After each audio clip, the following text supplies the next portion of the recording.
Welcome. Thanks to everyone who has supported the channel this far. And first-time guests, a special thank you for joining us. This is my longest production commitment in the history of this channel, beating the previous series that was 187 hours total.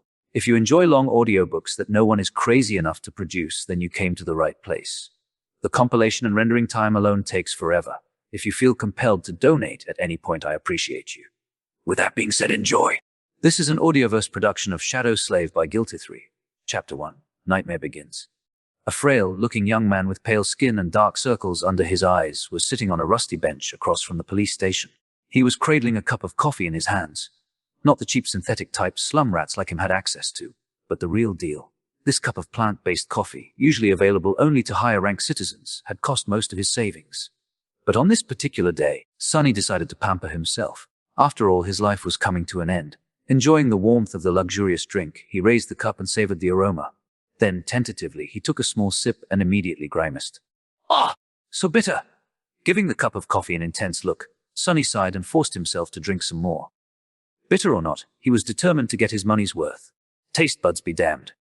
I should have bought a piece of real meat instead. Who knew actual coffee is so disgusting? Well, it's going to keep me awake at least. He stared into the distance, dozing off, and then slapped himself in the face to wake up. Teesk, what a rip-off. Shaking his head and cursing, Sonny finished the coffee and stood up. Rich people living in this part of the city were rushing past the small park on their way to work, staring at him with strange expressions. Looking haggard in his cheap clothes and from the lack of sleep, unhealthily thin and pale, Sonny was indeed out of his place here. Also, everyone seemed so tall. Watching them with a bit of envy, he tossed the cup into a garbage bin. I guess that's what 3 full meals a day would do to you. The cup missed the bin by a wide margin and fell on the ground. Sonny rolled his eyes in exasperation, walked over and picked it up before carefully putting it in the trash. Then, with a slight grin, he crossed the street and entered the police station. Inside, a tired-looking officer gave him a quick glance and frowned with obvious distaste. "Are you lost, boy?" Sonny looked around with curiosity, noting reinforced armor plates on the walls and poorly hidden turret nests in the ceiling. The officer, too, looked scruffy and mean. At least police stations remain the same wherever you go. "Hey, I'm talking to you." Sonny cleared his throat. No? Then he scratched the back of his head and added, as demanded by the third special directive, "I am here to surrender myself as a carrier of the nightmare spell." The officer's expression instantly changed from irritated to wary. He looked the young man over once again, this time with piercing intensity. "Are you sure you are infected? When did you start showing symptoms?" Sonny shrugged. "A week ago." The officer became visibly paler. Shit. Thin, with a hurried motion. He pressed a button on his terminal and bellowed, "Attention! Code Black in the lobby! I repeat! Code Black!" Oh, the nightmare spell first appeared in the world a few decades ago. Back then, the planet was just starting to recover from a series of devastating natural disasters and subsequent resource wars. At first, the emergence of a new disease that caused millions of people to complain about constant fatigue and sleepiness did not attract a lot of attention. But when they started to fall into an unnatural slumber, with no sign of waking up even days later, governments finally panicked. Of course, by then it was already too late. Not that an early response could have made any difference. When the infected started dying in their sleep, their dead bodies turning into monsters, no one was ready. Nightmare creatures quickly overwhelmed national militaries, plunging the world into complete chaos. No one knew what the spell was, what powers it possessed, and how to fight it. In the end, it was the awakened, those who survived the first trials of the spell and came back alive, who put a stop to its rampage.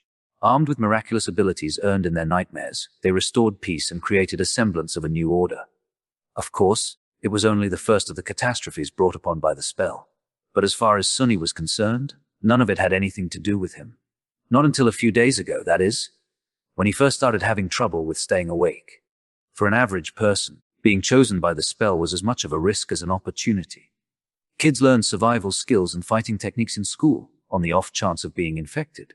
Well-to-do families hired private tutors to train their children in all sorts of martial arts. Those from the awakened clans even had access to powerful legacies, wielding inherited memories and echoes in their first visit to the dream realm. The richer your family was, the better your chances of surviving and becoming an awakened were. But for Sonny, who had no family to speak of and spent most of his time scrounging for food instead of going to school, being chosen by the spell presented no opportunity at all. To him, it was basically a death sentence. A few minutes later, Sonny was yawning while several policemen were busy putting him in restraints. Soon he was fastened into a bulky chair that looked like a weird mix between a hospital bed and a torture device. The room they were in was situated in the basement of the police station, with thick armored walls and a formidable-looking vault door. Other officers were standing near the walls, with automatic rifles in their hands and grim expressions on their faces. Sonny did not particularly care about them. The only thing he could think about was how much he wanted to sleep. Finally, the vault door opened, and a gray-haired policeman walked in. He had a seasoned face and stern eyes, looking like someone who had seen a lot of terrible things in his life. After checking the restraints, the policeman glanced quickly on his wristwatch, and then turned to Sonny. "What's your name, kid?" Sonny blinked a few times, trying to concentrate, then shifted uncomfortably. "Sunless."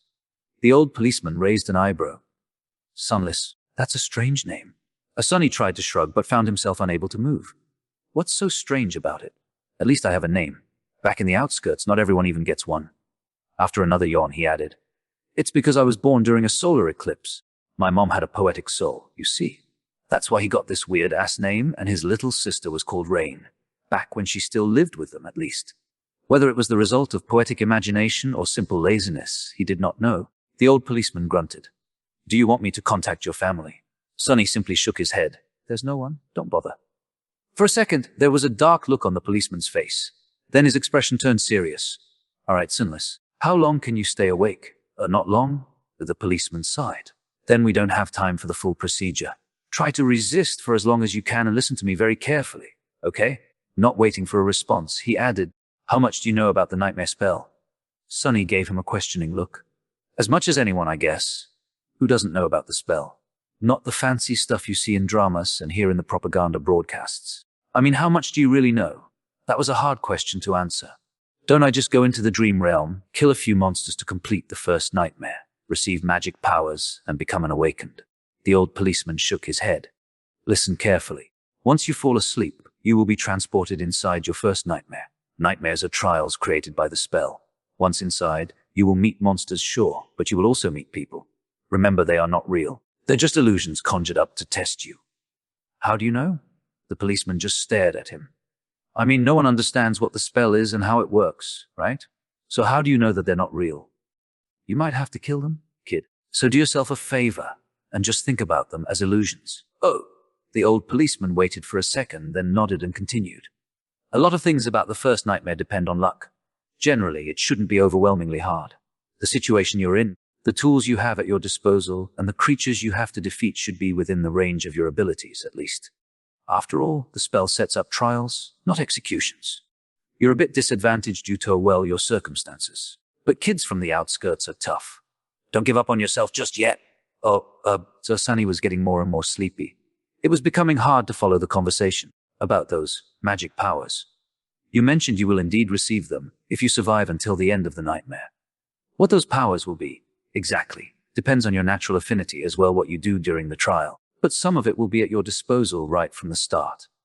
The voice of the old policeman sounded more and more distant. Sonny's eyelids were so heavy that he was struggling to keep his eyes open. "Remember, the first thing you must do once inside the nightmare is to check your attributes and your aspect. If you get a combat-oriented aspect, something like a swordsman or an archer, things will be easier. If it is reinforced by a physical attribute, then that's even better. Combat aspects are the most common, so the probability of receiving one is high." The armored room was growing dimmer. "If you're unlucky and your aspect has nothing to do with combat, don't despair. Sorcery and utility aspects are useful in their own ways. You'll just have to be smart about it. There are really no useless aspects. Well, almost. So just do anything in your power to survive. If you survive, you will be halfway to becoming an awakened. But if you die, you'll open a gate for a nightmare creature to appear in the real world, which means that my colleagues and I will have to deal with it. So please don't die, Sunless." Already half asleep, Sonny felt a bit touched by the policeman's words. "Or, at least, try to not die right away. The nearest awakened won't be able to get here for a few hours, so we would really appreciate it if you don't make us fight that thing ourselves." "What?" With that last thought, Sonny finally slipped into a deep slumber. Everything became black. And then, in the darkness, a faintly familiar voice rang aspirant. "Welcome to the nightmare spell. Prepare for your first trial." Chapter 20. Slave Caravan. Sonny dreamt of a mountain, jagged and lonesome. It dwarfed other peaks of the mountain chain, cutting the night sky with its sharp edges. A radiant moon bathed its slopes in the ghostly pale light. On one of the slopes, the remnants of an old road stubbornly clung to the rocks. Here and there, weathered paved stones could be seen through the snow. To the right side of the road, a sheer cliff face rose as an impregnable wall. To the left, a silent black sea of nothingness indicated an endless fall. Strong winds crashed into the mountain over and over again, screaming in powerless rage. Suddenly, the moon fell over the horizon. The sun rose from the west, streaked across the sky, and disappeared in the east. Snowflakes jumped from the ground and returned into the embrace of clouds. Sunny realized that he was seeing the flow of time in reverse. In an instant, hundreds of years flew by. The snow retreated, bearing the old road. Cold shivers ran down Sunny's back as he noticed human bones littering the ground. A moment later, the bones were gone, and in their place, a slave caravan appeared, moving backwards down the mountain in the clamor of chains. Time slowed, stopped, and then resumed its usual pace. Aspirant, welcome to the nightmare spell. Prepare for your first trial. What the hell is this? Step. Another step. A dull ache was radiating through Sunny's bleeding feet as he was shivering from cold. His threadbare tunic was nearly useless against the biting wind. His wrists were the main source of agony, badly hurt by the iron shackles. They sent a sharp pang of pain every time the freezing metal touched his broken skin. What kind of a situation is this? Sunny looked up and down, noticing a long chain winding up the road, with dozens and dozens of hollow-eyed people, slaves just like him, shackled to it at small intervals. Ahead of him, a man with broad shoulders and a bloodied back was walking with a measured gait. Behind him, a shifty-looking guy with quick, desperate eyes was quietly cursing under his breath in a language that Sunny did not know, but somehow still understood. From time to time, armed horsemen in ancient-style armor would pass by, giving the slaves menacing looks. However you judged it, things were really bad. Sunny was more bewildered than panicked. True, these circumstances were not like what the first nightmares were supposed to be. Usually, freshly chosen aspirants would find themselves in a scenario that presented them with a fair amount of agency. They would become members of privileged or warrior castes, with plenty of access to necessary weapons to at least try to tackle any conflict. Starting out as a powerless slave, shackled and already half dead, was as far from being ideal as one could imagine. However, the spell was as much about challenge as it was about balance.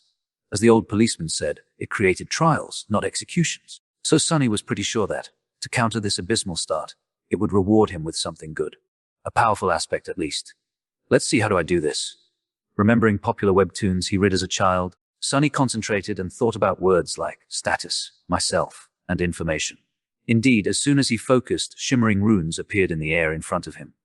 Once again, although he did not know this ancient alphabet, the meaning behind it was somehow clear. He quickly found the rune describing his aspect and, finally, lost his composure. What the actual fuck? One name sensorless? True name? A rank aspirant. Soul core dormant. Memories. Echoes. Attributes share fated, a mark of divinity. A child of shadows. Aspect temple slave. Aspect description slave is a useless wretch with no skills or abilities worth a mention. A temple slave is just the same, except much rarer. Speechless. Sunny stared at the runes, trying to convince himself that he was maybe just seeing things. Surely he couldn't be that unlucky, right? No useless aspects, my ass! As soon as this thought appeared in his mind, he lost the rhythm of his steps and stumbled, pulling the chain down with his weight. Immediately, the shifty guy behind him screamed, "Wars bastard! Watch where you're going!" Sunny hurriedly dismissed the runes, which were only visible to him, and tried to recover his balance. A moment later, he was once again walking steadily. However, not before inadvertently pulling on the chain one more time. "You little shit! I'm going to kill you!" The broad-shouldered man in front of Sunny chuckled without turning his head. Why bother? The weakling will be dead by sunrise anyway. The mountain will kill him. A few seconds later, he added, "It'll kill you and me too. Just a bit later. I really don't know what the Imperials are thinking, forcing us into this cold." The shifty guy gasped. "Speak for yourself, fool! I'm planning to survive." Sunny silently shook his head and concentrated on not falling again. What a charming pair. Suddenly a third voice joined the conversation from somewhere further back. This one sounded gentle and intelligent. "This mountain pass is usually much warmer this time of year. We just had really bad luck. Also, I would advise you against harming this boy." "Why is that?" Sunny turned his head slightly, listening. "Haven't you seen the markings on his skin? He is not like us, who fell into slavery due to debts, crimes, or misfortune. He was born a slave. A temple slave, to be precise. Not long ago, the Imperials destroyed the last temple of the Shadow God. I suspect that this is how the boy ended up here." The broad-shouldered man cast a look back. "So what? Why should we be afraid of a half-forgotten weakling god? He couldn't even save his own temples. The Empire is protected by the mighty war god. Of course, they're not afraid to burn down a few temples. But we here are not protected by anything or anyone. Do you really want to risk angering a god?" The broad-shouldered man grunted, not willing to answer. Their conversation was stopped by a young soldier riding a beautiful white horse. Clad in a simple leather cuirass, armed with a spear and a short sword, he looked dignified and noble. To Sonny's irritation, the asshole was really pretty too. If this was a historical drama, the soldier would definitely be a male lead. What is going on here? There was no particular menace in his voice, even something resembling concern. When everyone hesitated, the gentle-voiced slave answered, "It's nothing, sir. We are just all tired and cold. Especially our young friend over there. This journey is truly too hard for someone that young." The soldier looked at Sonny with pity. "What are you looking at? You're not much older than me," Sonny thought. Of course, he didn't say anything out loud. The soldier sighed and took a flask from his belt before extending it to Sonny. "Bear with it a little more, child. We will stop for the night soon. For now, here, drink some water." Child. Due to his thin body and small stature, both caused by malnourishment, Sonny was often mistaken for someone younger. Usually he didn't hesitate to use it to his advantage, but now, for some reason, being called a child really irked him. Still, he was really thirsty. He was just about to take the flask when a whip cracked in the air, and suddenly Sonny was in a world of pain. He stumbled, once again pulling on the chain, and causing the shifty slave behind him to curse. Another soldier, this one older and angrier, stopped his horse a few steps back. The whip that sliced the back of Sonny's tunic open and drew blood belonged to him. Without even glancing at the slaves, the older soldier pierced his younger colleague with a disdainful glare. "What do you think you're doing?" The young soldier's face darkened. "I was just giving this boy some water. He'll receive water with the rest of them once we camp." "But shut your mouth! These slaves are not your friends." "Understood. They're not even people. Treat them like people and they'll begin imagining things." The young soldier looked at Sonny, then lowered his head and put the flask back on his belt. "Don't let me catch you making friends with slaves again, newbie, or next time it will be your back tasting my whip."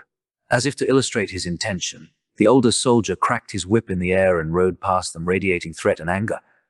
Sonny watched him go with well-concealed malice.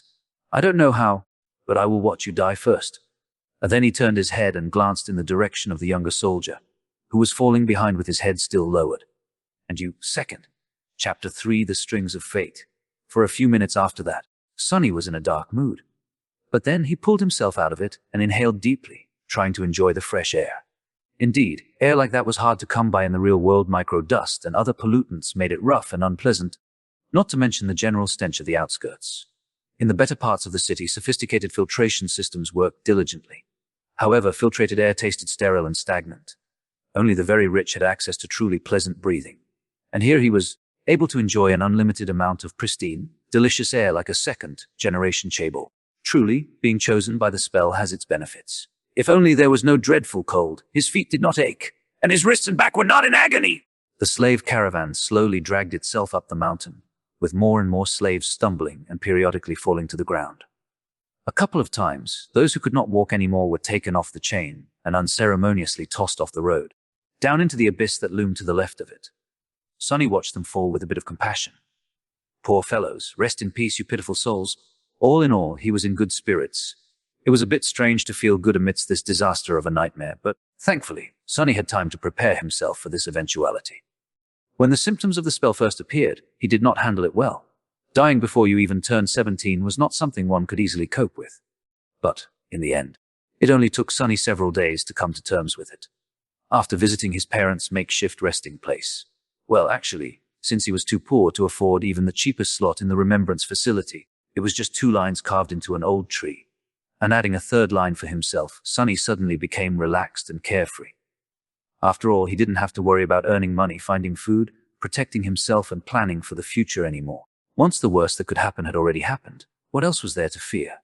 So becoming a slave and slowly freezing to death was not that much of a shock.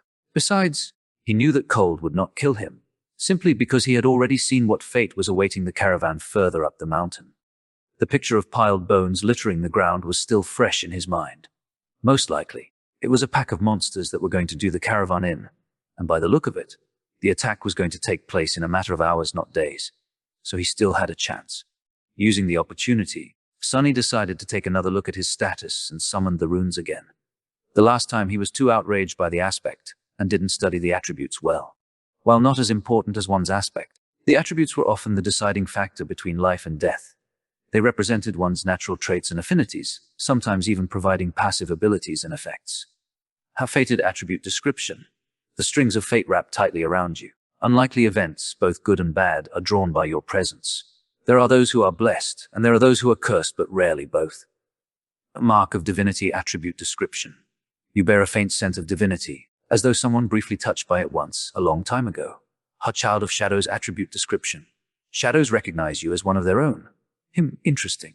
Sunny quickly recognized the first attribute, hey fated, as the main culprit of his predicament. At first glance, it seemed to indicate that he was destined for a certain fate, to die miserably and vanish without a trace, for example. But after reading the description, he realized that being fated actually just meant that improbable things had a higher chance of occurring when he was around. I guess this is how I managed to receive one of the super rare useless aspects.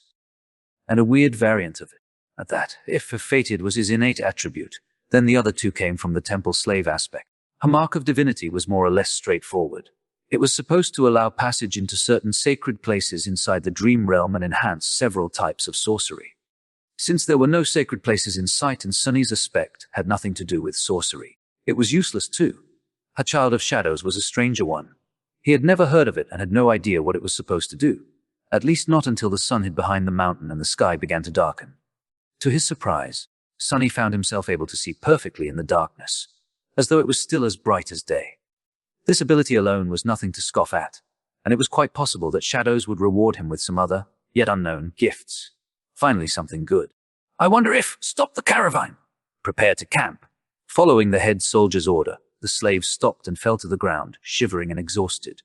The small clearing where the road widened was somewhat protected from the wind by a protruding mass of rock, but it was still too cold to rest with ease. The soldiers got busy herding the slaves into a tight circle, forcing them to share warmth, and lighting up a large bonfire in the center of the camp. Although not before tending to their horses. The heavy wagon carrying food, water, and other cargo, to which the main chain was firmly affixed, was pushed forward to block the wind. While looking around, Sunny noticed the young soldier from before watching the mountain with a complicated look on his face. What a weirdo. Soon, the bonfire was blazing. The stronger slaves tried to find their way closer to the fire, while the weaker ones like Sunny were forced to sit at the outer end of the circle, with their backs freezing in the cold. Of course, any movement was encumbered by the fact that they were still shackled to the chain. That's why the familiar broad-shouldered slave ended up just where he started despite all of his efforts to get closer to the flame. Damn Imperials, he hissed, clearly irritated. The soldiers walked among the slaves, giving them water and food. Sunny, just like everybody else, received a few sips of icy water and a small piece of rock, hard, moldy bread. Despite its unappetizing look, he forced himself to eat the whole thing, just to be left as hungry as he was before. By the looks of it, he wasn't the only one. The shifty slave that had been walking behind him looked around in anguish. By all the gods, they used to feed me better even in the dungeons. He spat on the ground, desperate. And most of us innocent men in the dungeon were there waiting to visit the gallows, too. A few steps away from them, where the paved road ended and sharp rocks began, a scattering of bright, red berries were growing from the snow. Sunny had noticed them before, clustering here and there along the road, and even noted how pretty those resilient things looked contrasted against the white. The shifty slave's eyes glistened as he tried to crawl towards the berries on all fours. I would advise against eating those. Friend, it was the gentle-voiced slave again. Sunny turned around and finally saw him in the flesh for the first time. It was a tall man in his 40s, lean and strangely handsome, with a dignified look of a scholar. How a man such as him ended up a slave was a mystery. Yet there he was. You and your advice again! What? Why? The scholar smiled apologetically. These berries are called bloodbane. They grow in the places where human blood was spilled. That's why there's always a lot of them along the slave trade routes. So what? The older man sighed. Bloodbane is poisonous. Few berries might be enough to kill an adult man. Curses! The shifty slave flinched back and glared at the scholar. Sunny did not pay them a lot of attention, because, while looking around, he finally recognized the site of the camp as the place where, in his vision at the start of the nightmare, the bones of the slaves were buried under the snow, and he was willing to bet that whatever it was that killed them all was going to happen soon. As if to answer his thoughts, a thundering noise rang from above, and in the next second, something massive came crashing from the sky. Chapter 14. Mountain King turning in the direction of the thundering noise, many slaves rose their heads, only to see rocks and heavy shards of ice raining on them from above. They instantly panicked, lurching away in a cacophony of screams. Shadows happily danced on black stones as, entangled by the thick chain, those slaves fell to the ground and pulled others with them. Sonny was one of the few that remained upright, mostly because he was ready for something like this to happen. Calm and collected, he gazed at the night sky, his attribute, enhanced eyes piercing the darkness, and took one measured step back. In the next second, a piece of ice the size of a man's torso hit the ground right in front of him and exploded, showering everything around with sharp shards. Others weren't that quick. As ice and stones continued to rain, many were wounded, and a few even lost their lives. Agonizing wails filled the air. "On your feet, fools!" "Get to the wall." The veteran soldier, the one who had whipped Sonny a few hours before, was shouting angrily, trying to get the slaves to move towards the relative safety of the mountain slope. However, before anyone could heed his command, something massive came crashing down, sending a tremor through the stones beneath their feet. It fell right between the caravan and the mountain wall, plunging everything into silence for a few seconds. At first, it looked like a lump of dirty snow, roughly round in shape and as tall as a mounted horseman. However, once the creature unfurled its long limbs and rose, it towered over the stone platform like a nightmarish omen of death. That thing must be at least 4 meters tall, Sonny thought, a bit stunned. The creature had 2 stumpy legs, an emaciated, hunched torso, and disproportionately long, multi-jointed hands. 2 of them, each ending with a set of horrifying bone claws, and another 2, these ones shorter, ending with almost human-like fingers. The thing that at first glance looked like dirty snow turned out to be its fur, yellowish-gray and ragged, thick enough to stop arrows and swords. On its head, 5 milky, white eyes regarded the slaves with insect-like indifference. Beneath them, a terrible maw crowding with razor-sharp teeth was half open, as though in anticipation. Viscous drool was running down the creature's chin and dripping into the snow. What unnerved Sonny the most, though, were the strange shapes endlessly moving, worm-like, under the creature's skin. He could see them clearly because, unfortunately, he was one of those unlucky souls closest to the monstrosity, getting a nauseating first-row view. Well, that is just too much, he thought, stupefied. As soon as Sonny finished that thought, all hell broke loose. The creature moved, slashing its claws in his general direction. But Sonny was one step ahead without wasting a single moment. He jumped sideways, as far as the chain allowed, conveniently placing the broad-shouldered slave between himself and the monster. His quick reaction saved his life, as those sharp claws, each as long as a sword, sliced through the broad-shouldered man a fraction of a second later and sent streams of blood flying through the air. Drenched in the hot liquid, Sonny hit the ground, and his fellow slave, now simply a corpse, fell on him from above. "Damn, why are you so heavy?" Temporarily blinded, Sonny heard a chilling howl and felt an enormous shadow passing over him. Immediately after, a deafening chorus of screams filled the night. Not paying it any attention, he tried to roll the corpse to the side, but was stopped by a forceful lurch of the chain that twisted his wrists and filled his mind with white-hot pain. Disoriented, he felt himself being dragged a few steps, but then the chain suddenly slackened, and he was able to control his hands again. See, things could have been worse. Putting his palms against the dead man's chest, he pushed with all the strength he had. The heavy corpse stubbornly resisted all his attempts, but then finally fell sideways, setting Sonny free. However, he didn't get to celebrate this newly found freedom, as his blood suddenly turned to ice. Because at that moment, with his palms still pressed against the broad-shouldered slave's bleeding body, he clearly felt something wriggling under the dead man's skin. "You just had to think about how things could get worse, right, you idiot?" he thought, and then flinched back. Pushing the corpse with his legs, Sonny crawled as far away from it as he could, which was about 1.5 meters, thanks to the ever-present chain. He quickly glanced around, noticing a mass of dancing shadows, and the silhouette of the monster rampaging amidst the screaming slaves on the opposite end of the stone platform. Then he concentrated on the dead body, which was starting to convulse with growing violence. On the opposite side of the corpse, the shifty slave was looking at it with slackened jaw and a horrified expression on his face. Sonny waved to get his attention. "What are you staring at? Move away from it." The shifty slave tried, but immediately fell down. The chain was twisted between the 3 of them, pinned down under by the broad-shouldered man's weight. Sonny clenched his teeth. Right under his eyes, the corpse was going through a nightmare-inducing metamorphose. Strange bone growths pierced its skin, extending like spikes. The muscles bulged and wriggled, as though trying to change shape. The fingernails were turning into sharp claws, the face cracked and split, bearing open a twisted mouth with one too many rows of bloodied, needle-like fangs. "This is not right," Sonny twitched, feeling a strong urge to empty his stomach. "The chain." The scholarly slave was just a few steps behind the shifty one, pointing at his shackles with a face as pale as a ghost. That remark was far from helpful, but given the circumstances, his shock was understandable. Being shackled was bad enough, but being shackled to such horror was truly unfair. But Sonny's conclusion that things weren't right did not come from self-pity. He just meant that this whole situation was literally not right. The spell, mysterious as it was, had its own set of rules. There were rules for what type of creatures could appear in any given nightmare too. Nightmare creatures had their own hierarchy, from mindless beasts to monsters, followed by demons, devils, tyrants, terrors, and finally mythical titans, also known as calamities. The first nightmare was almost always populated by beasts and monsters, rarely with a daemon mixed in. And Sonny had never, ever heard about anything stronger than a single devil appearing in it.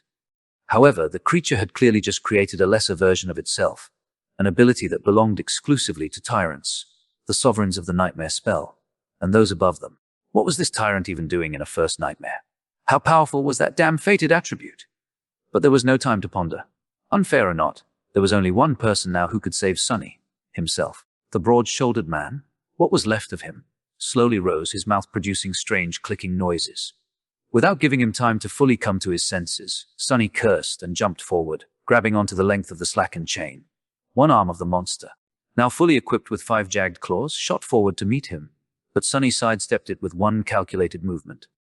What saved his skin this time was not quick reaction, but simple presence of mind. Sonny might not have learned any fancy combat techniques, since his childhood was spent on the streets instead of a school. But the streets too were a kind of teacher. He had spent his whole life fighting for survival, quite often literally. That experience allowed him to keep a cool head on his shoulders in the midst of any conflict. So instead of freezing or being consumed by fear and doubt, Sonny just acted. Stepping close, he threw the chain around the monster's shoulders and pulled, pinning its hands to its body. Before the creature, still slow and groggy from its transformation, could properly react, Sonny wrapped the chain around it several times, barely saving his face from being bitten off by the creature's terrifying maw. The good thing was, the monster couldn't move its hands now. The bad thing was, the length of the chain he used to immobilize it was gone, leaving almost no distance between them.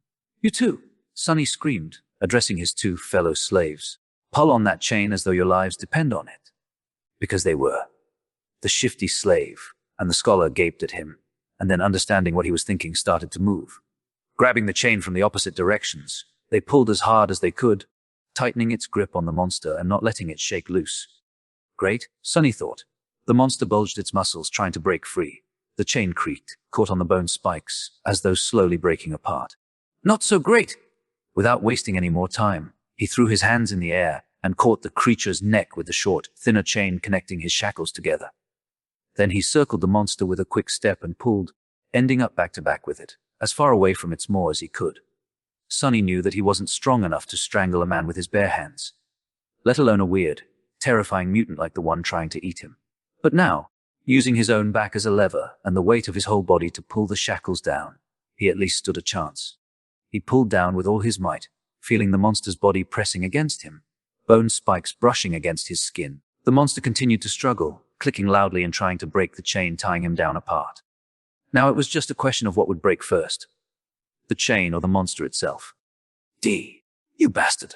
Sweat and blood were rolling down Sonny's face as he was pulling and pulling and pulling down with as much force as he could muster.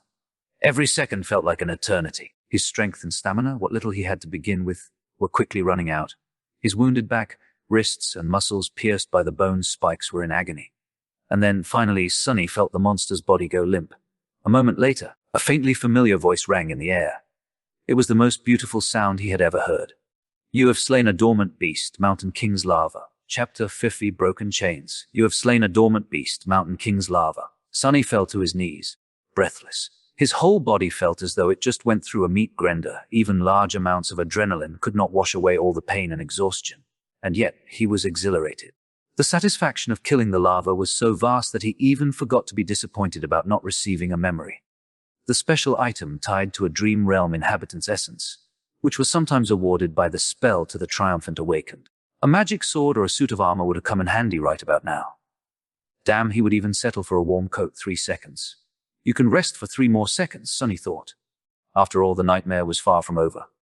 A few moments later, he forced himself to come back to his senses and looked around, trying to ascertain the situation.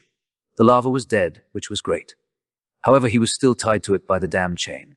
The shifty slave and the scholar, both pale as death, were busy untangling it to buy the 3 of them at least some freedom of movement. Further away, torn bodies and pieces of flesh were lying on the ground. Many slaves were killed. A few had somehow managed to escape and were now running away. Fools. They're dooming themselves. The chain, as it turns out, was at some point broken in two. That's why it suddenly slackened when Sonny was being dragged by the mass of panicking slaves. If their shackles had a less sophisticated locking mechanism, he could have tried to free himself now. However, each pair was fixed to a specific link without unlocking them. No one was going anywhere. The tyrant, Mountain King presumably, was hidden from sight by the bright glow of the bonfire. However, Sonny could feel its movements due to the subtle tremors spreading through the stones, as well as the desperate screams of those slaves who were yet to perish. An angry bellow or two could also be heard, indicating that some of the soldiers were still alive, desperately trying to fight the monstrosity off. What pulled his attention the most, though, was the fact that several of the maimed bodies were starting to move. More lava. His eyes widened. One after another, 4 more corpses slowly rose to their feet. Each beast looked as disgusting as the first one had, and not a bit less deadly. The nearest was mere meters away from Sonny. Damn it all, he thought. And then, weakly, I want to wake up. A strange clicking filled the air. One of the beasts turned its head toward the 3 slaves and gnashed its fangs. Shifty fell on his ass, whispering a prayer, while Scholar just froze in place. Sonny's eyes darted to the ground, trying to find something to use as a weapon. But there was not a single thing he could use full of vitriol. He simply wrapped a length of chain around the knuckles and raised his fists. "Come at me, you bastard!" The lava dashed forward with incredible speed in a flurry of claws, fangs, and terror. Sonny had less than a second to react, however. Before he could do anything, a nimble figure moved past him, and a sharp sword flashed in the air. The monster, beheaded with one strike, fell gracelessly onto the ground. Sonny blinked. What was that? Dumbfounded, he slowly turned his head and looked to his left. Standing there with a valorous expression was the handsome young soldier who had once offered him water. He looked calm and collected, if a little grim. There was not a speck of dirt or blood on his leather armor. He is awesome, Sonny thought before catching himself. Poser! He's a poser! With a short nod, the soldier moved forward to face the remaining 3 lava. But after taking a few steps, he suddenly turned around and gave Sonny a long look. Then, with one swift motion, the young warrior took something from his belt and threw it to Sonny. Save yourself. With that, he was gone to fight the monsters. Sonny reflexively caught the item and watched the soldier go. Then he lowered his gaze and studied the thing clutched tightly in his hand. It was a short and narrow iron rod with a straight bend on its end. A key. It's a key. His heart began to beat faster. It's the key to the shackles! With one last glance at the fierce battle starting between the young soldier and the lava, Sonny dropped on one knee and began to maneuver the shackles, trying to get his hand into a suitable position to insert the key. It took him a few tries to understand how the unfamiliar lock worked. But then finally, there was a satisfying click, and he was suddenly free. The cold wind caressed his bloodied wrists. Sonny rubbed them and smiled with a dark gleam in his eyes. Just you wait now. For a moment, visions of violence and revenge filled his head. Boy, over here! Shifty was waving his hands in the air, trying to get his attention. Sonny briefly considered just leaving him to die, but then decided against it. There was strength in numbers. Plus, despite Shifty's previous threats to kill him and overall unpleasantness, Sonny would have felt bad leaving a fellow slave in chains, especially since freeing him would not cost anything. He hurried over to the other 2 slaves and quickly unlocked their shackles. As soon as Shifty was free, he pushed Sonny away and did a little dance, laughing like a maniac. Free at last! Gods must be smiling upon us. Scholar was more reserved. He squeezed Sonny's shoulder in gratitude and smiled weakly, casting a tense look in the direction of the ensuing fight. 2 of the 3 larvae were already dead. The third one was missing an arm but still trying to tear its opponent apart. The young soldier danced around it, moving with the graceful fluidity of a natural-born warrior. What are you waiting for? Run. Shifty made a move to run away, but was stopped by Scholar. My friend, I would. If you say advise again, I swear to gods, I will bash your head open. The 2 slaves looked at each other with open animosity. A moment later, Scholar lowered his eyes and sighed. If we run away now, we will surely die. Why? The older slave simply pointed at the tall bonfire. Because without that fire, we will freeze to death before the night is over. Until the sun rises, running away is suicide. Sonny did not say anything, knowing that Scholar was right. Actually, he realized it right after strangling the lava. No matter how terrible Mountain King was, the bonfire was still their only lifeline in this frozen hell. It was just as what the broad-shouldered slave, may he rest in peace, had said. There was no need for anyone to kill them, because the mountain itself would do it if given a chance. So what? I prefer freezing to death than being eaten by that monster anyway. Not to mention, turning into one of those things. Shifty was pretending to be brave, but there was no conviction in his voice. He glanced at the darkness surrounding the stone platform and shivered before taking a small step back. At this point, the third larva was long dead, and the young soldier was nowhere to be seen. He had probably gone to join the fight at the other side of the bonfire, leaving the three slaves alone at the mountainside part of the stone platform. Scholar cleared his throat. The monster might be satiated with those it had already slain. It might be defeated or driven away by the Imperials. In any case, if we stay here, we have a chance to survive, however small. But if we run away, our doom will be certain. So what do we do? Unlike Scholar, Sonny was sure that Mountain King would not be satisfied with killing just most of the slaves. Neither did he believe that a bunch of mortals would really be able to defeat it, even if they were not normal people but awakened. A fight with a tyrant was not something one could easily survive, let alone win. But if he wanted to live, he had to get rid of that thing somehow. Let's go take a look. Shifty looked at him as though seeing a lunatic. Are you insane? You want to get closer to that beast? Sonny stared at him blankly, then shrugged and headed in the direction of the rampaging monster. Chapter 6c. Confronting the tyrant, Sonny was off to face against a nightmare creature. And not any creature at that, but one of the fifth category. A dreaded, fearsome tyrant. The odds of survival were so low that anyone would have laughed in his face if he were to ever suggest attempting to fight it. If they weren't an awakened 2 or 3 ranks above the creature, of course, which Sonny certainly wasn't. And yet, he had to deal with this Mountain King somehow to avoid an even more miserable death. The ridiculous degree to which the odds were stacked against him from the very beginning of this delayed execution had gotten old a long time ago, so he didn't have any more energy to think about it. What was there to fear, after all? He was already as good as dead. It's not like he could get any deader, so why worry? On the other side of the bonfire, things were turning from bad to worse. Most of the slaves were already dead. A few soldiers were still desperately trying to fight the monster, but it was clear that they weren't going to last long. Right in front of Sonny's eyes, the tyrant picked up a dead slave, dragging the chain up with him, and opened its terrifying maw wide. With one crushing bite, the slave's body was torn in half, leaving only bloodied stumps inside the shackles. Mountain King's 5 indifferent, milky eyes stared into the distance as he chewed, streams of blood flowing down its chin. Seeing that the creature's upper arms were busy, one of the soldiers screamed and lunged forward, brandishing his long spear. Without turning its head, the tyrant extended one of its shorter lower arms, caught the soldier's head in an iron grip and squeezed, crushing the poor man's skull like a soap bubble. A moment later, the headless body was tossed over the cliff and disappeared into the abyss below. Shifty doubled over, puking his guts out. Then he shakily rose to his feet and glared at Sonny. Well, we've taken a look, now what? Sonny did not answer, pensively observing the tyrant with his head slightly tilted to one side. Shifty stared at him some more, then turned to Scholar. I'm telling you, old man, the boy is sick in the head. How the hell can he be so calm? Shh. Lower your voice, fool. Blood drained from Shifty's face as he slapped himself, covering his mouth with both hands. Then he cast a fearful look in the direction of the tyrant. Luckily, the abomination was too busy feasting on the slaves, lucky ones who were already dead and unlucky ones who were still alive, to pay them any attention.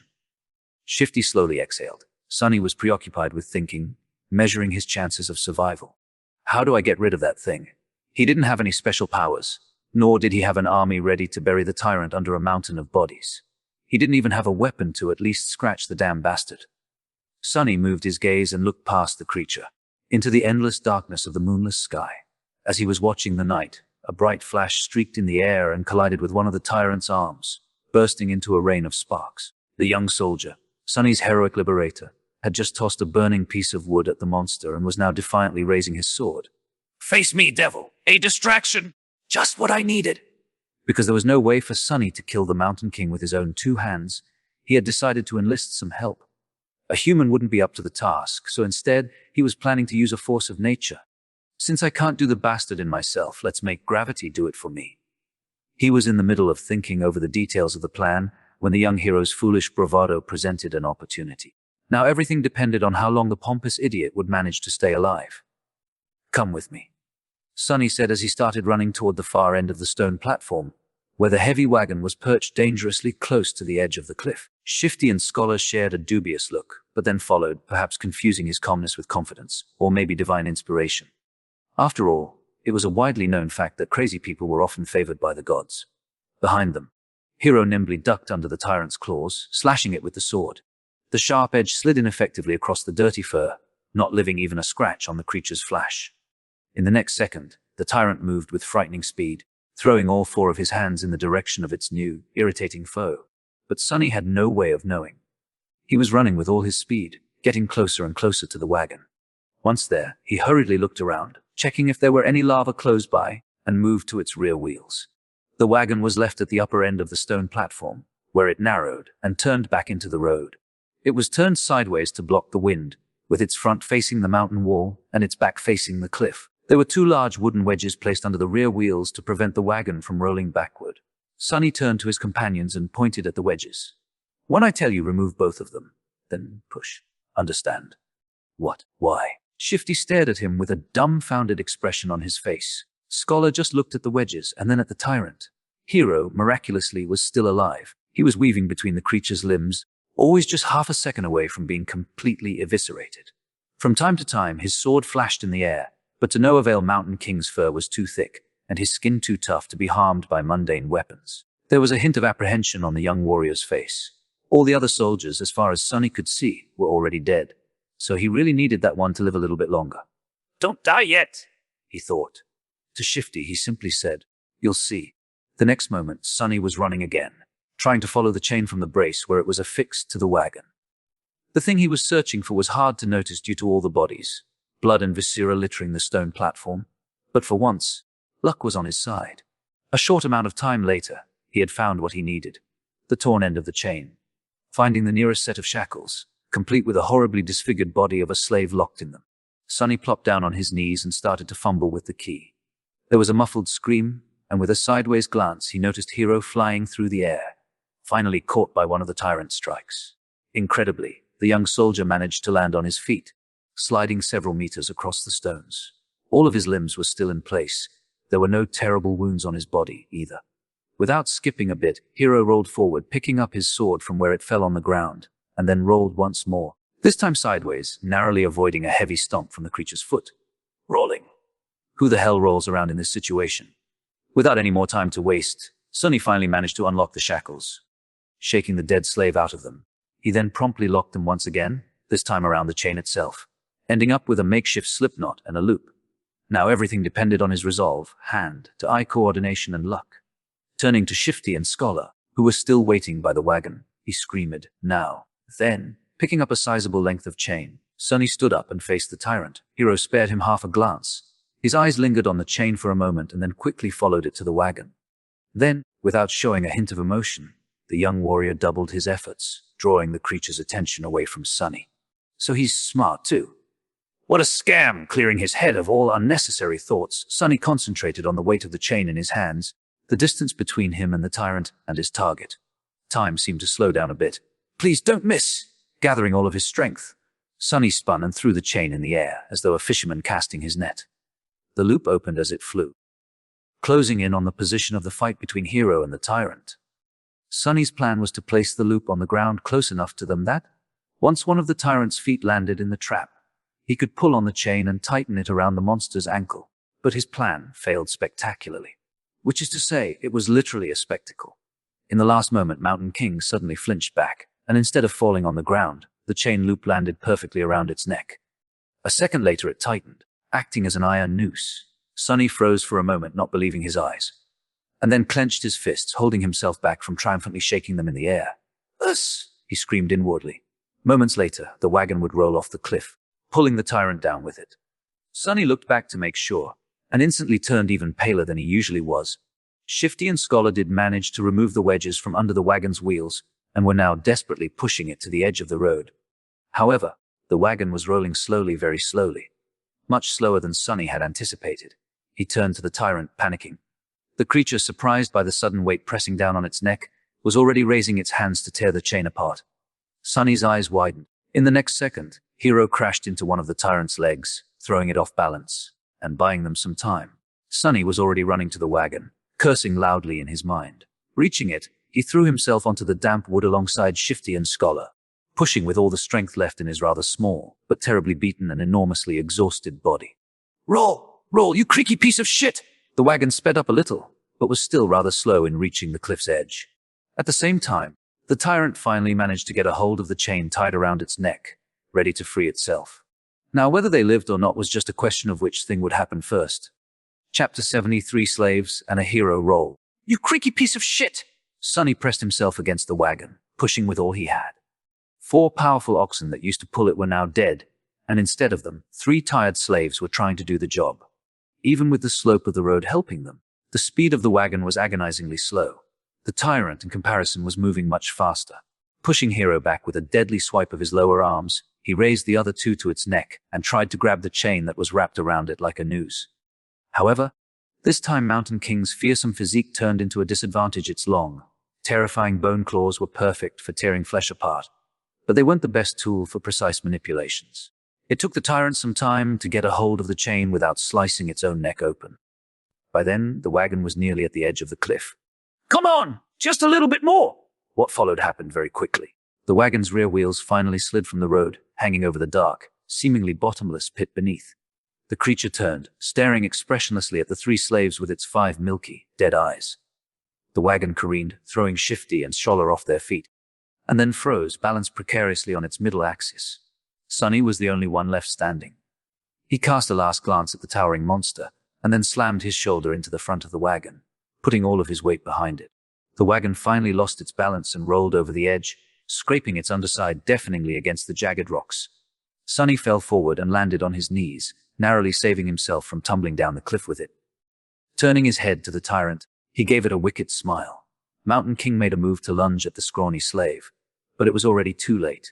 A moment later, the chain on his neck drew tight, and he was yanked back with tremendous force, flying over the edge of the cliff like a rag doll. The creature fell into the darkness silently, as though refusing to believe that it was defeated by a tiny human. Go and die, bastard, Sonny thought. Then he took one deep, ragged breath and dropped to the ground, utterly exhausted. Is this it? Did I pass the trial? He rested on the cold stones, staring at the night sky, and waited for that faintly familiar, but elusive voice to announce his victory. But instead of that, wave after wave of pain that he had earlier chosen to ignore finally started to catch up with his abused body. Sonny groaned, feeling hurt all over. The skin on his back, slashed by a slaver's whip and pierced by the bone spikes of a newborn larva especially, was in agony. He was also starting to shiver, once again consumed by the dreadful cold. I guess not, his thoughts were slow and muddy. What else am I supposed to do? A dark figure appeared above him. It was Hero, looking calm and as handsome as ever. There were dirt and scratches on his armor, but otherwise the young soldier appeared to be fine. He extended one arm to Sonny. Stand up. You'll freeze to death. Sonny sighed, accepting that his first nightmare was not over. Then he clenched his teeth and slowly rose to his feet, ignoring Hero's helping hand. Around them, there was a scene of utter carnage. Except for the 3 slaves and Hero, every member of the caravan was dead. Their bodies were littering the ground, horribly maimed or torn into pieces. Here and there, a repulsive carcass of a larva could be seen. Shadows cast by the bonfire were dancing happily across the stone platform, seemingly unperturbed by this morbid view. Sonny was also too tired to care. Shifty and Scholar were already up, looking at Hero with wary apprehension. With or without shackles, they were still slaves, and he was still a slave driver. Noticing their tense gazes, the soldier sighed. Come closer to the fire, all of you. We need to warm ourselves and discuss what to do next. Without waiting for their response, Hero turned around and walked away. After hesitating for a few moments, the slaves followed. A bit of time later, the 4 of them were seated around the bonfire, soaking up pleasant heat. Shifty and Scholar were close to each other, maintaining a safe distance from Hero. Sonny sat apart from everyone, not because he had a specific reason to distrust one more than the others, but simply because he didn't like people in general. Growing up, Sonny was always a misfit. It's not that he had never tried to become close with someone. It's just that he seemed to lack the ability. Like there was an invisible wall between him and other people. If he had to put it in words, Sonny would say that he was born without a small but important gear in his brain that everyone else seemed to possess. As a result, he was often baffled and stumped by human behavior, and his attempts to imitate it, however diligent, inevitably fell flat. This strangeness made others uncomfortable. In short, he was a bit different, and if there was one thing people hated, it was those different from them. Over time, Sonny simply learned to avoid getting too close to anyone and settled comfortably into his outcast role. This habit served him well, since it not only made him self-reliant, but also saved him from being stabbed in the back by shady characters on multiple occasions. That's why he was not thrilled to share the rest of this nightmare with 3 strangers. Instead of trying to start a conversation, Sonny sat quietly by himself, lost in thoughts. After a few minutes, Hero's voice finally broke the silence. Once the sun rises, we will gather whatever food and water we can find and go back down the mountain. Shifty gave him a defiant look. Why should we go back? To be put in chains again? The young soldier sighed. We can go our separate ways once we leave the mountains. But until then, I'm still responsible for your lives. We can't continue up the road since the way over the mountain pass is long and arduous. Without the supplies that were stored on the wagon, your chances of making it are not high. That's why going back is our best hope. The scholar opened his mouth, planning to say something, but then thought better of it and remained silent. Shifty cursed, seemingly convinced by Hero's rational words. We can't go down. All three of them turned to Sunny, surprised to hear his voice. Shifty barked a laugh and glanced at the soldier. Don't listen to him, your lordship. This boy is touched by the gods. He's crazy is what I'm trying to say. Hero frowned, looking at the slaves. The two of you are only alive thanks to this child's bravery. Aren't you ashamed to badmouth him so? Shifty shrugged, showing that he wasn't ashamed at all. The young soldier shook his head. I, for one, would like to hear his reasoning. Tell me, why can't we go down? Sunny shifted, uncomfortable in the center of everyone's attention. Because the monster isn't dead. Chapter 80, nothing at all. Because the monster isn't dead. These ominous words hung in the silence. 3 pairs of eyes widened, staring right at Sunny. Why do you say that? After thinking about it, Sunny came to the conclusion that the tyrant was, indeed, still alive. His reasoning was pretty straightforward. He did not hear the spell congratulating him on slaying the creature after it fell off the cliff, which meant that it was not slain. But he couldn't explain that to his companions. He pointed up. The monster jumped from an incredible height to land on this platform, yet it wasn't harmed at all. Why would it be killed by falling off the platform? Neither Hero nor the slaves could find a flaw in his argument. Sunny continued, which means that it's still alive somewhere down the mountain. So by going back, we will be delivering ourselves into its maw. A Shifty cursed loudly and crawled closer to the bonfire, staring into the darkness with terror in his eyes. Scholar rubbed his temples, mumbling, of course. Why didn't I realize myself? Aharo was the most stoic of the 3. After thinking it over, he nodded. Then we go up and over the mountain pass. But that's not all. He glanced in the direction where the tyrant had fallen. If the monster is still alive, there is a high possibility that it will return here and then pursue us, which means that time is of the essence. We will need to move as soon as the sun rises. He gestured to the torn bodies littering the platform. We can't allow ourselves to rest the whole night anymore. We need to gather supplies now. If there was a chance, I would have liked to give these people at least a humble burial after gathering all that we can from them, but Allah's fate has decided otherwise. Hero rose to his feet and brandished a sharp knife. Shifty tensed up and watched the blade carefully, but then relaxed, seeing that the young soldier showed no sign of aggression. Food, water, warm clothes, firewood. That is what we need to find. Let us split up and accomplish one task each. Then he pointed at himself with the tip of the knife. I will carve the oxen carcasses to get us some meat. The scholar looked around the stone platform, most of it drowning in deep shadows, and grimaced. I look for firewood. Shifty also glanced left and right, with a strange gleam in his eyes. Then I'll go find us something warm to wear. Sunny was the last one left. Hero gave him a long look. Most of our water was stored on the wagon, but each of my fallen brothers was carrying a flagon. Gather as many as you can find. And sometime later, far enough from the bonfire to be hidden in the shadows, Sunny was looking for dead soldiers with 6 flagons already weighing him down. Shivering in the cold, he finally stumbled on the last broken body clad in leather armor. The old veteran, the one who had whipped him for trying to accept Hero's flask, was badly injured and dying, but miraculously still clinging to life. Horrible wounds were covering his chest and stomach, and he was clearly in a lot of pain. His time was running out. Sunny knelt beside the dying soldier and looked him over, searching for the man's flagon. What irony, he thought. The older man tried to focus his eyes on Sunny and weakly moved his hand, reaching for something. Sunny looked down and noticed a shattered sword lying on the ground not far from them. Curious, he picked it up. Are you looking for this? Why? Are you guys like Vikings longing to die with a weapon in your hands? The dying soldier didn't answer, watching the young slave with some unknown, intense emotion in his eyes. Sunny sighed. Well, it might as well do. After all, I promised to watch you die.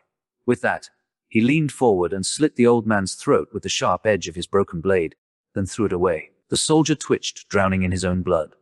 The expression in his eyes changed. Of gratitude or hatred? Sunny did not know. Illusion or not, it was his first time killing a human. Sunny expected to feel guilt or fear, but actually, there was nothing at all. It seemed that, for better or worse, his cruel upbringing in the real world had prepared him for this moment well. He sat quietly near the old man, keeping him company on this last journey. After a while, the spell's voice came whispering into his ear. You have slain a dormant human, name unknown. Sunny flinched. All right. Killing people is also an achievement as far as the spell is concerned. They don't usually show this in webtoons and dramas. He registered that fact and put it away. But, as it turned out, the spell wasn't done speaking. And you've received a memory. Sonny froze, opening his eyes wide. Yes! Come on! Give me something good! Memories could be anything, from weapons to enchanted items. One received from a dormant, rank enemy wouldn't be too powerful. But it was still a boon, weightless and undetectable, able to be summoned from nothingness with a simple thought. A memory was incredibly useful.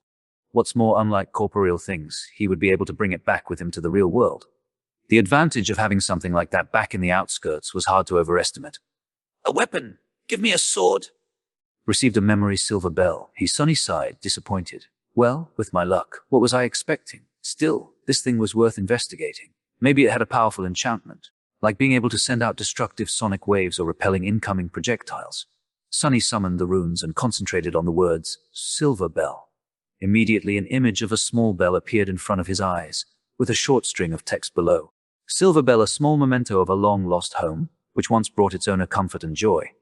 Its clear ringing can be heard from miles away. What a piece of crap, Sonny thought, dejected. His first memory turned out to be pretty much useless, like everything else he possessed. He was almost starting to see a theme in how the spell was treating him. No matter.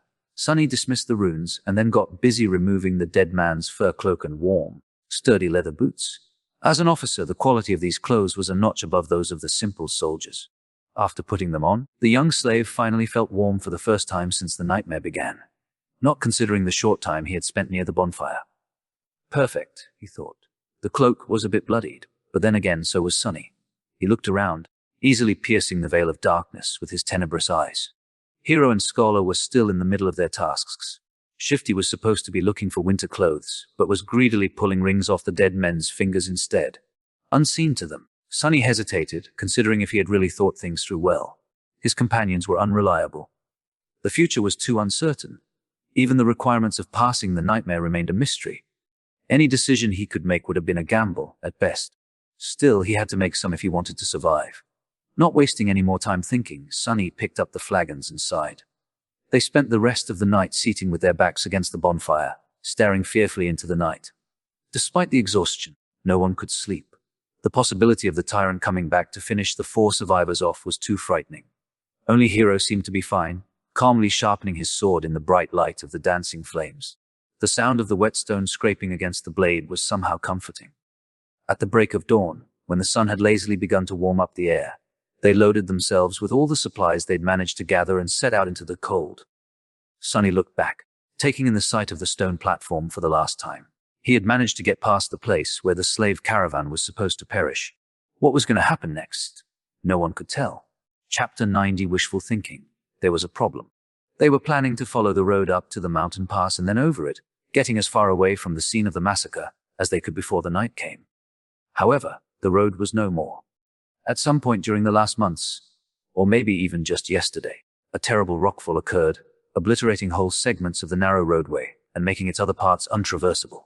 Sonny stood on the precipice of a vast chasm, looking down with no particular expression on his face. What do we do now? Scholar's voice was muffled by the collar of his scavenged fur cloak. His follower, Shifty, angrily looked around. His gaze stopped at Sonny, a suitable victim to vent his frustration. I'll tell you what we need to do. Get rid of some dead weight. He eyed Sonny's fine boots and turned to Hero. Listen, your lordship, the boy is too weak. He is slowing us down, plus he's weird. Doesn't he give you the creeps? The young soldier answered with a judgmental frown. But Shifty wasn't done. Look how he's glaring at me! I swear to gods, ever since he joined the caravan, nothing had gone right. Maybe the old man was right. The boy is cursed by the shadow god. Sonny struggled to not roll his eyes. It was true that he was unlucky, however. The whole truth was opposite to what Shifty was trying to insinuate. It was not that he had attracted misfortune to the slave caravan. On the contrary, it was because the caravan was doomed to begin with that he had ended up here. Scholar cleared his throat. But I've never said that. Whatever! Shouldn't we get rid of him just in case? He can't go on for much longer anyway. Scholar gave Sonny a strange look. Perhaps Sonny was getting paranoid, but there seemed to be a bit of calculating coldness in the older slave's eyes. Finally, Scholar shook his head. Don't be too hasty, my friend. The boy might prove useful later on. But Hero finally spoke, putting an end to their quarrel. We're not going to leave anyone behind. As for how much longer he'll be able to endure, just worry about yourself. Shifty clenched his teeth. but then just waved a hand. Fine. So what do we do then? The four of them looked at the broken road, then down the slope of the mountain, and finally up, where a sheer cliff wall was broken apart by the falling rocks. After a bit of silence, Scholar finally spoke. Actually, in the old days, there used to be a path leading to the peak of the mountain. It was sometimes used by pilgrims. Later, the Empire had widened parts of the path and built a proper road on top of it, now leading to the mountain pass instead of the peak, of course. He looked up. The remnants of the original path should still be somewhere above us. If we reach it, we should be able to find our way back to the undamaged section of the road. Everyone followed his gaze, shifting uncomfortably at the prospect of climbing the treacherous slope, except for Hero, of course, who remained as calm as a saint. Due to the rockfall, the slope wasn't an almost vertical wall anymore, but still the incline was quite sharp. Shifty was the first one to speak. Climb that. Are you insane? Scholar helplessly shrugged. Do you have a better idea? No one did. After a bit of preparation, they began the ascent. Shifty and Scholar stubbornly carried the weapons they had picked up off the dead soldiers' bodies, but Sunny, with some regret, decided to leave his newfound short sword behind. He knew that this climb was going to test the limits of their endurance.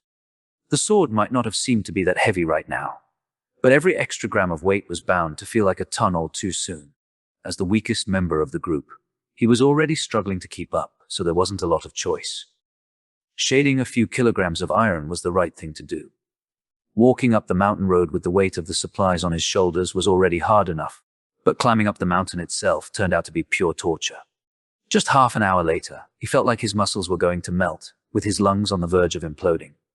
Clenching his teeth, Sunny continued to move forward and up. He had to constantly remind himself to watch his footing too. On this unstable, icy slope, one misstep was enough to send a man tumbling down to his death. Just think about something pleasant, he thought. But what happy thoughts could he summon? Failing to come up with something else, Sunny began to imagine what reward he was going to receive at the end of this trial. The boon of the first nightmare was the most important thing given to an awakened by the spell.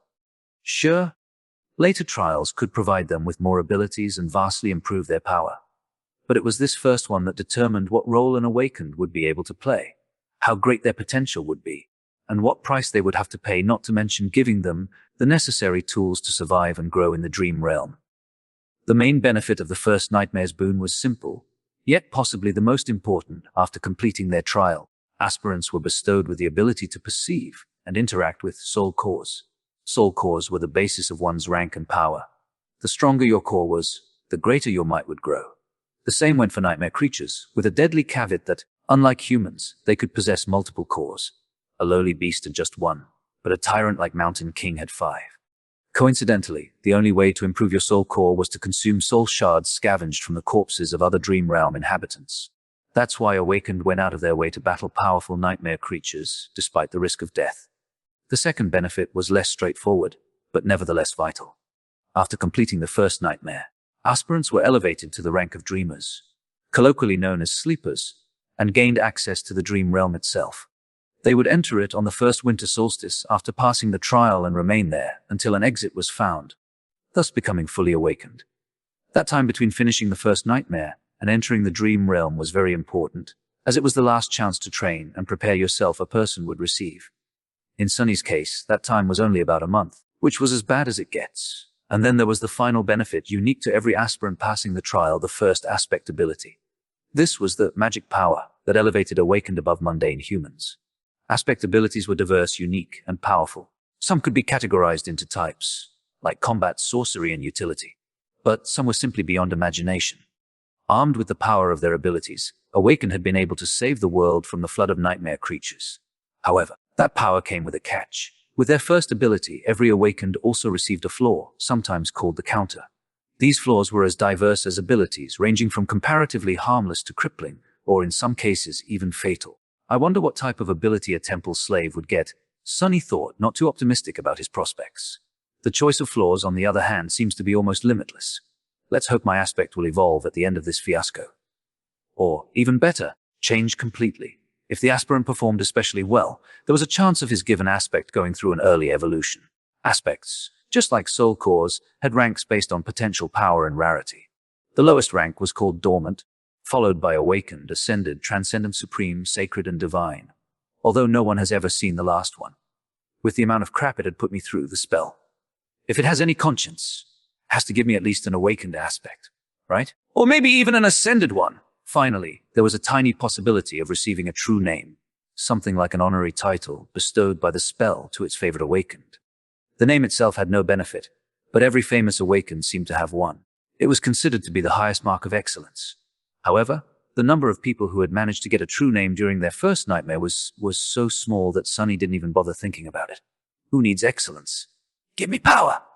He cursed, feeling that this attempt at wishful thinking had only made him more depressed and angry. Maybe I'm allergic to dreaming. An allergy like that would be truly ironic, considering that he was destined to spend half of his remaining life in the dream realm. If he even survives long enough to get there, that is. However, Sunny's mental escapade was not completely useless. Looking up from the slippery rocks under his feet, he noticed that the sun was already considerably lower. Come to think of it, the air also seemed to be much colder. At least it helped me pass the time, Sunny thought. The night was approaching. Chapter 10, First Man Down. By the time they decided to stop, Sunny was on the verge of fainting. After hours and hours of traversing the rough mountain slope, his body was almost at its limit. However, to everyone's surprise, Shifty seemed to be doing even worse than him. The roguish slave's eyes were muddy and unfocused, aimlessly wandering around. His breath was ragged and shallow, as though something was exerting pressure on his lungs. He looked feverish and unwell. As soon as Hero found a suitable place for a camp, Shifty simply collapsed on the ground. The most unnerving part about all of this was the lack of angry, cursing that they had already gotten used to. The slave lay silent and motionless, with only movements of his chest betraying that he was still alive. Several moments later, he uncorked his flagon with a shaky hand and greedily drank a few large gulps. "Conserve your water," Hero said, a hint of concern somehow finding its way into his usually stoic voice. Disregarding these words, Shifty drank more, emptying the flagon completely. Scholar didn't look much better than him. The arduous climb took a heavy toll on the older slave. Despite the unbearable cold, he was sweaty, with bloodshot eyes and a grim expression on his face. Being the weakest of the three, Sunny had somehow managed to endure the best. "Can't we just melt the snow once there's no more water?" Hero gave Scholar a complicated look. "There might come a time when we won't be able to make a fire, as to not attract unwanted attention." No one commented, knowing perfectly well whose attention they had to avoid. The memory of Mountain King's horror was still fresh in their minds. Luckily, today Hero had managed to find a natural alcove in the mountain wall, perched precariously behind a narrow ledge. The fire was well hidden by the rocks, allowing them to enjoy its warmth without the fear of being noticed. No one was in the mood to talk, so they just roasted slices of oxen meat above the flames and ate in silence. By the time the skies had turned completely black, Shifty and Scholar were already asleep, lost in the thrall of their own nightmares. Hero took out his sword and moved to the edge of the rock outcropping. "Try to rest as well. I'll take the first watch." Sunny gave him a nod and lay down near the fire, dead tired. Falling asleep inside a dream was a new experience for him, but unexpectedly it turned out to be quite mundane. As soon as his head touched the ground, his consciousness slipped into darkness. After what felt like only a second, someone had gently shaken him awake. Groggy and disoriented, Sunny blinked a few times, finally noticing Hero hovering above him. These two didn't look too well, so it's better to give them some time to recover. Don't let the flames go out and wake us up once the sun starts to rise, or if the beast appears. Sunny silently rose and changed places with Hero, who added a couple of logs into the fire and was soon fast asleep. For a few hours he was on his own. The skies were black, with dim stars and a sharp crescent of the newborn moon. However, its light was not enough to pierce the darkness that enveloped the mountain. Only Sunny's eyes seemed to be able to do so. He sat quietly, looking down the way they came. Despite the fact that they had managed to climb quite high during the previous day, he could still see the distant ribbon of the road. He could even trace it back to the stone platform where the fight with the tyrant had taken place. The tiny dots littering the stones were the dead bodies of the slaves. As he was watching them, a dark figure slowly crawled on the platform from beneath the cliff. It stayed motionless for a while and then moved forward, scraping its claws against the ground. Every time a claw hit one of the bodies, the tyrant would grab and bring it to its maw. The wind brought the muffled sounds of crunching bones to Sunny's ears. He flinched, accidentally pushing a small rock off the ledge. It fell, hit the slope, and then rolled down, causing a few more to follow. The noise of these falling rocks sounded like thunder in the silent night. Far below, the tyrant suddenly turned its head, looking directly at Sunny. Sunny froze, petrified. He was scared to make even the tiniest sound. For a while, he even forgot to breathe. The tyrant was staring directly at him, not doing anything. A few torturous seconds passed, each feeling like an eternity. Then the tyrant calmly turned away and continued to devour dead slaves, as though he had not seen Sunny at all. Its blind, Sunny suddenly understood. He inhaled, watching Mountain King with widened eyes. It was true. The creature could not see. Looking back at everything that had happened earlier, he grew more and more certain of his guess. Those milky, expressionless eyes. Come to think of it, he never saw the tyrant moving them at all. And back when Sunny was pushing the wagon off the cliff, the tyrant only reacted after the wagons had started to fall, scraping loudly against the rocks. Of course, it was all making sense now. At the break of dawn, Sunny had woken the others up. Hero had hoped that a full night's rest would do Shifty and Scholar some good, but his hopes were crushed. Somehow, the two slaves looked even worse than before. It was as though yesterday's climb had overstrained Scholar too much. However, Shifty's condition could not be explained by simple overexertion. He was deadly pale and shaky, with half-conscious eyes and a lost look on his face. What's wrong with him? Scholar, who himself was not doing very well, helplessly shook his head. It might be the mountain sickness. It affects different people differently. His voice sounded raspy and weak. I'm fine, assholes. Get out of my face. Shifty had trouble forming full sentences, but still insisted that he was all right. Hero frowned, and then took most of the supplies the defiant slave was supposed to carry before adding them to his own load. After hesitating a little, he gave some to Sunny, too. Did anything happen while we were asleep? Sunny stared at him for a few seconds. The monster ate the dead. The young soldier's frown deepened. How do you know? I heard it. Hero moved to the edge and looked down, trying to make out the distant stone platform. After a minute or so, he clenched his jaw, showing signs of uncertainty for the first time. Then we'll have to move faster. If the creature is finished with all the bodies, it will come for us next. We need to find that old path before nightfall. Frightened and dejected, they set out again and continued to climb. Sunny was slowly dying under the weight of the added load. Thankfully, Shifty and Scholar had already drunk most of the water, lightening it a little. This is hell, he thought. They climbed higher and higher and higher. The sun was climbing with them, slowly approaching the zenith. There was no talking, no laughs, only strained breathing. Each of the 4 survivors was concentrated on his own steps and footing. However, Shifty was falling farther and farther behind. His strength was abandoning him. And then, at some point, Sunny heard a desperate scream. Turning around, he only had time to see a panic-stricken face. Then Shifty fell backward, his foot slipping on an ice-covered rock. He hit the ground hard and rolled down, still trying to grab onto something. But it was too late.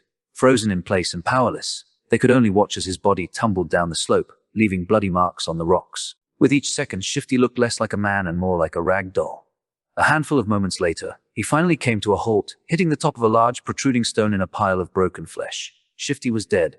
Chapter 11c. Crossroads. The 3 of them stood motionless, looking down in uneasy silence. What happened to Shifty didn't come as a shock, but it was still a hard thing to digest. An ominous feeling settled in their hearts, seeing the broken body of their companion. It was too easy to imagine one of them sharing the same fate. No one knew what to say. After a minute or so, Scholar finally sighed. It's a good thing that you took most of the supplies he had been carrying. A bit heartless, but not wrong, Sunny thought, giving the older slave a careful look. Scholar frowned, realizing that his mask of a kind, hearted gentleman had slipped for a second, and hurriedly added in a somber tone, May you rest in peace, my friend. Wow, what a performance, and actually, Sunny had not believed in his benevolent act for a second. Every kid from the outskirts knew that people who acted kind for no reason were the ones to be most wary of. They were either fools or monsters. Scholar didn't seem like a fool, so Sunny became cautious of him from the moment they met. He got this far by being a mistrustful cynic, and there was no reason to change now. We have to go, Hero said, casting one last look down. His voice was even, but Sunny could feel a well of emotion behind it. He just couldn't tell what that emotion was. Scholar sighed and turned away too. Sunny stared at the bloodied rocks for a few more seconds. Why do I feel so guilty? He thought, bewildered by this unexpected reaction. He got what he deserved, a little unsettled. Sunny turned around and followed his 2 remaining companions.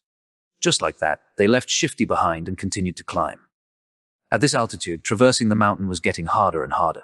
The wind was slamming into them with enough force to throw a person off balance if they were not careful, making every step seem like a gamble. The air was becoming too thin to breathe. Due to the lack of oxygen, Sunny was starting to feel dizzy and nauseated. It was as though they were all slowly suffocating. Altitude sickness was not something one could overcome with effort. It was subtle and overbearing at the same time, affecting the strong and the weak with no regard to their fitness and endurance. If his luck was bad, an elite athlete could succumb to it faster than a random Perserbi. It was just a question of your body's innate aptitude and adaptability. Lucky ones were able to get over it after experiencing mild symptoms. The others were sometimes crippled for days or weeks, suffering from all kinds of torturous side effects. Some even died. As though all that wasn't bad enough, it was getting colder too. The warm clothes and fur weren't enough to keep the chill at bay anymore. Sonny felt simultaneously feverish and freezing, cursing every decision he had made in his life to end up here, on the endless icy slope. This mountain was not a place for humans. And yet they had to go on. A few hours passed. Despite everything, the three survivors continued to struggle forward, slowly moving higher and higher. Wherever that old path Scholar had talked about was, by now it couldn't have been far. At least that's what Sonny was hoping for. But at some point he started to doubt if the path even existed. Maybe the older slave lied. Maybe the path was long ago destroyed by ravages of time. Maybe they had already missed it without even noticing. Just as he was about to fall into despair, they finally found it. It was weathered and narrow, barely enough for two people to walk side by side. The path wasn't paved, but rather cut from the black rock by some unknown tool or magic, winding its way up the mountain like a tail of a sleeping dragon. Here and there it was hidden beneath the snow. But most importantly, it was flat. Sonny had never been that happy to see something flat in his life. Without saying a word, Scholar dropped his rucksack and sat down. He was deathly pale, gasping for air like a fish out of water. Despite that, there was a slight grin on his face. "Told you." Hero gave him a nod and looked around. A few seconds later, he turned back to the triumphant slave. "Stand up. It's not time to rest yet." Scholar blinked a few times, then glanced at him with pleading eyes. Just give me a few minutes." The young soldier was going to retort, but Sonny suddenly put a hand on his shoulder. Hero turned to face him.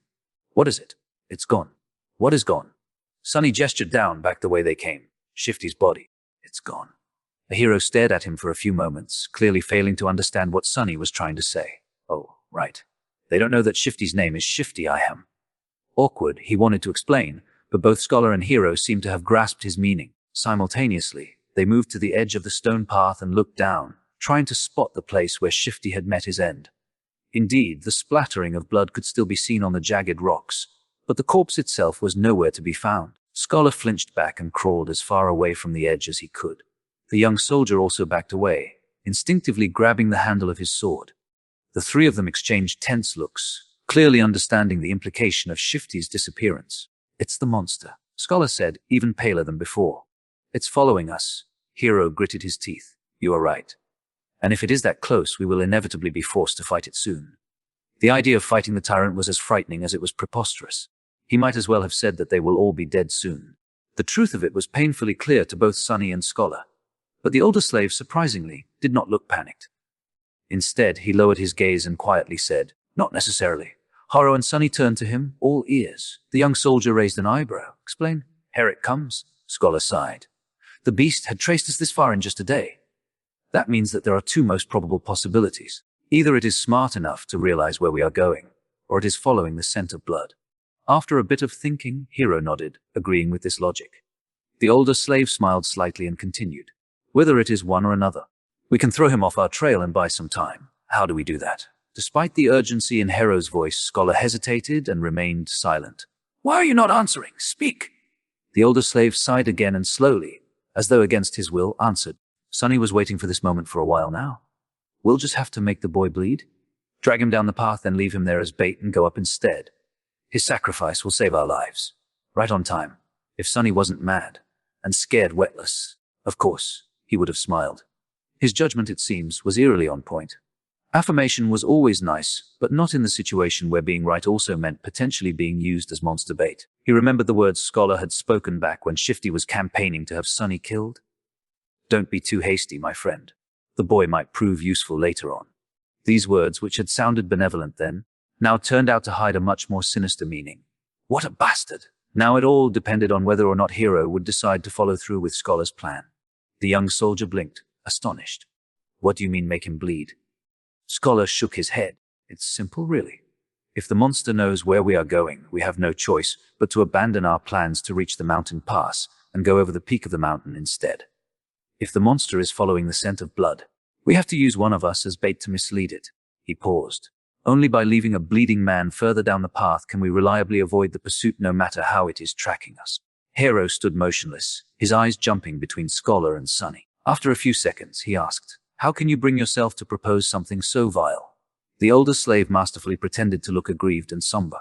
"Of course it pains me. But if we do nothing, all three of us will die. This way, at least, The boy's death will save 2 lives. The gods will reward him for his sacrifice. Gee, what a silver tongue. I'm almost convinced myself. The young soldier opened his mouth, then closed it again, hesitating. Sonny was silently watching the other 2 survivors, measuring his chances of coming on top in a fight. Scholar was already halfway to being a corpse, so overpowering him would not be a problem. Hero presented an obstacle. Chapter 1: 2 hours. The smell of blood right now. That obstacle was looking down, avoiding Sonny's gaze. His hand was resting on the sword handle. As always, the young slave had no idea about what was going on inside Hero's perfectly shaped head. The uncertainty was making him nervous. Finally, after some time had passed, the soldier spoke. I have only one question. Both Sonny and Scholar stared at him while holding their breaths. Yes, you said that one of us must be sacrificed to save the other 2. Why him? From what I see, you are far closer to the grave. A great question. I was just about to ask it myself. Sonny turned to the older slave, trying very hard to suppress a mocking grin. But to his dismay, Scholar had an answer ready. Before the first attack, he was already bleeding because of your senior's whip. During the attack, he was drenched in the blood of a fellow slave. His cloak, too, was soaked in it when the previous owner died. The boy already reeks of blood.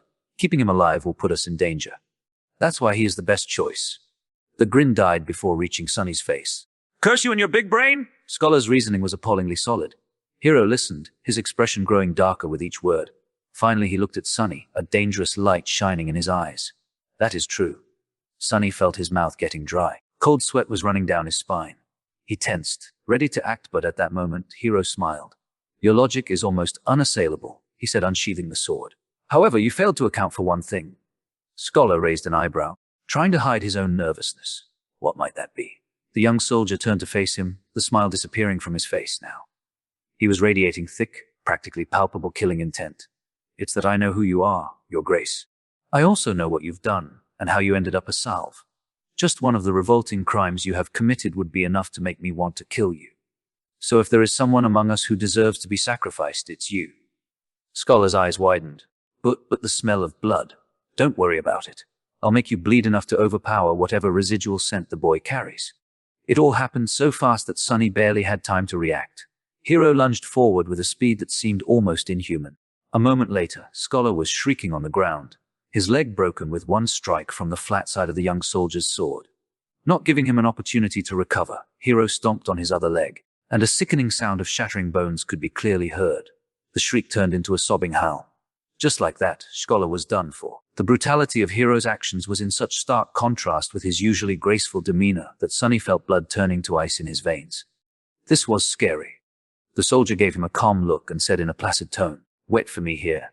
Then he grabbed the older slave and dragged him down the path, soon disappearing behind a rock outcropping. After a few minutes, terrible screams could be heard echoing through the wind. Sonny was left alone, trembling. Crap, this is too much. He still couldn't believe how sudden Scholar's demise came to be, and how ruthless it was. Sometime later, Hero was back, acting as though nothing had happened. But it was exactly that normalcy that unnerved Sonny the most. After sorting through the contents of Scholar's rucksack and throwing most of the firewood out, the young soldier put it over his shoulder and nonchalantly turned to the young slave. Let's go. We need to hurry. Not knowing what to say, Sonny gave him a nod and headed forward. Now there were only 2 of them left. It was sort of stupid, but Sonny suddenly felt lonesome. Walking on the stone path was much easier than scaling the mountain wall. He even had time for unnecessary thoughts. A strange feeling of melancholy descended on Sonny. Somehow, he began to feel that the end of this nightmare, whatever it might be, was not far off now. They walked in silence for some time before Hero spoke. Don't feel guilty about what happened. It's not your fault. The decision was mine and mine alone. The young soldier was a few steps ahead, so Sonny couldn't see his face. Besides, if you knew this man's sins actually, it's better that you don't. Just trust me when I say that killing him was an act of justice. I wonder which one of us feels guilty. These people always trying to rationalize their actions, always desperate to maintain an illusion of righteousness, even while doing most foul things. Sonny hated the hypocrisy. Not getting an answer, Hero chuckled. You don't like to talk, do you? Well, fair enough, silence is gold. They didn't speak again after that, each preoccupied with their own thoughts. The sun was setting, painting the world into a million shades of crimson. This high up, the air was clean and crisp, pierced by streams of scarlet light. Below them, a sea of maroon clouds was slowly rolling past the mountain. The stars and the moon had begun to reveal themselves in the vermilion sky. It was quite beautiful. However, Sonny could only think about how cold it was going to be once the sun fully disappears. Before that happened, Hero had found them a shelter. Not far from the path, hidden behind some tall rocks, was a narrow crevice that extended into the slope of the mountain. Happy to be safe from the piercing wind, they explored the crevice and ended up in a small, well-concealed cave. Sunny made a move to unbundle some firewood, but Hero stopped him with a shake of his head. Today we will camp without making a fire. The beast is too close. Camping without the warm flames to keep them company was not going to be pleasant, but at least they weren't going to freeze to death inside the cave. In any case, the alternative was too frightening. Sunny sat down, putting his back against the cave's wall. Hero settled opposite of him, looking downcast and thoughtful. He was obviously in a strange mood. If nothing else, it was apparent from the fact that today, for the first time, the young soldier had failed to care for his sword after making camp. Soon the sun was gone, and their small cave became completely dark. Sunny, of course, could still see perfectly well. Hero, on the other hand, was now completely blind. In the darkness, his handsome face looked noble and for some reason sorrowful. Sunny studied it, not willing to fall asleep. After a while, Hero suddenly spoke in a quiet voice. You know, it's strange. Usually I can feel someone's presence even in absolute darkness. But with you, there's nothing. It's like you are just one of the shadows. With only silence to answer him, he smiled. Are you asleep? The question echoed in the darkness. Sunny, who had never spoken with Hero unless there was an urgent need to, and even then only using a few words at best, felt like there was a strange intimacy between them now. That's why he decided to talk. Maybe the darkness gave him courage. Besides, there was an occasion. Why, are you waiting for me to fall asleep before you kill me? Or will you do it in the morning? Chapter 13. Moment of truth. The smile froze on Hero's face. He lowered his head, as though in shame.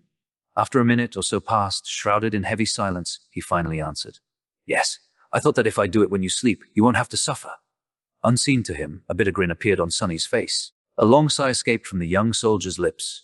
He rested his back against the cave's wall, still not looking up. I don't expect you to forgive me. This sin, too, will be mine to bear.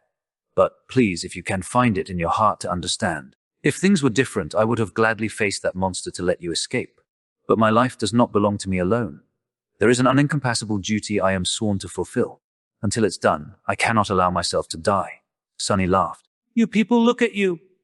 Planning to kill me and still insisting on having a good excuse. How very convenient.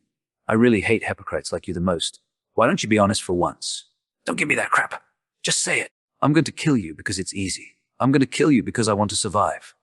A Hero closed his eyes, his face full of sadness. I'm sorry. I knew you wouldn't be able to understand. What's there to understand? Sunny leaned forward, anger coursing through his veins. Tell me, why do I have to die? The young soldier finally looked up. Even though he couldn't see in the dark, he turned his face in the direction of Sunny's voice. That man was a villain, but he was also right.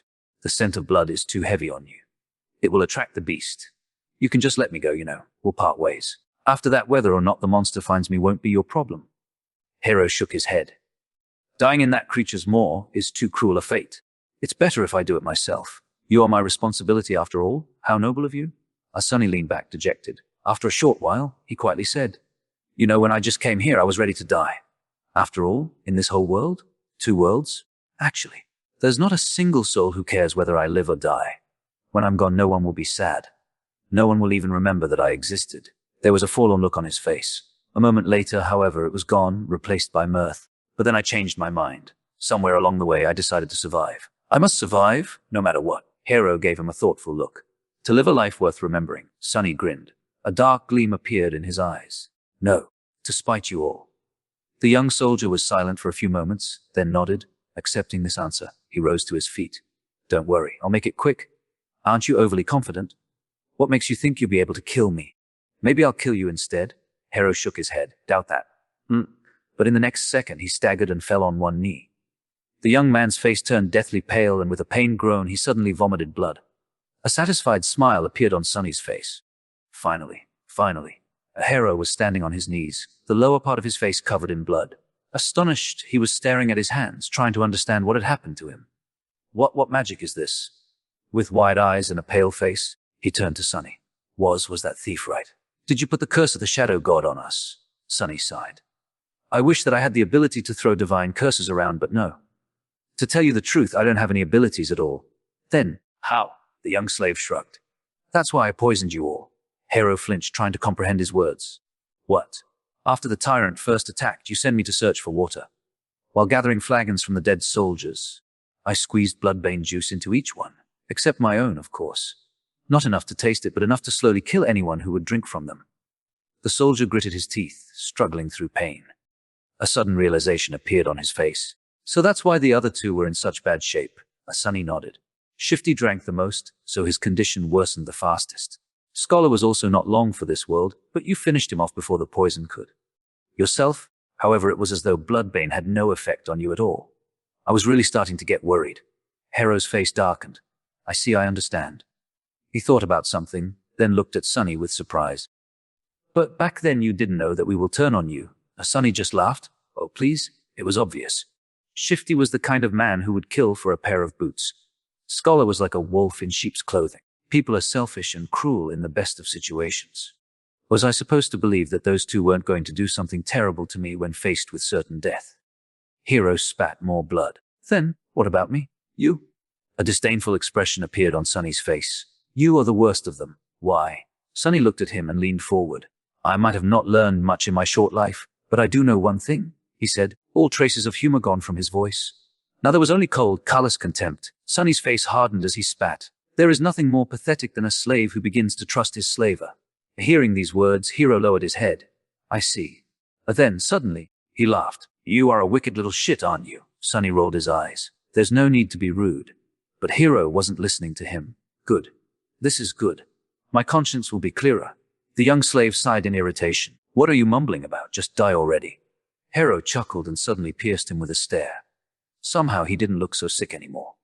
You see, that plan would have worked if I was a normal human. But alas, my soul core has awakened long ago. I've slain countless enemies and absorbed their power. Bloodbane poison, unpleasant as it might be, can never kill me. Crap! Sunny turned around and tried to run away, but it was already too late. Something hit him in the back, sending his body crashing into the rock wall. With a scream, he felt a sharp pain piercing his left side. Rolling out of the cave, Sunny clutched his chest, scrambled back onto his feet and ran, trying to escape the narrow crevice. He managed to reach the old path, finally being able to see the stars and the pale moon shining brightly in the night sky. But it was as far as he was able to get. Stop. As the cold voice sounded behind him, Sunny froze. If Hero really had an awakened soul core, he had no chances of getting away from him. In a fight, he had no chances at all. Turn around. The young slave obediently turned, holding his hands up. He looked at Hero, who was wiping the blood off his face with a displeased look in his eyes. The two of them stared at each other, shivering in the murderous cold. Was it worth it? No matter. Despite it all, I will be true to my promise. I'll make it quick. The soldier unsheathed his sword. Do you have any last words? Sunny did not answer. However, a small silver bell suddenly appeared in his hand. Hero frowned. Where were you hiding that thing? Sunny shook the bell. A beautiful, clear ringing sound flowed over the mountain, filling the night with an enchanting melody. What are you doing? Stop. The young slave dutifully stopped. What was? Right under Hero's bewildered eyes, the silver bell disappeared into thin air. He looked at Sunny, stumped and suspicious. Tell me, what did you just do? But Sunny didn't answer. In fact, he hadn't said a single word ever since escaping the cave. Right now, he wasn't even breathing. Hero, on the other hand, continued to speak. Tell me right now or you will regret it. He scowled. Why are you not saying anything? The shivering boy just stared at him, completely silent. No, he was staring into the darkness behind him. Hero's eyes widened. What? Chapter 14, Child of Shadows. Sunny had no choice but to resort to one last, desperate gamble. He had no chance against the enemy in a direct confrontation, at least not without an advantage. Bloodbane poison was supposed to be his hidden card, but turned out to be nearly useless. Being able to see in the dark did not help that much. Somehow, Hero was able to perceive their surroundings even without any light. Whether he was using his sense of hearing or some magical ability, Sunny did not know.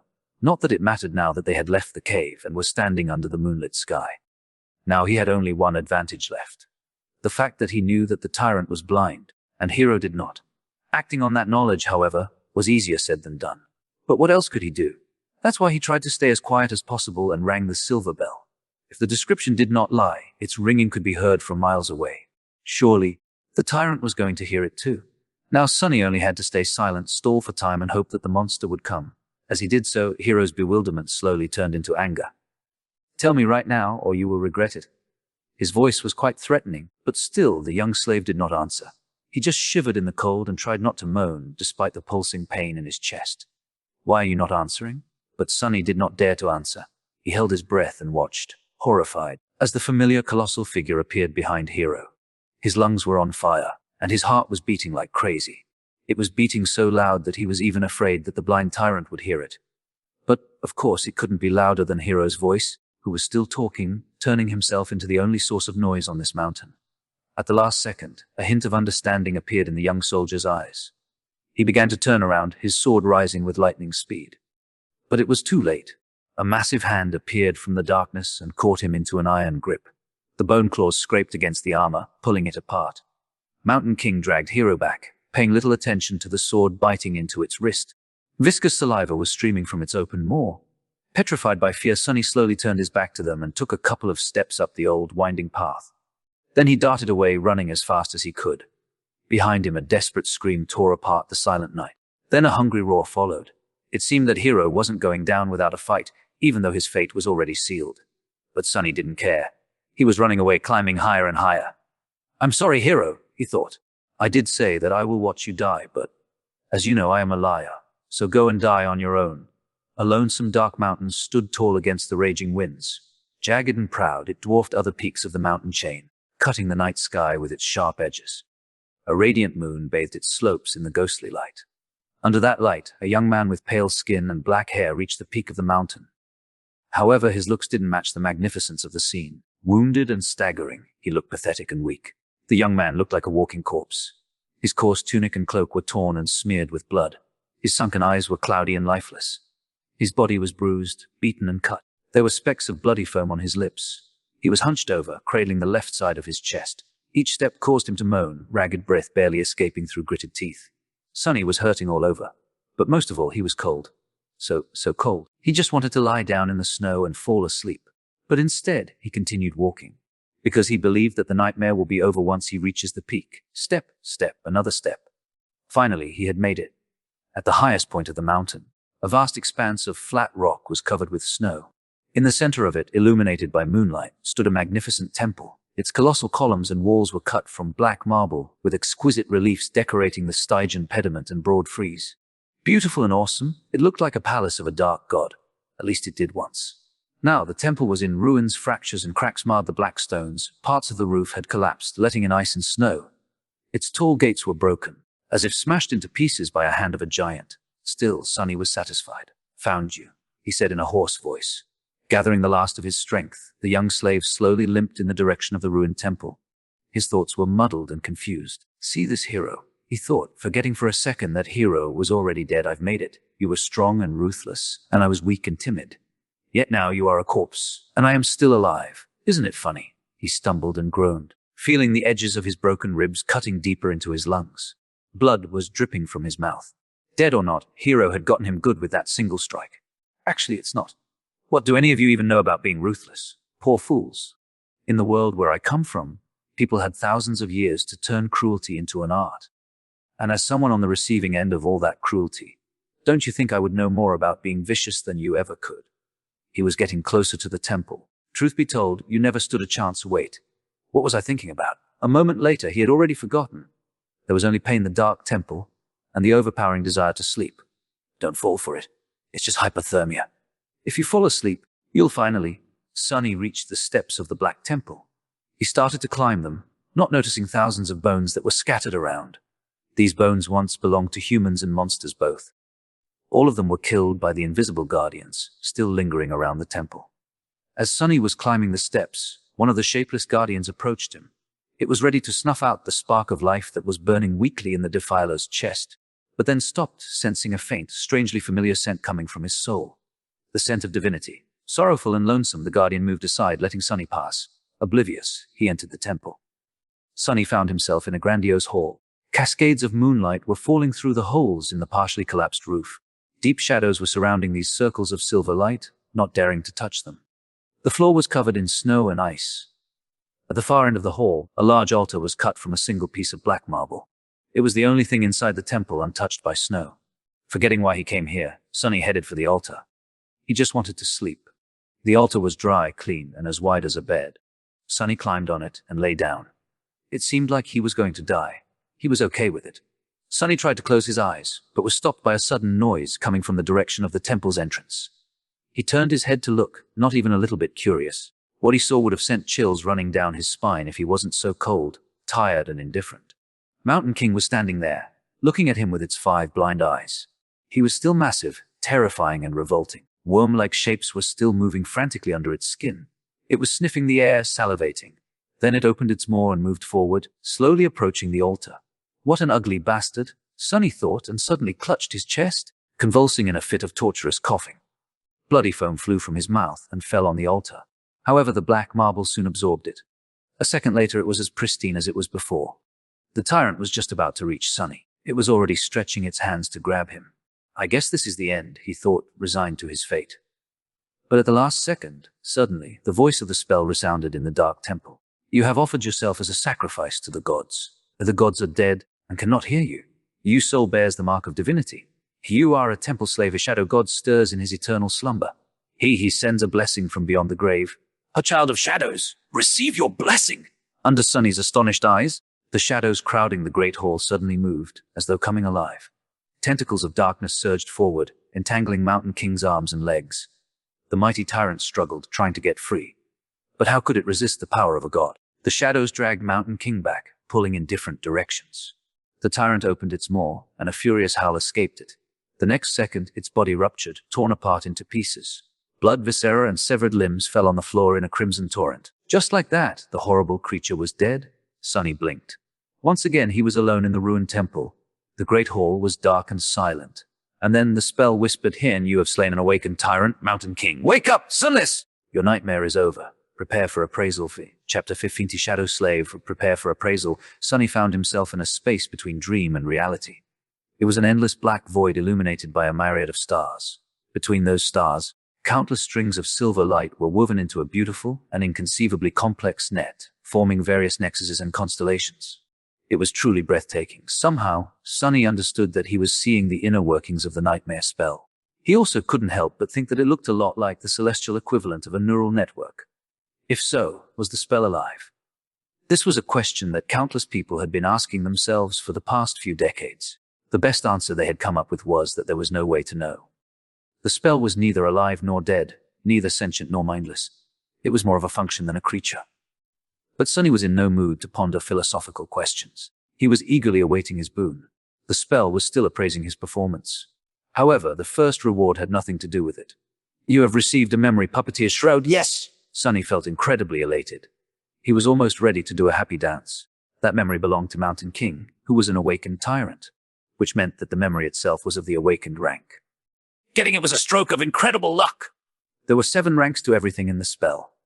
These ranks were, in order of growing power: dormant, awakened, ascended, transcendent, supreme, sacred, and divine, so with the exclusion of nightmare creatures, who were ranked as dormant, awakened, fallen, corrupted, great, cursed, and unholy. From the spell's point of view, Sonny was a dormant human. Having a memory of a higher rank than his own soul core would be of great help once he enters the dream realm. The power gap between different ranks simply could not be overestimated. He wanted to take a look at the puppeteer's shroud, but there was no more time. The spell was done with its appraisal. Here in the void, its voice didn't sound subtle and familiar anymore. Rather, it seemed like the universe itself was speaking. Sonny held his breath, listening. Aspirant! Your trial is over. A nameless slave ascended the Black Mountain. Both heroes and monsters fell by his hand. Unbroken, he entered the ruined temple of a long-forgotten god and spilled his blood on the sacred altar. The gods were dead, and yet they listened. You have defeated a dormant beast, Mountain King's lava. You have defeated 3 dormant humans, names unknown. You have defeated an awakened human aura of the 9. You have defeated an awakened tyrant, Mountain King. You have received the Shadow God's blessing. How you have achieved the impossible! Final appraisal glorious. Your treachery truly knows no bounds. That final part was not really necessary, as far as Sonny was concerned, but he was still pretty satisfied with the praise from the spell. He felt like his chances of evolving his aspect to an awakened, or even ascended one, were pretty high. His overall power was still dependent on the rank of his soul core, which would remain dormant until much later, but the rank of the aspect itself would do wonders for his overall potential. A dreamer Sunless, receive your boon! He was an aspirant no more. Sonny grinned. You have been bestowed a true name. Lost from light. His jaw dropped. A true name! He had received a true name! Never in his wildest dreams did Sonny dream of becoming one of the chosen few to accomplish such feat. And in his very first nightmare to boot. Not even all of the saints could boast of having one. He was an elite now, a bona fide cream of the crop! He was going to be rich, but the rewards kept coming. Higher aspect is ready to evolve. Evolve aspect? What kind of a question is that? Sunny crossed his fingers and said yes. Dormant aspect temple slave is evolving. New aspect acquired. Aspect rank divine. Sunny fell over. Aspect name. Shadow slave. Pia divinum. It's divine. Sunny was standing on his knees, stupefied. The shock was so great that for a second there he lost all control over his limbs and fell. It said, divin. Right? He raised a trembling hand and rubbed his eyes, making sure that he was awake. Or rather conscious, since technically he was still sleeping in the underground vault of the police station. Confused by all this terminology, Sunny silently summoned the runes and found the lines describing his aspect. Aspect. A shadow slave, aspect rank divine. Aspect description: you are a miraculous shadow left behind by a dead god. As a divine shadow, you possess plenty of strange and wondrous powers. However, your existence is empty and lonesome. You mourn the passing of your former master and long to find a new one. Innate ability, shadow bond. Ability description: find a worthy master and let them know your true name. Once they recite it out loud, you will be bound to their will, unable to disobey any command. It is improper for a shadow, let alone a divine one, to walk around without a master. That was a lot to digest. First of all, Sunny felt his heart beating faster.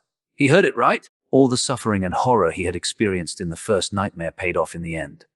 A divine aspect. He had received a divine aspect. Anything above awakened was rare and immensely valuable. People with ascended aspects were rare enough to be fought over by various factions. The factions themselves were built around singular powerhouses with transcendent or supreme aspects. And he had never ever heard of anyone acquiring a divine one. Never! Anything with the divine prefix was so hard to find that it mostly lived in the realm of myths and legends. After all, the human race had not reached that high yet. It was only slightly more than a decade since humans managed to finally conquer the third nightmare and receive the ability to evolve their cores to transcendent rank. As transcendents, or saints, as they were called in the real world, powerful awakened ruled over the dream realm. But even they did not dare to face nightmare creatures of higher ranks. Subsequently, there were not a lot of memories and echoes of supreme rank around, let alone sacred or divine. The same went for aspects. And yet Sunny just got one! He grinned, driven half mad by joy and arrogance. However, his jubilation was a little muddied. After all, there was that weird innate ability. Of course, he had no intention of becoming someone's magical slave with no free will of his own. To hell with that. But it wasn't that bad. All he had to do to avoid that fate was to conceal his true name. No one except for him could see his status. That meant that Sunny just had to keep his mouth shut, and no one will know that he even had one. It meant giving up on all the benefits that someone who was bestowed a true name after the first nightmare was entitled to, but it all paled in comparison with the divine aspect. Not a problem, Sunny thought with a smirk. If the spell had the ability to laugh, it would surely do so after hearing his thoughts. However, it didn't. Instead, it began to speak again. The first seal is broken. Awakening dormant powers key. Chapter 16C Rebirth. Sunny felt something waking up inside of him. With a startled cry, he clutched his chest and stared into the darkness, trying to understand what was happening. The feeling was not painful or unpleasant, yet it was like nothing he had ever experienced. It was as though his soul was being shaken awake, infused with strange new energy. However, that energy did not come from some outside source. Rather, it was coming from within, as though it had always been there, sleeping. The energy filled every fiber of his being. Sunny felt his emotions becoming clearer and sharper. Then, his body began to change too. He felt as though a miniature star was burning in the center of his chest. Waves of heat were radiating from it, slowly reaching his stomach and shoulders, then his arms and legs, then his hands and feet. Under that heat, his bones, muscles, organs, and blood vessels were being rebuilt and revitalized. Sunny felt like he was being reborn. He was becoming stronger, faster, healthier. It was euphoric. With each second, his transformation was becoming more profound. New confidence settled in Sunny's heart. He was not a weak, frail street kid anymore. He was not as vulnerable against anyone who would wish to bully him as he was in the past.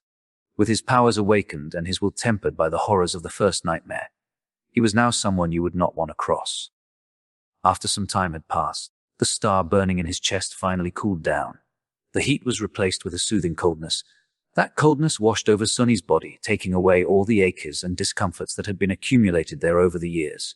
Then it moved up, reaching his brain and, finally, his eyes. His vision strangely doubled.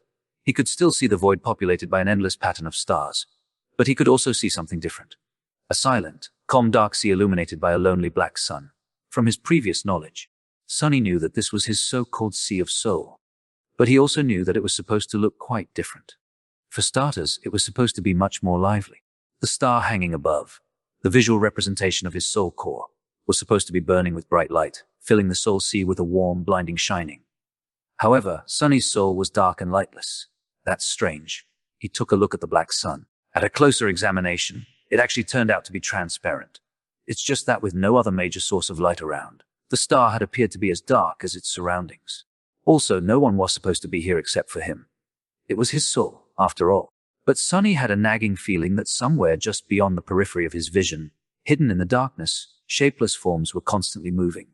No matter how he turned his head, he couldn't catch a clear glimpse of them. And yet the feeling would not go away.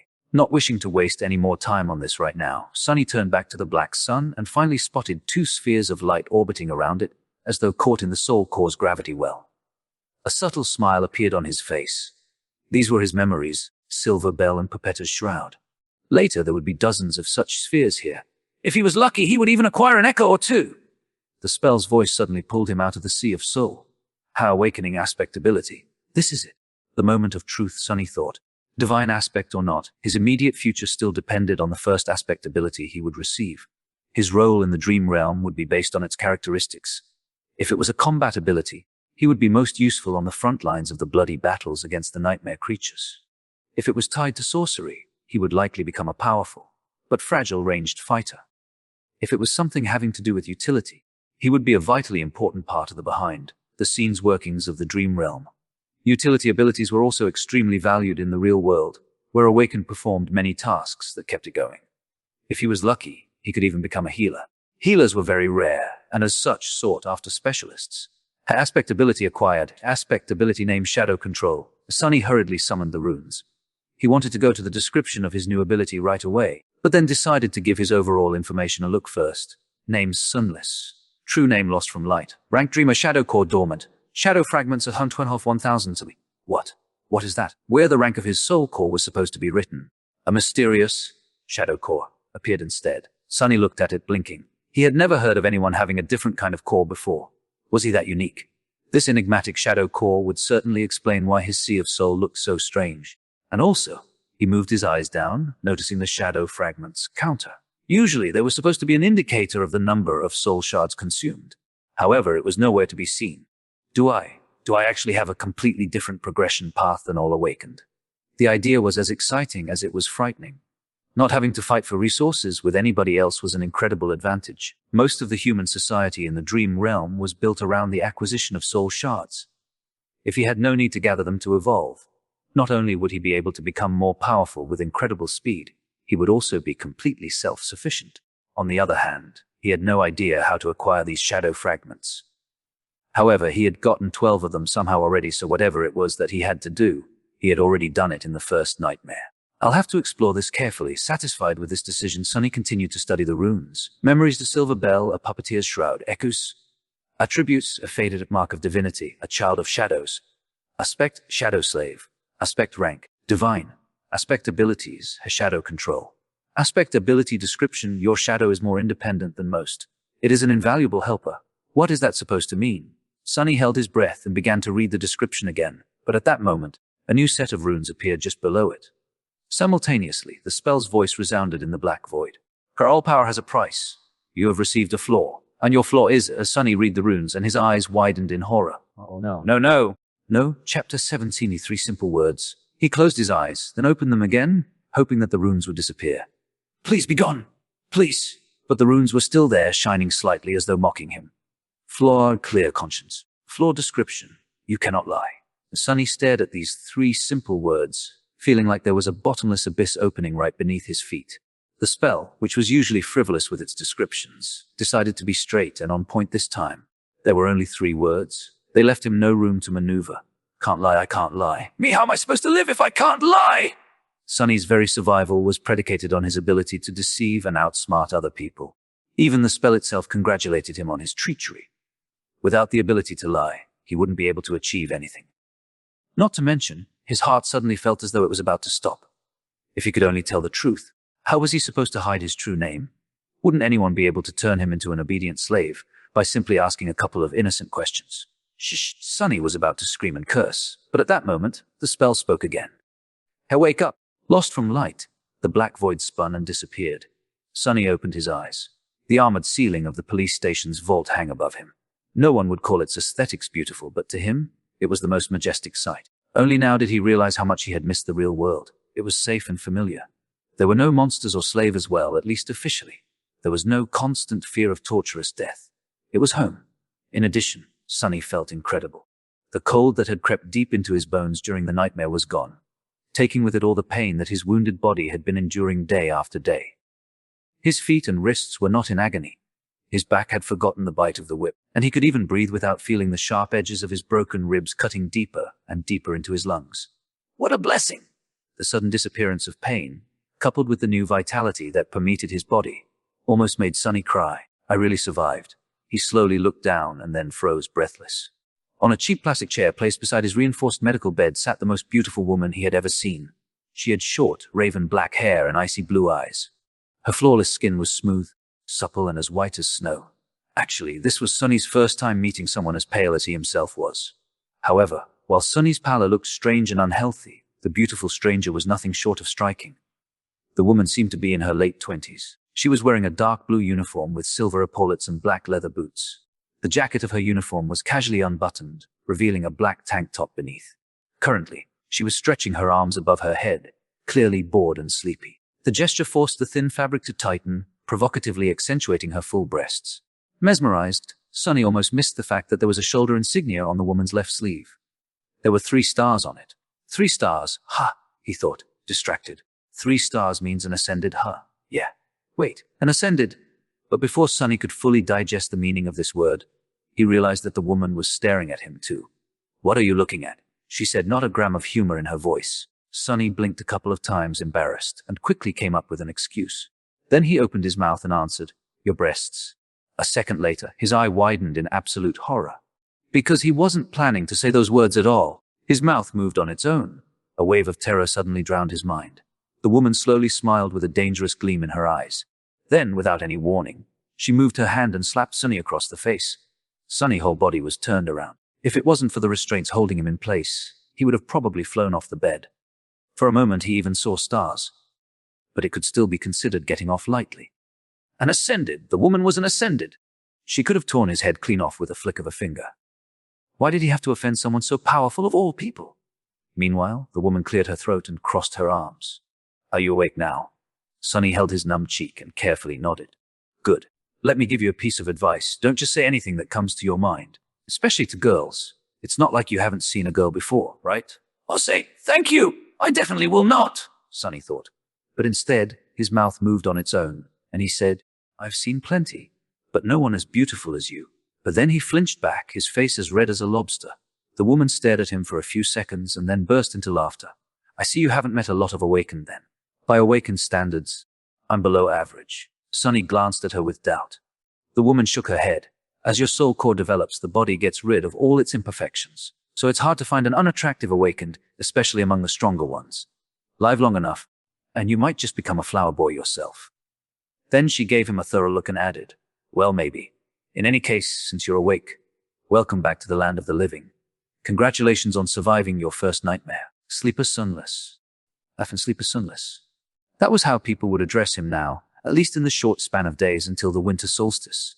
After that, he would either return from the dream realm as an awakened or not return at all. It felt strange to have a title put before his name. In the past, Sonny was rarely even addressed by name.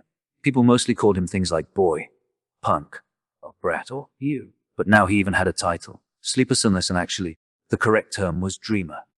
But humans had their own set of words for those infected by the nightmare spell.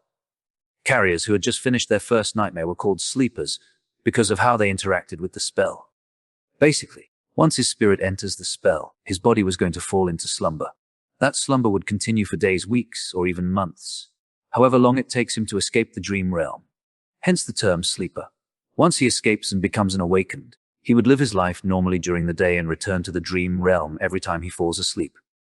The awakened were called the same by the spell and the humans. That word was also sometimes used as a general term for all carriers. Then, if he were to decide to enter a second nightmare and manage to survive, he would become an ascended. People called them masters. Masters could enter and exit the dream realm as they wished. Some even chose to never come back there at all. More than that, they traveled between the worlds physically, not just in spirit. And then, above the masters, there were saints, those who had conquered the third nightmare and earned the right to call themselves transcendent.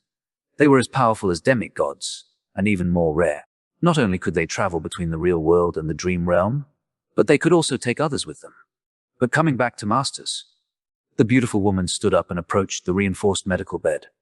With practiced moves, she began to undo the restraint holding Sunny in place. "I am Ascended Jet. You can call me Master Jet. These past 3 days I was on watch duty due to your nightmare. Right before I fell asleep, the policeman told me that an awakened would arrive in a few hours to monitor my condition. To kill the nightmare creature if I die and let it through." Sunny was unwilling to open his mouth, terrified that all sorts of truths would come spilling out. But there were things he simply had to know. "Master Jet, I have a question." "Go on. Why would a master be put on watch duty? Isn't it below your pay grade?" Jet gave him a dark look. "You're smarter than you seem." Recently, there was a lot of gates opening in this sector. Most of the local awakened are either wounded or occupied with the clean-up, or dead. It's always like that close to the winter solstice. She opened the final restraint and took a step back. "Plus, there's not a lot of awakened who, like me, directly work for the government. It's by far the least lucrative or glorious career one of us can choose. Would you abandon wealth and fame to work abysmal hours and risk your life, fueled only by altruism and sense of duty?" Sunny wanted to say something flattering. Instead, he looked Master Jet right in the eyes and smirked. "Of course not. I'm not an idiot. Damn this damn floor, damn." She stared at him with a humorless expression. Sunny thought that he was going to get slapped again. But instead, Jet smiled. "See, I was right. You really are smart." Chapter 18. In absence of light, Sunny was enjoying a hot shower. After their short conversation, Master Jet had sent him to clean himself, saying that he reeked of nightmare. The unnatural slumber of the spell would slow down the body's metabolism, and the medical apparatus he had been strapped into was supposed to take care of the rest. But he was still asleep for 3 whole days. Even if only psychological, the scent of bloodshed and despair lingered around him. "Ah, I'm in heaven," Sunny thought, willing himself to temporarily forget about the looming disaster of the floor. He was alone in the police station's showers, relaxing under the streams of hot water. After a bit of time had passed, Sunny reluctantly turned the tap off and walked over to the towel rack. Coincidentally, he saw himself reflecting in the mirror. The changes in his physique were subtle but noticeable. His pale skin seemed a little healthier, his muscles a bit more pronounced. He looked slender and lean instead of emaciated and frail, as he did before. There was a slight luster to his dark hair and a shine to his eyes. However, he was still rather diminutive. Not exactly a picture of masculine handsomeness, to say the least. "Flower boy, huh?" Sunny thought, full of bitterness. Then he suddenly froze, noticing something strange. As he was looking at himself in the mirror, the reflection of his shadow seemed to move. It was as though the shadow lowered its head and quietly facepalmed. Sunny quickly turned around, piercing his shadow with a nervous look. However, everything seemed normal. The shadow was doing exactly what it was supposed to do, repeating his every motion. "I clearly saw you move," he said, feeling a bit strange. "You have just moved on your own, right?" Sunny glared at the shadow, which obediently glared back. "Did you move or not?" The shadow enthusiastically shook its head. What do you mean? No! You've just moved your head. Do you think I'm a fool?" The shadow seemed to think for a bit and then shrugged. Sunny was left with his mouth agape. "Your shadow is more independent than most. It is an invaluable helper," he muttered finally. Right. This was how the spell had described his aspect ability. But what exactly could his shadow do? He decided to experiment a little. "Hey you, tell me what you can do." The shadow was silent and motionless. "Right. It doesn't have vocal cords." As though that made any sense! Shadows were not supposed to have muscles either, and yet it knew how to move. "Show me." No reaction. It seems the shadow was content pretending to be an ordinary, lifeless blob of darkness. Sunny sighed. "I'm doing this wrong." Independent or not, the shadow was still a part of him. It was a manifestation of his aspect ability. So instead of asking the shadow, he really should have been asking himself. "Not gonna talk, are you?" Sunny closed his eyes and directed his perception within, exploring himself for the first time since returning to the real world. He felt the beating of his heart, the steady rising of his chest, the slight chill of the shower room. He heard droplets of water falling on the tiled floor, felt the movement of filtered air against his skin, and there, on the verge of his consciousness, something new, a completely new sense. Sunny concentrated on it, and suddenly a whole other world opened to him. It was hard to describe with words, just like one would have trouble explaining how hearing or touch feels. It was as though he could communicate with vast forms that crowded around him and receive an understanding of both their own shape and the surrounding space, guided by the different degrees of pressure they exerted on his mind and each other. That understanding came naturally and instantaneously, like an instinct. These forms were shadows, and among them one, not the largest one, but the deepest, didn't feel like an external entity. It was like a part of his soul. Once Sonny grasped the feeling of it, he could sense the shadow just like he sensed his limbs. The only thing was that his limbs were made out of flesh, and the shadow was made from the absence of light. Sonny opened his eyes and looked at the shadow. Then, with a thought, he willed it to raise an arm. The shadow raised an arm. He willed it to sit, stand, turn around, kick. Then he willed it to change shape, turning into a circle, then a line, then a monster, and finally back to his own silhouette. The shadow was mercurial and fluid like water. The only constant was its size. How about that? The shadow pouted, then reluctantly raised its thumbs. But how are you useful? He willed the shadow to strike the towel rack. It obediently moved and delivered a powerful kick. Of course, since it was just a shadow, its leg passed over the towels harmlessly, not even causing them to sway a little. Is that all you can do? In his mind, the image of shadow tentacles tearing the mighty tyrant into little pieces cracked and shattered mercilessly. It seemed he would not be competing with Shadow God anytime soon. How regretful. The shadow looked at him with disdain.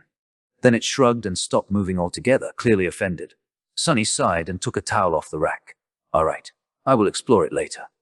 A few minutes after that, he was wearing a clean police-issued tracksuit and heading for the cafeteria. Master Jet was waiting for him at one of the tables, with 2 trays full of steaming synthetic food in front of her. Help yourself. Sonny glanced at the cheap gruel, which was not so different from the stuff he used to consume in the outskirts, and sighed. Somehow he had expected his first meal after becoming a sleeper to be more lavish. Still, it was food. He sat down and began to wolf down the gruel ravenously. He was very, very hungry. In the process, his thoughts began to wander. Sonny stole a glance at Jet and wondered. The spell told him to find a master, and the next thing he knew, there was a woman calling herself master right in front of him. He tried to imagine being an obedient slave to someone like her. Weird thoughts started to appear in his mind.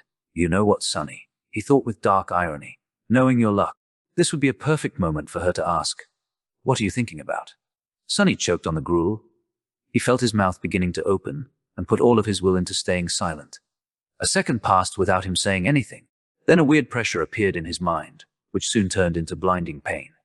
He endured it for a couple more seconds before giving up. I was thinking that it would be a perfect moment for you to ask me about what I am thinking, he finally said. Jet gave him a weird look. All right, are you almost finished with your food? Sonny nodded. As per protocol, I am obligated to inform you of a few things. It is mostly a formality. First of all, concerning your nightmare. She glanced at him and sighed. You are entitled to receive free psychological counseling. No matter what traumatic experience you have encountered, there is no shame in asking for help. Your mind is as important as your body. It's only right to keep it healthy. Are you interested? Sonny shook his head. Jet shrugged and continued. As you wish. You can also talk to me. Was it very hard? How could he answer? It was simultaneously much worse than I expected and exactly as bad as I expected. She nodded, satisfied with that explanation. That's a good attitude. I won't pry any further. Those outskirt rats are way more resilient than people think. Sonny looked at her in surprise. Master Jet, you grew up in the outskirts. She grinned. What, you can't tell because of my exquisite manners and polished exterior? He blinked a couple of times, surprised. I couldn't tell at all. After thinking for a while, he added, Are there a lot of people like us among the awakened? Jet's smile disappeared. No, there's not. In fact, they can be counted on one hand. As expected, odds were really stacked against people like them. That made the 3 stars on Jet's insignia even more exceptional. One day I'll be a master too. If she can do it, why can't I? So, what happens now? What else are you obligated to tell me? Sonny had no idea what he was supposed to do after leaving the police station. The winter solstice was just several weeks away. Jet leaned back and answered, That's basically it. There are some additional hoops to jump through, mostly having to do with your family, but well, I've read your file, so I know it doesn't apply. The only thing left is to decide how you will be preparing for your first journey into the dream realm. She looked at her communicator and grimaced. I must stay. Your luck is exceptionally bad. There's not a lot of time at all. First of all, you are free to do what you want. No one is forcing you to make a certain decision. That is to say, you can choose to prepare on your own, or not prepare at all. Party until the lights go out. Sonny was not very well versed in partying. However, I would advise against that. As a sleeper, you are also entitled to enroll in the Awakened Academy. You'll be provided with food, lodging, and a wide choice of preparatory classes. This late into the year, you won't be able to learn a lot. But it's better than nothing. She was silent for a few seconds, then added, More importantly, you will get acquainted with most of the people who will enter the dream realm with you. Some of them might become your companions for life, and some may end up trying to end that life once we're inside the spell," Sunny added, reading between the lines of what Master Jet had said. "So, what do you say? Do you want me to take you to the academy?" Sunny thought about it. Strangely, his floor was silent, not forcing him to answer one way or the other. Is it because I haven't made up my mind yet? Finally, he looked down at his empty tray and made a decision. Free lodging and food, you say? Yeah. I want to go to the academy. Chapter 19. Crossing the bridge. Sunny was standing in front of the massive, seemingly indestructible red gates of the awakened academy. The academy was, in fact, a city within the city. It was built like a fortress, with a high wall made of hard alloy, deep moat, and numerous large, caliber turrets which were placed in certain positions to create a deadly air suppression dome. No nightmare creature, not even colossal titans, were supposed to be able to break through its defenses. It was a legendary place. Actually, many of the most popular webtoons, youth dramas, and novels took place right behind that wall. Adventures, rivalries, and romantic entanglements of the young awakened heroes were the mainstream theme of modern entertainment. Never in his wildest dreams did Sunny imagine actually becoming one of these heroes. Of course, how things really were differed a lot from how it was portrayed in the media. More than that, he had only 4 weeks to spend here before venturing into the dream realm. Even if he wanted to, there was not enough time for any type of entanglement, and he definitely did not want to. He had to learn how to survive, not waste time on such nonsense. The snow was slowly falling to the ground. It was cold and silent in front of the academy gates. Except for Sunny, there was only one other person, another new sleeper, if he had to guess. It was a tall, slender girl of around his age, with clear grey eyes and a detached look on her face. She had strange silver, white hair that was cut short and neatly parted to the side. Just like him, she was dressed in a police-issued tracksuit and had no personal belongings with her. On her head there was a pair of old-fashioned headphones. She was calmly listening to music while they waited. There was a certain vibe to the silver-haired girl. It was sort of as though she was apart from the world. She looked confident and self-sufficient, but also a bit lonely. Sunny wasn't going to start a conversation. Who knew what kind of situation he would put himself in due to that damn flaw? It was better to keep to himself. He glanced at the girl and sighed. I wonder what flaw does she have? Finally, the gates began to open. The giant, ridiculously thick sheet of reinforced metal slowly descended, creating a long bridge. Sunny looked ahead with grim determination. Master Jet's parting words echoed in his mind. On their drive to the academy, Sunny didn't speak much, looking at the sights of the city that were flying past the window of Jet's personal transport vehicle. Actually, it was his first time sitting in a PTV. Most people in the city couldn't even dream about getting a license and purchasing a vehicle like that, having to do with public transportation. He had ridden in the back of a police cruiser once or twice, but that was a completely different experience. At some point, Master Jet looked at him and said, "Since we both come from the outskirts, I'll give you 3 pieces of advice. Whether you listen to me or not is your business." Sunny turned his head, waiting. First, once you're registered in the academy, they'll offer you psychological counseling again. There will also be a valuable reward for sharing your experiences in the nightmare and the details of your appraisal. You'll be able to receive a soul shard, maybe even several of them. He frowned. Are you trying to convince me to visit a psychiatrist again? Jet shook her head. No, I'm telling you to refuse. Surprised, Sunny raised his eyebrows. Why?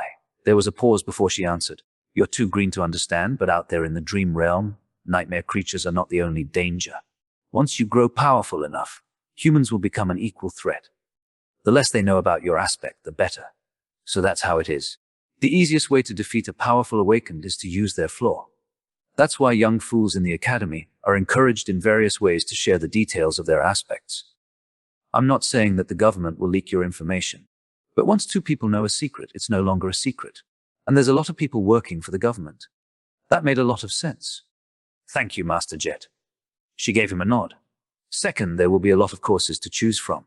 All types of combat training, deep dives into nightmare creature categories and vulnerabilities, basics of various types of sorcery, artifact study, and so on.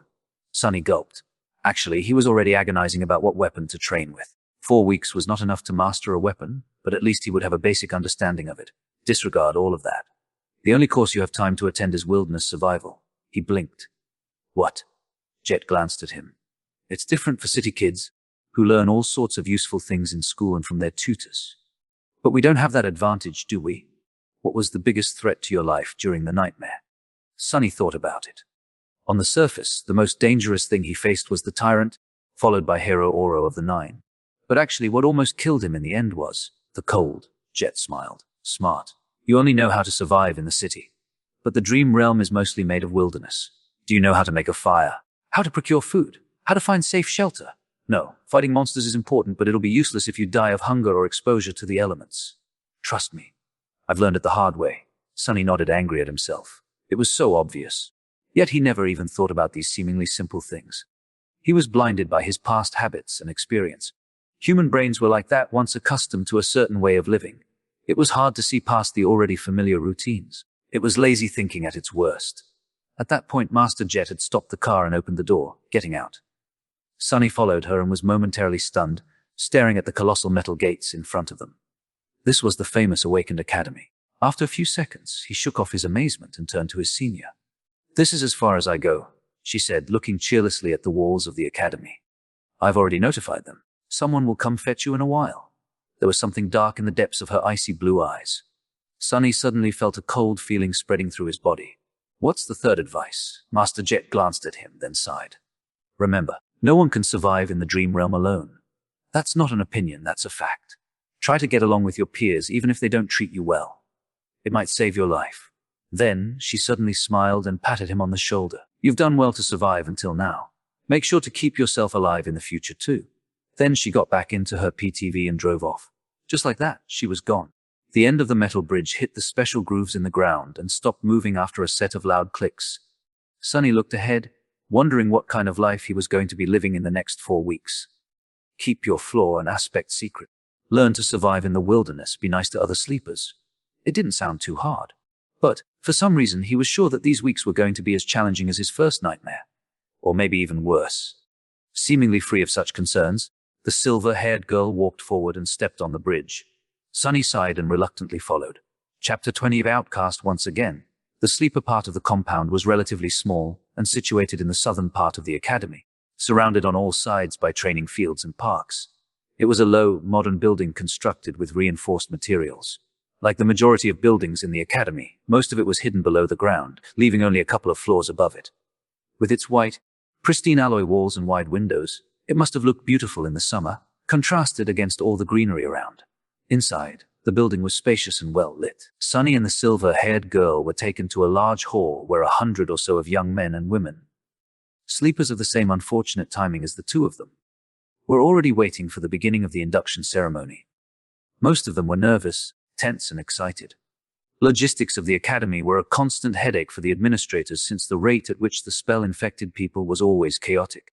There was no way to orderly structure for batches of sleepers to undergo any type of standardized education on a shared schedule. Some of them had a full year to prepare for the dream realm, some only months, some even mere days.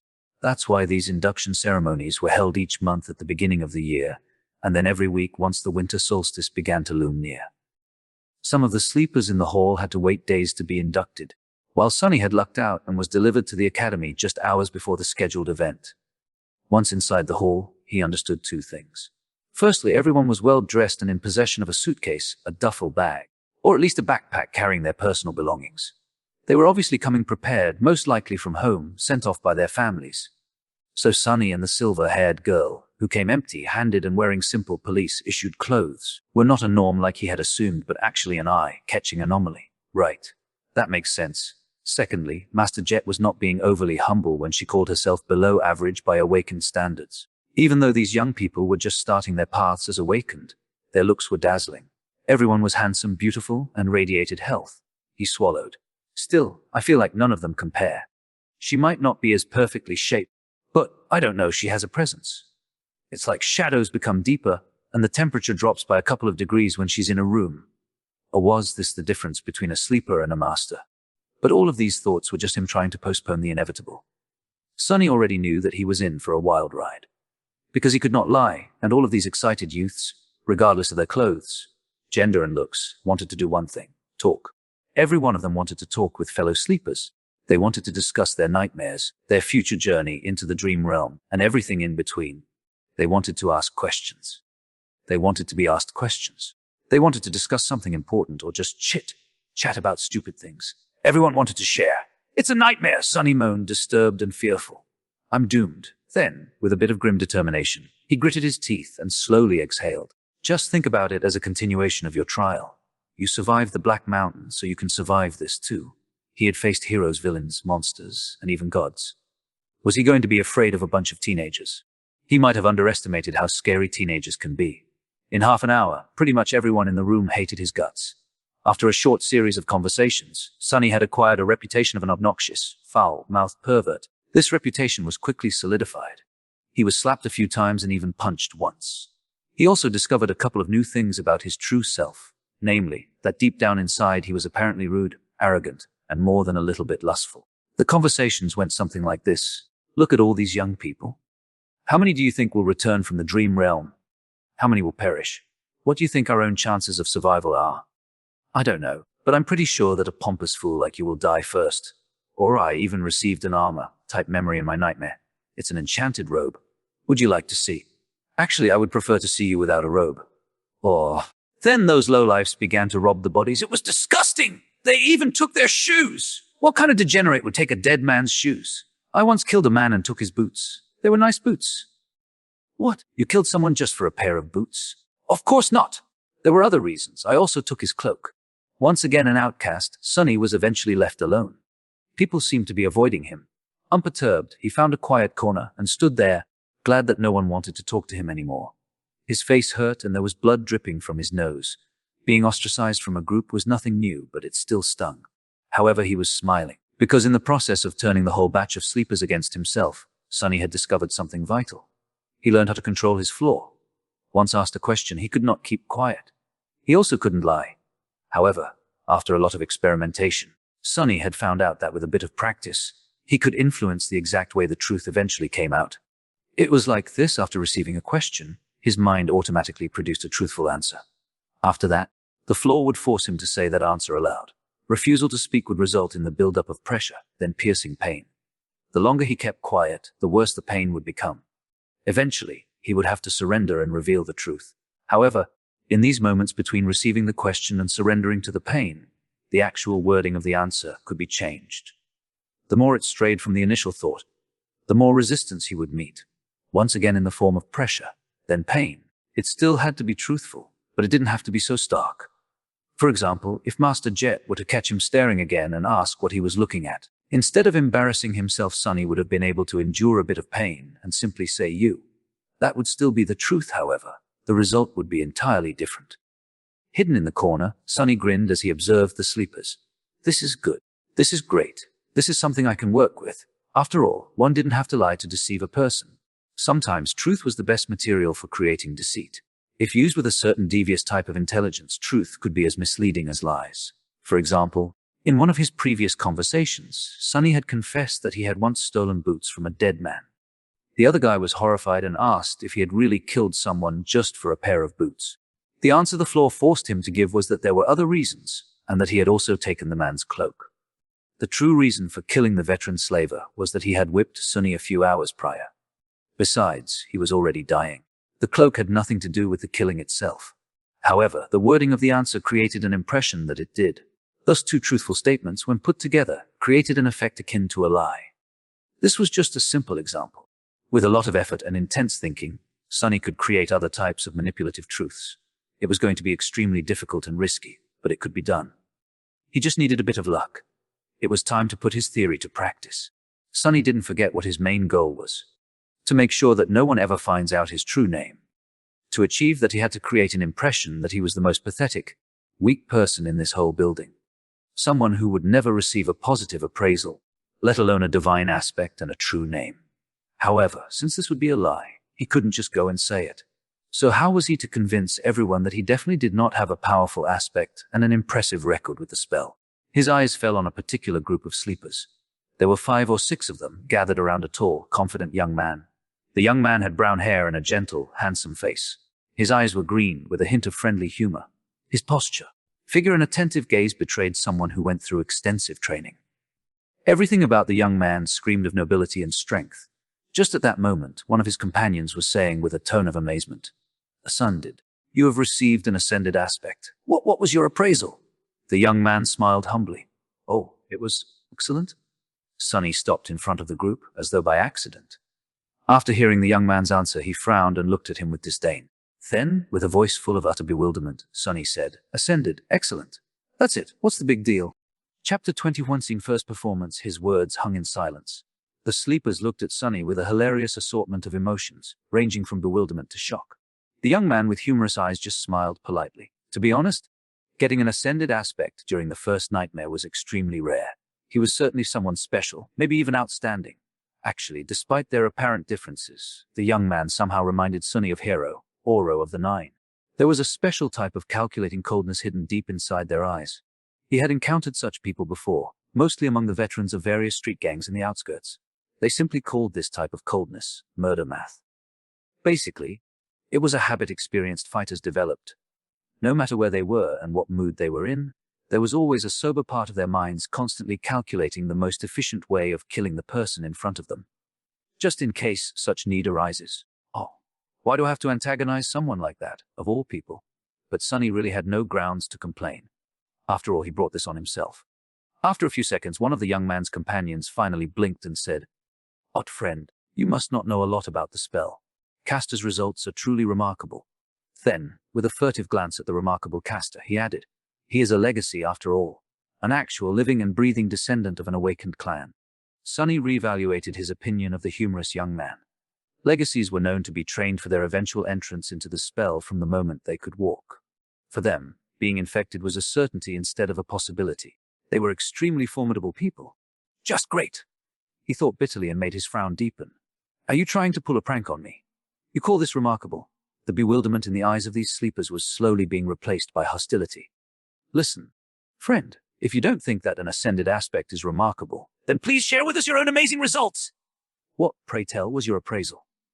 Castor himself was still keeping quiet and smiling. However, his defenders were growing restless. This was exactly what Sonny wanted to happen. He smiled with utter contempt. "I would let you know my appraisal was, it was glorious. Yes, glorious. And the aspect I acquired was of the divine rank." After that, he received a number of strange looks. No one had ever received a divine aspect before, so of course, they were starting to think that he was a lunatic. But there was still a sliver of doubt. Maybe that strange guy was a descendant of a powerful clan. A peerless prodigy.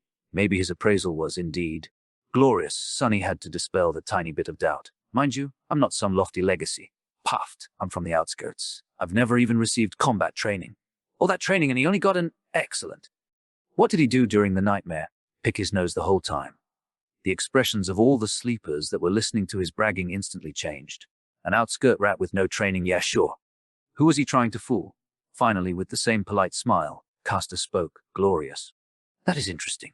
Would you mind telling us what were your achievements in the nightmare?" Sonny grinned. "Sure, no problem. First of all, I killed an awakened tyrant. Cost him a couple of moments of intense pain, but he didn't let it show on his face. His expression was nothing but smug and confrontational.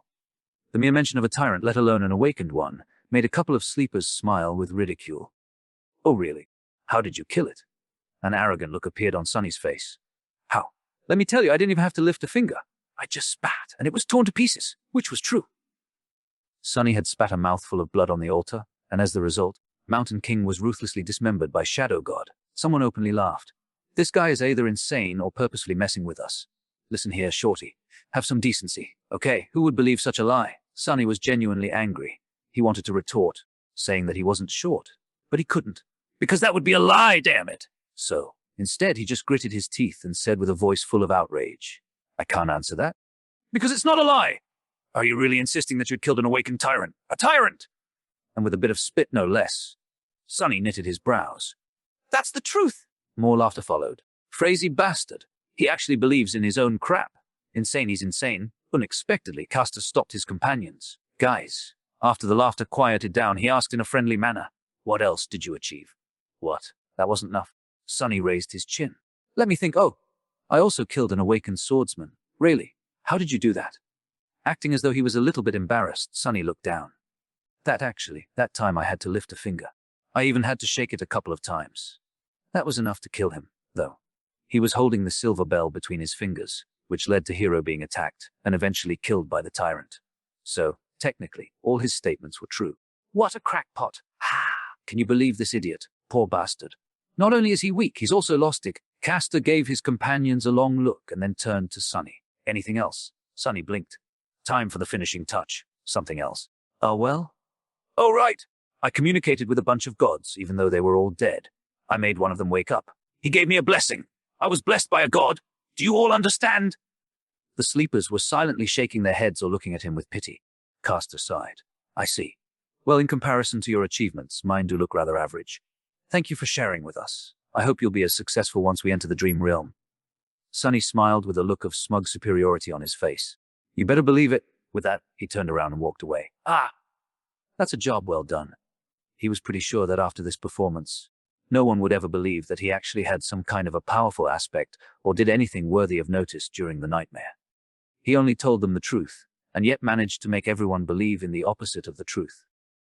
Such an incredible feeling. What did they think of him now? They thought that he was weak, grew up without any education in the outskirts, and had no training. More than that, he was apparently either insane or incredibly stupid. His temper was terrible, truly pathetic and pitiful fellow. Now, whenever he was asked about his aspect, he could just honestly say that it was of the divine rank, and be laughed at. People would rather believe that the spell had ceased to exist than that he was someone noteworthy. He could even scream about his accomplishments from the roof, and no one would believe him. Subsequently, no one would ever suspect that he had a true name. Just you wait, fools. One day I'll be the one laughing. As Sunny was walking away, he heard one of the sleepers talking to Castor. Why didn't you put that lunatic in his place? He has belittled you. After a short pause, Castor answered. His voice sounded low and mellow. Poor kid must have lost his mind in the nightmare. It often happens. He'll most likely die soon, so being kind is the least I can do. The corner of Sunny's mouth twitched. What a nice guy.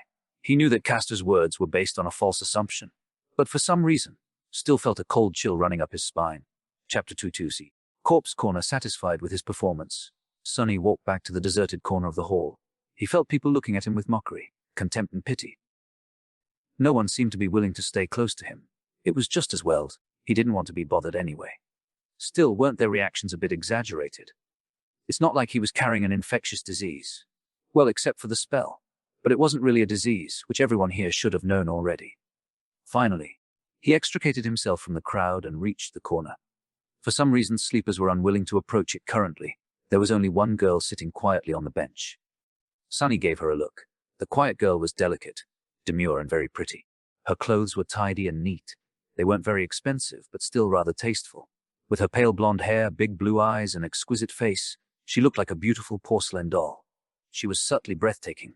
However, there was something wrong with her. Sunny frowned, trying to understand what exactly about the girl made him uncomfortable. After a while, he realized that her empty, expressionless stare was reminding him of Mountain King. Startled, Sunny understood that the girl was blind. It took him a couple of seconds to compose himself. What a shame. A bit disheartened, he carefully sat on the opposite end of the bench. The girl wouldn't have survived the first nightmare if she had been blind prior to entering the spell, which meant that she lost her sight as the result of the appraisal. It was her flaw. Suddenly, Sunny felt very apprehensive. A cold sensation spread through his chest. And I thought my flaw was bad. No matter what aspect ability the blind girl had received in exchange for her sight, it was effectively a death sentence. A blind person had no chances of surviving in the dream realm, at least not with a dormant core. In some sense, the girl was already dead. She was effectively a walking corpse. Feeling extremely disturbed, Sunny turned away and studied the crowd of sleepers. Now he understood why people were trying to avoid this corner. The girl was surrounded by an invisible, but almost palpable aura of death.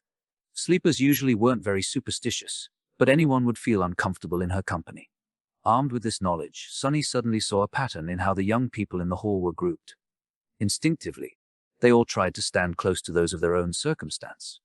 At the far end of the hall, closest to the stage, were one or two small groups. People in these groups were distinct from the rest of sleepers. They were all confident, calm, and had an air of readiness. These were the legacies. They were trained for the spell since birth and had the highest chances of survival. Castor especially stood out from the rest. Next to them was a larger number of expensively dressed young people. They were lively and excited, and only a little nervous. They were the signs of rich and high-ranking citizens. Their training was pretty good since such families had ample funds to hire private tutors, even awakened ones. Their chances of survival weren't bad. Then there was the largest part of the crowd, which consisted of kids from middle-class families. They might not have had the privilege of training under awakened tutors, but their education wasn't bad. The government spent a lot of effort to put all the necessary knowledge and skills into the school curriculum, preparing potential sleepers in advance. Some of them might have received additional training in private. To survive, these sleepers would need to put in a valiant effort, and also have a bit of luck. But it wasn't improbable. Consequently, they were tense and nervous. And lastly, there was Sunny and the blind girl, the corpses. From the point of view of other sleepers in the hall, their chances of survival were close to zero. How charming. This was how the young sleepers had subconsciously divided themselves. The only exception from this rule was the silver-haired girl, who stood alone and apart from everyone, seemingly indifferent to tension and nervousness that permeated the air. She was leaning against a wall with her eyes closed, still listening to music. But regardless of their group and level of training, everyone was already tired of waiting. When will the damn induction ceremony start? Sunny thought, irritated. As though answering his thoughts, a tall man in a dark blue uniform appeared on the stage. Not only was he tall, he was actually almost a giant. Sunny even wondered if the man's mother had sinned with a bear. Of course, it was impossible. Bears had gone extinct long before the spell even appeared. But he once saw pictures in a book, and they looked sort of similar. A bear-like nightmare creature. Then, the giant man had wide shoulders, an athletic build, and a gorgeous brown beard. His eyes were calm and serious. After reaching the center of the stage, he gave sleepers a long look. When his gaze reached the deserted corner, Sunny suddenly felt nervous. I sure hope he doesn't have a telepathic ability. Otherwise, he might separate me from a limb or two on behalf of his mother. The man didn't pay Sunny a lot of attention and returned his gaze to the front rows of the crowd. Finally, he said in a deep, reverberating voice, "I am awakened, Rock. Sleepers, welcome to the academy." Everyone listened without making a sound. In less than a month, you will be summoned to the dream realm. Some of you might think that you are well prepared. You're wrong. The spell is merciless and cunning. The moment awakened begin to think too much of themselves, they die. I've seen countless sleepers like you lose their lives. I've also seen experienced masters lose theirs. Even saints are not assured to survive. Thanks for the encouragement, Sunny thought sarcastically. In the following 4 weeks, we will do everything in our power to increase your chances of survival. You will receive training from the best instructors in the world. However, don't be misled by their fame in the end. Whether you return from the dream realm alive depends only on one person, you. The responsibility to survive is yours, and yours alone. Except for the legacies, sleepers were looking at each other with growing fear in their eyes. Awakened Rock continued, "You are not children anymore. It's a shame, because you ought to be. But the spell has decided otherwise. You have been to the first nightmare, so you already know what it's like. Your parents, your teachers, and your friends can't help you anymore." Haven't had any of those in a long time. While listening to Rock's speech, Sunny couldn't help but feel a little excluded. It was all old news to him. However, he understood the instructor's purpose. He had to make young sleepers afraid, because fear was the only thing that would keep them alive. Finally, the speech got to the important part. Awakened Rock paused, giving kids listening to him a few moments to digest his words. Then, with a short nod, he continued. Now we will talk about the difference between nightmares and the dream realm. Chapter 23a. Dreams and nightmares. That was something Sunny was keenly interested in. Of course, he had a general knowledge of how things were set inside the spell. But the first nightmare had already shown him that reality was different from how it was portrayed in popular culture in a number of small, but infinitely important ways. He needed to separate truth from the myths. And of course, it was very advantageous to hear it from the mouth of someone who had actually been to the dream realm. So Sunny was all ears. Awakened Rock began to speak. Most people are aware of what nightmares are, because they have an impact on the real world and their lives. All of you have been warned before entering the first nightmare that, should you perish there, a nightmare creature would be allowed to cross the threshold and enter reality. Yup, that was the reason why Master Jet had to wait patiently by his side, prepared to deal with the monster if it appears. First nightmares are unique, because each of them is individual. That's why only a single creature can appear. However, starting from the second nightmare, things become much more dangerous. These nightmares are not tied to an infected person. Instead, they are born in the dream realm. While the seed of the nightmare is growing, any number of awakened can attempt to conquer it. Hunting down nightmares was the main responsibility of the awakened. Sunny knew that much. Should they all die or fail to find the seed before it matures, a gate will open in the real world, letting through countless monsters. You all know the consequences. Other awakened will be forced to withstand the onslaught on this side. But then there can be massive destruction or losses among the civilian population. Opening gates was something that every person on the planet feared. It was also the second disaster brought upon by the spell, after the initial appearance of the nightmare creatures. The main difference was that, in that initial wave, there were only dormant beasts. However, gates had ranks of their own, and any type of creature could potentially step through. Not long before Sunny was born, a rank 5 gate opening left a whole continent uninhabitable. Luckily, high-rank gates were very rare. Awakened Rock's voice grew solemn. So it is not wrong to say that the purpose of the awakened is to enter the dream realm, seek out maturing nightmares and close them before any harm could befall the real world. From this, you can see that the dream realm and the nightmares are connected, but are not one and the same. If nightmares are the destination, then the dream realm is the road. But it is also so much more, very romantic. Does Awakened Rock of poetic inclinations? Simply put, the dream realm is a world. It is vast, mysterious, and mostly unexplored. It is also dead. There is no life out there except for the nightmare creatures, corrupted ecosystems, and now us. But it wasn't always dead. We can tell that once, a long time ago, the dream realm was home to several primitive civilizations. There are a lot of ruins buried in its soil. From what Sunny knew, those lost civilizations were not really primitive. It's just that their development was centered around soul cores and mysticism as opposed to technology. So, basically miracles and magic. What were their names? How did they fall? No one knew. Maybe they were destroyed by the spell. We don't know if the dream realm exists inside the spell as one of its illusions, just on an unimaginably larger scale, or if its spell only serving as a pathway between two realities. However, we do suspect that the illusions conjured up inside the nightmares are based on its history. They are replicas of past events, somehow reconstructed from the depths of time. So, there might have been a real slave caravan on that black mountain once, a long time ago. Sunny remembered how time seemed to move in reverse at the beginning of his nightmare. He thought about how things would have ended up without his involvement. Did the nameless temple slave perish in Mountain King's Maw with the rest of the caravan? Somehow, he felt that the nameless slave was not that simple. Otherwise, why would the spell remember him? And what about Hero? Was he able to escape? I wonder. There are 4 main differences between the dream realm and the nightmares. Firstly, it doesn't have a story. There is no predetermined conflict you are forced to resolve. You can move freely and explore, provided that you have the strength to stay alive in the wilderness. Most people tend to stay close to one of the human citadels. That's good to know, Sunny thought, unconvinced. Sure, there were no predetermined conflicts in the dream realm. But with his fated attribute, he was pretty certain to end up in some kind of trouble. So that freedom Awakened Rock had mentioned was relative in his case. Meanwhile, the instructor continued, secondly, as I have already mentioned, there are no people in the dream realm except for those who came from the real world. There are only monsters. Some of them can mimic human appearance, though, so be mindful of that. Sunny felt cold sweat running down his back. Nightmare creatures mimicking humans? So creepy! Since when was that a thing? Why hasn't he ever heard about it? He stole a glance at the legacies standing in the first row and noticed that they did not show any sign of surprise. So, they knew. Thirdly, unlike the first nightmare, no nightmare creatures will appear in the real world if you die in the dream realm. It may sound cruel, but that's a good thing. Awakened forces are already spread thin. If we had to monitor every sleeper, we wouldn't have resources to handle more important matters. Considering that each sleeper could spend weeks, sometimes even months in the dream realm, there was ruthless logic in that statement. And lastly, and most importantly, unlike nightmares, which are bound by the rules of fairness, there is no limit to what kind of creature you can meet in the dream realm. During its trials, the spell won't pit a dormant human against an opponent many ranks above them. Oh really? Sunny sneered. However, he was forced to agree with Awakened Rock. Even though both Hero and Mountain King were way out of his league, they were still just one rank above him. But in the dream realm, no such restrictions exist.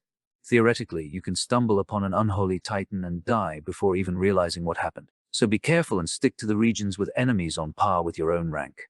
It's not an ironclad guarantee, but at least there will be less of a chance of you biting off more than you can chew. Sticking to a region populated by nightmare creatures below his rank was even better. That was exactly what Sunny was planning to do. Awakened Rock paused for a few moments, studying the faces of sleepers in front of him. Then he added, when the solstice comes, you will be drawn into the dream realm. The exact location of where you will appear can't be predicted in advance, but there is a high chance that many of you will find yourselves in close proximity to each other. Band together and proceed to the nearest human citadel. Each citadel is built around a gateway. Once you reach it, you will be able to return. The gateways were special portals that served as exit points from the dream realm. Once sleepers reached such a portal, they would be able to escape back to reality and become awakened. Their core would evolve, and they would also receive a second aspect ability. After that, they would return to the dream realm each time they fall asleep.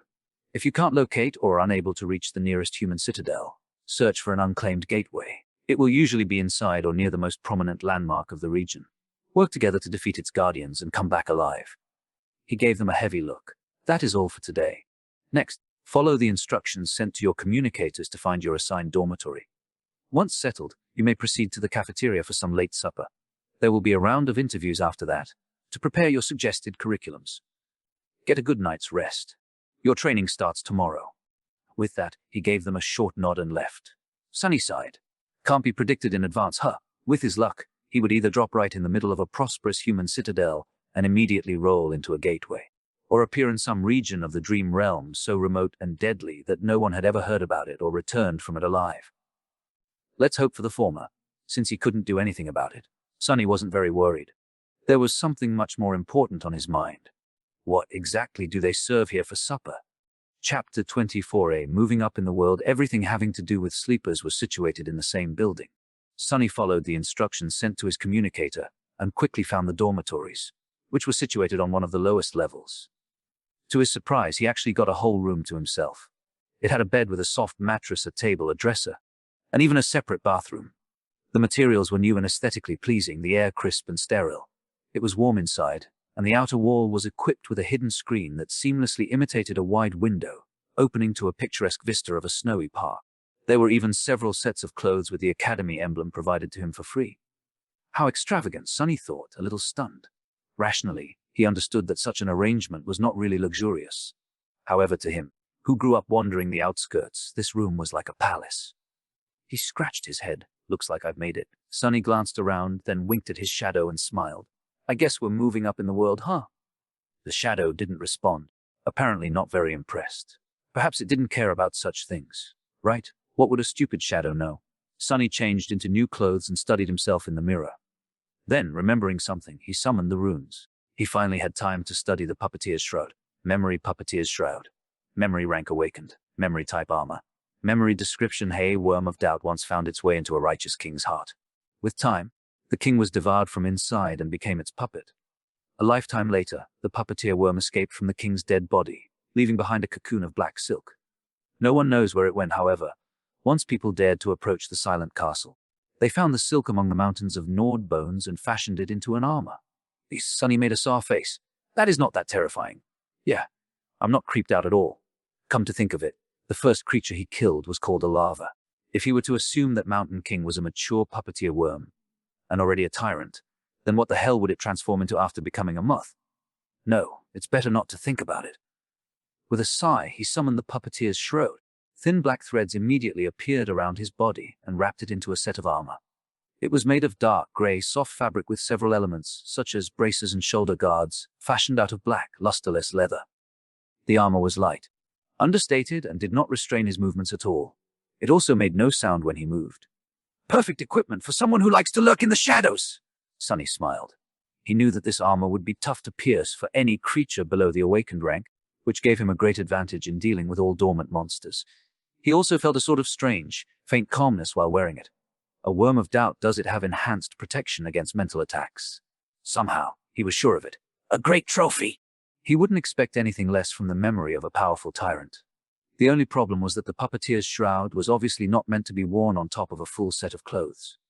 Quite satisfied, Sunny dismissed it and left his room, heading for the cafeteria. Not bad, he thought, recalling all the rewards he had received during and after the first nightmare. The supper turned out to be as lavish as the dormitory. Sunny's wish to taste real meat finally came true. Not only was it freely available to sleepers, there wasn't even a limit to the amount each of them could eat. More than that, there were rice, bread, various side dishes, sauces, fresh vegetables, fruits, and all kinds of delicious beverages.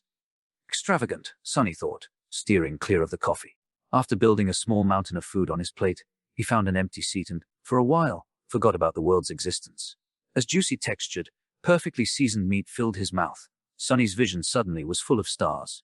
He had to hold back an exhilarated moan. And to think he could have lived like that for a whole year! Damn spell, why didn't you infect me a few months ago? He concentrated on the food, decimating the whole plate in no time. Satiated and more than a little gorged, Sunny longingly looked back and thought about getting another serving.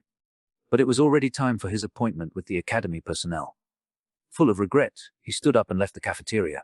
Soon, he found himself in a small office, sitting across from an administrative worker. The worker was very friendly and started the interview right away. Just like Master Jet had warned him, Sunny was offered psychological counseling again. Remembering her advice, he refused, and the interview smoothly switched to questions about his aspect. He didn't want to give up information about his abilities, but also knew that he had to tell the worker something. Luckily, the questions were worded in a way to put sleepers at ease. As such, most of them started with nice and polite preambles, like, "Would you like to tell me?" or "If you're willing to share," which gave Sunny an opportunity to give neutral answers. "Would you mind telling me about the type of aspect ability you received, as in combat, sorcery utility?" He did mind, but had to be careful. I'm not sure. I haven't had time to understand it well. That's all right. Are you able to directly deal damage with your ability? I guess not. Earlier, I wasn't even able to harm a towel. Things went on like that. In the end, Sunny shared just enough information to create an impression that his aspect was weak, harmless, and most likely having something to do with utility. After that, he returned to his room, undressed, and went to sleep. Sunny thought that falling asleep for the first time after the nightmare would be weird, but in fact it was surprisingly easy. Lying on a soft mattress, with his skin against clean bed sheets and a fluffy pillow under his head, he slept like a baby. Early in the morning, Sunny washed up in his private bathroom and, bursting with energy, hurried to get breakfast in a happy mood. The cafeteria was a bit crowded. After filling his plate with all kinds of delicious stuff, he quickly realized that the only place he could sit was near the blind girl from yesterday. Her table was empty, since no one wanted to be close to her. Sunny grimaced. It seemed that the two of them were doomed to be outcasts together for the remaining 4 weeks. He also felt uncomfortable in the company of someone who was practically a dead person, but there wasn't much of a choice. Losing his good mood, he sat at the blind girl's table and gave a cursory nod to the social worker who was helping her get around. After that, he tried to pretend that they didn't exist and concentrated on his food. However, before he could finish, a sudden commotion drew his attention. What's going on? He looked up and noticed that a lot of sleepers were gathered around the large screen hanging on the wall of the cafeteria, their faces filled with excitement and awe. On the screen, a list of names was displayed, ranking the new batch of sleepers from weakest to strongest, most likely deduced from the results of the interviews. Not particularly interested, he quickly found his own name near the bottom of the list. The only sleeper who the academy judged to be less likely to succeed than him was the blind girl. Turns out her name was Cassia. But the commotion was a bit too loud to be just the result of the ranking. Curious, he moved his gaze up. The sleepers were restless. How can this be? I'm not seeing things right. What kind of a monster is she?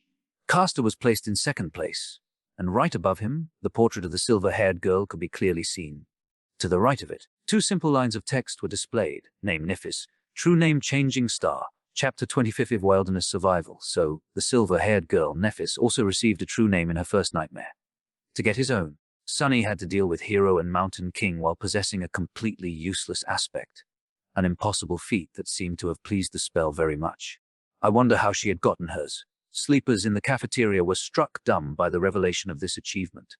They were staring at the screen with astonishment, fear, and admiration. Listening to their excited whispers, Sunny felt a childish desire to scream, "Me too, I have one too!" But, of course, he kept quiet. Looking around, he noticed Castor's gaze fixed on the screen. There was a strange, somber expression on the humorous young man's face. But the weird thing about it was that, as far as Sunny could tell, Castor wasn't looking at the line of text containing the true name. Instead, he was staring at the line of text that read Nephis, as though the girl's actual name held more meaning to him than the one given by the spell. Interesting. Do they know each other? Why would a lofty legacy know someone who came to the academy in a police-issued tracksuit? And speaking of Nephis, where was she? Sunny glanced around the cafeteria and quickly noticed the silver-haired girl, who was sitting quietly in a corner with a cup of coffee in her hands. She wasn't paying a lot of attention to the commotion, seemingly immersed in her thoughts. Her grey eyes were serious and distant. A sleeper with a true name. That's impossible. It's technically possible. Smile of Heaven received her true name in the first nightmare, I think. But yeah, I'm doubtful. Maybe she lied in the interview. Are you stupid? If it was that easy to deceive the administrators, the crazy pervert from yesterday would have been in the first place instead. Sunny's face twitched. Crazy pervert? Well, why don't we just ask her? Suddenly, there was a deafening silence in the cafeteria. Following the suggestion, sleepers stopped talking and turned around, staring at Nephis. However, no one seemed to have the courage to approach her first. Finally sensing something, she raised her eyes and looked at them with surprise. What? Even the blind girl, Kasia, turned in the direction of her voice. After a couple of moments, Castor suddenly walked over and made a small bow. Lady Nephis, I am Castor from the Hanley clan. I see that your trial went well. Lady, why is he addressing her that way? And he had to introduce himself, so they don't know each other. Interesting. Nephis seemed to be a little bit perplexed by the question. After thinking for a while, she smiled brightly and shrugged. It is what it is. Castor awkwardly returned the smile. I see. I am very glad that you returned unharmed. Not that I doubted your abilities, Nephis nodded. Thank you. After that, she returned to her coffee, indicating that the conversation was over or simply oblivious to everyone's attention. Sunny sighed. How mysterious. There were a lot of thoughts on his mind. However, none of them could distract him from the most important thing, breakfast. A few seconds later, he had forgotten all about the awkward dynamic between Castor and Nephis and was happily shoveling down his food. The wilderness survival classroom was spacious, tastefully decorated, and completely empty. Sunny even thought that he was mistaken, but then spotted a gloomy instructor sitting behind a wide wooden desk. Noticing him, the instructor perked up. Come in, young man. He was a lively old man with messy grey hair, absent-minded eyes, and a pair of bushy eyebrows that seemed to jump around on their own. I'm awakened, Julius. You can call me Teacher Julius. Sit down, sit down! What's your name? Sunny obediently sat down. It's Sunless. Julius raised his eyebrows. Ah! What an ominous name!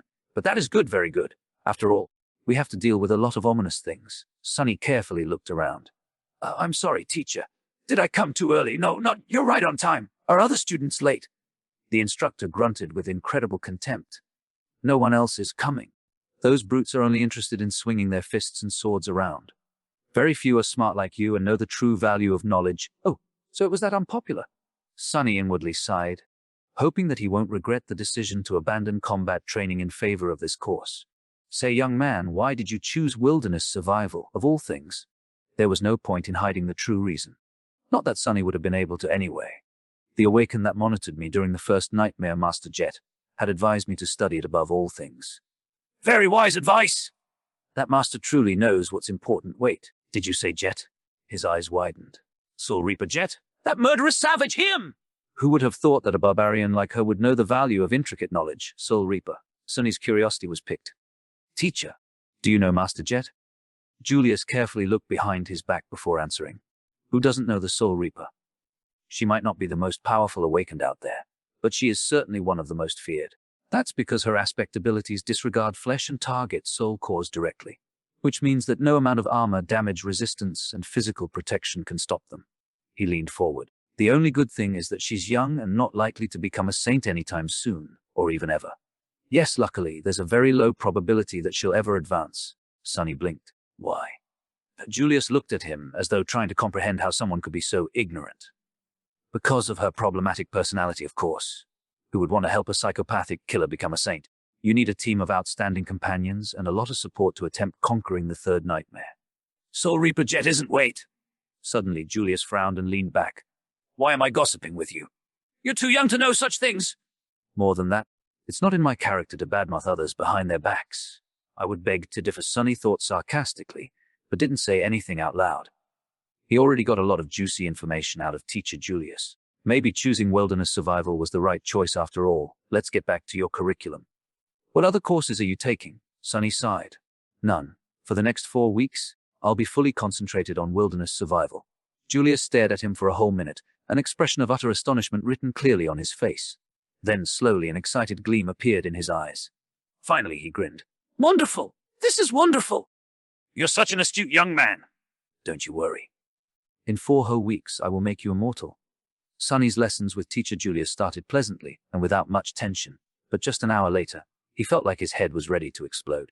There was so much new information, and all of it was so strange and counterintuitive for someone who had never left the walled-off, sheltered confines of the city. From time to time, Julius gaped at Sunny's lack of knowledge and relevant experience. However, he had a good attitude and an endless enthusiasm for teaching. Whenever Sunny stumbled, he would patiently slow down and allow his student to catch up. The curriculum that Julius planned out was practically insane. There was an endless amount of theoretical knowledge to learn, practical lessons both in virtual reality and the real world, numerous subjects and weird things to study. There were even several lessons dedicated exclusively to learning the basics of several dead languages of the dream realm. Why would I need to learn new languages? Sunny thought with self-pity. The spell automatically translates everything. But Julius was uncompromising. The spell is not a translator. Do you think it has the time to express the intricacies of human speech? Let's say you're seeking shelter in a ruin and find an inscription that reads, "Certain death ahead." There are 30 words for death in the rune language. Just by knowing the runes, you'll be able to deduce what kind of danger there is. On the first day, they studied until the sun was about to set. Only then did Julius decide to let Sunny go. Mentally exhausted and lamenting the fact that he had to miss lunch and dinner, Sunny decided to gently remind his teacher about the importance of food for maintaining high levels of concentration tomorrow. After returning to his room, he fell on a chair and stared blankly into the distance for a while. Then, as though remembering something, Sunny turned to his shadow. Right, he had a lot to accomplish before supper. He observed the shadow for a few seconds and then grinned. Let's see what you can really do. Chapter 2:6. Changing Star. Sunny was pretty sure that his shadow was capable of much more than just being a silent follower. After all, the spell had described it as being an invaluable helper. It was now up to him to find out how exactly shadow control could be of help. As in many other matters having to do with aspects, there was a certain level of instinctual understanding buried deep inside his subconscious. This understanding was either given to him by the spell, or was something innate to every awakened. Sunny just had to sense the subconscious knowledge and learn how to put it into practice. Once again, he concentrated on sensing his body and spirit, then commanded the shadow to perform a series of simple motions. With each of them, he was growing more and more familiar with the feeling of controlling the shadow. Pretty soon, it was as natural to him as breathing and walking. The shadow felt like a part of his body. Satisfied with this initial result, Sunny carefully gave it a new command. Without pause, the shadow separated itself from the soles of his shoes, walked to the other end of the room and turned around, staring at him in slightly mocking silence. Sunny was left without a shadow. This is not scientific at all, he thought with an amused smile. Science never really applied to anything having to do with the spell, after all. As the shadow walked away, he felt a very weird split happening in his mind. It was like his perception had separated into two distinct sources. One was his body, the other, his shadow. With a bit of trying, he managed to focus on the second source. Instantly, his vision blurred. "Whoa!" Sunny blurted, surprised. "Whoa!" The shadow heard from the other end of the room. Sunny blinked. In his mind, there now existed two pictures. One was of his room's door, with an indifferent shadow standing in front of it. The other was of a pale young man sitting on a chair, wide-eyed and bewildered.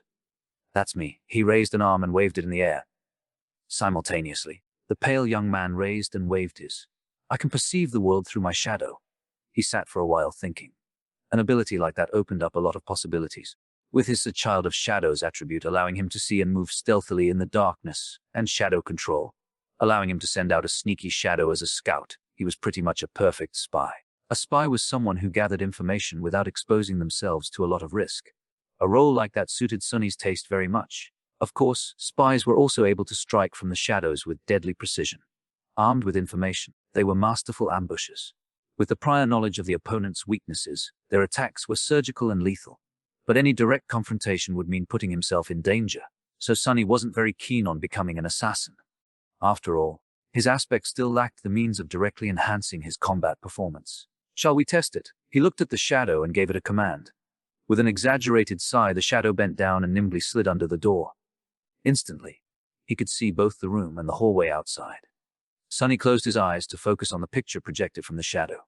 Moving stealthily from one shadow to another, it glided down the hallway.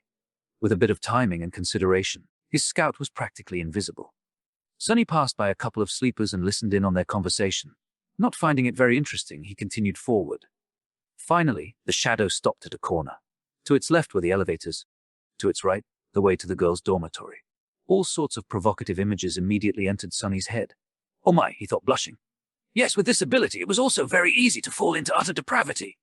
But no, he couldn't do it. Not because of some high moral principles. It's just that, with his reputation of a pervert, the chances of being asked if he had done something unbecoming were pretty high. So he needed the ability to honestly answer no. "So I probably shouldn't." Right. Of course you're right. Don't even think about it." Back in his room, Sunny sighed with a lot of regret. Then he directed his scout to hide in the shadow of a passing sleeper and followed him to the elevators. Some time later, Sunny's shadow was hiding in a corner of a large dojo. He was observing his fellow sleepers, who, under the guidance of Instructor Rock, were going through the motions of the introductory combat class. Today was mainly dedicated to testing their general competency and abilities. After that, the sleepers were going to be separated into groups based on their level, such as novice, advanced, or expert, as well as their weapon of choice. Some would be assigned a personal tutor or paired together.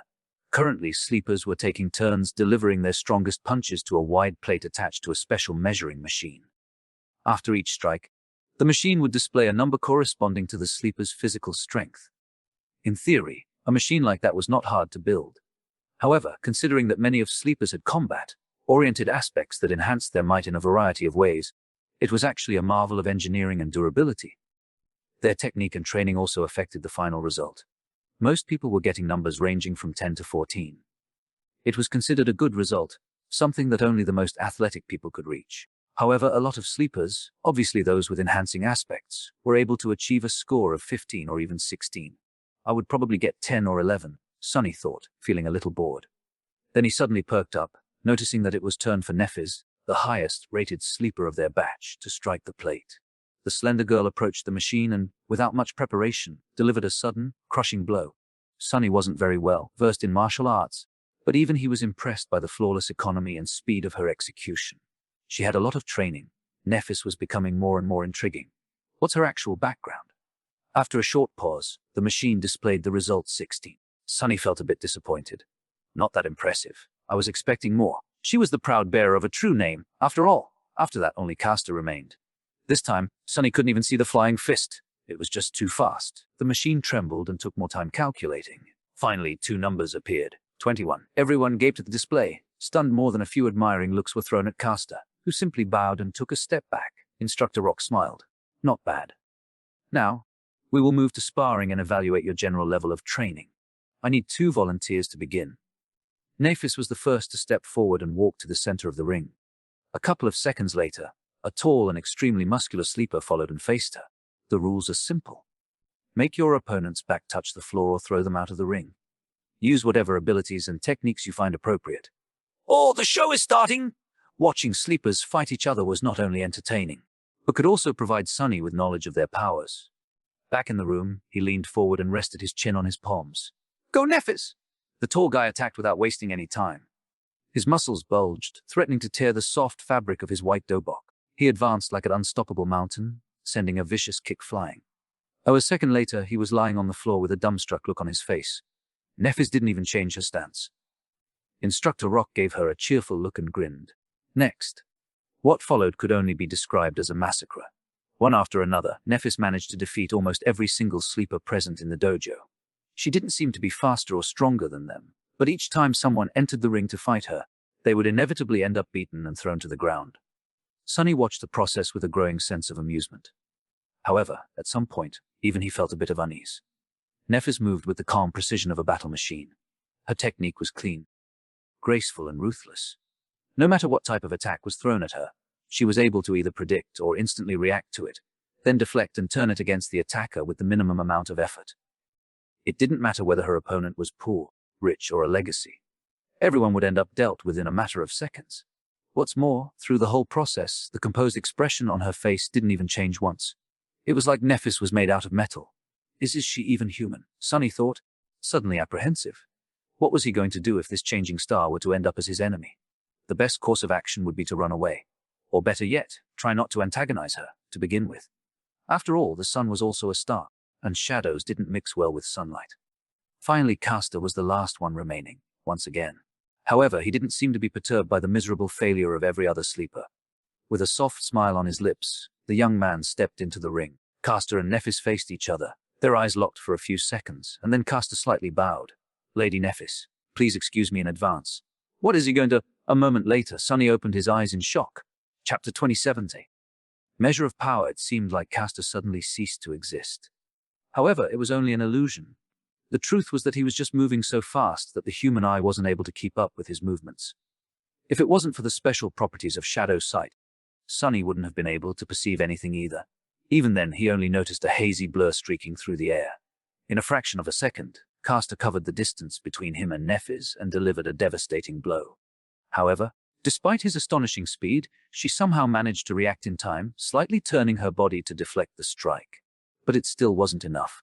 Although Nefis had managed to avoid being hit squarely in her center of gravity, Castor's fist ended up connecting with her shoulder. sending the girl into a spin. Not wasting any time, Castor disappeared again. His plan was very simple. While Nephis was still under the impression that the enemy was in front of her, he was going to use his unnatural swiftness to circle around and attack from the back. The young man appeared behind the oblivious girl, ready to finish the fight with one decisive strike. Just as he planned, she seemed to be preparing to attack in the direction he had been seen just a split second ago. Gratified, Castor shifted his weight, putting it all into his fist. However, at the last moment, Nephis suddenly changed her stance and threw her elbow back with frightening force. Castor's eye widened. It was all a feint! And now that he had committed to a strike, there was no simple way to stop. No matter how fast he was still subject to the laws of inertia. The elbow was approaching his face with a profound feeling of inevitability. And yet, Castor still managed to avoid it, even if it was just by a hair's breadth. His speed advantage was just too big.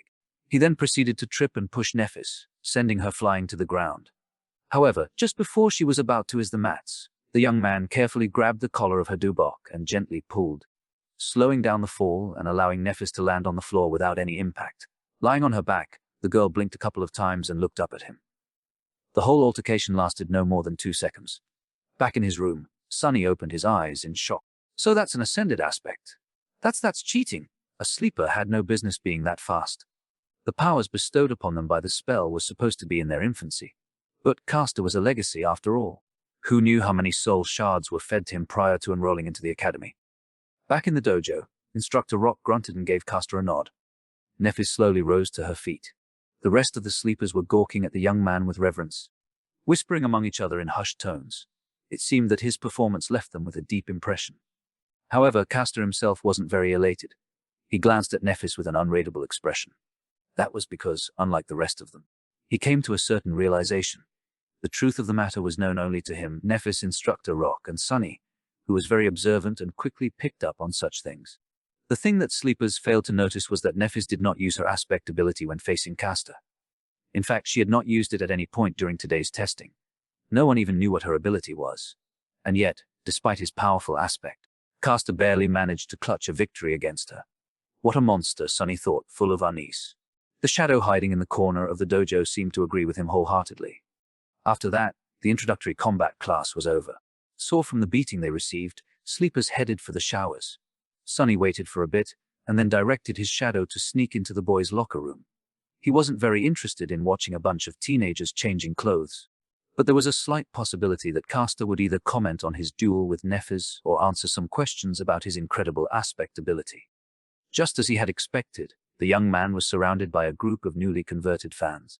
They were congratulating him on his victory, full of adoration and excitement. However, Castor himself seemed to be in a bad mood. His expression was somber, and there was a grim heaviness in his eyes. In fact, his face grew darker with each praise he received. Castor, that was incredible. Your aspect is overpowered, am I right? That Nephis girl stood no chance at all. True name. Who needs that? She's just a wannabe. Finally, Castor raised his head and pierced the last boy who had spoken with a cold look. That boy, just like him, was one of the few legacies in their batch of sleepers. He frowned, surprised by Castor's reaction. What is it? Castor gritted his teeth. I might have expected such behavior from them, but you should know better. The other legacy raised an eyebrow. Why? Is there something special about that peasant girl? Castor's eyes widened. Peasant girl. Do you really not know who she is? No, Sonny thought impatiently. So just get to it and say it out loud. Luckily, the arrogant sleeper had the same sentiment. Castor opened his mouth several times, as though not sure what to say. Finally, he shook his head and answered, She is Nephis of the Immortal Flame clan. As soon as he said that, the arrogant legacy became deathly pale. Not paying him any attention, Castor continued. I trust that I don't need to tell you about her grandfather. Her parents were Smile of Heaven and Broken Sword. In his room, Sonny almost fell from the chair. Even he knew who Immortal Flame and Broken Sword were. The former was the first human to conquer the second nightmare and become a master. The latter, the first one to conquer the third nightmare and become a saint. They, as well as their companions, were among the most famous heroes of the human race, someone who had managed to change history with their own 2 hands. If what Castor said was true, then Nephis wasn't just an aristocrat, she was royalty. No wonder he addressed her as laddie. Why didn't he just call her princess instead? But that didn't make any sense. Echoing his thoughts, the pale-faced sleeper asked in trembling voice, Then why is she so? Castor sighed. Because they're all dead. The Immortal Flame clan is long gone. For a few moments, the locker room was completely silent. Castor looked down. She's the only one left. He's there late at night, when everyone was already asleep. Sunny furtively entered the dojo. Looking around, he made sure that no one was there, and then curiously approached the ring where Nephis and others had been tested earlier. He stopped at the center of the ring and stood there for a while, remembering how she had dealt with dozens of sleepers of their batch before being defeated by Caster. Monsters, both of them are monsters, he mumbled, bitter and disheartened. Shaking his head, Sunny left the ring and then he looked at his shadow. Do you agree? The shadow hesitated for a few seconds, then stuck out its chest and crossed its arms, trying to appear cocky, disdainful and unperturbed. However, its act wasn't very convincing.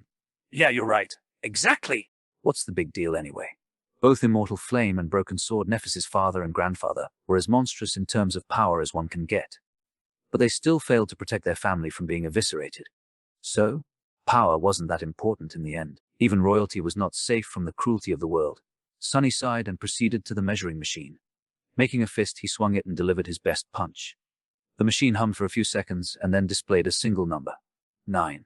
Oh, come on! I deserve a 10 at least. Feeling very indignant, he struck the plate again, almost hurting his fingers. However, the result was the same. Damn it. Sunny paced for a bit, trying to control his anger. It seems he was destined to be a weakling. After all, the force of the strike depended on mass and acceleration. Acceleration could be improved with technique and exercise, but mass was something he had little control of. He was already done growing, and his height was not going to drastically increase in the future.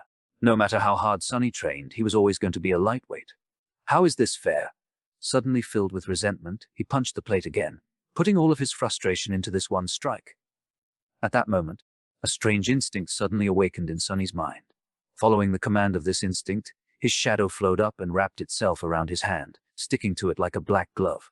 In the next moment, the punch connected. The machine trembled from the force of the strike.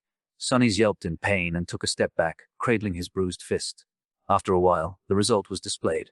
However, it wasn't a 9 anymore. It wasn't even a 10. It was 18. He looked at the displayed number for a long time expressionless. Then, a wide grin slowly appeared on Sunny's face. I see. So that why, of course. He clenched his fist again, looking down at the black, shadowy glove. Ah, what an invaluable helper indeed. Now we're talking. A Chapter 2080 training montage. Days flew by. Sunny only had 4 weeks to prepare himself for the journey into the dream realm, so there wasn't even a minute to spare. He was relentless, pushing his body and mind to the limits in an attempt to absorb as much knowledge and skills as possible in that short amount of time. In the day, he studied with teacher Julius, slowly learning how to survive and take care of himself in the absence of civilization. Their lessons ranged from comparatively simple, like various ways to produce fire, to much more obscure and esoteric, like celestial navigation. What was so hard about celestial navigation? Well, as it turned out, the dream realm was not consistent in terms of star geography. Different regions had different stars and constellations, as well as a different number of moons. While the sun seemed to be the same, its behavior was highly unpredictable. Still, with sufficient knowledge, one could find ways to study the skies and subsequently navigate themselves. Most of these lessons were, supposedly, already included in the various school curriculums and known to the majority of sleepers. However, learning something from a textbook and learning the same thing from an actual awakened were two completely different matters. Teacher Julius had a habit of going much more in depth when explaining his subject. Thanks to this time-consuming habit of his, Sunny not only learned about the what, but also often gained glimpses into the why. This nascent understanding of the underlying principles of the dream realm environments gave him the ability to face any situation with at least some measure of readiness. Even the lessons in dead languages, which Sunny had initially judged to be useless, turned out to be much more interesting than he could ever imagine. This was, in large part, because it concerned the spell itself. After all, the spell communicated with humans in one of those dead languages. By knowing the language, he was able to understand its various remarks and descriptions better. The simplest example of this was Nephis and her true name, Changing Star. While technically correct, this translation failed to properly convey the exact meaning.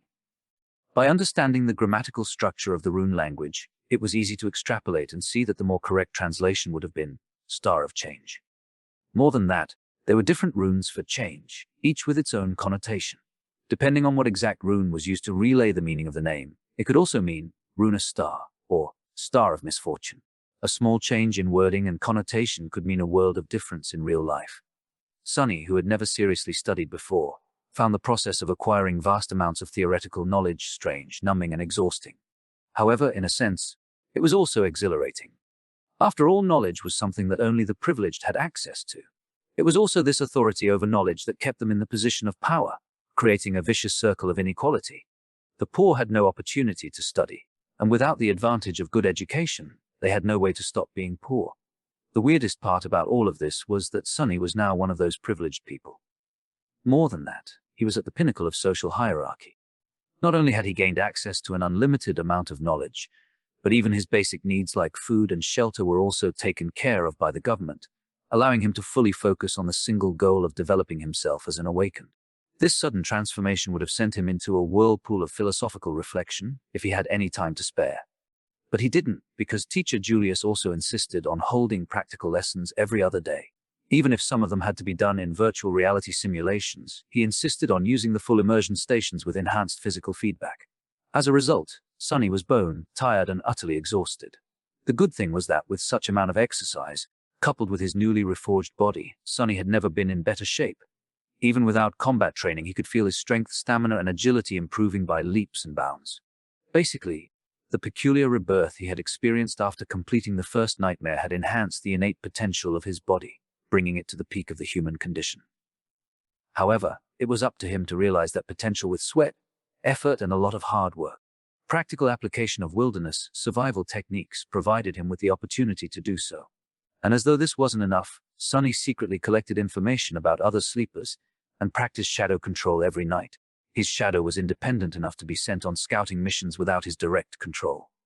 It would sneak here and there, listening in on the conversations and observing different classes where sleepers had to demonstrate their aspect abilities. Then, after Sonny had finished his supper and returned to his room, it would come back and share everything it had heard and seen during the day. The only problem with this arrangement was that the shadow, despite its outward snarkiness, turned out to be rather naive. It didn't quite understand how the human world worked, and as such often failed to distinguish between useful information and meaningless chatter, so most of the time, Sonny would receive nothing of value or juicy gossip instead of important secrets.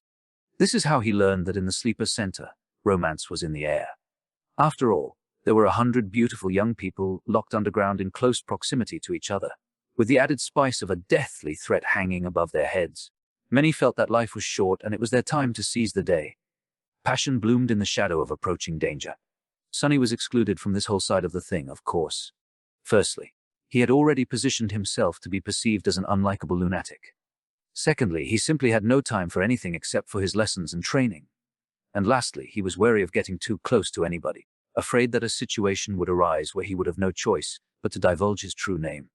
Apart from gathering information and slowly learning about the scope and details of various aspect abilities, and to a lesser extent flaws, he was also experimenting with shadow control. The results were very promising. He quickly found out that his shadow was able to enhance various objects and not only his body. If it wrapped itself around a weapon, the weapon strike harder and deliver more damage. If it was applied to an armor, the armor would become sturdier and harder to break. The enhancement was rather substantial too. It was roughly twice as much as the initial value. All in all, this ability, if used correctly, could make him a powerhouse among the sleepers. Many combat aspects could deliver more speed or damage, many could provide more defense and protection, but none were as well-rounded and versatile as Shadow Slave. With the added utility of Shadow Sight, Shadow Step, and Shadow Scout, it was truly incredible. Just like that, day after day passed, slowly turning into weeks. Before Sonny even knew it, the winter solstice was already here. Chapter 2090, The Last Day on Earth. On the day of the winter solstice, Sonny woke up feeling tired and drowsy. No matter how much he tried to shake off this listlessness, it wouldn't go away. In the end, he just stayed in the bed for a while, wrapping himself in a blanket. He was already familiar with this feeling of never-ending, ensnaring sleepiness. It was the same in the days before his first nightmare. It was also quite similar to what he had experienced while slowly dying of hypothermia on the slopes of the Black Mountain. Remembering the cold embrace of approaching death, Sonny couldn't help but shiver. This was his last day on Earth, at least for a while. By nightfall, the spell was going to take him away once again, this time to challenge the vast expanse of the dream realm. What was he going to face in that ruined magical world? Would luck be on his side this time, or would there be another disaster? There was no point in guessing. He had already done everything in his power to prepare for the inevitable. He studied hard, trained hard, and kept his secret safe. His aspect was better than most, and his will to survive was long tempered by the harsh reality of the outskirts and the even harsher ordeal of the first nightmare. All in all, he was ready. With a sigh, Sonny got out of bed and went along with his morning routine. If this was going to be his last hot shower in a long while, he was going to really enjoy it. If it was going to be his last scrumptious breakfast for the time being, actually, he had no appetite. The cafeteria was full of sleepers, but no one was talking. Everybody was in low spirits and seemed to be uncharacteristically introspective. There was no usual laughter or boisterous conversations. Only the legacies remained calm and collected. However, even they kept to themselves. Sonny thought about the last time he was preparing to enter the spell, and, with a bit of trepidation, approached the coffee machine. During his stay in the academy, he had long discovered that a lot of people were in a habit of adding sugar and milk to their coffee. So, on this auspicious day, he decided to give it another try. After all, it was nice to have a tradition. A few minutes later, he had taken his usual seat near Kasia, the blind girl. Despite their compulsory closeness, they had not talked to each other even once, just like two strangers forced to share the same space by circumstances beyond their control. Sonny did not see a reason for anything to change today. However, as soon as he took the first sip of coffee, Kasia suddenly turned her head and stared at him with her beautiful, blind blue eyes. Unnerved, Sonny looked around, checking if someone else had attracted her attention, and after making sure that there wasn't anyone standing behind him, asked, "What?" Acacia was silent, as though hesitating if she should reply, and then suddenly said, "Happy birthday." Sonny frowned, trying to comprehend the meaning behind her words. Then, a flash of surprise appeared on his face. "Oh right, it's my birthday today." He had completely forgotten about it. He was turning 17 today. Wait, how did she know about this?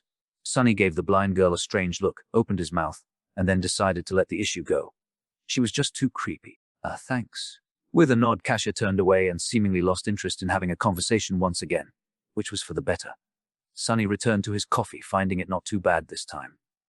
Of course, sugar and cream were making most of the work. However, he did feel a little bit more awake after drinking it. 17, huh? Sonny was never sure that he would make it to this age alive. And yet, despite everything he did, life was sure unpredictable sometimes. If anyone would have told him a year ago that he was going to celebrate his 17th birthday by drinking real coffee with real milk and sugar, he would have laughed in their face. But now it was a reality. Unwillingly, Sonny remembered all the people who used to celebrate his birthdays with him a long time ago. Before his mood turned sour, he decisively dispelled these thoughts and forced himself to smile. "This is not bad. Let's do it again next year, when I'm already an awakened." Cheering himself up like that, he finished his coffee and left the cafeteria. There were no classes today, but he still visited the wilderness survival classroom and said his goodbyes to teacher Julius.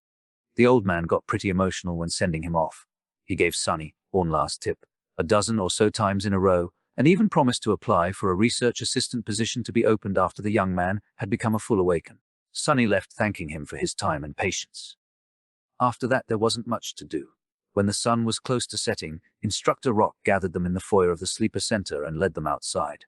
In the snowy parks that surrounded the white building, other awakened were leading their own batches of sleepers to the same destination. It was the Academy's medical center. The center looked more like a shrine than a hospital. Its interior contained both highly advanced technology as well as some of the best healers among the awakened. For the duration of their first journey into the dream realm, the bodies of sleepers would be kept safe in specially designed pods and sustained by the magical powers of those healers if anything unfortunate were to happen on the other side of the spell. Of course, whether or not they would wake up in the end wholly depended on the sleepers themselves. To Sonny's surprise, after entering the medical center, Instructor Rock did not take them directly to the wing containing sleeper pods. Instead, he led them to a comparatively deserted floor and then opened the doors to a spacious gallery that was brightly illuminated by the beautiful crimson rays of the setting sun. There, they saw rows and rows of wheelchairs. In each wheelchair, there was a person with a blank, strangely peaceful expression on their face. All these people were completely silent, motionless, and still. They did not show any reaction to the appearance of guests. They all seemed to be empty. In the eerie silence, Sonny felt his hair standing up and a creeping terror sipping deep into his heart. Instructor Rock looked at the empty people with solemn eyes. "There is a reason I brought you all here. Look well and remember. Some of you may know who these people are. For those of you who don't, they are called Hollow." He gritted his teeth. Each one of them was once either a sleeper or an awakened. Some of them were weak, some of them were strong. Some were even incredibly powerful. All of them have perished in the dream realm. Their souls are gone, Sonny realized, horrified. If you're lucky, once your spirit is destroyed, your body dies with it. But if not, you'll become just like them, hollow. Instructor Rock glanced in the direction where Castor and Nephis stood, and then added, "So don't die out there." So half an hour later, sleepers had been led to their personal rooms and were preparing to enter the pods. In one of the rooms, the blind girl Cassia was helplessly trying to orient herself in the unfamiliar space, touching the walls and strange pieces of machinery with her hands. Tears were streaming down her beautiful, doll-like face. In the other room, proud Legacy Castor was staring listlessly at the floor. His lips were moving, repeating one strange phrase over and over again. He was trembling. Somewhere else, Changing Star Nephis, the last daughter of the Immortal Flame clan, was looking down at her hands. Underneath her skin, soft white radiance was slowly growing brighter and brighter. Her face was contorted in a grimace of harrowing agony. And finally, there was a room where Shadow Slave Sunless, lost from light, turned away from the sleeping pod and glanced down at his shadow. "Well, are you ready?" The shadow shrugged and didn't answer. Sunny sighed. "Yeah, me too." With that, he stepped forward and climbed into the pod. In the vast echoing darkness, he heard, "Welcome to the Dream Realm, Sunless." Chapter 3 of A Starless Void. Sunny was expecting to first look at the place where his arrival to the Dream Realm was going to take place from above, just like it had happened at the beginning of the first nightmare. Back then, time had magically moved in reverse, giving him an opportunity to see hints of what he was going to face. Instead, immediately after hearing the greetings of the spell, Sunny found himself blind and drowning. As he instinctively tried to open his mouth to scream, salty water rushed inside, making him choke and twitch. More than that, he couldn't see anything. No, it's not that he couldn't see, it's just there was no source of light around. Usually, darkness wasn't a problem for Sunny, but for some reason, his sight wasn't working anymore. Maybe the seawater he was submerged in was blocking it. If it wasn't for the special space perception that the affinity to shadows gave him, he would have been completely disoriented. With its help, though, he barely managed to understand which side was down and which side was up. Luckily, Teacher Julius's lessons had included swimming. Swearing to thank both the old man and Master Jet once he came back, Sunny forced himself to stay calm and began to swim upward. In a few long and tense seconds, his head broke through the surface of the water. Sunny was finally able to draw in a deep, hoarse breath. Breathe, breathe. "You're still alive!"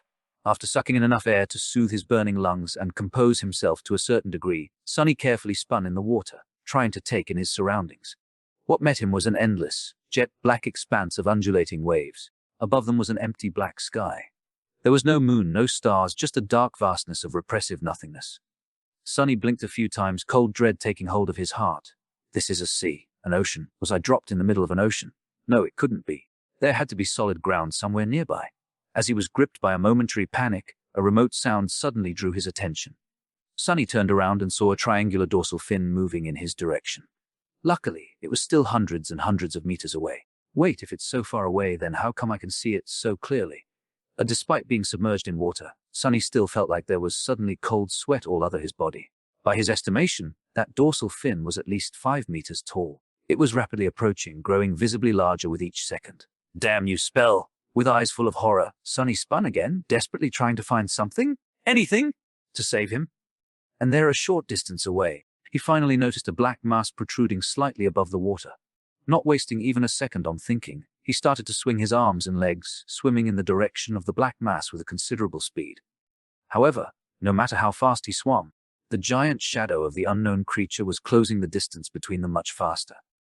A small part of Sunny's mind managed to preserve its rationality even when faced with this boundless, primal fear. Not allowing himself to slip entirely into panic, Sunny tried to think, and then silently commanded his own shadow to wrap itself around his body. Instantly, his speed increased twofold. Just seconds before the unknown colossus got to him, Sunny reached the black mass, stretched out his hands, and pulled himself out of the water. He rolled away from the edge, scratching his skin on the uneven rocks, and jumped in fright when the whole surface underneath him shuddered, as though something massive had collided with it. As Sunny backed out, terrifying jaws appeared from the water, with rows and rows of giant teeth, each one as long as he was tall. He opened his eyes wide, understanding that the rock he had climbed on was not tall enough to save him from the monster. "Why is it even trying to eat me?" "I'm too small to be considered a filling snack for something this enormous." However, before the monster had a chance to attack, a colossal tentacle suddenly broke through the water and rose into the air like some strange, black tower. Before too long, it fell down, entangling the owner of the giant maw and pulling it back under the water. Sunny lost the feeling in his legs and plopped on the ground, his mouth opened. His whole body was shaking. A few seconds later, the dark sea was calm again, as though nothing has happened. The indifferent waves continued to move silently under the lightless sky. So, it wasn't trying to eat me, he realized, frozen. It was trying to run away. A few minutes later, Sonny was pretty sure that nothing was going to devour him, at least not immediately. With that certainty, he was finally in a state of mind to stop trembling and explore his surroundings a little. The black mass he climbed onto turned out to be a single stone platform of around 12 meters in diameter. Its surface was mostly flat, covered with grooves, and somewhat dry. Due to the regular shape of its edges, it seemed more like something man-made than a natural formation. But then again, here in the dream realm, it was hard to be sure that something man-made was actually made by humans, as opposed to better not to think about it.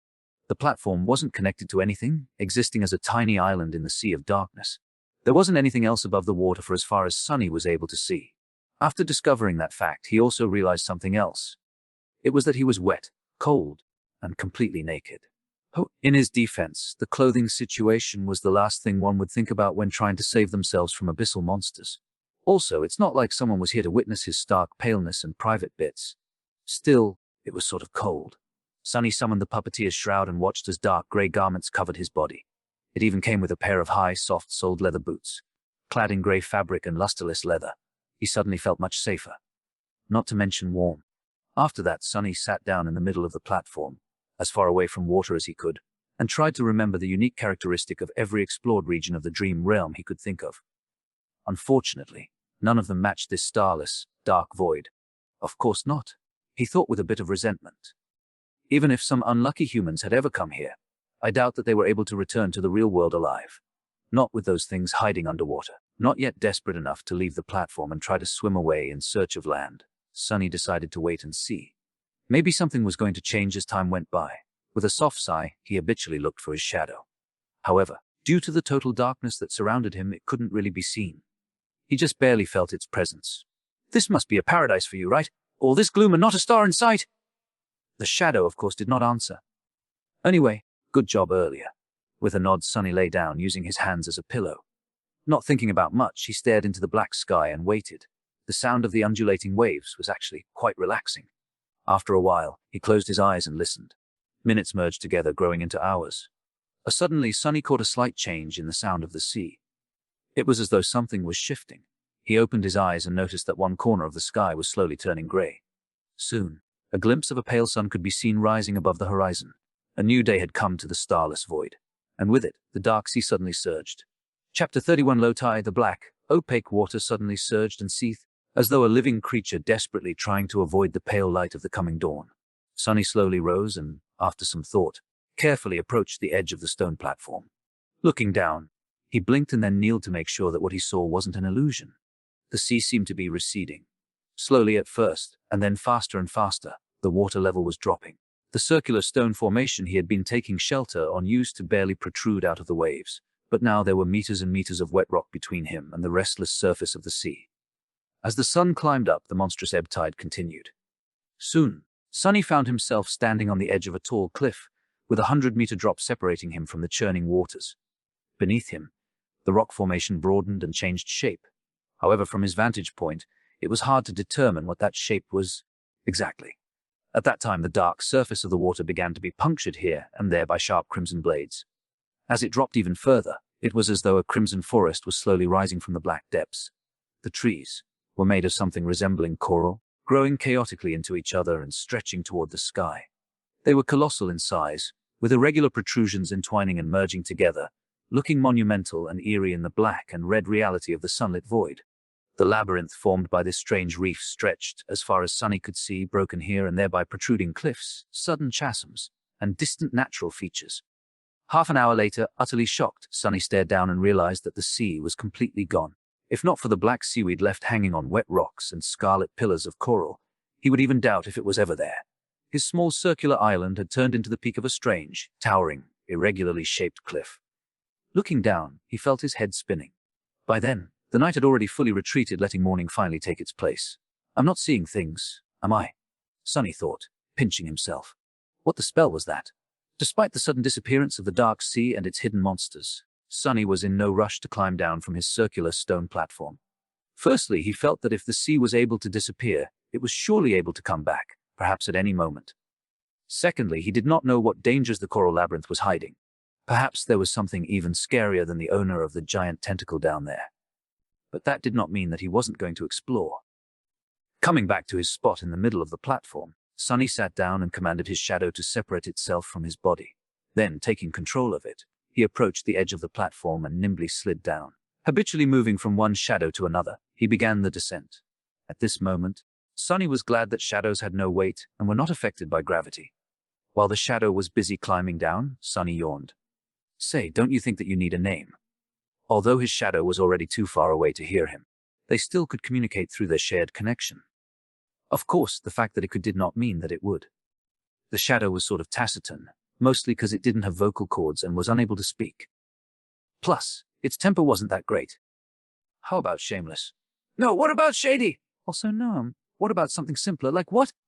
Well, do you have suggestions then? All right. We'll shelve this conversation for later. By the time he was done with this short monologue, the shadow had already reached the bottom of the cliff. The range of shadow control was not limitless, but it was just barely enough to explore their nearest surroundings. Entering the labyrinth, Sonny found it to be extremely disorienting and convoluted. The paths between coral pillars were sometimes broad, sometimes narrow.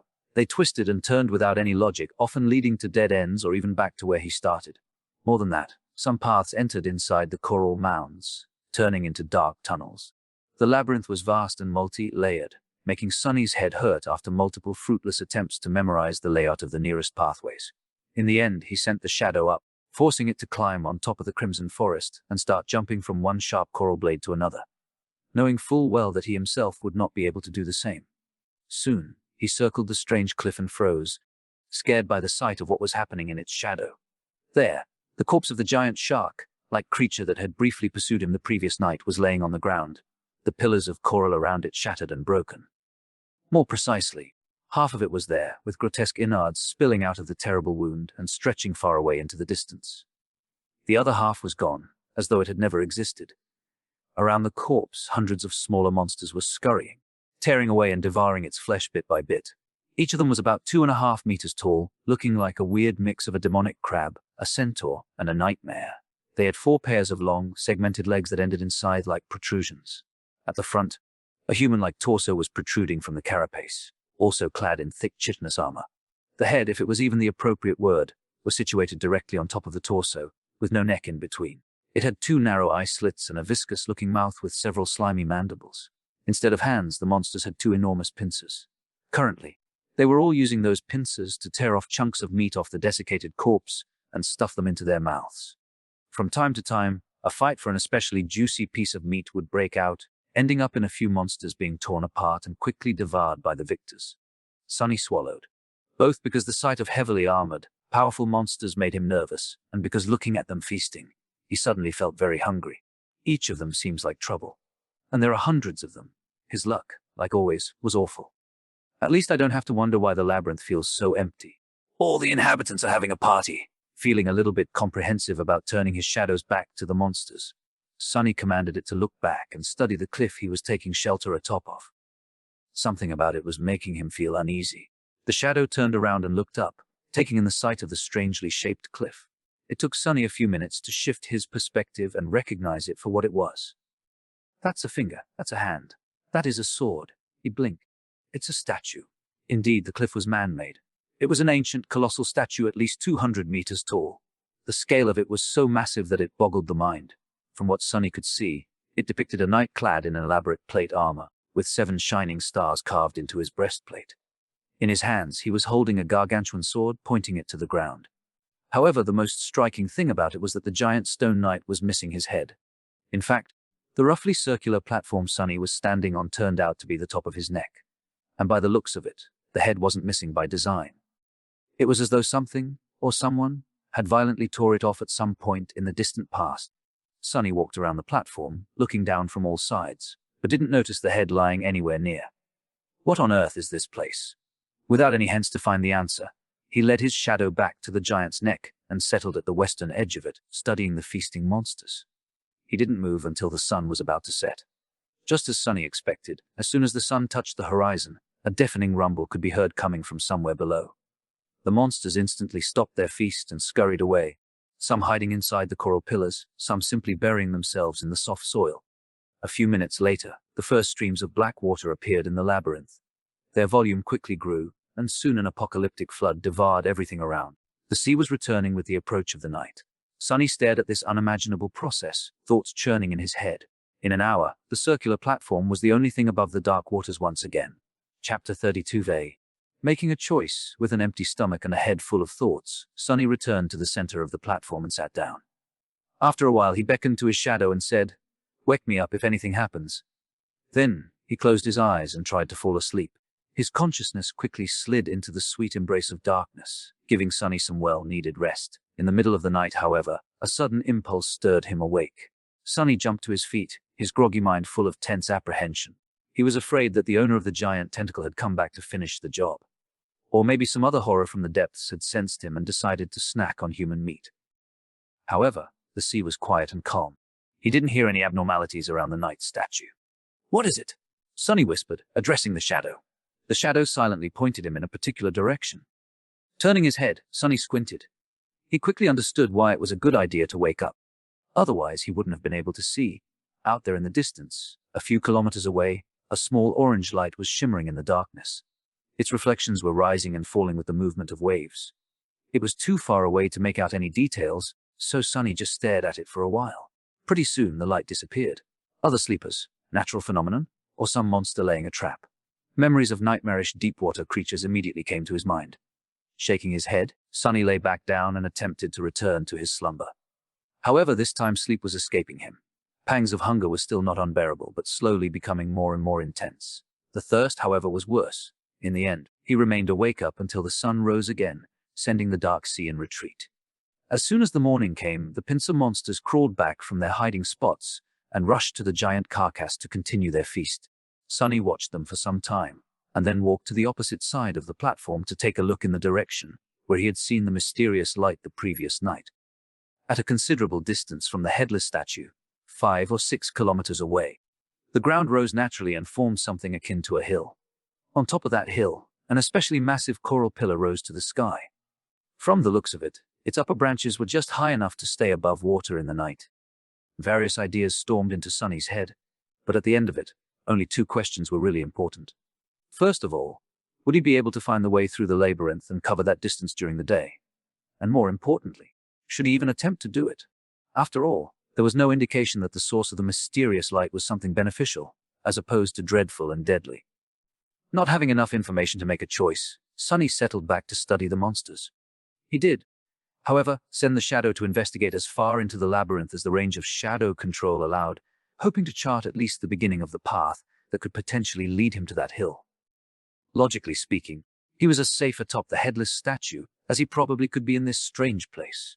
The only problem was, he was going to die soon because of thirst or hunger. Both problems were solvable if he were to venture down. He could desalinate the seawater in a number of ways taught to him by teacher Julius, with materials that were present pretty much everywhere in the dream realm. He could also prepare traps and hunt a pincer monster to eat. With their massive size, just one of them would be enough to feed him for weeks. He could easily see such a routine hunting by day, returning to the statue at the approach of the night. It was probably his safest choice. However, this way of doing things lacked one vital element: the potential for improvement. It was well suited for keeping Sonny alive, but had no way of giving him hope. If he was destined to spend the rest of his life in the small area surrounding the headless statue, devouring monsters and trembling at night in fear of being devoured by something bigger in turn, well, he would rather just jump down and end it right now. That pretty much meant that the only choice left for him was to try and reach the source of the orange light. And if Sonny was really trying to attempt it, he had to do it before the pincer monsters were done consuming the giant carcass. That way, at least, the surrounding segment of the labyrinth was going to be free of them. Firm in his choice, Sonny decided to leave the headless statue the next morning. He would spend the rest of today exploring paths through the labyrinth and preparing himself mentally. With that, he closed his eyes and concentrated his perception on the moving shadow. In the night, a sudden storm descended upon the dark sea. Sonny was stirred awake by the shadow in time to prepare himself for the crushing winds and the pelting rain. Usually, rain always put him in a bad mood, but this time he was too thirsty to think about anything except for fresh water. Staying low so as to not be blown over the edge of the platform, Sonny cupped his hands and waited until they became filled with rainwater. Then he raised them to his mouth and greedily drank. Strikes of lightning illuminated everything above the churning sea. If anyone were to see Sunny now, they would have noticed a wide grin on his face. The storm continued to rampage for several hours. Sunny crouched in the middle of the platform, enduring its rage.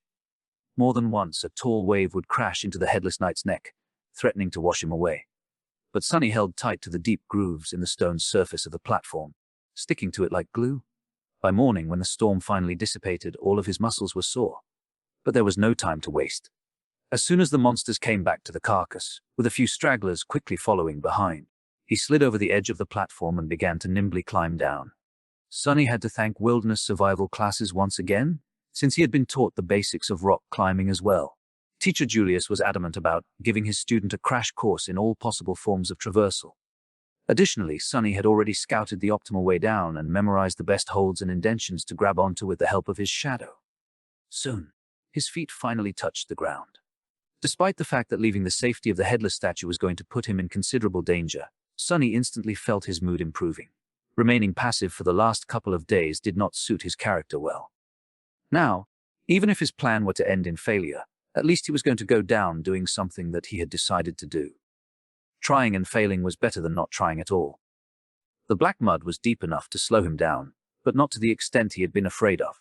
With some practice, Sunny was soon able to walk at an acceptable speed. What's more, as long as he stuck to the shadows, his steps were light and silent, producing no squelching noises from the mud. He headed for one of the paths that was supposed to lead him to the distant hill and entered the cool shade of the crimson labyrinth. Immediately, a strange feeling enveloped his mind. It was as though the world beyond the labyrinth did not exist anymore, and all that was left were its twisting dark paths. This thing almost seems endless. Shaking his head, Sunny sent the shadow to scout ahead, hoping to be notified of any latent danger in advance, and began to move forward. His life now depended on whether or not he would reach the distant hill before the sun began to set. He didn't even want to think about what would happen if he was still inside the labyrinth once the dark sea came back in an unstoppable flood. The shadow moved ahead of him, not meeting any hurdles. Sometimes it would climb high to scout the direction of different paths, allowing Sunny to choose the optimal route most of the time. However, he still had to backtrack a considerable distance once or twice, ending up either in a dead end or on a path leading in the wrong direction. Despite that, everything seemed to be going smoothly. Sunny even had time to carefully study the interior of the labyrinth, noticing more details of its composition, as well as a frightening amount of unrecognizable bones hiding in the mud beneath his feet. Because of how well things were going, he lowered his guard a little. His arrogance was also to blame. With his extensive preparations and skillful control of the Shadow Scout, Sunny subconsciously patted himself on the shoulder and assumed that everything was going to be fine. That's why, when the mud directly in front of him started to move, he was a fraction of a second late to react. In the next moment, a massive pincer shot out of the ground and tore through the air, threatening to cut his body in half with one crushing strike. Chapter 33Z. Carapace scavenger crap! This was the only thought in Sunny's head as he awkwardly fell backward, allowing the pincer to close right in front of his face with a loud clack. The jagged, chitinous blades were so close that he could clearly see bits of mud sticking to their surface. Sunny landed on his back, narrowly avoiding the unexpected strike. The good thing was that he managed to avoid being injured or even killed. The bad thing was that he was sprawled on the ground, unable to quickly create distance between him and the attacker. The massive pincer was still hovering above. Just as this realization dawned on Sunny, he desperately rolled to the side. In the next moment, the pincer lunged down, sending small tremors through the mud. If not for his quick reaction, Sunny's chest would have been caved in by that blow. He was just beginning to stand up when the pincer swiped sideways. Luckily, Sunny was ready. Instead of trying to dodge or block the attack, he went with it, letting the pincer collide with his outstretched hands and cushioning the blow. As his arms screamed in pain, Sunny used the force of the blow and allowed his body to be sent flying through the air. This way, at least, he would get out of the pincer's range. He might not have been taught how to fight, but one thing he knew very well was how to fall. Instead of breaking his neck or having the breath beaten out of him by the landing, he braced his body and nimbly rolled before stopping some distance away from the ambushing monster. "I take it back!" Sunny, though, remembering his sarcastic critique of Hero's battle rolls. Rolling is an integral part of any respectable monster fighting technique.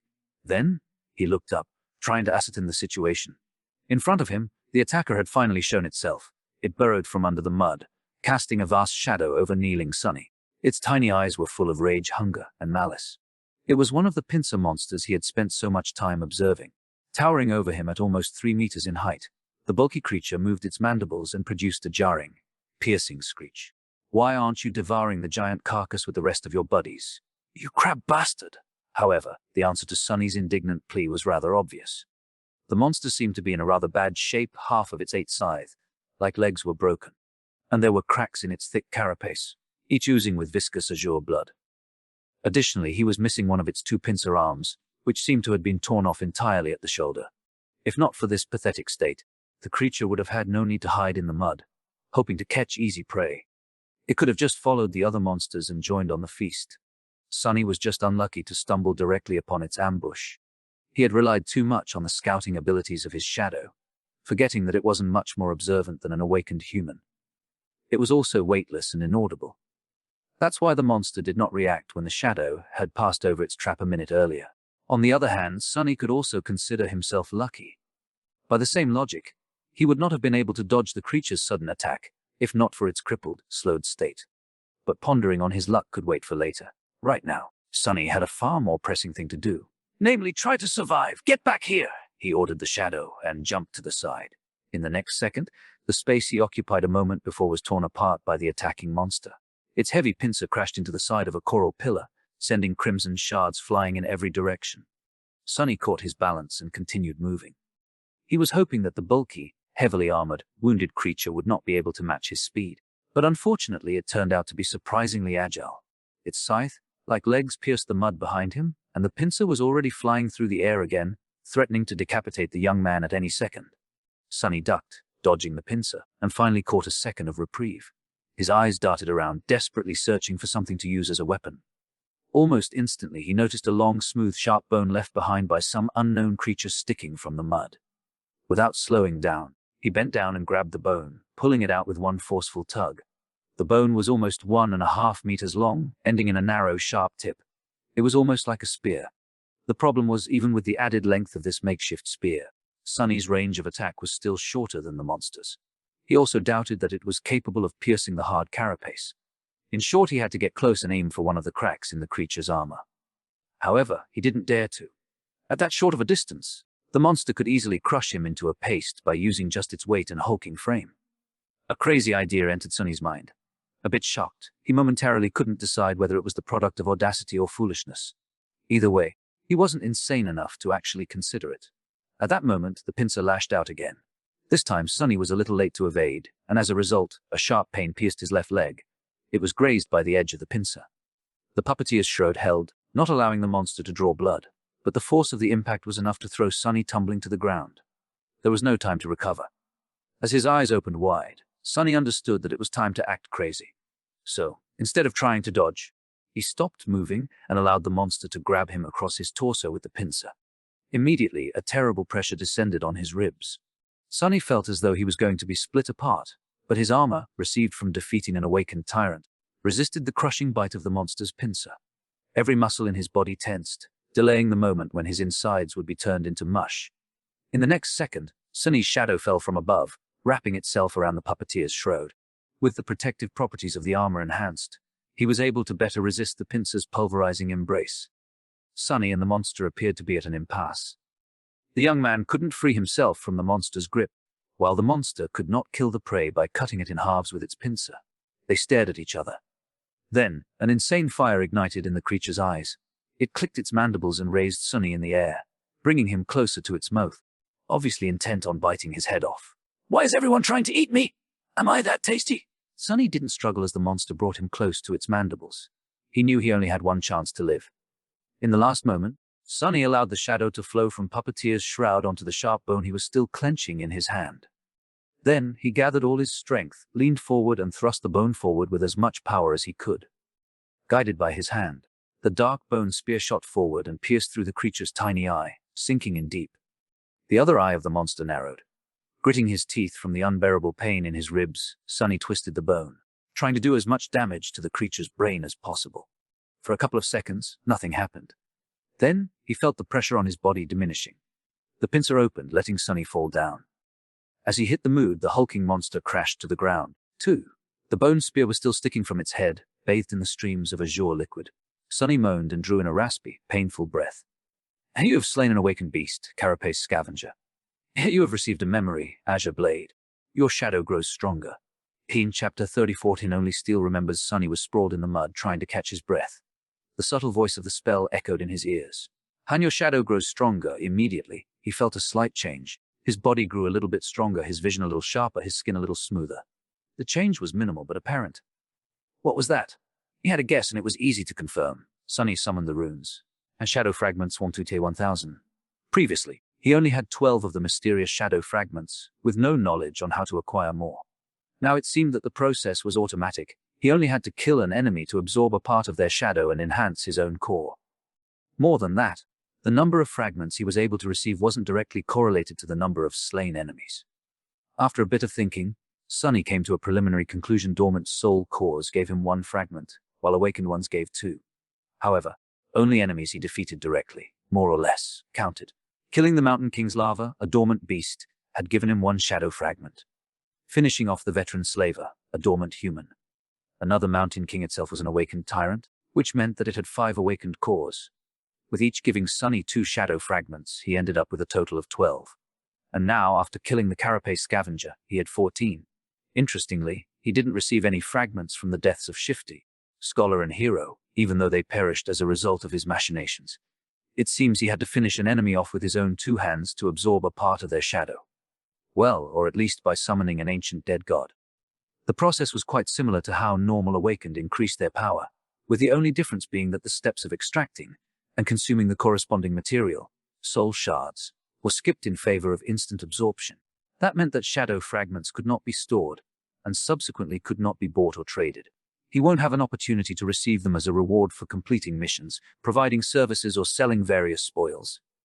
If Sunny wanted to grow stronger, his only option was to fight and kill. No peaceful life for me, I guess. Previously, Sunny thought that he at least had the choice to choose a relatively safe path. Many awakened never left the confines of human citadels and never faced nightmare creatures, choosing instead to perform various jobs in the dream realm just as they would in the real world.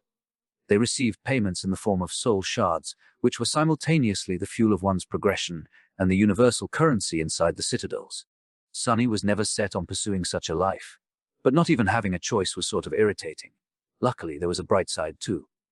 Without the need to use soul shards to strengthen his core, he would be able to spend everything he earns freely and without concern.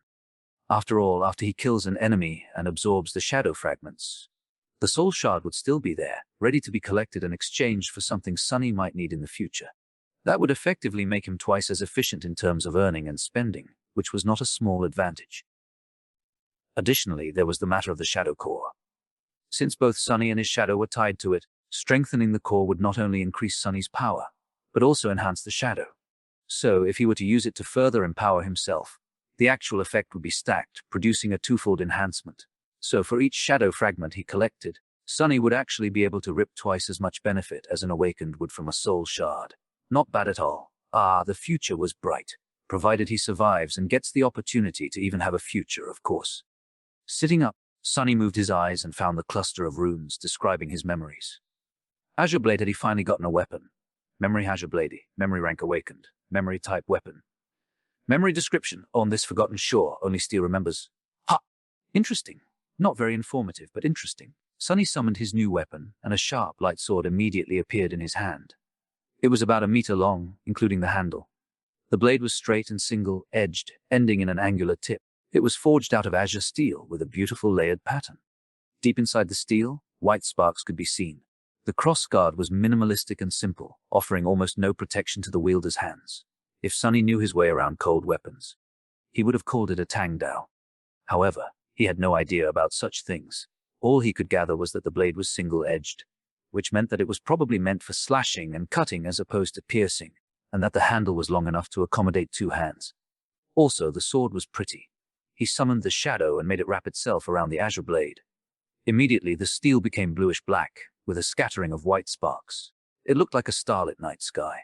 Sunny stood up and waved the sword a couple of times, getting accustomed to its weight. The sharp edge whistled as it cut the air. Well, now I finally look like a real awakened, and after that, he cast a gaze at the corpse of the carapace scavenger and grimaced. This part was not going to be pleasant. After some time, he managed to break open the cracked carapace and cut away a few strips of tender pink meat. He also did not forget to extract the radiant crystal from the beast's chest, the soul shard. Without much hope, he tried to absorb the shard, remembering how it was supposed to be done. Just as he expected, nothing happened. "They're really of no direct use to me."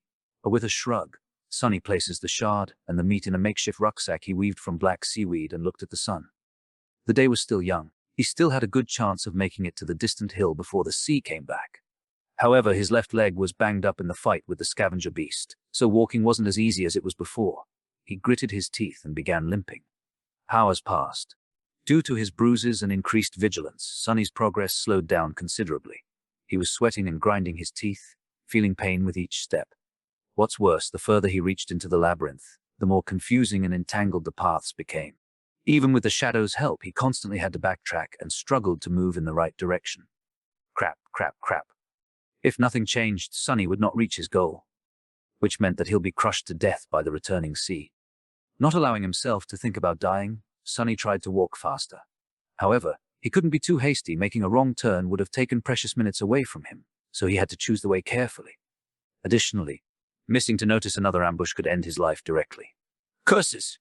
Just when he was beginning to feel desperate, his shadow suddenly saw something that momentarily sent Sonny into a stupor. Some distance further down the path, beyond a few turns, the corals widened, creating a small clearing. And in the middle of that clearing, someone was walking across the mud. The first thing Sonny saw was fair skin, a lot of skin. The tall, lithe girl was only dressed in a makeshift skirt and a crude brassiere, both made out of seaweed. However, it didn't seem to bother her. With a calm expression, she stopped and looked back. The wind was playing with her short silver hair. It was Nephis, the changing star. In one hand, she was holding the end of a strange golden rope, and on the other end of the rope, Cassia the blind girl was carefully following behind. Chapter 3. 5 years. A shadow, a star, and an oracle, gray sky above, black mud below, an endless sea of crimson in between. On this dreamlike backdrop, two beautiful girls were walking across the labyrinth. One was delicate and fragile, with blonde hair and cerulean, aimless eyes. She was dressed in a simple tunic, with leather sandals on her feet, and a cloak the color of sea waves draped around her shoulders. The other was tall and lithe.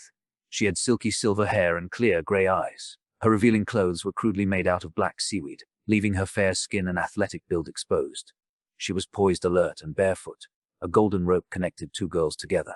Wow, what a sight, Sonny thought. He suddenly regretted that he was not an artist. The picture just begged to be made into a painting. Wait, why am I thinking about that? People! I found people! His heart skipped a bit. If Nephis and Kasha were here, then the orange light from before, most likely, had something to do with them. Which meant that they knew how to get to the tall hill.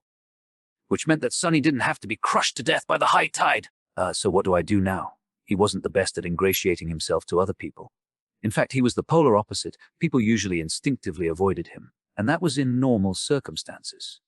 This time, however, he had spent a whole of 4 weeks making sure that everyone in the academy hated his guts. Good job, Sonny. Still, he was at least useful. In this situation, an additional body was already a great boon when facing hungry monsters. And he wasn't just anyone. His ability to scout ahead alone was worth a lot. Surely they'll understand that, right? With a heavy sigh, Sonny stepped into shadows and hurried to the clearing. He reached it in a minute or so, hiding and observing the two girls before making a final decision. Helping herself with the wooden staff, blind Kasha slowly approached the middle of the clearing and extended her hand, finding Nephis and touching her on the shoulder. Why did you stop? Nephis supported the blind girl and glanced at the sky. It's getting late. An awkward pause hung between two girls. After some time, Kasha asked, so you think we should turn back? Nephis blinked and cleared her throat. Yes. Sonny was a bit amused by their exchange. What is she? A strong silent type. Then he returned to his dilemma and grimaced. How do I approach them? Damn, why is this so hard? It's not like I'm trying to ask them out on a date. I mean, one of them, both of them? What am I thinking about? Just go and say he... But then, if he suddenly appeared out of the shadows, not at all like a creep, how high was the probability of them getting spooked and attacking him before noticing that he was not a monster? Wait, why would they argue? To hell with this! Deciding on the safest approach, Sonny commanded his shadow to abandon its hiding place and move to a spot where Nephis could clearly see it. He could clearly sense the shadow rolling its eyes as it obeyed the order. As soon as the shadow started to move, Nephis suddenly snapped her hand sideways. Immediately, a long sword appeared in it, cutting the air as it assumed a defensive position. Before the shadow could even take 2 steps out of its hiding spot, it was already pierced by Changing Star's gray eyes. The shadow froze. It seemed a bit startled. Cassia took a step back. Neff, what is it? Nephis didn't answer immediately, carefully observing the shadow. Then she simply said, there's a shadow. The Cassia's doll, like face paled. A shadow. Scavengers. The tall girl tilted her head a little. No, it's a human shadow. This was clearly not what Cassia expected to hear. With an expression of surprise, she asked, a human shadow? What is it doing? Nephis hesitated. After a while, she answered in a flat tone. It's waving at us. And after a whole minute of silence, Cassia finally found the words to react. What? I said it's waving. Yes, I know. I mean, why is it doing that? Nephis opened her mouth, then closed it again. I don't know. Maybe it's a distraction to lure us into a trap. At this point, Sunny decided that it was time to talk. He inhaled deeply, then said in a friendly tone, actually, I just sent it ahead to make sure that you don't stab me with that sword before realizing that I'm human. Immediately, Nephis turned her head, pinpointing the exact location where Sunny was hiding in a blotch of shadows. Her sword slightly shifted, aiming at the new threat. If you're human, why are hiding in the shadows like a creep?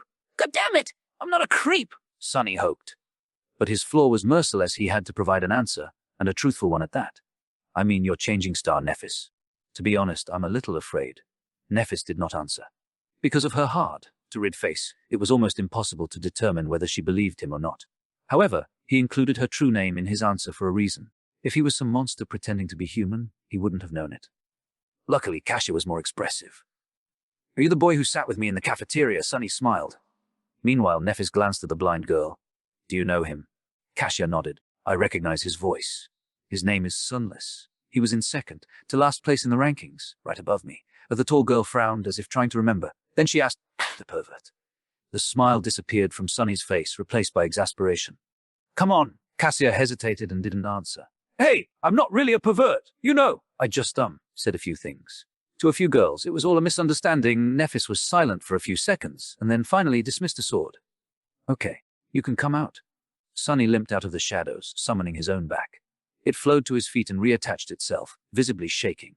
The bastard was laughing at him. Stopping a few meters away from Nephis, he raised his hands, showing that he didn't mean the girls any harm. Changing Star gave him an inquisitive look. What happened to you? She was referring to his limp, bruises, and overall banged-up look. Sunny sighed.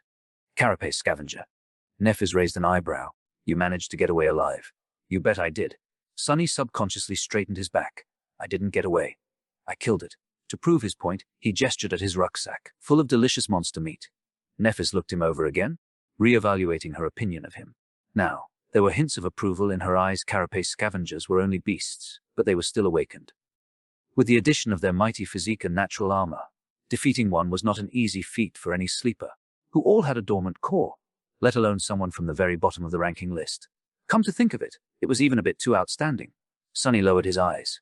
It was already wounded. The Nephis shrugged. A kill is a kill. You did well. And after that, she fell silent, as though not planning to say anything else. Sunny also wasn't sure what to say. Luckily, Cassia came to the rescue. Are you seriously injured? He shook his head. No, it's just that my ribs and leg are bruised. I'll be fine in a day or two. My armor is pretty resilient. He wasn't worried that they might be tempted to kill him to get the puppeteer's shroud. That was because memories were destroyed at the moment of their owner's death. So they only could be transferred voluntarily by a living person. Well, there was always torture and blackmail. But he doubted that any one of the two beautiful girls would stoop to that. Sunny cleared his throat. Before stumbling on the scavenger, I was heading for the tall hill with the massive coral pillar on top. But after the fight, my speed decreased. Now I'm worried about not making it in time. Do you perhaps know the way? Cassia smiled. Actually, we spent the last days on that hill. We were just about to go back. We Nephis didn't say anything, looking at the sky. Sunny licked his lips. Well, can I come with you? They're not going to say no, right? The blind girl turned her head to her companion, a clear question written on her face. Nephis lowered her eyes, staring at Sunny. After a while, she said, No more, what? Problem, no problem. What's wrong with you, princess? Can't you speak faster? Feeling his heart beating wildly in his chest, Sunny smiled. Well, all right. Chapter 36e. Bonfire. The rest of the way to the tall hill did not take a lot of time. With Nephis leading the way, taking all the right turns at all the right places, there was no need to explore the labyrinth and backtrack after encountering a dead end. Additionally, there were no scavengers around. In fact, they could have moved ever quicker if not for Cassia, who walked slowly even with the help of her staff. Guided by the golden rope, she carefully explored the ground ahead before taking each step. The uneven paths of the Crimson Forest were not an ideal surface for a blind person to walk on. Sunny didn't say much, periodically casting an incredulous glance at the strange pair. No matter how he looked at it, Kasia seemed to be dead weight. Perhaps it was cruel to say, but in the merciless reality of the dream realm, misguided kindness was a sure way to end up dead. Before meeting and observing the girls, he still had hope that Kasia's terrible flaw hid an unexpected and powerful aspect. But from what he saw, it wasn't the case. If she couldn't even walk properly, what kind of power was there to hide? Nothing could outweigh the ruthless fact that the blind girl couldn't protect herself, and thus would only drag her companions down. One had to be a fool or not fond of living to allow that to happen. So, which one of these descriptions suited Nephis? Somehow he felt that neither did. The sunset was not far off when they reached the hill. After climbing it and approaching the massive growth of coral, Nephis dismissed the golden rope and immediately summoned it again. This way it was untied and appeared in her hands in a neat bundle. So it's a memory. Sunny wondered what qualities the magical rope had. Soon, his curiosity was satisfied right in front of his surprised eyes. The length of the rope suddenly began to increase. Soon, it was thrice as long as it was before. Nephis calmly tied both ends of the rope into loops and then threw one of them into the air, accurately coiling it around a prominent protrusion near the top of the coral pillar. Then, she tested if the rope would hold, swiftly climbed up and waved from above, giving Sunny the signal to follow. After hesitating for a second, Sunny approached the rope and grabbed it. He couldn't help thinking that this would be the perfect opportunity to cut his head off, with him helpless while climbing and Nephis standing on the top of the pillar. The vivid picture appeared in his mind. "Stop being paranoid," Sunny thought, trying to calm himself down. It's not that he was sure of Changing Star's impeccable moral qualities. Instead, he was certain of one thing: if Nephis really wanted to kill him, she wouldn't have needed to wait for an opportunity. She could have just cut him into ribbons whenever. Simultaneously scared and reassured by this, though, Sunny nimbly climbed up and joined Nephis at the top of the coral mound. He then turned around and watched curiously, wondering how Cassie was going to get to them. The blind girl dismissed the wooden staff and approached the rope. Then she caught it in a hand, traced it down to the loop at the end, and placed a foot inside. As soon as she was done, Nephis grabbed the rope and started pulling, lifting Cassia little by little until she had reached the top. She only had to grab Nephis's hand and make a step to join them. Efficient. The coral mound was much larger than the circular stone platform of the giant knight's neck. In fact, it was almost like a small island. At the highest point of the island, hidden behind some coral blades, the girls had made a little camp. There were piles of seaweed to sleep on, strips of scavenger meat drying under the sun, and a fire pit. Sunny pointed to the makeshift fire pit. "Was it you 2 nights ago? I've seen an orange light in the distance." Chashia's face darkened. "Yes, this was the first time we made a fire. But it turned out to be a really bad mistake." Nephis sighed. Sunny raised an eyebrow, surprised. "Why?" The blind girl touched her hair and turned her head to Nephis. "At night, any light will attract monsters. We were attacked by scavengers first. And then, she paled and didn't finish. But she didn't have to. The memory of the colossal tentacle was still fresh in Sunny's mind. It seemed that he was lucky to meet these two when he had. If not, he was certainly going to make a fire tonight to roast some scavenger meat. I see." Nephis looked at the sky and cleared her throat. "It should be fine now. We still have time before the sun sets." After that, she got busy making the fire. Kasia simply sat on a pile of seaweed and waited, not knowing what to do. Sunny lowered himself to the ground and let his tired, bruised body rest. After a while, he said, "I have fresh meat in my rucksack. Do you have water?" Kasia smiled. "Yes." After that, she extended an arm to him. A second later, a beautiful bottle made of patterned blue glass appeared in her hand. "That's a memory I have. It's always full." Sunny took the glass bottle and looked at it with envy. "An endless supply of water, huh? Sure beats my super loud bell. Thank you." He brought the bottle to his lips and greedily drank the cool, delicious water. Indeed, no matter how much he drank, the amount of water inside did not seem to decrease. "Is it really endless?" Cassia touched her hair again. "Not really. If you turn it upside down and let the water flow, it will stop in half an hour or so. But then it will be full again pretty soon." At that time, Nephis was already done making the fire. Without looking up, she took Sunny's rucksack and opened it. Immediately, the soul shard rolled out. The tall girl looked at it, then at Sunny. Then she put the shard back in and pulled out the meat. Sunny became tense, preparing a misleading answer. But Nephis did not ask. So he pretended like nothing had happened and continued his conversation with Kasia. "It's still a great memory. Getting drinkable water is not an easy task." Kasia nodded and smiled, pleased by his words. Soon, the rich smell of roasting meat permeated the air. At the same time, the sun was beginning to approach the horizon, A loud rumble came from somewhere beneath, and first traces of the black water began to appear between crimson walls of the labyrinth. Sunny looked east, where the skies were already growing dark. Then he uncomfortably shifted. Do scavengers come all the way up here? Nephis turned the meat and nodded. Yes, but only at night. In the day, most of them seemed to disappear. Sunny grinned, having an idea of why there weren't a lot of monsters in the labyrinth in the day. That's because they all gather near the place I had been spending my time recently.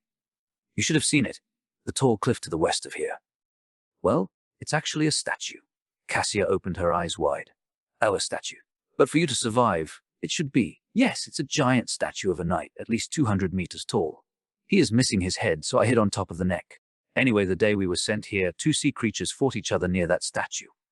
When the water receded, I saw an enormous carcass lying there, with hundreds of scavengers slowly tearing it apart. Nephis nodded. That would explain the lack of nightmare creature in the day. How long? Sunny blinked. How long what? Changing Star stared at him for a few seconds, making everyone feel uncomfortable. How long? Until they are done devouring the carcass. 1 day more, 2 at most. Nephis turned away, took the meat away from the fire, and then quickly extinguished it. There's definitely something wrong with that girl. The 3 of them ate in the dimming light of the twilight. The meat was juicy, tender, and indescribably delicious. It was better than anything Sunny had ever tasted, even back in the Academy's cafeteria. Of course, his excruciating hunger played a part in that. From time to time, they would pass the glass bottle to each other. When they were finished with their meal, the dark sea was back, and the night was upon them. Everything was consumed by absolute darkness. Of course, Sunny could easily see both Nephis and Cassia. Under the cover of the night, Changing Star remained pretty much the same. The blind girl, however, allowed her true emotions to show, thinking that no one would see. She seemed much more lost, lonely, and frightened than she did in the day. As if trying to resist these feelings, Cassia said in a bright voice, "How about we formally introduce ourselves? I'm Cassie." Nephis glanced in her direction and shrugged. Next, it was Sunny's turn. He exhaled, glad that they didn't ask his name directly. Most likely, he would still have been able to provide his human name. However, it also might have depended on the wording of the question. Relieved, he smiled and answered, "I'm Sunless. But you can call me Sunny." Chapter 37a. Getting to know each other. Sunny was slowly growing fond of having conversations in the dark. Without the burden of light, people were more relaxed and honest.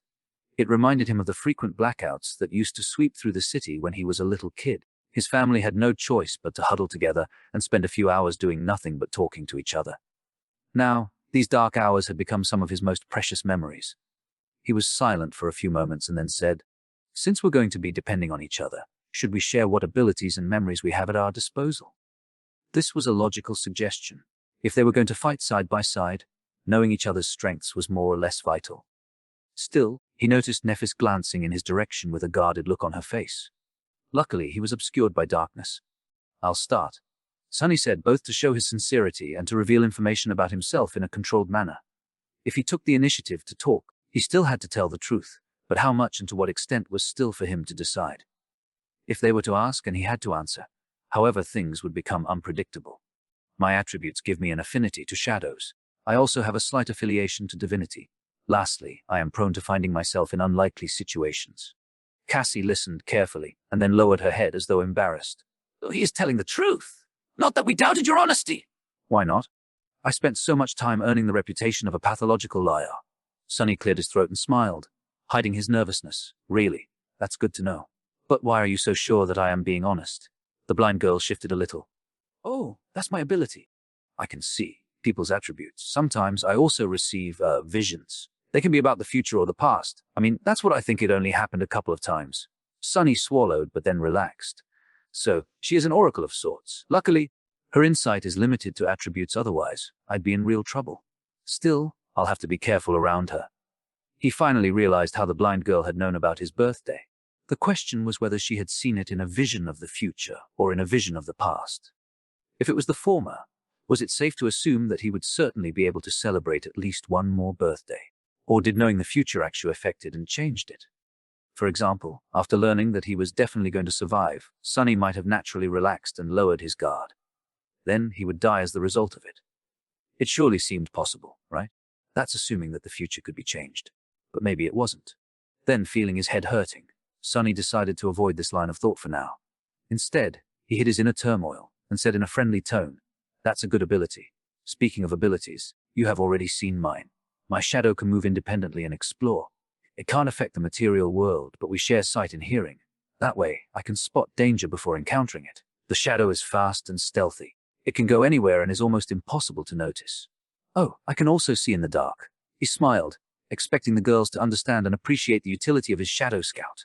Their reaction, however, was a bit strange. Nephis slowly turned her head in his direction, while Cassie became a bit pale and raised her hands to cover her chest. What? Nephis frowned and said in a flat tone, Have you ever used your ability in the academy? Sunny blinked. What a strange question! In the academy. Sure, of course. Why, oh, right, they think that I'm a pervert crap. Before the girls could say anything, he hurriedly raised his hand and blurted, But I have never used it to do anything improper.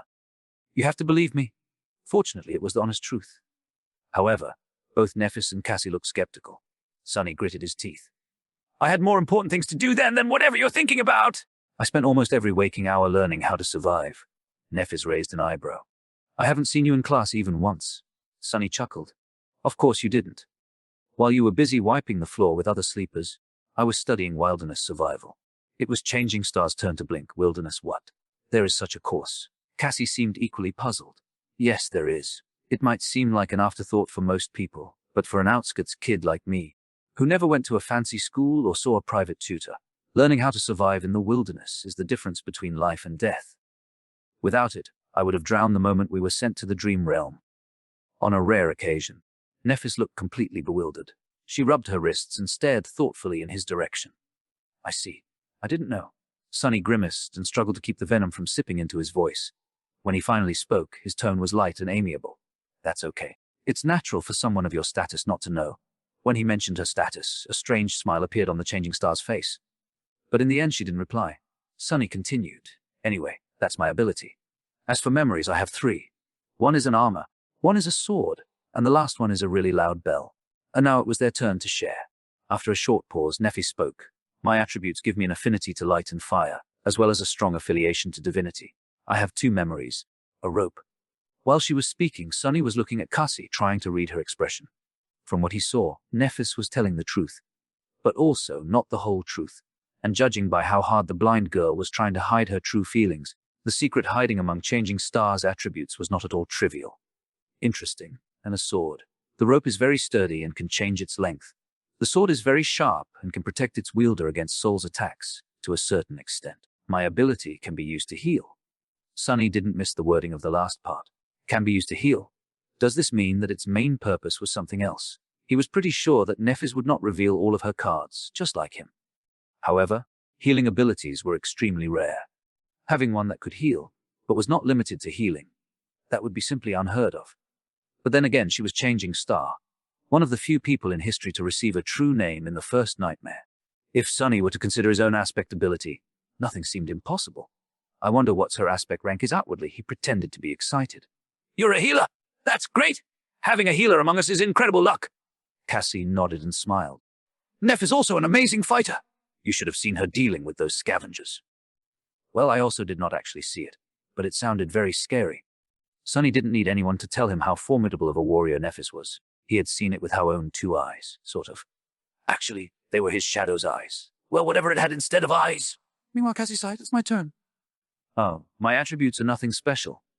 I guess I have an affinity to revelations and fate. My ability is like I told you before. It's not very useful. About my memories, I have 3: the bottle, the wooden staff, and this armor. You already know about the bottle. The staff can create wind. The armor is actually of the awakened rank. Neff gave it to me when we met. It has a very powerful protective charm. So, she's not only carrying Cassie on her back, she even gave away her only clothes. An awakened rank armor, at that. What is Nephis thinking about? The blind girl turned away and added after a while, I used to be a pretty decent fencer before. Now I can't really fight. The last 2 sentences were obviously related to her flaw. Sunny and Nephis, however, both chose to keep theirs secret. Despite the fact that knowing your companion's flaw was also important for cooperation and having each other's backs, sharing something like that demanded a very high level of trust. Right now, there was no trust between them. And even if there was, Sunny did not plan to ever share his flaw with anyone. Nephis, too, seemed to have a lot of secrets. After a while, he said, That's good. I think we have enough tools to survive, provided we use them right. I guess it's time to sleep. In the darkness, Nephis tilted her head, listening to his words with a distant look. All right, I'll take watch first. Sunny decided to be helpful and said, actually, my shadow doesn't sleep. It can wake us up if something happens. Changing Star slowly smiled. I'll take watch first. Feeling a bit of coldness in her voice, Sunny sighed and shrugged. Suit yourself. What are you going to watch? Huh? You can't even see anything. Whatever. Just don't blame me when something giant swallows us in the middle of the night. He suddenly shuddered. Wait, that was not a death flag, right? Right, of course not. No way. Chapter 38 Questions in the dark. Sleep was avoiding Sunny. For a while, he sat silently in the darkness, listening to the calming rumbling of the waves. In this rare moment of respite, memories of the past few days came flooding into his mind. However, he was too tired to seriously think about anything. He was warm, full, and relatively safe. For now, that was more than enough. Soon, the rhythm of Cassia's breathing changed, indicating that she fell asleep. Nephis was guarding the camp, motionless and, as always, a bit distant. With her silver hair and fair skin, she looked like an alabaster statue. Sunny sighed. He struggled for a bit, and then said quietly, Hey, can I ask you a question? Nephis glanced at him and shrugged. The lack of an audible response clearly indicated that she remembered about his ability to see in the dark. Sure. Would it be too personal? Sunny hesitated. I thought you legacies come into the spell with a whole inherited arsenal of memories. I mean, that's supposed to be your main advantage. How come you only had 3? Nephis was silent for a few moments. Actually, I only had 2. The rope came from Cassie. He raised an eyebrow. Oh, I see. Realizing that her answer wasn't really an answer, Nephis thought for a while and added, Well, I lost most of our memories when my father passed away. The ones that remained were sold one by one over the years, to keep the family afloat. This sword and armor came from my first nightmare. So that's how it was. Sunny realized that the fall of the Immortal Flame clan might have been more thorough than he had thought. Still, something about it didn't make sense. Surely, with your clan's reputation and standing, there were other ways to make money.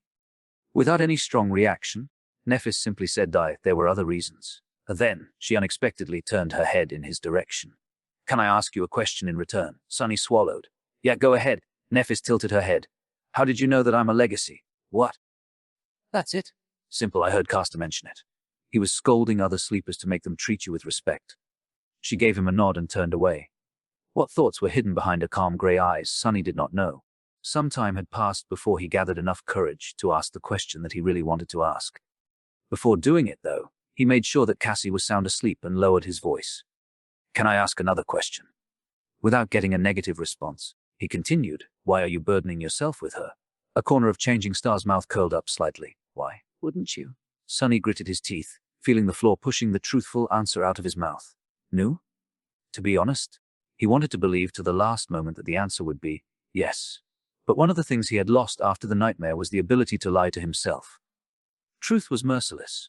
It's not that Sunny did not pity the blind girl or didn't want to help her. It's just that he knew with certainty that it was simply not something he could do. He was barely able to save himself, let alone carry a helpless person across the dream realm. If he tried, they would just die together. Still, he couldn't help but be a little disappointed in himself. Nephis, however, did not seem to judge him. She showed no reaction at all. After a few moments, she simply said, Because I want to? Because she wants to? That was not the response Sunny expected to hear. He was pretty sure that she would either lecture him about virtue and compassion or disclose some obscure way to make Cassie's seemingly weak ability incredibly useful. However, she did neither. Nephis expected him to believe that she was putting her life in danger, to the point of sacrificing an awakened armor-type memory, because that was something she simply wanted to do. Ridiculous. At first, he dismissed her response as a non-answer. But the more he thought about it, the more disturbed he felt. Because maybe it was actually the truth. Due to the circumstances of his life, Sunny had never really done things because he wanted to. Most of the time, he was doing them because he needed to. It was never a question of want. It was always a question of must. For him, this was a basic rule of life. But was it really? Or was it just a matter of perspective? Nephis had certain advantages in her upbringing, but they weren't as ample as he had imagined. She had no wealth and no arsenal of relics to empower her. However, she did have a mentality that was different from Sunny's. It wasn't impossible for her to have the audacity to disregard need in favor of something as frivolous as desire, and do things that a normal person like Sunny would never do. Like helping a blind girl simply because that was what Nephis wanted to do. Perhaps that mentality was the greatest advantage of all. Perhaps that was the real barrier that separated legacies from the rest of them. That was a lot to think about. However, before Sunny could gather his thoughts, Nephis suddenly spoke again. My turn. Or does she mean it's her turn to ask a question? Indeed, that was what she meant. Changing Star once again turned to Sunny, and after a long pause, suddenly asked, "Do you know the legend of Odysseus?" What, who? What sort of a weird question is that? Bewildered, Sunny shook his head then. Remembering that she couldn't see him, he said, "Nope." Nephis sighed and turned away. A few moments later, she softly said, "Odysseus was a hero in an ancient war. In the legends, some humans back then had powers akin to the awakened. Achilles with an aspect of indestructible body. Diomedes that was so ferocious even the god of war was wary of him. Ajax who was as strong as a giant. Odysseus was not the strongest and not the bravest. However, he was the most cunning." Sunny blinked, staring at the silver-haired girl. What? Where did this come from? Why is she suddenly so eloquent? Meanwhile, Nephis continued. In the end, Odysseus' cunning ended the war, and he prepared to sail home. However, the gods cursed him to endlessly wander the seas, never to return. Over the years, he survived one horror after another and lost all of his companions. Then, shipwreck. He found himself on an island where the beautiful fairy Calypso lived. Changing Star's ethereal, strangely wistful voice resounded in the darkness, creating an enthralling atmosphere. Sunny couldn't help but listen with the utmost attention. Calypso fell in love with Odysseus and invited him to her palace. For many years they lived together in harmony. The island was like a paradise, filled with all kinds of wonders, delicacies and delights. As long as loving Calypso was by his side, Odysseus was even immortal. But the longer he stayed, the more time he spent sitting on the shore, looking at the sea with bleak eyes. Nephis smiled. In the end, Odysseus built a makeshift boat and abandoned the island, leaving all its delights, the beautiful fairy, and even his immortality behind. So my question is, why did he leave? Sunny blinked. What? What kind of a mind game was that? He even considered that Nephis was mocking him, but it didn't seem to be the case. It looked like she was sincerely interested in the answer. Weirdo! He thought for a bit, and then said without too much conviction, maybe it was because he was far away from home. A fleeting smile appeared on Nephis's face. Far away from home. All right. After that, she turned away and lowered her head, becoming like a statue again. It seemed like their conversation was over. Grumbling internally, Sunny lay down and tried to fall asleep. However, the image of bleak-eyed Odysseus kept appearing in his mind. After a while, he whispered, "Well, did he make it back home?" Soon, Nephis replied. Yes, he returned to his wife and son, and they lived happily ever after. Satisfied, Sunny smiled and turned on his side. When he was already half asleep, he heard Changing Star's quiet voice once again. This time it was barely audible and aimless, as though not directed at anyone. Odysseus was the first human to break the will of gods. In the morning, Sunny and Nephis were the first to get up. While the sun was rising and the sea was retreating, they made a fire and began preparing a simple breakfast. With Cassia still asleep, they did not talk to each other much. It was like the last night's conversation did not happen. However, after some time, they somehow ended up discussing the plan for the next few days. Nephis had some ideas. With what you told us about scavengers crowding to the west, the logical step would be to start moving east as soon as we can. Of course, north and south are also acceptable, but that won't put as much space between us and the enemy. Sunny nodded, agreeing with that logic. We have explored to the east a little, but not enough to confidently make it to the next high point in a day. That's why the best course of action would be to spend today scouting a path to that group of cliffs over there and move the camp tomorrow. He sighed. Do you have any idea where we are? Would there be a human citadel to the east? Nephis shook her head. I've never heard of a region that fits the characteristics of this place. In any case, we have to move to find out more. We'll either find a citadel, encounter an unconquered gateway, or die. East is as good of a direction as any. Plus, it's the safest, because there's a horde of monsters to the west. At that point, Cassie suddenly sat up straight. Her eyes were wide open, and her face was a little pale. She looked nervous and excited. Nephis frowned. Cassie, what's the matter? The blind girl turned to them and smiled. I had a vision! I had a vision! Like a prophetic dream. Sunny thought, trying to come to terms with this new reality of someone being able to see the future.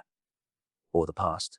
Meanwhile, Changing Star stretched her hand, as though prepared to summon her sword. Are we in danger? Cassie energetically shook her head. No, it's not that! People, I saw a castle full of people! She smiled and pointed with her finger. I don't know how far it is, but I'm sure that it's in that direction. Sunny and Nephis looked at each other, not knowing whether to be glad or petrified. Cassie's small, delicate finger was confidently pointing west. Chapter 39, Journey to the West. In the ensuing silence, the smile slowly disappeared from Cassie's face, replaced by confusion. Feeling the sudden tension, she asked, What's wrong? Sunny sighed. No, nothing is wrong.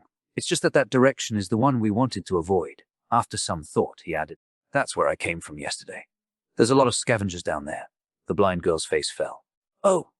Nephis, who was quietly listening to them, gave him an indecipherable look and finally spoke. Tell us more about the castle. A shadow of the previous excitement returned to Cassie's eyes. With a serious nod, she began describing her vision. I dreamt of a vast, ruined city built of weathered stone. It was surrounded by tall, impregnable walls. Various monsters were wandering its narrow streets. In the center of the city, there was a hill, and on that hill stood a magnificent castle. She smiled. But there were no monsters in the castle. Instead, it was full of people. I'm sure that they were awakened. Some were guarding the walls. Some were going about their lives without a care in the world. There was food, safety, and laughter. Well, that sounds great. If this castle really existed, then all of their problems would be solved. Sunny cleared his throat. Did you see anything else? Cassie frowned, trying to remember. Then her face cleared. Yes! I saw Sunny leading me through the gates of the castle. That means we will make it. A brilliant smile appeared on her doll-like face, beaming with so much joy that Sunny couldn't help but curl his lips. Inwardly, however, he was stuck on a certain detail of Cassie's vision. It was that, when talking about reaching the castle, the blind girl only mentioned the two of them. Was there some meaning behind it? Sunny turned his head a little and secretly glanced at Nephis, trying to discern if she had picked up on that little discrepancy too. Changing Star, however, was as enigmatic as ever, without showing much emotion. She thought for a while and then slowly nodded. Okay, then we will go west. And while the sea was still retreating, they had their breakfast and then spent some time planning for the journey and preparing to abandon the temporary camp. In the process, Sunny had a chance to get to know the girls a little better. It was then that he came to a sudden realization, which almost made his head explode from bafflement. That mind-blowing realization had to do with Nephis. Back when they first met in front of the academy's gates, Sunny had formed a certain impression of the confident, distant girl. Later, her behavior and the different revelations about Changing Star's past only served to reinforce that impression. Nephis seemed to exist a bit apart from the world. She was mysterious, aloof, and rather cool. Her taciturn character and strange speech patterns made people interacting with her feel unnerved and rattled, often revealing more than they had been planning to. The less she talked, the more she seemed to know. That silent, indifferent confidence was arresting, and sometimes even oppressive. However, that impression turned out to be completely wrong. The actual truth behind the matter had nothing to do with being cool and aloof. After talking to her a bit more and observing their interactions with Cassie, Sunny almost fainted when he realized that Nephis was simply an incredibly, ridiculously, painfully awkward person. It was as though she had no idea how to talk to people. Every time she tried to convey something, she would either use the wrong words or stumble in the middle of the sentence and fall silent. Her tone never matched what she was trying to say. Often, she would forget to put correct intonations in her speech, making questions sound like statements or vice versa. Added to that was the fact that, like many introverted people, Nephis was not in a habit of openly showing her emotions. It's not that she didn't have feelings, it's just that she was really bad at emoting them. As a result, her face always looked cold and neutral. That's why most of the time, she simply chose to talk as little as possible or not to talk at all. All of that added up together, then multiplied by her general weirdness, was ultimately responsible for creating the false image of a mysterious, unapproachable ice princess, when in fact she was just shy and completely inept in communicating with people. After coming to that realization, Sunny tried with all his might but still failed to stop himself from staring at Nephis with wide eyes. He just barely managed to not let his jaw hang open. What the hell? That's not in line with how a protagonist should be. In his mind, Nephis had definitely been the type of person to be the main character of any event. At the center stage, there were always confident, strong people like her and Casta. People like himself and Cassie, on the other hand, were relegated to exist far away in the background. Now, however, no, that line of thought was also wrong. The fact that Changing Star had problems with expressing herself and lacked social skills did not mean that she was not strong. In fact, it might have meant the opposite. She still achieved everything that she had achieved, but with the added layer of adversity, she was still dangerous. At that moment, Nephis finally noticed that Sunny was staring at her. She looked at him, and after a long pause, asked in an emotionless tone, "What?" He blinked, extricating himself from this sudden flood of thoughts, and cleared his throat. Nothing. I was just going to ask, when are we setting off?" Nephis appeared to be thinking. After a while, she turned away and said, "Soon. You really can't manage more than one word, can you?" Utterly bewildered, Sunny hid his emotions and smiled. All right then." In the grey light of morning, they abandoned the tall hill and ventured west, retracing their steps from yesterday. Knowing the path, the small party made quick progress. Nephis was walking in front, her sword arm ready to strike at any moment.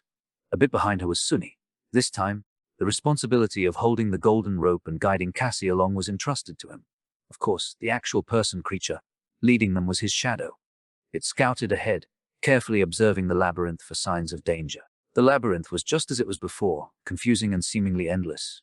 Crimson blades of coral protruded from the black mud, creating a vast, tangled forest. However, today something about it felt different. It wasn't long before the shadow stumbled onto a mass of hulking, hungry scavengers. Chapter 40, Weak Point.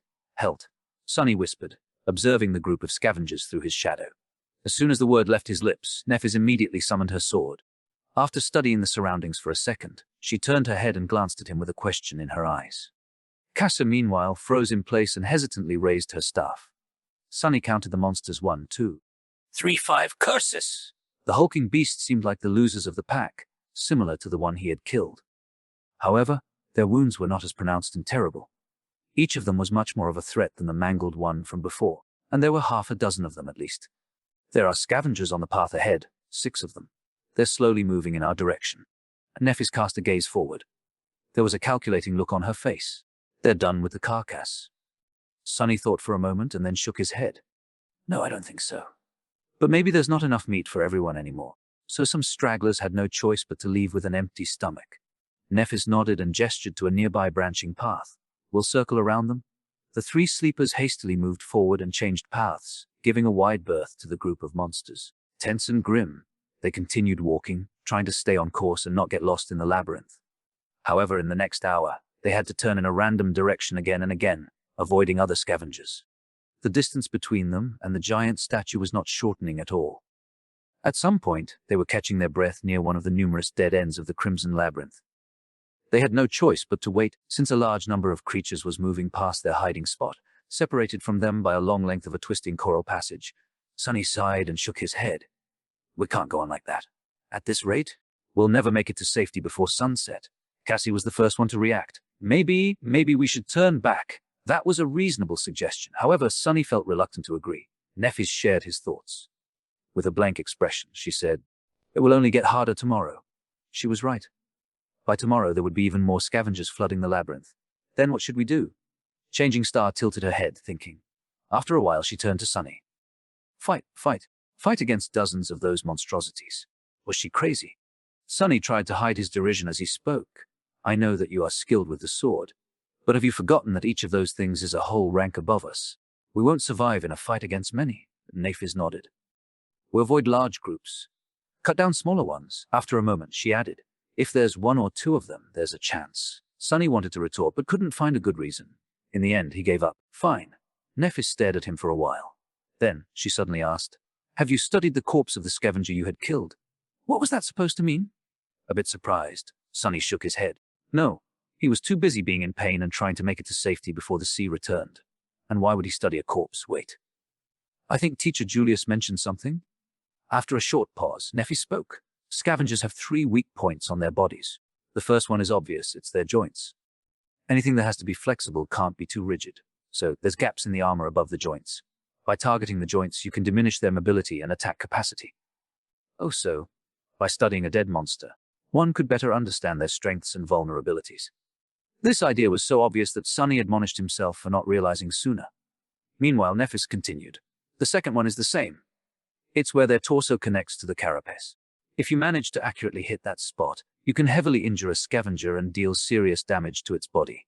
However, unless you succeed in severing its spine, the wound won't be fatal. It'll still be able to fight for a while. Sonny couldn't help but notice that Changing Star's awkwardness seemed to disappear whenever she talked about things that she felt confident about, like ancient heroes. Or killing things. Curious. The last weak point is on their back, approximately at the level where the eyes are. There's a slightly concave, discolored cavity in their armor. It is where several armor plates connect. The chitin there is comparatively thin. If you can pierce through it, you can destroy the brain directly. That will be a killing blow. That is good to know. However, that weak point was too high to be hit by a human. After all, scavengers were more than 2 meters tall. As though reading his thoughts, Nephis added, that weak point is very hard to target. Circling around a scavenger is almost impossible due to their size, speed, and the attack range of their pincers. She looked at him and calmly said, if we stumble on a single scavenger, I'll be the bait. My task will be to make it turn around and then restrain it, exposing the 3rd weak point. Your task will be to kill it. Sunny gulped. What if there's two of them? As usual, Nephis paused before answering. Don't die. It wasn't long before they were left with no choice but to attempt to fight against a scavenger. Behind them, there was a long stretch of the labyrinth with no suitable branching paths for them to turn onto. Ahead of them, there was a small clearing with only one other passage leading out of it. Not far into that passage, a massive scavenger was moving slowly in their direction. Sunny quickly described the situation and waited for Changing Star's feedback. Without much delay, she gave him a nod to fight in the clearing. After that, Nephis gently guided Cassie to the wall of the labyrinth and helped her find a place to sit. Wait here, we'll be back.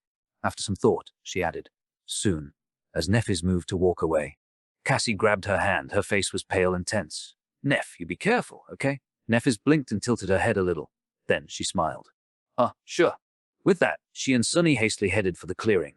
By the time they got there, the scavenger was seconds from appearing.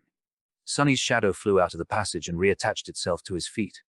Without having to discuss things with Nephis, he quickly hid in the shadows and waited there, hoping for a chance to attack. Nephis, on the other hand, strolled to the center of the clearing and calmly stood there, her shoulders relaxed and her back straight. An elegant longsword appeared in her hands, carelessly pointed to the ground. Not knowing what else to do, Sunny silently repeated her words, "Don't die."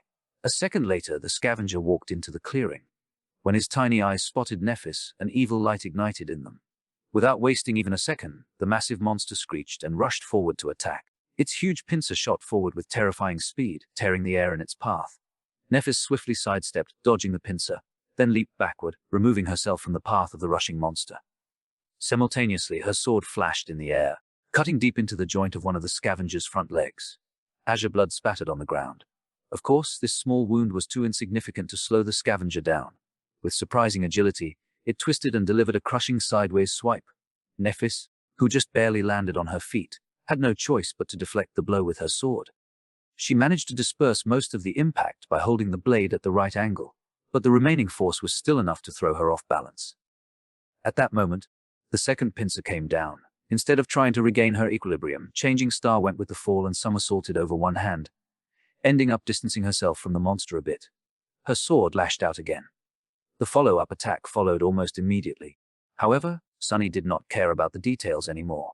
The only thing he cared about was that, through this risky series of dodges and leaps, Nephis had managed to circle to the opposite side of the clearing, forcing the scavenger to turn its back to the shadow in which he hid.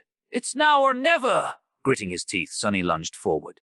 Before Changing Star finished her last dodge, before the scavenger's pincer crashed on her from above, before Sunny had time to become scared, he closed the distance between himself and the monster and jumped with all his might, landing on top of its carapace.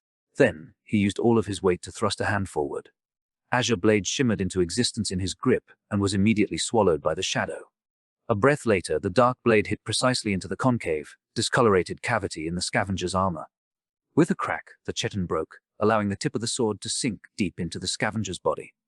The monster shuddered, and then heavily fell to the ground. Sunny was thrown from its carapace, landing in the mud with a roll. That easy. It was already over. As though to answer him, the spell's voice resounded in the air. "You have slain an awakened beast, carapace scavenger. Your shadow grows stronger." Chapter 4. Strength in numbers. Sunny was sprawled in the mud, looking at the sky. He didn't even have to catch his breath, since the whole fight took less than 10 seconds from start to finish. No one was dead, wounded, or even bruised, well, with the exception of the scavenger. It was completely out of his expectations. He glanced at the monster's corpse to make sure that it was actually dead, then summoned the runes and took a look at the number of shadow fragments in his possession. Hey, shadow fragments! 16C 1050. It was actually true. The mighty awakened beast perished just like that. And although Nephis did most of the work, he was the one to deal the killing blow. Why can't it always be so easy? Sunny got back on his feet and dismissed the azure blade. Then, he remembered the words Master Jet had once told him. No one can survive in the dream realm alone. Back then, he noted her advice, but didn't really believe it. After all, he had always strived to be self-sufficient, not allowing himself to depend on anyone. In Sunny's mind, this was the true meaning of strength. However, now he was beginning to suspect that this logic was flawed. Indeed, having someone to share your burdens meant the difference between heaven and hell here in the dream realm. If he was alone, fighting against a single scavenger might have been the end of him. Similarly, even though Nephis was far more skilled than Sunny, it would have been extremely hard for her to defeat the armored monster alone, being that its weakest point was out of her reach. but together they had accomplished it with relative ease. The whole was greater than the sum of the parts. In other words, there was strength in numbers that surpassed individual power. In that sense, being able to depend on a group was not a sign of weakness, but, on the contrary, an important facet of personal strength. Lone wolves would always be at a disadvantage. That was another lesson to learn. It's not like I had much of a choice. He walked over to Nephis and checked if she was okay. Apart from slight damage to her makeshift seaweed clothes, everything seemed to be all right. She glanced at Sunny. Memory. He shook his head. Nephis sighed. It seemed that she was a bit impatient to get herself a suit of armor of her own. If Sunny was a gentleman, he would have suggested to loan her the puppeteer's shroud for a while, but alas, he wasn't. That armor was extremely valuable and had cost him a lot. Plus, unlike Changing Star, the picture of Sunny wearing nothing but a seaweed loincloth would have been more disturbing than aesthetically pleasing. So, he said nothing. Meanwhile, Nephis headed for the dead scavenger and said without turning her head, "Bring Cassie." With a sigh, Sunny turned around and left the clearing. Soon he approached the place where the blind girl was waiting patiently for their return. Hearing his footsteps, she flinched and raised her head. Sunny. How did she recognize me?" Must be the way I walk. Yeah, it's me. Everything is over. Come on, I'll bring you to Nephis." Using the wooden staff, Cassie stood up and turned to him. Are you guys all right?" Sunny smiled. "Of course, we dispatched that critter in no time. Didn't even get a scratch." Cassie smiled with visible relief. "Good, that's good. Oh, right, the rope." Sunny took the rope and guided the blind girl back to the clearing. On the way, he felt a bit weird. With the delicate girl walking behind him, he couldn't help but think of his little sister. As a toddler, she used to follow him around too, as though they were glued together. As the familiar pain stabbed him in the heart, Sunny gritted his teeth and tried to think about something else. It was all in the past anyway. Back in the clearing, Nephis was done breaking apart the scavenger's carapace. The shimmering soul shard was already in her hand. Without saying anything, she tossed it to Sunny. He caught the crystal and looked at her with surprise. "Why are you giving it to me?" Nephis blinked and stayed quiet for a few seconds. Then she said as a matter of fact, "I don't have pockets." "Oh." Still a bit bewildered, Sunny put the soul shard into his rucksack. But why wouldn't she just absorb it? He opened his mouth to ask the question, but she seemed to realize something and added, "We'll divide the spoils later." All right. Nephis, meanwhile, turned to Cassie and said after some deliberation, "I was careful." Then, she smiled, "Your shadow grows stronger. Your shadow grows stronger. Your shadow grows stronger." Sunny was feeling somewhere in between of being ecstatic and peeved. Throughout the day, they managed to kill 3 more scavengers, each time with not much risk to anyone except for Nephis. The process was largely the same after discovering the monster. He would hide in the shadows, while Nephis would act as bait. Then, when the time was right, Sunny would stealthily approach and finish the fight with a precise strike of the azure blade. He was wondering if that was what being in the main hero's party felt like. To anyone else, maybe with the exception of Castor, dancing around a deadly awakened beast would have been a tall task, most likely ending with the dancer's death. Nephis, however, had managed to do it over and over again, seemingly without too much strain. What's more, her performance was based solely on skill, with no aspect ability involved. In that regard, even Castor couldn't have done better. She was swift, calm, and precise. Every move she made was calculated and perfectly timed. She seemed to innately understand the flow and logic of combat, which gave her the ability to roughly predict what actions the mindless beasts would perform in the next seconds. Then it was just the question of physical prowess to evade, and even manipulate them to a certain degree. Sunny had always known that skill and experience were more important than raw power. But by watching Nephis, he vividly understood just how vast the difference between them was. Even though his divine aspect allowed Sunny to exert more strength and speed than Changing Star, in an actual fight, he would never stand a chance. Of course, he was also an important part of every encounter. His role as the finisher was not trivial, and not just anybody would have been able to accomplish 4 kills with 4 strikes. Even though Sunny was not taught any elaborate techniques, he was still a somewhat experienced fighter. He had good physical coordination, combat intuition, and, most importantly, a cool-headed mentality. Not to mention the fact that they were only able to ambush the scavengers so effectively due to his shadow scouting them out in advance. All in all, it was an almost equal cooperation. Still, watching Nephis fight was nothing short of sobering. Trying not to get too dejected, Sunny summoned the runes. As shadow fragments 22-1000, 8 fragments today. Pretty excellent, currently. They were waiting on the edge of the labyrinth path leading directly to the giant statue of the Headless Knight. There was a group of scavengers between them and the statue, moving past without any haste. The sunset was near, but they still had time. Slowly, minutes flowed by. At some point, Nephis gave the command to move. Helping Cassie along, Sunny followed Changing Star and quickly traversed the open space between the labyrinth and the statue. Now, they only had to get on top of it. However, it wasn't that easy. Scaling the 200-meter-tall monument would have been hard in normal circumstances, but now they also had to somehow pull Cassie up. Leaving her behind until they were at the top would not have been safe. In the end, Nephis and Sunny took turns pulling the rope every 20 meters or so. Cassie would hold onto the rocks and wait until they climbed higher, and then the process would repeat. It was slow and torturous, and by the end, Sunny's muscles were sore and almost on fire, but they managed to get to safety before the dark waters washed them away. As the night began to descend, the three sleepers sat in the center of the circular stone platform and rested. As they did not bring any materials to make a fire, and it was already too late, there was no way to cook food. They ended up chewing on the strips of dried meat, passing the bottle of limitless water around. After some time, Nephis gave Sunny a sign to take out the spoils of today's journey. He took out the 4 shimmering soul shards and put them on the ground. Without any discussion, Changing Star moved 2 crystals in his direction and took 2 for herself.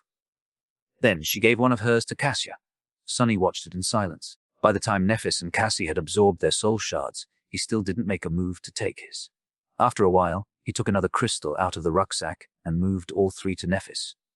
The silver-haired girl looked at him with surprise. "Don't you want to grow stronger?" Sunny grinned. "Of course I do, but these won't do me much good right now. It's no secret that you are the main fighting force of our group." He sighed. "The stronger you are, the better our chances of survival will get. Plus, it's not a gift, it's a trade." Nephis raised an eyebrow. "A trade? What do you want?" Sunny deliberated for a few seconds before answering. "It's rather simple. I will give you these soul shards, and all other soul shards I earn on the way to that castle." Then, he looked her in the eyes and said, "In return, you will teach me how to fight."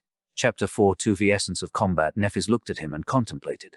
This time, she remained silent longer than usual. Sunny felt a bit nervous under her gaze, knowing that he was being evaluated. With Changing Star's skill and insight, it wasn't hard to imagine just how much she had gleaned from his battle performance. Both his current level and future potential must have been pretty much laid bare in front of her. Were they enough to make teaching him worth her while? After some time, she took the soul shards and nodded. "Okay." Sunny smiled, congratulating himself on a successful deal. Not only did he receive a lot while not losing much, but he had also managed to create a bit of a favorable impression of himself in the eyes of Nephis and Cassie. As far as performances went, this was a great one. "So when do we start?" Nephis shrugged. "Now." No. Sunny glanced at the sun, which was already almost gone. Were they going to train in complete darkness? It wasn't really an obstacle for him. Changing Star, however. "We will start with some words. That will be enough for today." After hesitating a little, she added, "Cassie, you listen too." Sunny and Cassia turned to Nephis, listening to her like 2 obedient students. Despite the fact that their age was more or less similar, both knew that, in terms of martial prowess, their companion had authority that was as beyond theirs as a dragon's might was beyond that of a worm. Nephis thought for a while and then said, "Mastery of combat can be divided into 2 aspects. One is body and the other one is mind. Training the body is not easy, but it is rather simple. All you need is repetition and experience. In a fight, things happen too fast to consider every detail in the moment. That's why your technique must exist in your muscles and bones, so much so that it almost becomes an instinct." She paused. "You can achieve initial results through repetition. Then, it must be cemented through experience. The more battle experience you have, the deeper a technique will be assimilated into your body. There is no other way. 1,000 hours of training won't be as impactful as one real fight. Only those who survive countless battles can be truly in command of the body." That simultaneously made a lot of sense and no sense at all. On the one hand, the principle of improving through practice was quite logical. On the other hand, Changing Star's statement made it seem like all those lofty legacies with their years of training were nothing but harmless children. After all, no matter how good their tutors were, they had no real battle experience. But then again, she did wipe the floor with every one of them, excluding Castor, with no apparent difficulty. So maybe her statement was true. That, however, posed a question of its own. Just what kind of life had Nephis led to possess rich battle experience at the tender age of 18? Should I stop calling her princess? Meanwhile, Nephis continued, "Training the mind, however, is not simple at all. That is because, once you reach a certain level of skill, the mind is where the true combat takes place. The outcome is often decided before your body begins to move. And to master the mind, the first step is to understand the essence of combat. However, very few people truly do." She looked at them and asked, "What do you think that essence is?" Sunny hesitated. The essence of combat. What might it be? If it was some other legacy, he would have been tempted to say something stupid like honor, valor, or duty. But he already knew that Nephis did not fit into the image of a noble aristocrat he had in his mind. She wasn't someone who followed empty words. After a minute or so, Cassie finally answered victory. And almost at the same time, Sunny said, survival. Changing Star shook her head, no. Then she rubbed her neck and pierced them with a cold, fierce gaze. The essence of combat is murder. Cassie flinched and opened her eyes wide. Sunny frowned a little. Nephis, however, did not seem to care. In the same calm tone, she continued, at the core of it, there is only this: you are trying to kill your opponent, and they are trying to kill you. In the end, one of you will be killed, and the other one will be the killer. Everything else is just noise. Her words sank deep into Sunny's heart and reverberated there, causing something inside of him to resonate and awaken. Style doesn't matter. Weapons don't matter. Reason and intent do not matter.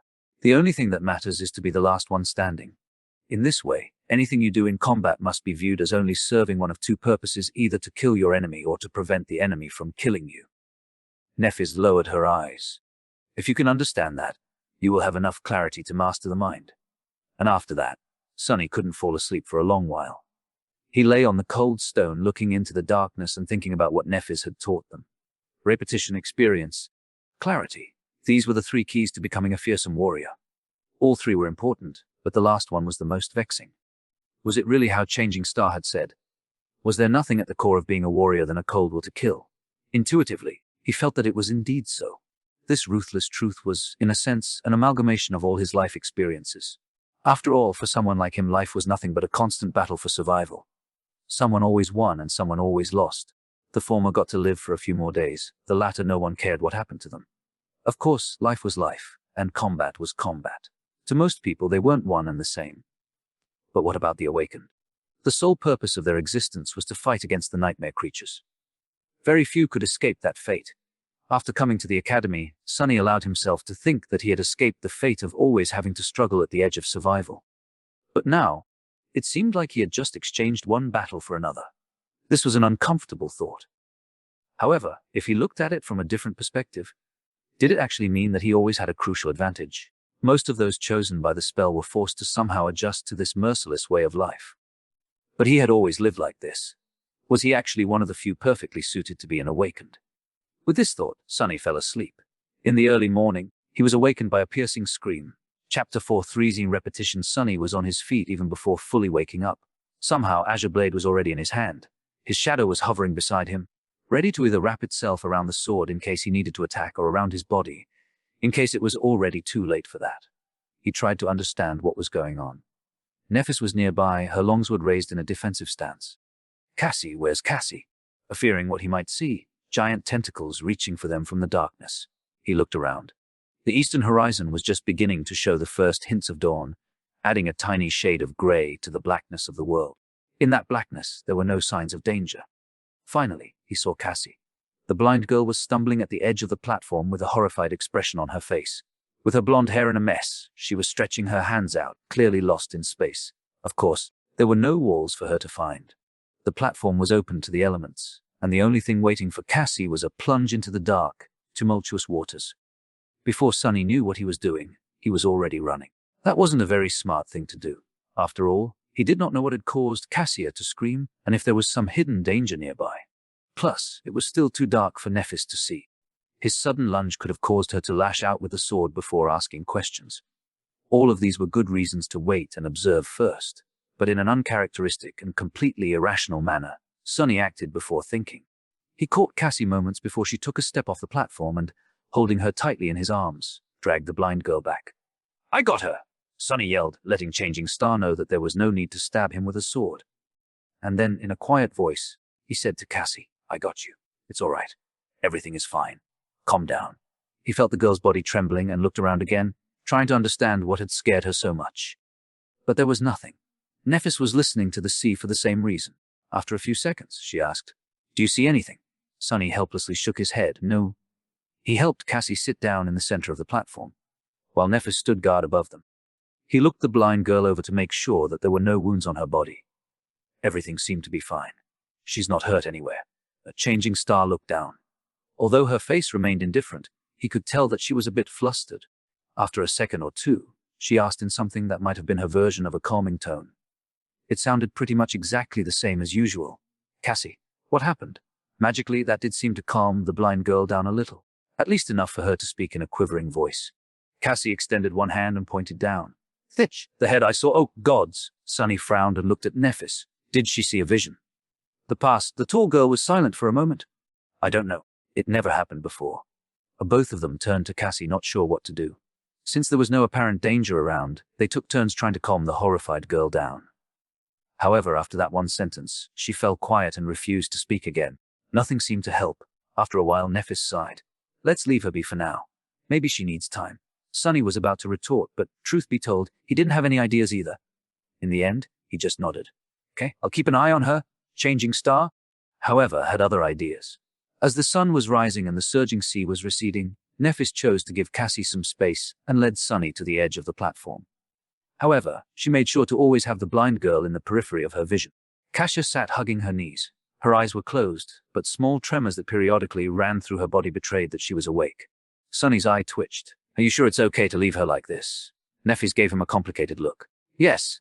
Then, after some thought, she added, Cassie is strong? Sunny wasn't sure how to answer. If Changing Star considered someone to be strong, then they most likely were. However, strong was the last word that came to his mind when he thought about the delicate, beautiful, blind girl. Wasn't she someone who constantly needed their help? But then again, there were different kinds of strength. Cassia was still alive and sane despite her debilitating flaw. How many people could have done the same? If you say so. Then, Nephis made him summon the Azure Blade. After studying it for a while, she nodded and took her longsword out of the air. Despite its size, it was an elegant weapon. The narrow, double-edged blade was much longer than that of the Azure Blade, with an incredibly sharp, symmetrical tip. The whole blade, as well as the simple cross-shaped guard and the pommel, seemed to be made out of silver and reflected the pale morning light. The handle was tightly wrapped in black leather. Putting the two swords side by side, Nephis spoke. Your sword can be used with one hand, but its true potential can only be revealed when held in both. It is created primarily for cutting and severing, hence the higher center of gravity. However, it can thrust as well. Then she gestured to hers. My sword is a bit more versatile. It is created for both cutting and thrusting, and it has a double edge. However, the principle of wielding these two swords is the same. As she took the sword in both hands, placing one near the guard and another near the pommel. Then, she performed a downward slash. They are both leverage-based weapons. When held with two hands, one hand pushes. She pushed the sword down with the hand near the guard, while the other hand pulls. The hand near the pommel simultaneously pulled the handle up, giving the blade a tremendous boost in speed. This is how you generate force and perform powerful strikes. Now, your turn. Sunny looked at his sword and gripped it with both hands, mimicking Nephis's pose. Then, he raised it and slashed down, making sure to enhance the force of the strike with his lower hand. Changing Star observed him. You need to understand that a strike doesn't come from the hands. It comes from your whole body. Power comes from your feet, your hips, your core, your shoulders, and is only then transmitted to your hands. Like this, she demonstrated the downward slash again. This time, Sunny paid attention to the overall stance and movements of every part of Changing Star's body, as opposed to only the sword. He wasn't a novice to fighting instinctively. He already knew how to deliver a proper punch, even if, before, there wasn't a lot of strength in his body. The principles of striking with a sword were largely the same, so Sunny quickly understood the overall concept. He performed the simple downward slash a few more times. After each time, Nephis gave him pointers and corrected his mistakes. Some time later, she was finally satisfied with his form. Good, Sunny smiled, proud of his achievements. Nephis looked at him thoughtfully and nodded. No, do it 1,000 more times. The smile froze on Sunny's face. 1,000! Did she say 1,000? He blinked. How many times? Changing Star tilted her head and thought for some time. Well, we don't have much time today. So yes, only 1,000. Ha, only 1,000, eh? Sunny forced himself to sound polite. See? All right. As Nephis walked back to sit with Cassie, he turned to the sea and raised his sword. 1. The Azure Blade whistled as it cut the air. He raised it again. 2. Push and pull. This is how you generate force. 3. Strike with your whole body, not just your hands. 4. As Sunny raised his sword and slashed down, over and over again, only one thought eventually remained in his mind: repetition, experience, clarity. Repetition.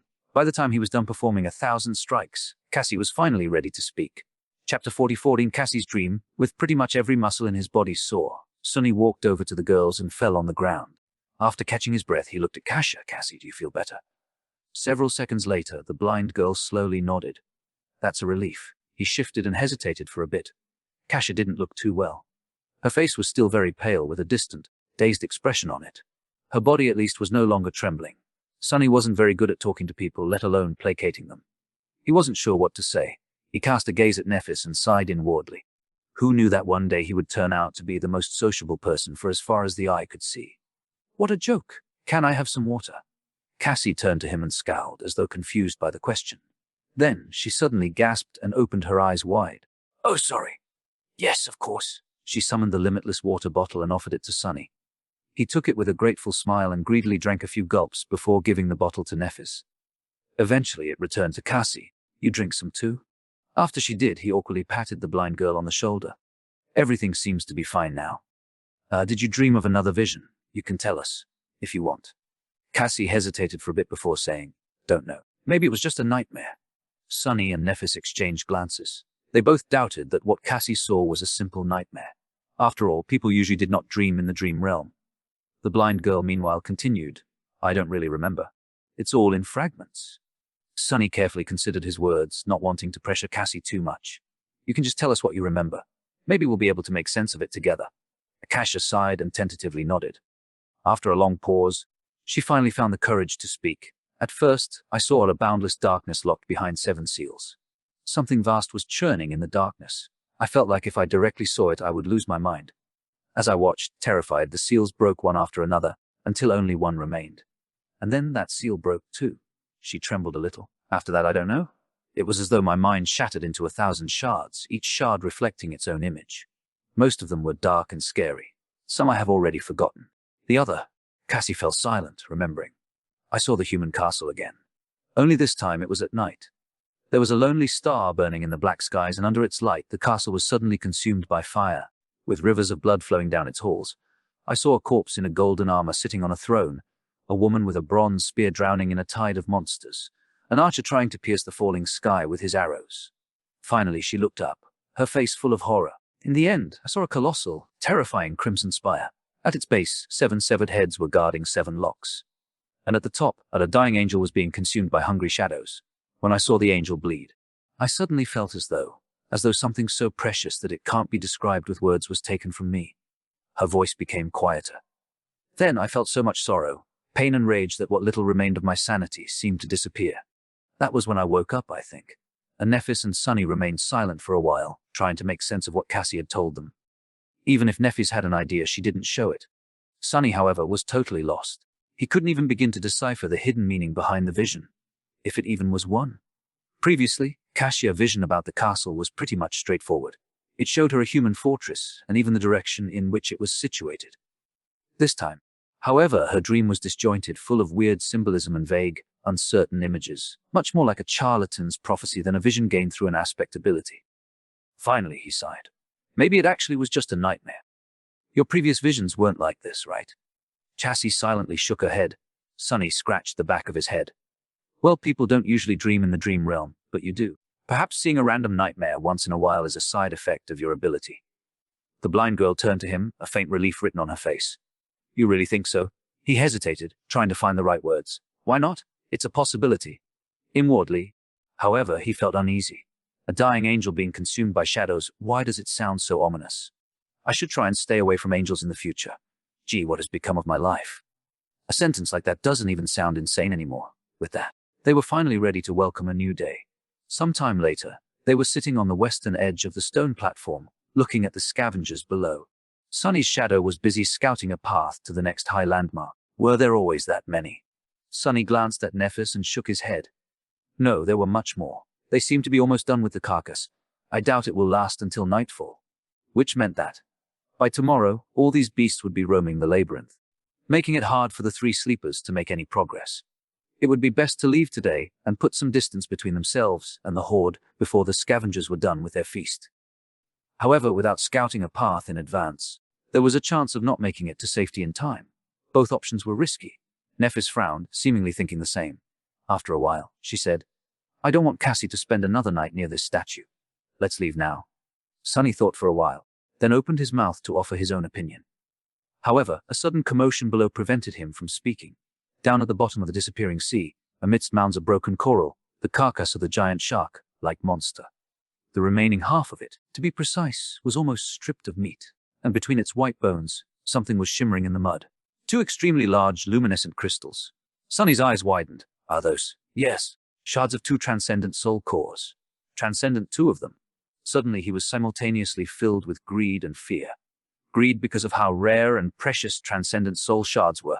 Fear because the giant shark turned to be a corrupted devil. At least, one corrupted devil, if not stopped by a saint or a large number of awakened, could potentially destroy an entire city.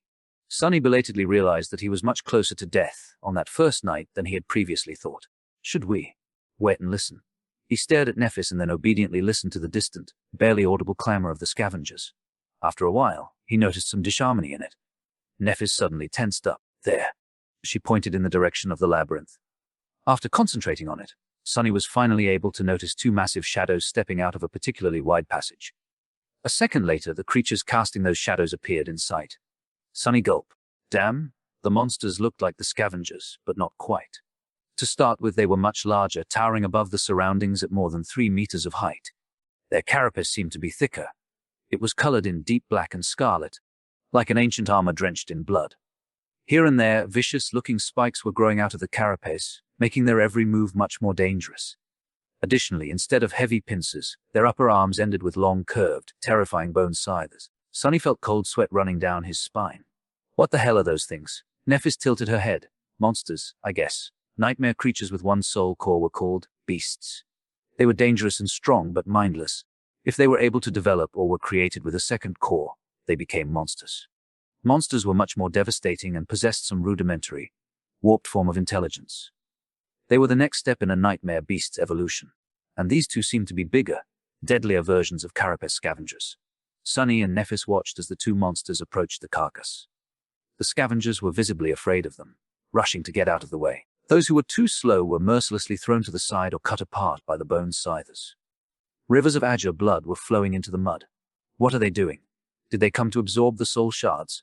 Finally, the monsters reached the carcass. Each of them took one of the shards.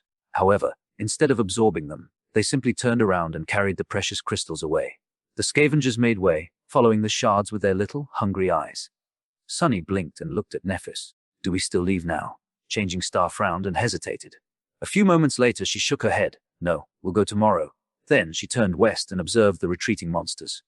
Get your shadow to follow these two back. Chapter 455. Sound of laughter. Because of the shadow fragments Sunny had absorbed in the last few days, the range of shadow control has increased a little. However, it was still far from being enough to explore deep into the labyrinth. He only got the general direction in which the two large monsters were moving. They were going west. After telling this to Nephis, there was pretty much nothing else for him to do.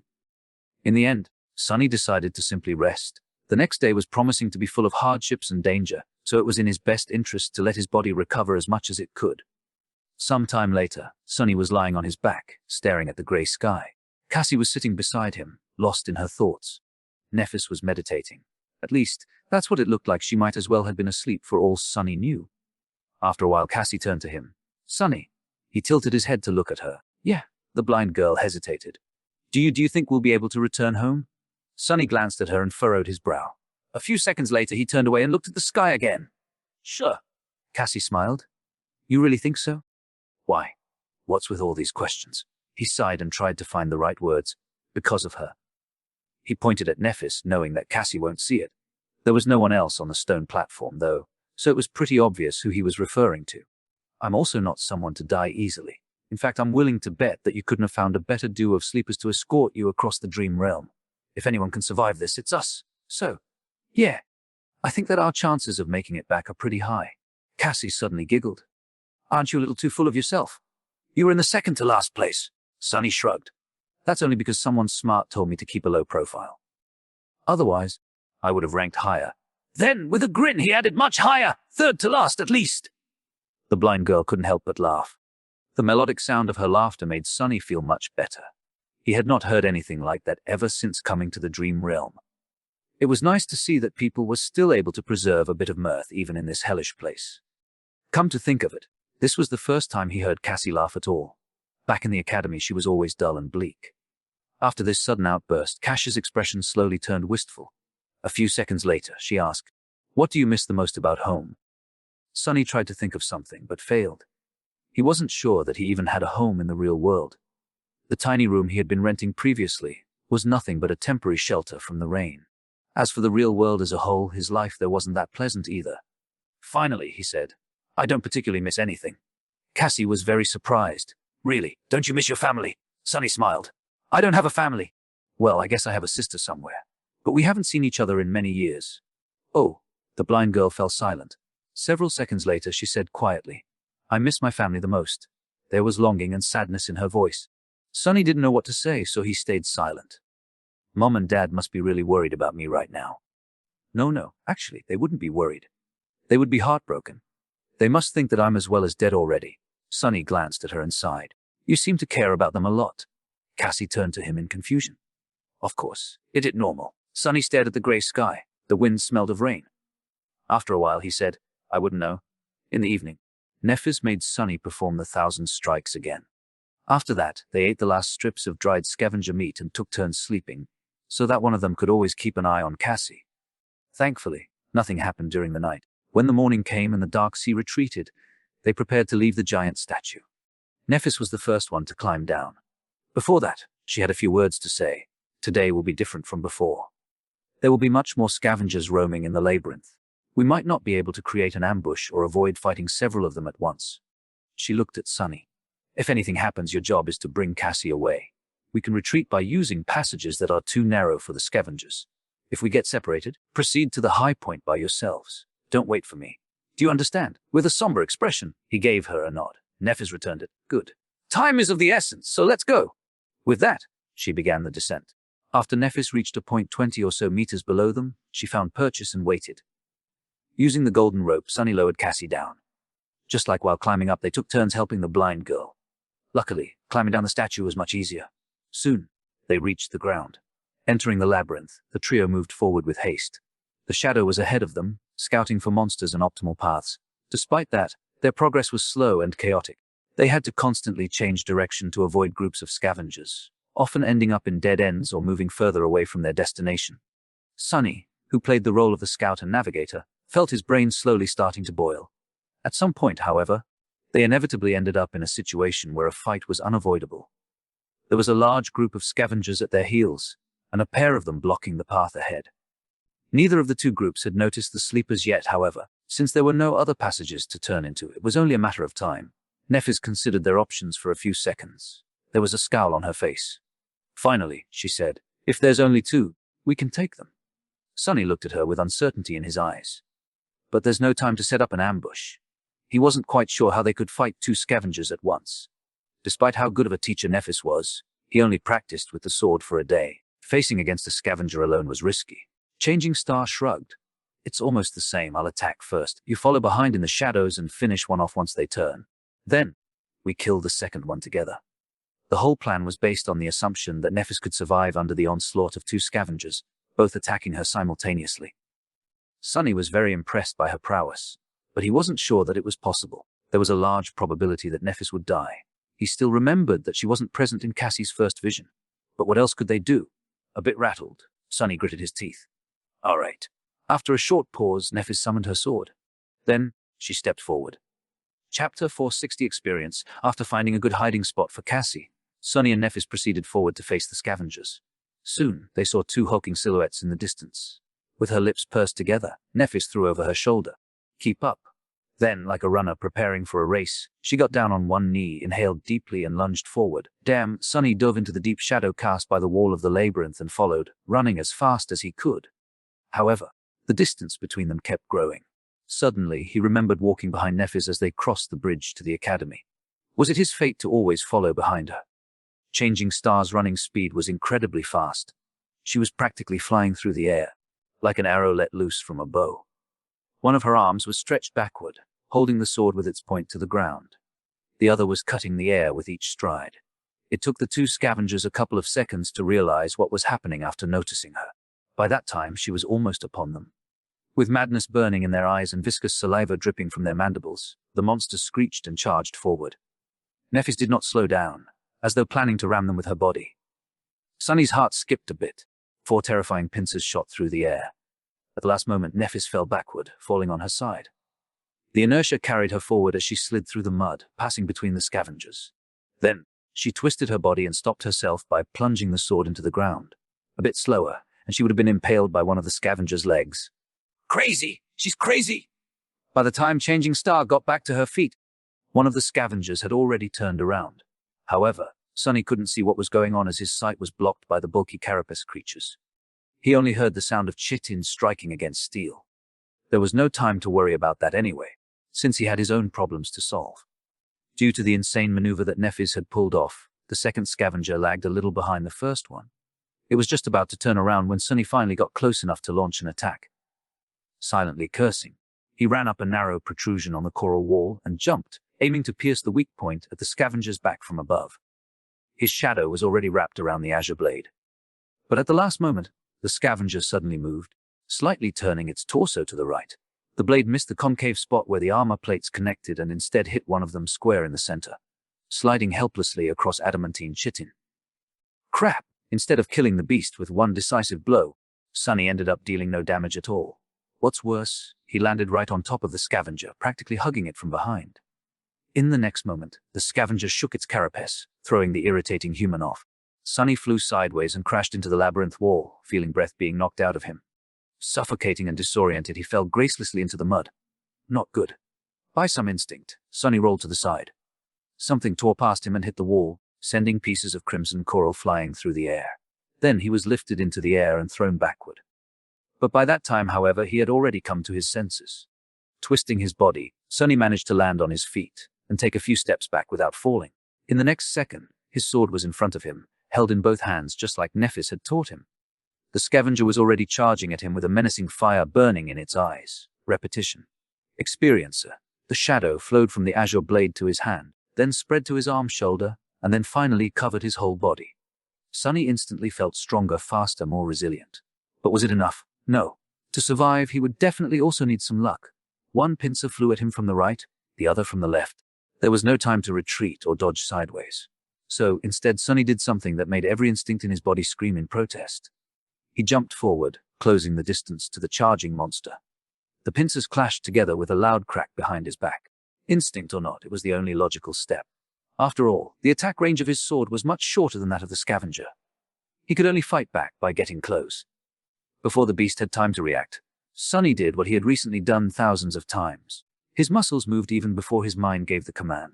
With one fluid motion, he raised the sword over his head and slashed downward, pushing with one hand while pulling with the other. His whole body moved in concert to deliver a powerful blow. The azure blade whistled as it cut the air. Then, it hit the joint of one of the scavenger's front legs and cleaved right through it, severing the limb entirely. Blue blood sprayed everywhere. Sunny had less than a second to be amazed. I actually did it. But there was no time to be distracted. Due to the loss of its front leg, the scavenger lost balance for a moment, careening forward and down. However, he had 7 other legs. This wasn't going to last long. Coincidentally, though, at this exact moment, his other front legs slid in the mud, bringing the monster even further down. Sunny did not waste this chance. Taking a step forward, he thrust the azure blade up, pushing it into the scavenger's mouth. A severed mandible fell to the ground as the monster impaled itself on the sword with its own weight. The massive body of the nightmare creature convulsed before falling still. It was dead. Sunny slowly exhaled, only now feeling the pain in his chest and at the back of his head. He carefully touched it and grimaced. His hand came back wet with blood. At least I'm alive. You have slain an awakened beast. Carapace scavenger. You shadow grows stronger. You have with no time to listen to the spell. Sunny tugged on the sword to dislodge it from the monster's head and hurried to help Nephis. However, it was too late. The other scavenger was lying in the mud, clearly dead. His limbs were still twitching, indicating that the fatal blow was delivered just moments ago. It seemed like Nephis had managed to sever its spine by piercing the weak spot at the base of the beast's torso with her longsword. He couldn't see the silver-haired girl behind the bulky carcass. As Sunny approached it, he heard the sound of rugged, strained breathing. Then a shaky voice came from behind the scavenger. Don't come any closer." In the deathly silence of the battle's aftermath, Changing Star's voice sounded strange and subdued. Sunny suddenly felt as though someone had squeezed his heart in a fist. Steeling himself, he took another step forward. Nephis was standing in front of the dead scavenger, trying to catch her breath after the intense fight. There was a bloody gash on her shoulder. However, it didn't look life-threatening. Sunny's attention, though, was instantly drawn to something else. It seemed that at some point during the fight, the tall girl's makeshift seaweed top came apart, leaving her naked above the waist. She was covering her chest with one arm. Behind the arm squished the supple fullness of her. Sunny flinched as though someone had stung him and hurriedly turned around. His face was burning. Without thinking about it, he even made his shadow look away. An awkward silence followed. After some time, Sunny forced himself to speak. Are you all right? And Nephis was slow to answer. Yes, good. Good. I'll go fetch Cassie then. All right. Feeling as though an army of monsters was chasing him, he walked forward on stiff legs and then quickened his step, barely holding himself from running. Her fault. It's her fault. She should have communicated things clearer. Trying to get the vivid image out of his head, Sunny hurried to the place where Cassie was waiting for them. By the time they returned, Nephis had already fixed her top and was wearing it as though nothing had happened. However, Sunny couldn't help but feel that the look she gave him was somewhat weird. Forget it. After checking the wound on his head, Changing Star said, It's just a bleeder. Nothing serious. Tell me if you feel dizzy and nauseous or have a strong headache, though. Since Sunny had none of these symptoms, he kept quiet.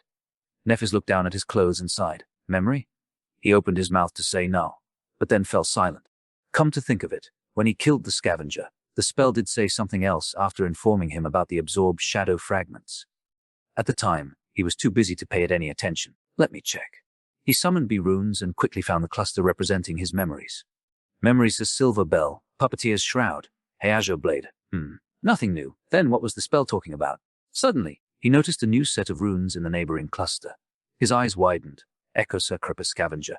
Chapter 4-7 Echo. Echo. It's an echo. Sunny couldn't believe his eyes. Echoes were an extremely rare type of reward that Awakened could receive after slaying nightmare creatures. Chances of getting one were very low. In the real world, an echo could be sold for an unimaginable amount of money. That's because they were much more precious than memories. Without delaying it much further, he dove into his sea of soul. There, very few things had changed. A lonely black sun was still hanging above the calm, silent waters. It was orbited by spheres of light that represented his memories. This time, there were 3 of them. Just like before, Sunny couldn't get rid of the feeling that something was stealthily moving just beyond the periphery of his vision. However, this time, he didn't pay it any attention. He wanted to see his echo. It, too, was represented by a sphere of light. However, this sphere was much larger and hovered further away from the shadow core. With a thought, he commanded it to descend. The sphere slowly floated down and touched the dark water. As Sunny came closer, walking on the surface of the sea, its radiance slowly faded away, revealing the monster contained within. A hulking, menacing carapace scavenger was calmly standing in front of him. There was no madness in its eyes, or any feeling at all, for that matter. After all, it wasn't really alive. It was just an echo. Shining runes appeared in the air around the scavenger. Echola Carapace Scavenger. Echo-type beast. Echo Core Awakened. Echo attributes: strong, armored. Echo description: a cursed soldier of the Fallen Legion. Before Sunny knew it, a wide grin appeared on his face. That scavenger was now his. It could be summoned and used to fight against his enemies, carry heavy cargo, or perform other tasks. What's more, it was a whole rank above its master, which meant that it was much stronger, more resilient and fearsome than a dreamer with a dormant core should normally possess. With this echo by their side, many things would become easier. Following an impulse, Sunny raised a hand and brushed it against cold, black chitin. He just wanted to touch his new possession. However, the moment his palm touched the scavenger, a strange thing happened. The soul of sea suddenly surged a little, and a new set of runes appeared to transform Echo into a shadow. Sunny flinched and snatched his hand back. What the hell is that about? He had never heard anything about transforming echoes into something else, let alone shadows. Then again, he had never heard about shadow cores and fragments too. It seems my aspect holds more secrets than I thought. Sunny licked his lips and hesitated. Then he cautiously said Wes. However, nothing happened. A moment later, the runes changed to hide not enough shadow fragments to perform a transformation. His shadow fragments required 24,100. He frowned, disappointed. I see. So there is another use for the fragments. They can either enhance my own core or do something weird to echoes. How do I know which use is more beneficial without knowing what a transformation actually does? An echo was plenty useful by itself. Sunny felt that it would be wiser to concentrate on strengthening himself, at least for now. I'll experiment with it later. With that, he left the Sea of Soul. Since he had spaced out for quite a bit, Nephis was looking at him with a silent question in her eyes. Sunny grinned. I got an echo. Her pupils slightly widened. Cassie, on the other hand, was more expressive. An echo. You actually got an echo? Wes, Since the larger group of monsters was now minutes away from catching up with them, Sunny didn't waste any time and summoned the scavenger. The hulking beast immediately appeared in front of him, seemingly sewn together from tiny sparks of light. Soon its black chitin became fully corporeal. Following Sunny's command, it shifted a little and raised its mighty pincers. Nephis observed the echo with an unreadable expression. Then, a corner of her lips slightly curled up. Good. Sunny looked at her with a smile. I think we can task her with carrying Cassie. Outside of battle, it will help us the most. The blind girl's mouth fell open. Carry me. Like a mount? He chuckled and slapped the scavenger on its carapace. This bad boy can fit a petite girl like you with no problem at all. Trust me. I've been clambering these things a lot for the past few days. It's actually quite spacious on top of them, especially if they're not trying to kill you. Cassie hesitated. Well, okay. If you think it's for the best. Sunny and Nephis helped the blind girl to climb on top of the echo. Then, they used the golden rope to create makeshift reins for Cassie to hold onto. After quickly retrieving soul shards from the dead scavengers, the sleepers hastily left the passage, narrowly avoiding another battle. With Cassie riding comfortably atop the scavenger, their overall speed dramatically increased. Sunny and Nephis were jogging in the front, hoping to recoup the time lost in the first half of the day and reach the high point with an hour or two to spare. From time to time, they had to take detours to avoid fighting groups of carapace monsters. However, with a monster of their own by their side, the mood and mental state of the three sleepers were much better. For the first time since coming to this place, Sunny felt somewhat calm. Of course, this calmness didn't last long. At some point, he noticed that the wind had picked up a bit. Almost simultaneously, Cassie asked them to stop. Nephis and Sunny looked at her with deep frowns. It seemed that they both had a bad premonition. What is it? The blind girl let go of the reins. Do you hear anything? They looked at each other, then shook their heads. No. Why? Cassie scowled. Help me get off this thing. After they helped her, she stood motionless for a while listening. Her scowl deepened. Then the blind girl cautiously kneeled and put her ear to the ground. What do you hear? Cassie licked her lips. It's murmuring. A drop of water fell on Sunny's face. He raised his head and looked at the sky. There, dark stormy clouds were gathering with unnatural speed. Pretty soon they were bound to cover it completely, including the sun. And when that happened, his eyes widened. Chapter 480, The Storm. One need to move now. As Nephis turned to him, Sunny grabbed Cassie and helped her stand up. His face was even paler than usual, and there was a panicked look in his eyes. Now, help me get her back on the scavenger! The silver-haired girl raised her head and looked at the sky. Soon, her expression darkened. Without saying anything, she did as he had asked. Cassie seemed a bit disoriented. She grabbed the reins and helplessly turned to her friend Neph. What is going on? Changing Star glanced at her. When she eventually spoke, her voice sounded heavy. A storm is coming. Meanwhile, Sunny sent his shadow to climb on top of a tall pillar of coral and looked ahead, trying to understand how far the cliffs they were aiming for were. From the look of it, there was still a considerable distance to go. However, the giant statue was already much further away. Going back now would have been suicide. He turned to Nephis. We're about 3 or 4 kilometers away from the cliffs. Do you think we can make it? She scowled. If we take the most direct road. Maybe. Sunny hesitated, then asked, what about the monsters? Changing Star looked ahead and gritted her teeth. We'll have to cut through. That's it. That's the plan. As he was fruitlessly trying to come up with some devious trick to save them, Nephis turned her head and glanced at him puzzled. What are you waiting for? Run. As they darted forward, heavy drops of rain were starting to fall on the ground. Strong winds were howling between the coral blades, sending bits of mud and seaweed flying. With storm clouds gathering in the sky, sunlight dimmed, and a cold twilight descended upon the labyrinth. Sunny was running with all his might as though his life depended on it. Because it actually did. He was leading their small group, choosing the straightest path toward the cliffs with the help of his shadow. Nephis was a step behind him. The scavenger carrying Cassie was stomping through the mud with its 8 legs in the back. Without the need to avoid monsters and death breathing down their necks, they moved with amazing speed. Side passages and crimson walls were flashing past them in a blur. There was no need to hold back and conserve strength for the long run. If they were late to reach the cliffs by a minute, their lives would be over. They had to give it their all.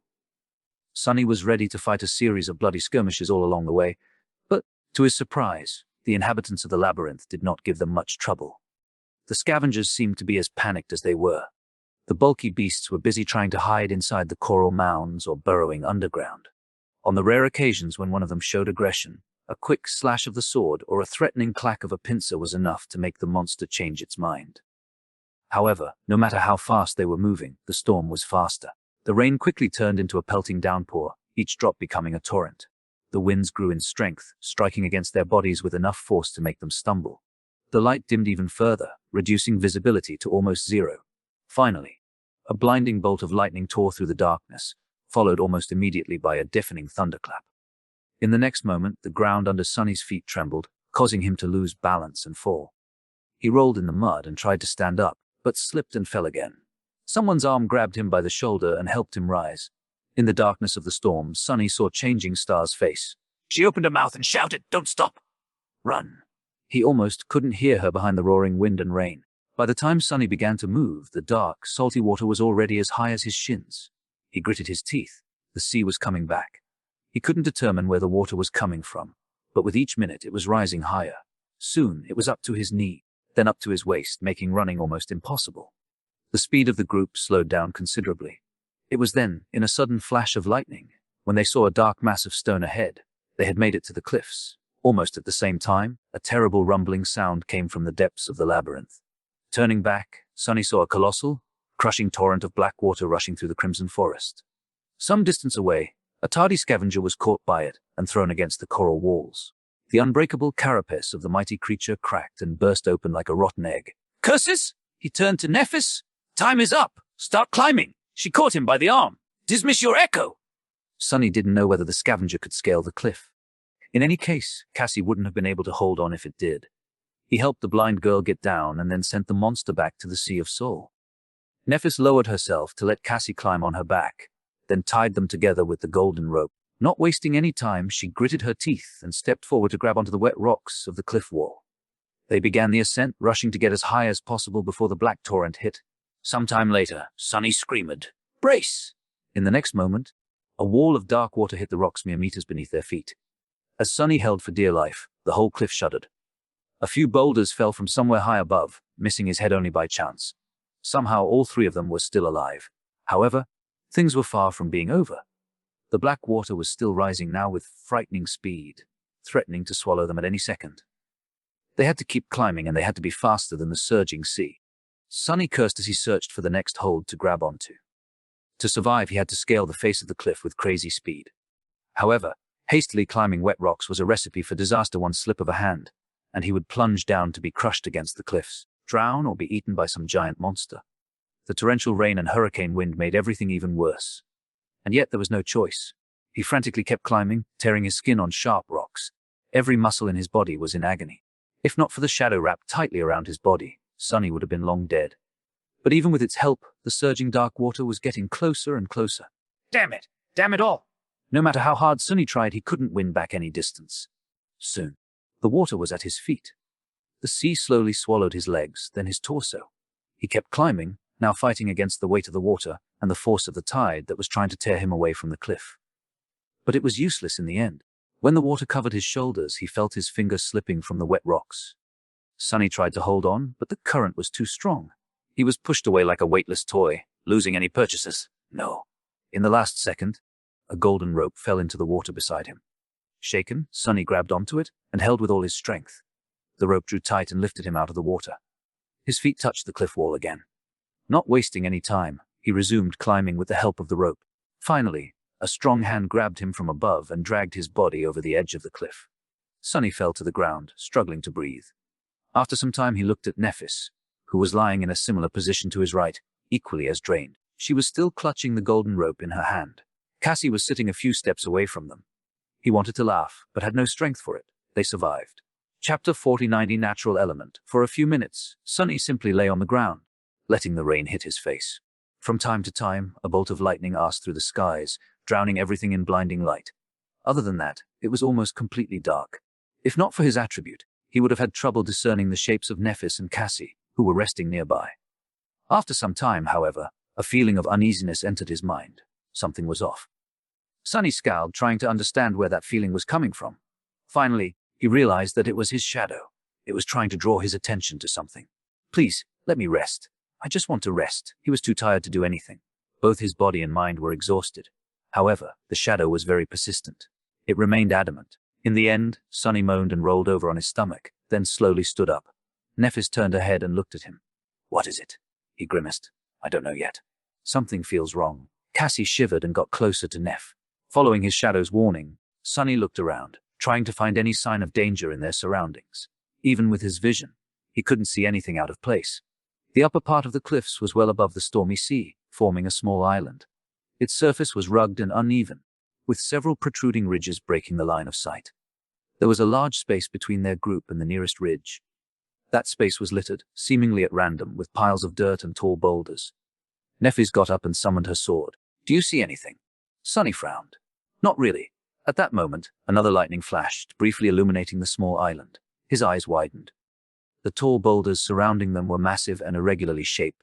They were black in color and motionless. That's why Sonny had not recognized them for what they were at first glance.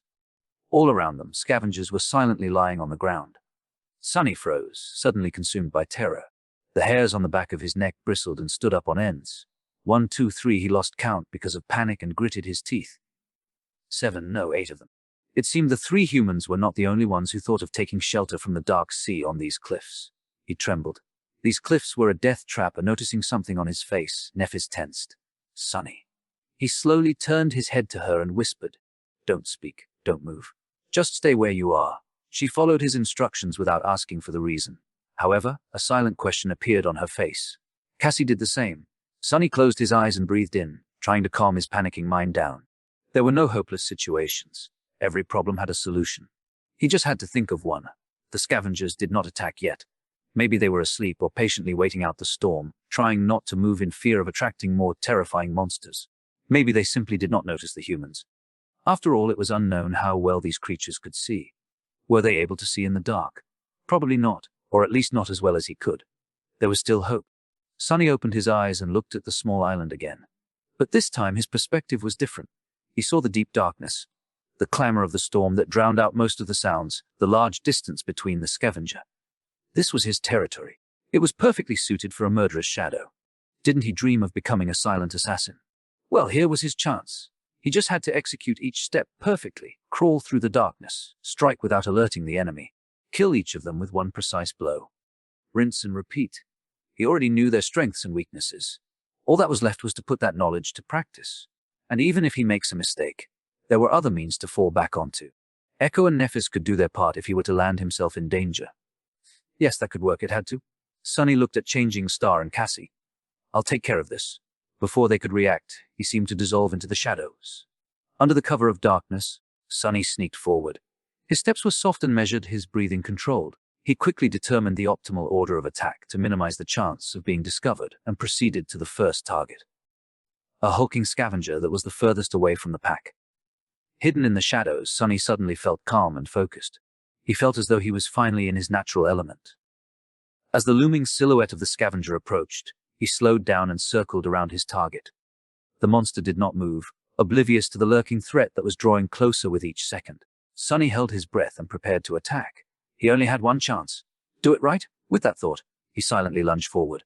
1 step 2. Sonny jumped and easily landed on the monster's carapace. The azure blade was already in his hand, its steel dark. A moment later, it plunged into the weak point on the scavenger's back, piercing the chitin and destroying its brain. The quiet crack of the breaking carapace was quickly washed away by the rain.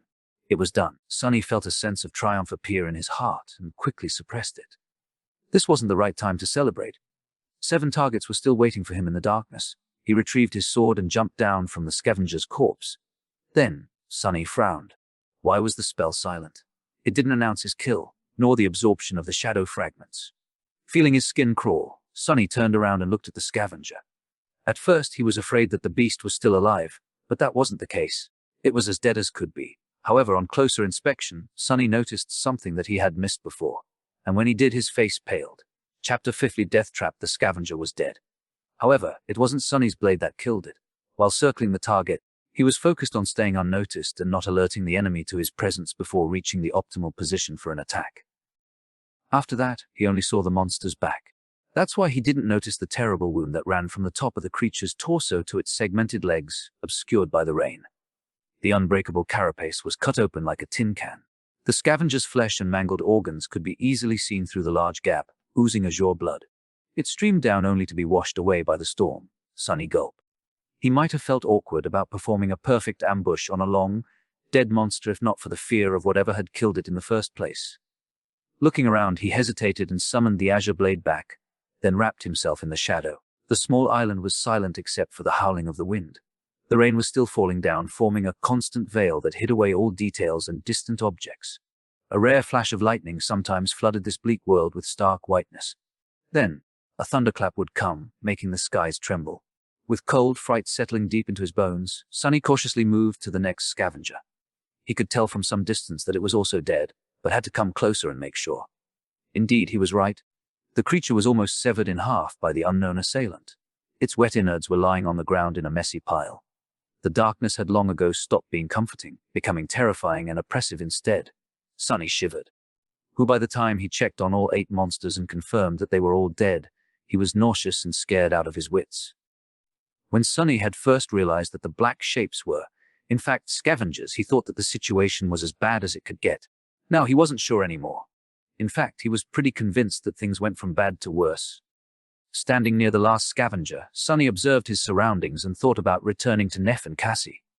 Maybe the terrifying killer had already left the island. They could just hide and hope for the best. He wouldn't be alone, at least. However, not knowing what kind of danger was hiding in the darkness would drive him insane long before the morning came. Plus, with his fated attribute, hoping for the best was a fool's errand. That's why, although his body was covered in cold sweat, Sonny gritted his teeth and slowly walked toward the ridge that was obscuring the rest of the island from him. Coming close, he started climbing, trying to be as quiet as possible.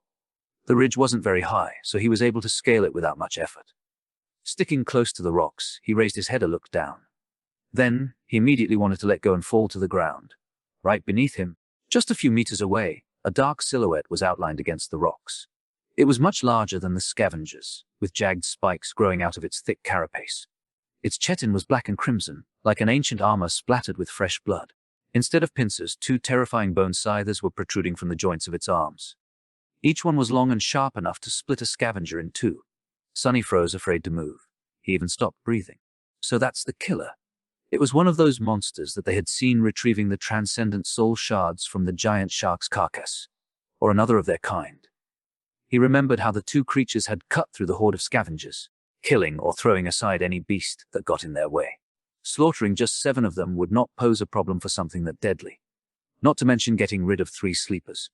Careful not to make a sound, Sonny slowly lowered himself down. His whole body was trembling. Moving his arms and legs with utmost precision, he began climbing down from the ridge, praying not to be heard, sensed, or noticed in some other way. Luckily, the monster remained oblivious to his presence.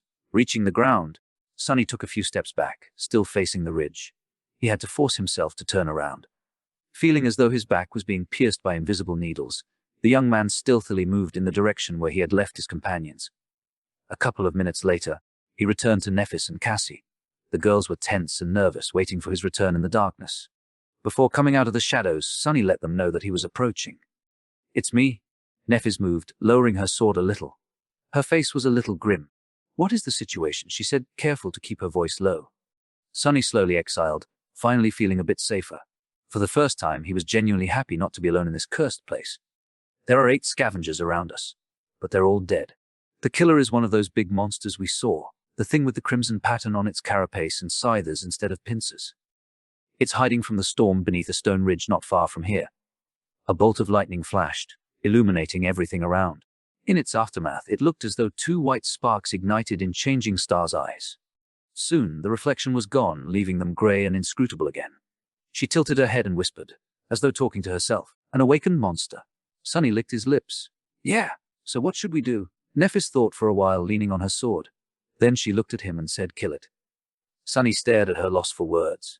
Finally, he collected himself and said the first thing that came to his mind. "Are you nuts?" The idea of fighting that thing was pretty ridiculous, if not completely insane.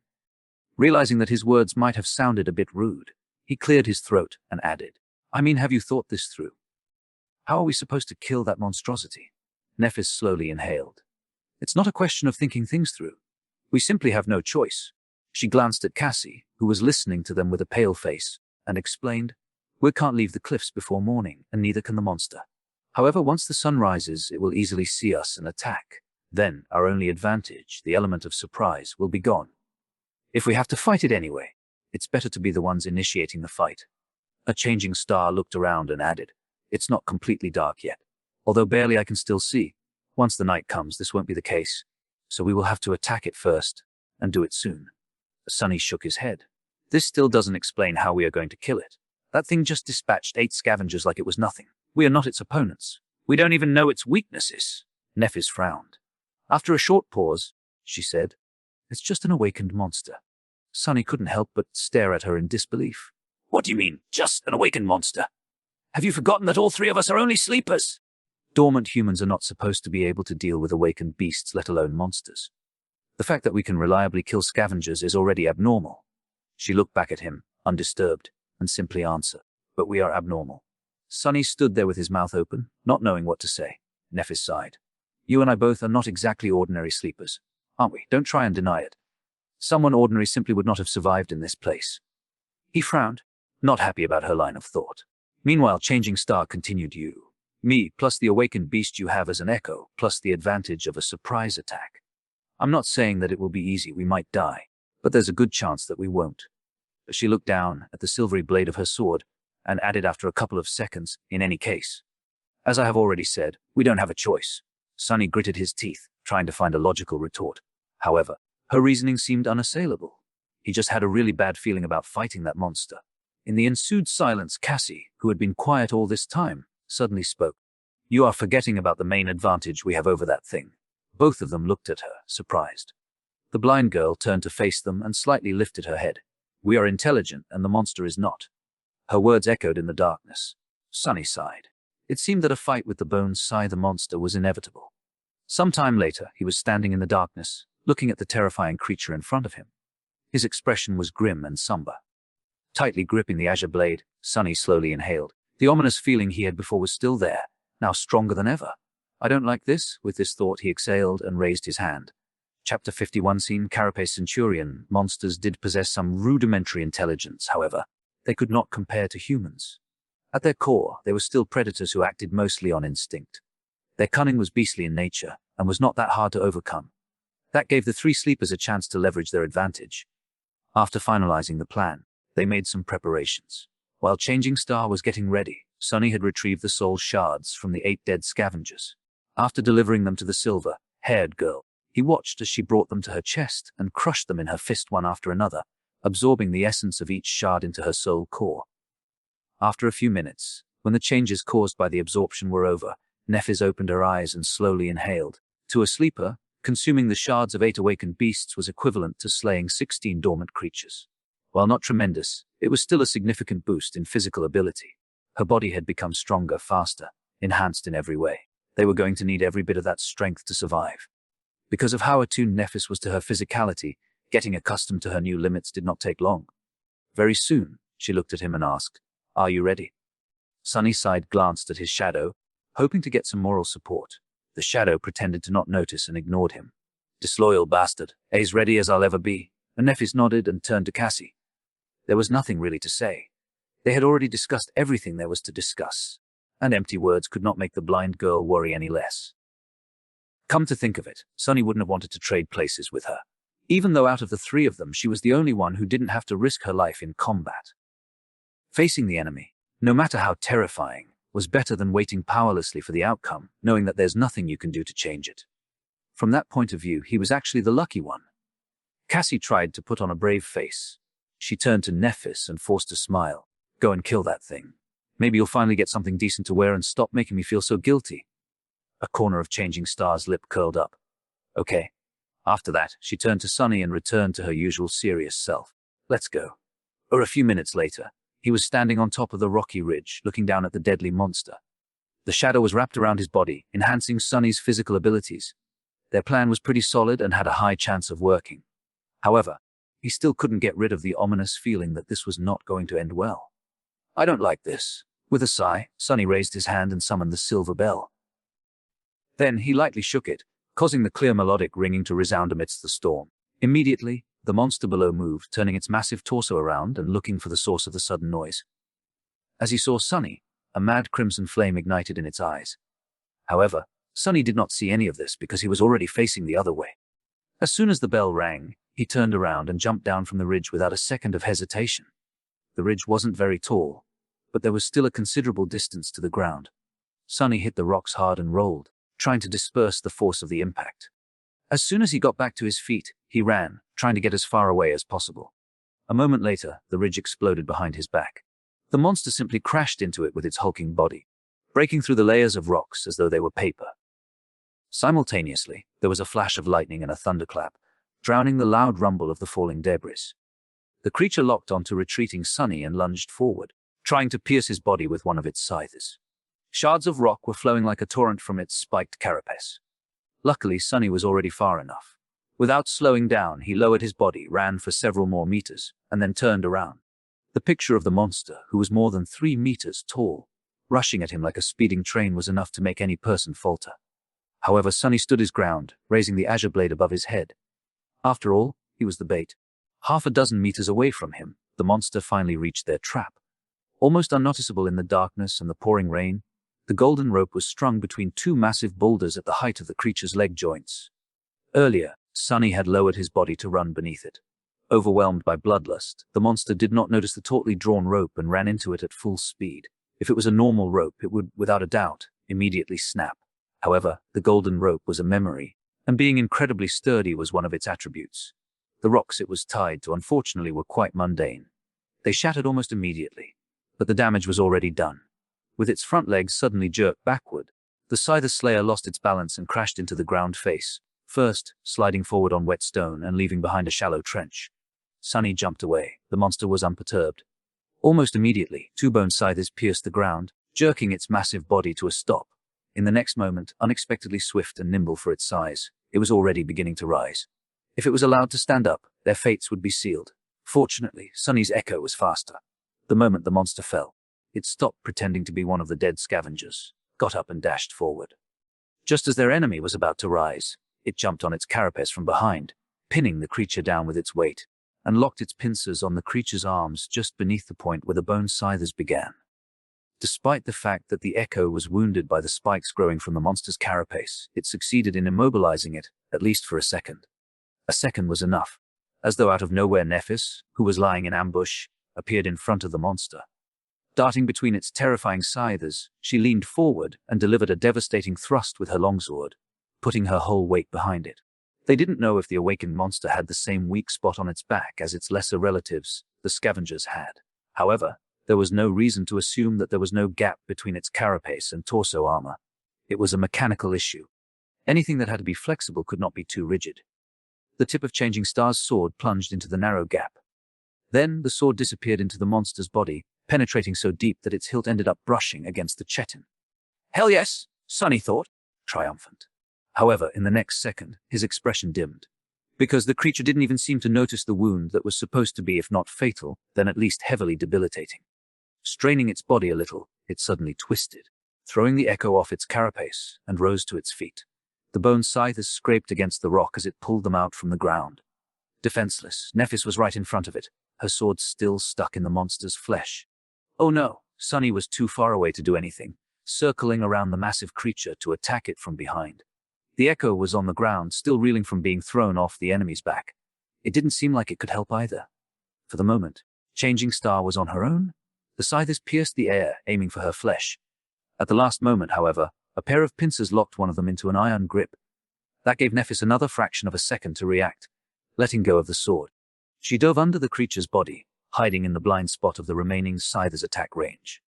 As far as hiding places went, this one wasn't optimal, since all the monster had to do to crush her into a bloody pulp was to lie down. However, in that moment, Nephis had no other choice. This bad. By then, Sunny was already behind the creature. Hoping to buy Neph some time, he brandished the azure blade and slashed down. The sword connected with the joint of one of the monster's rear legs, drawing azure blood. However, unlike how it was in the battle against a scavenger, he failed to completely sever the limb. It was too tough and thick. In the next moment, the leg disappeared from Sunny's field of vision. Crap!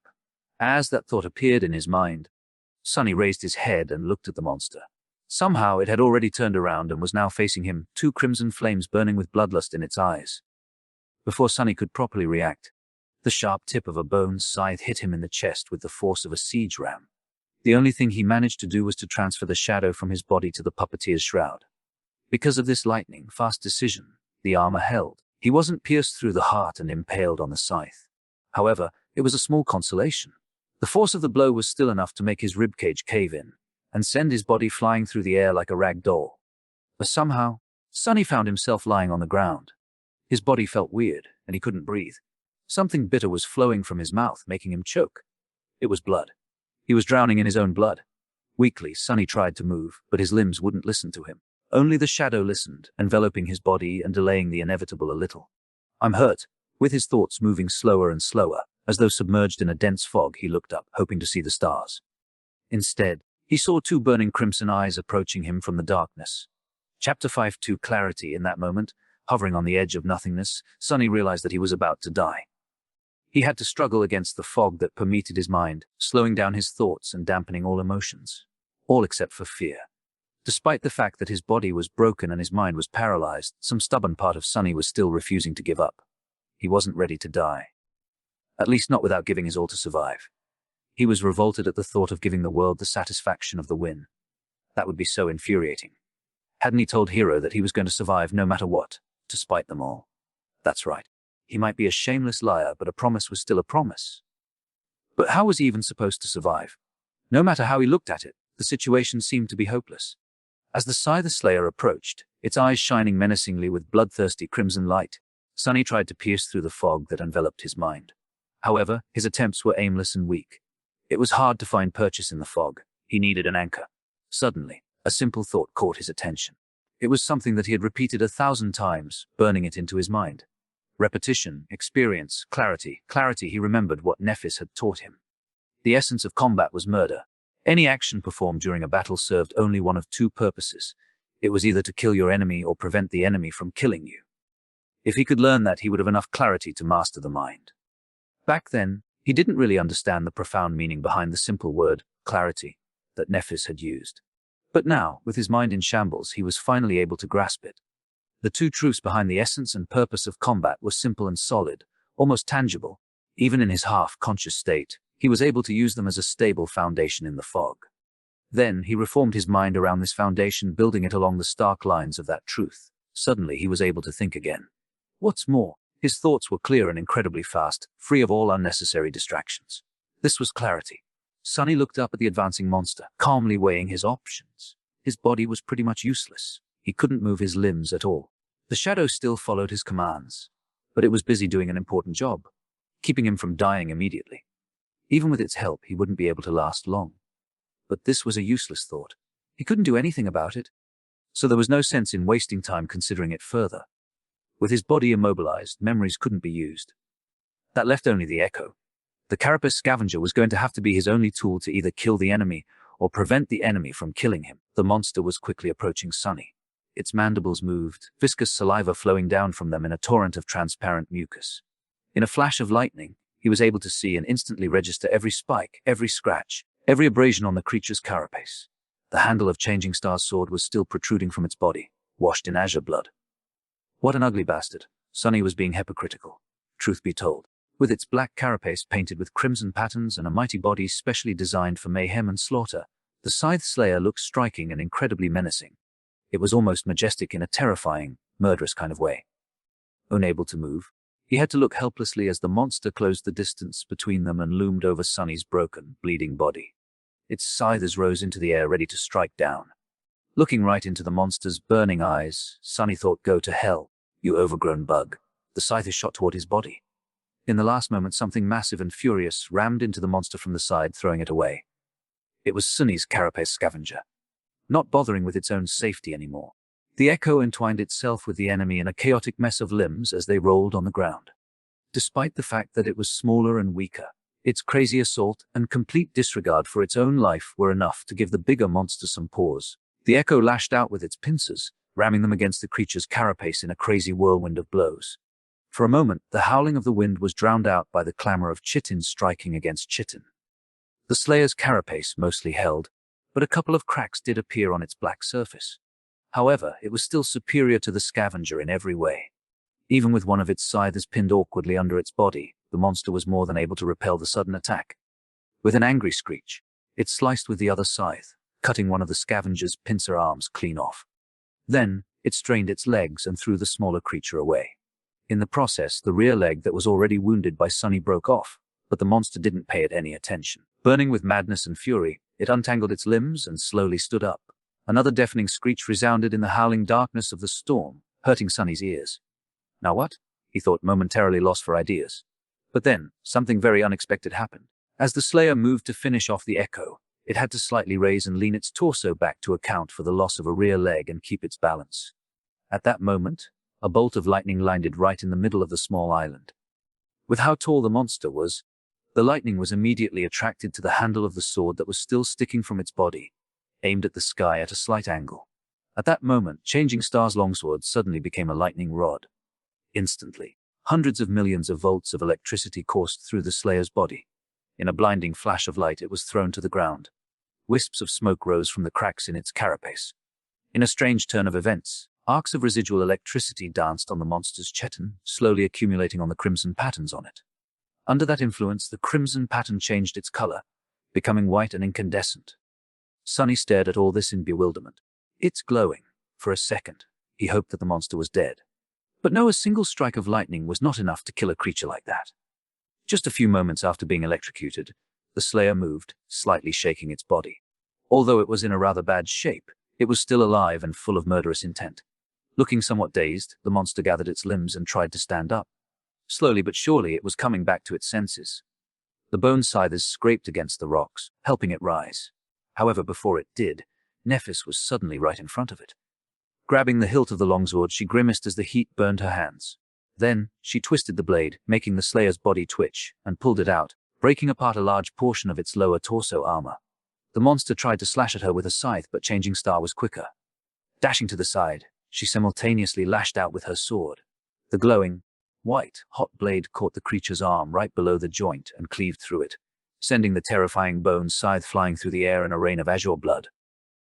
The Slayer screeched and swatted her away with one of its legs. Nephis was thrown back and rolled on the rocks, losing her grip on the sword. Her eyes momentarily lost focus. The monster, on the contrary, was back to its sense. It seemed as though the sudden pain of losing a limb had shaken it wide awake. Raising to its full height, it opened its ugly mouth and let out a deafening, enraged shriek. Then it lunged toward Neph with all-consuming hatred burning in its eyes. But it didn't get far. Right as the livid monster was beginning its attack, the battered echo appeared in its path. Its one remaining pincer shot forward, plunging into the wide gap in the armor created by Changing Star's sword. Twisting its arm, the scavenger pushed it inside the enemy's body, wreaking havoc on its innards. In the end, it even lifted the whole monster in the air a little, its pincer going in almost up to the shoulder. The Slayer lashed out with its scythe, piercing the echo's chest through. Then, it twitched a couple of times and fell still. The scavenger screeched angrily and jerked its pincer, tearing the bigger monster's torso clean off its carapace. Proudly giving the eviscerated enemy one last look, it then staggered and collapsed to the ground.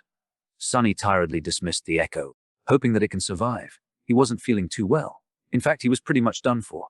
You have slain an awakened monster, Carapace Centurion. Peter Spell's voice fell uselessly on his deaf ears. It sounded distorted and distant. How you have received a memory. Starlight Legion armor. Your shadow grows stronger. PI-1? Sonny closed his eyes, finally allowing pain and exhaustion to flood his mind. The fog was back, making everything feel like it was happening to someone else. He was tired, and he couldn't breathe. Drowning in blood was not very pleasant. As his conscience began to slip, he heard the sound of someone's hurried steps. And then, two soft hands gently touched his face.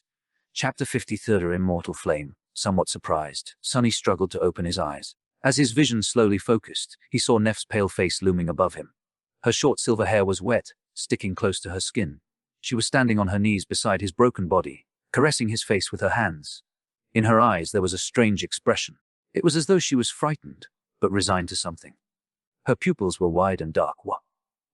Greeting her teeth, Nephis moved her hands to his collapsed chest and pressed them lightly against it, causing a pulse of pain to radiate through Sonny's body. Then, a soft, radiant brilliance suddenly ignited beneath the skin of her palms, reflecting in her grey eyes like two dancing white sparks.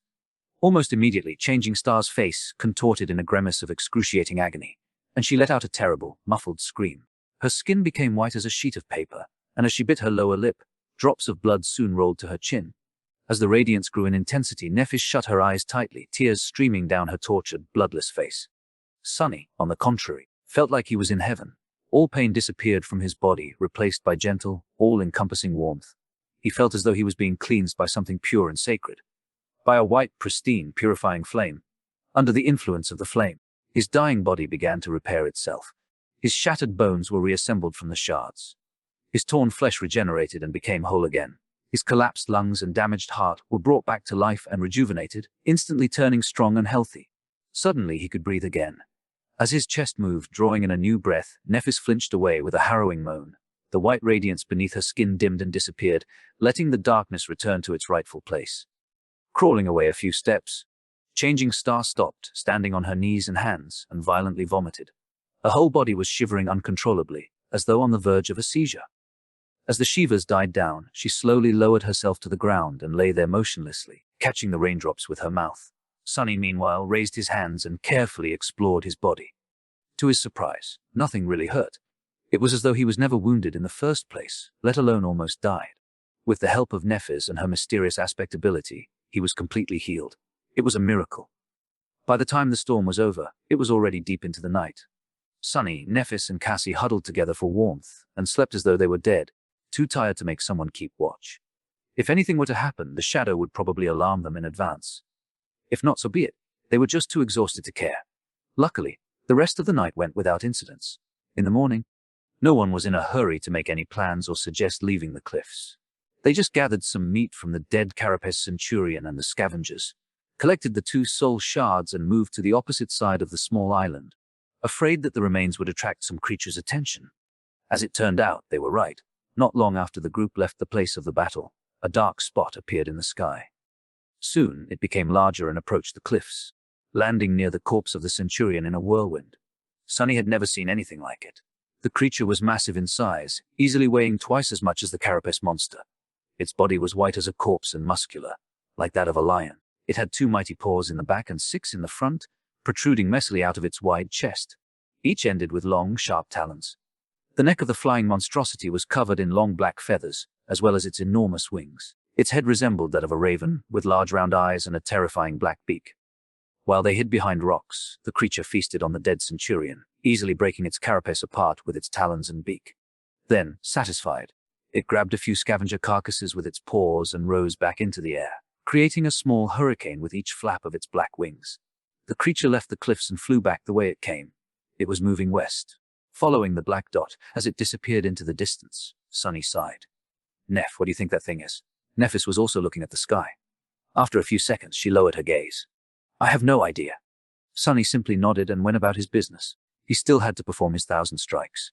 After making a fire, they roasted the Centurion's meat and had a delicious, hefty breakfast. Then, stuffed, the 3 of them lied down and lazily rested. After fighting against 2 scavengers at once, running away and barely surviving the sudden flood, climbing tall cliffs in the middle of a storm and battling an awakened monster, all done in a single day, they deserved some time off. Plus, Sunny needed to sort himself out. Truth be told, he was feeling a bit strange. The reason for this was not his traumatic near-death experience, although it had a lot to do with it.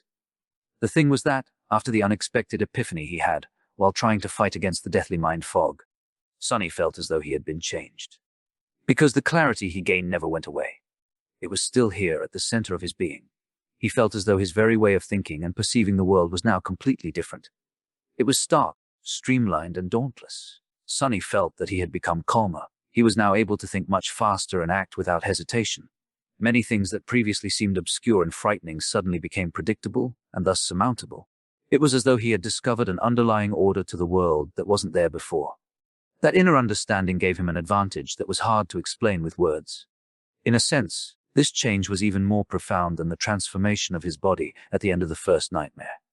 He felt that he had made a big leap in his combat ability and overall power, even though it wasn't tied to the number of consumed shadow fragments or unlocked aspect abilities.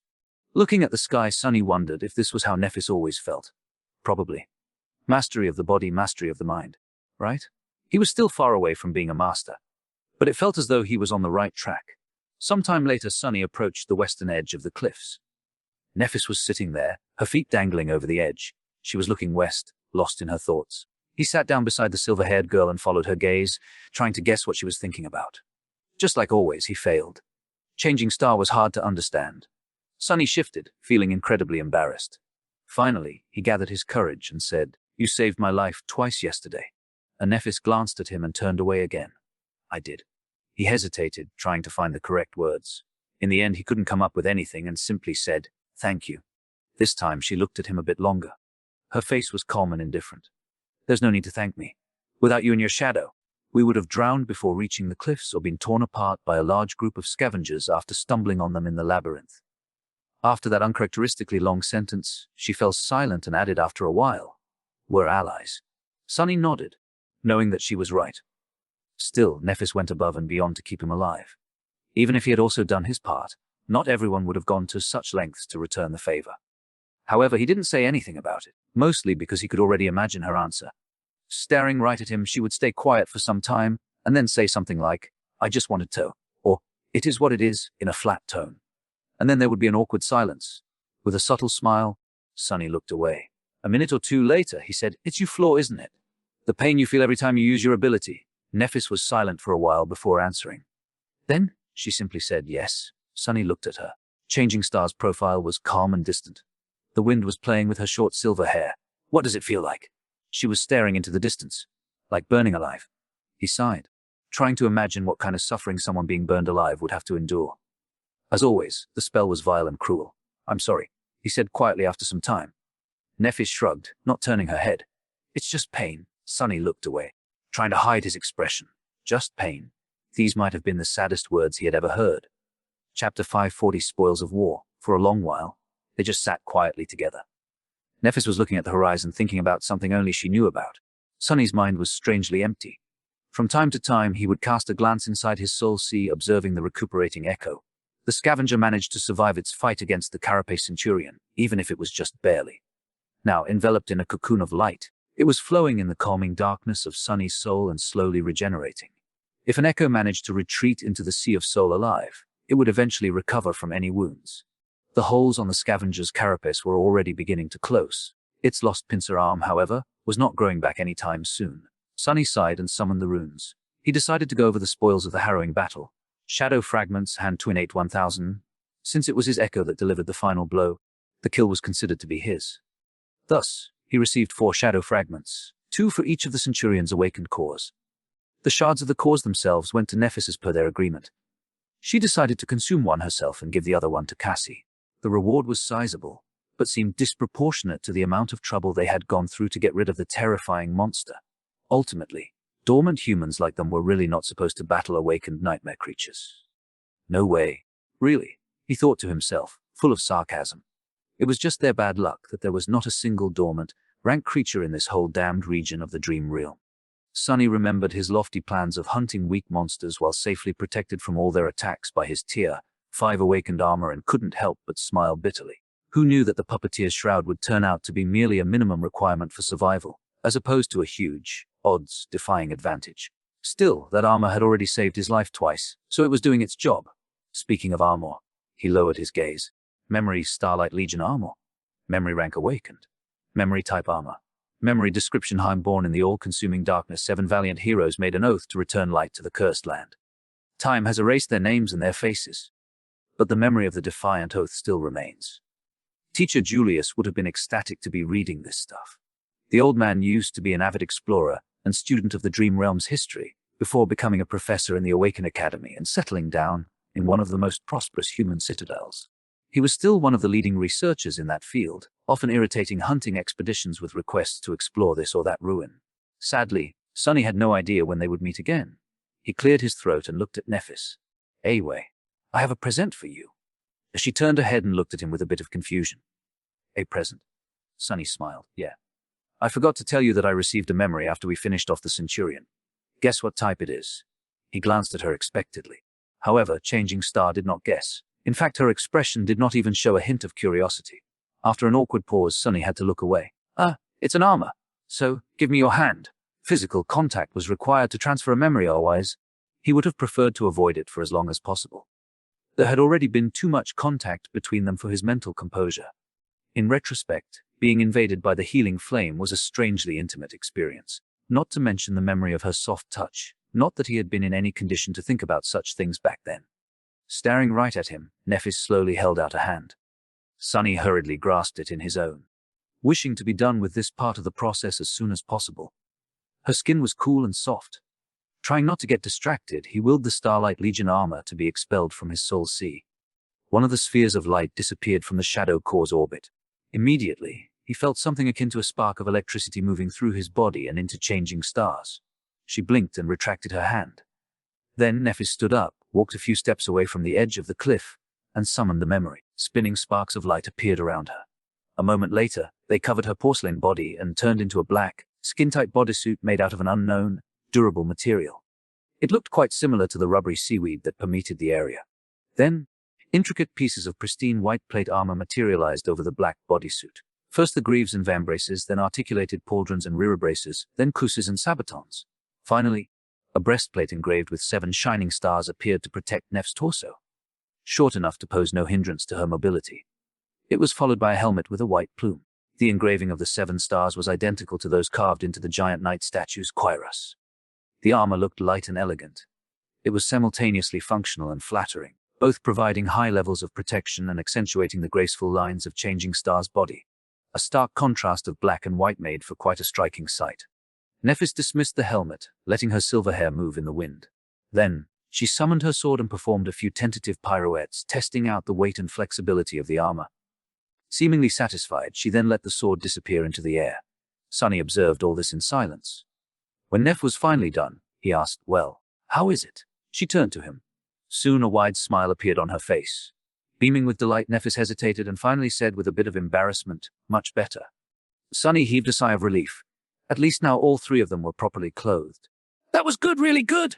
Not only because changing stars' combat effectiveness would dramatically increase due to the acquisition of a reliable armor, but also because now he wouldn't have to be distracted every time he saw her.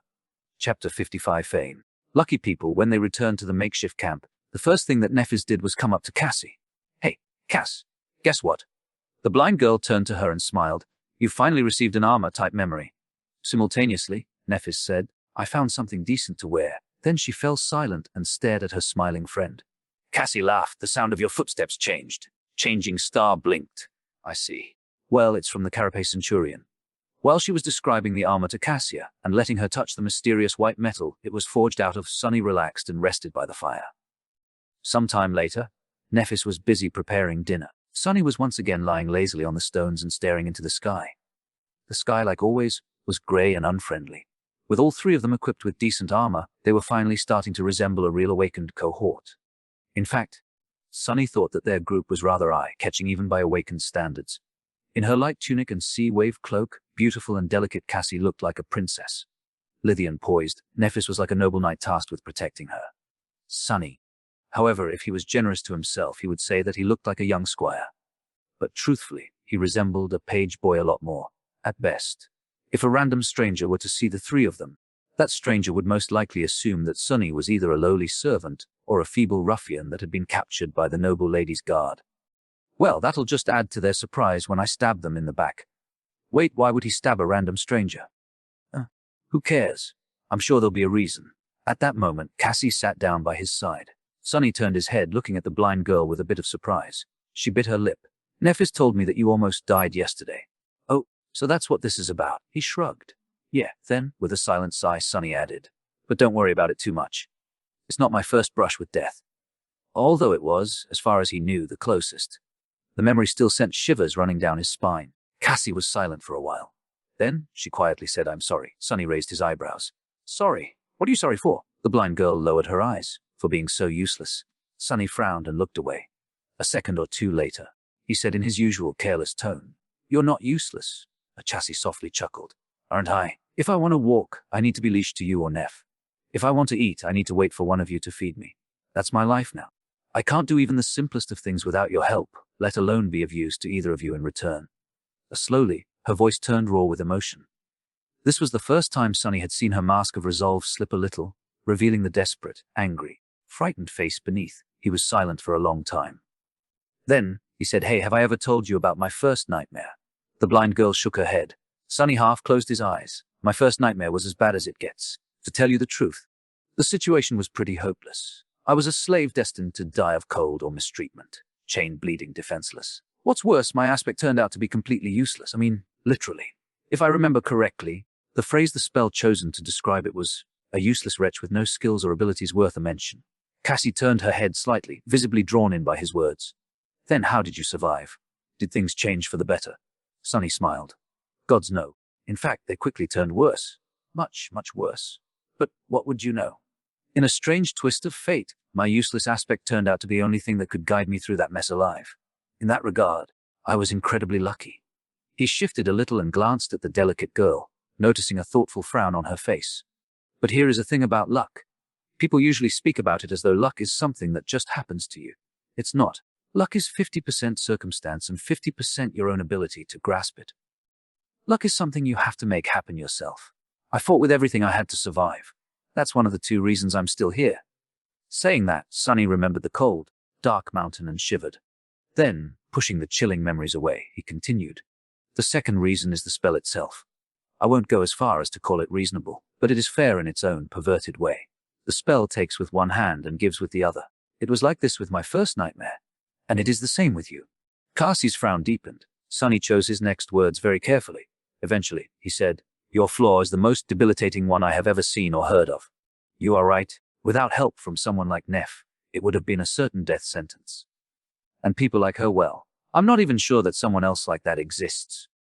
But the blind girl gritted her teeth. But what? Sunny looked at her with a serious expression. But that also means that the other side of the flaw, your power, is equally as extraordinary. You just haven't found the way to grasp it yet. When you do, believe me, you'll remember this conversation and feel very embarrassed about how naive and foolish you were. Cassie's expression changed to one of doubt and confusion. Do you really think so? She whispered. There was a hint of desperate desire in her voice. However, the question itself almost made him laugh for an obvious reason. Trust me, I'm the most honest person in the world. 2 worlds, in fact. Sunny would actually love nothing more than to be less honest, but, sadly, he was physically incapable of doing so. Of course, she didn't have to know that. Cassie was silent for a long time, lost in thought. It looked as though she was in the throes of some inner struggle.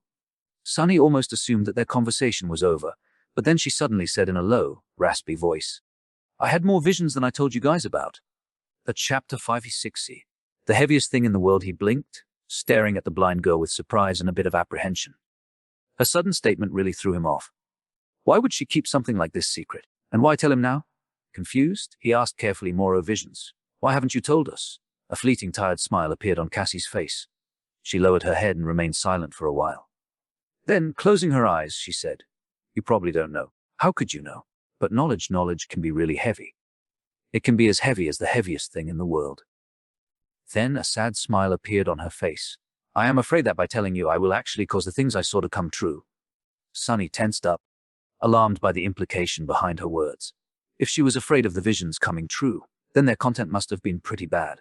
And if it was really bad, if something terrible was destined to befall them, Sunny had to know about it in advance. That way, he would be able to make preparations and deal with whatever happens.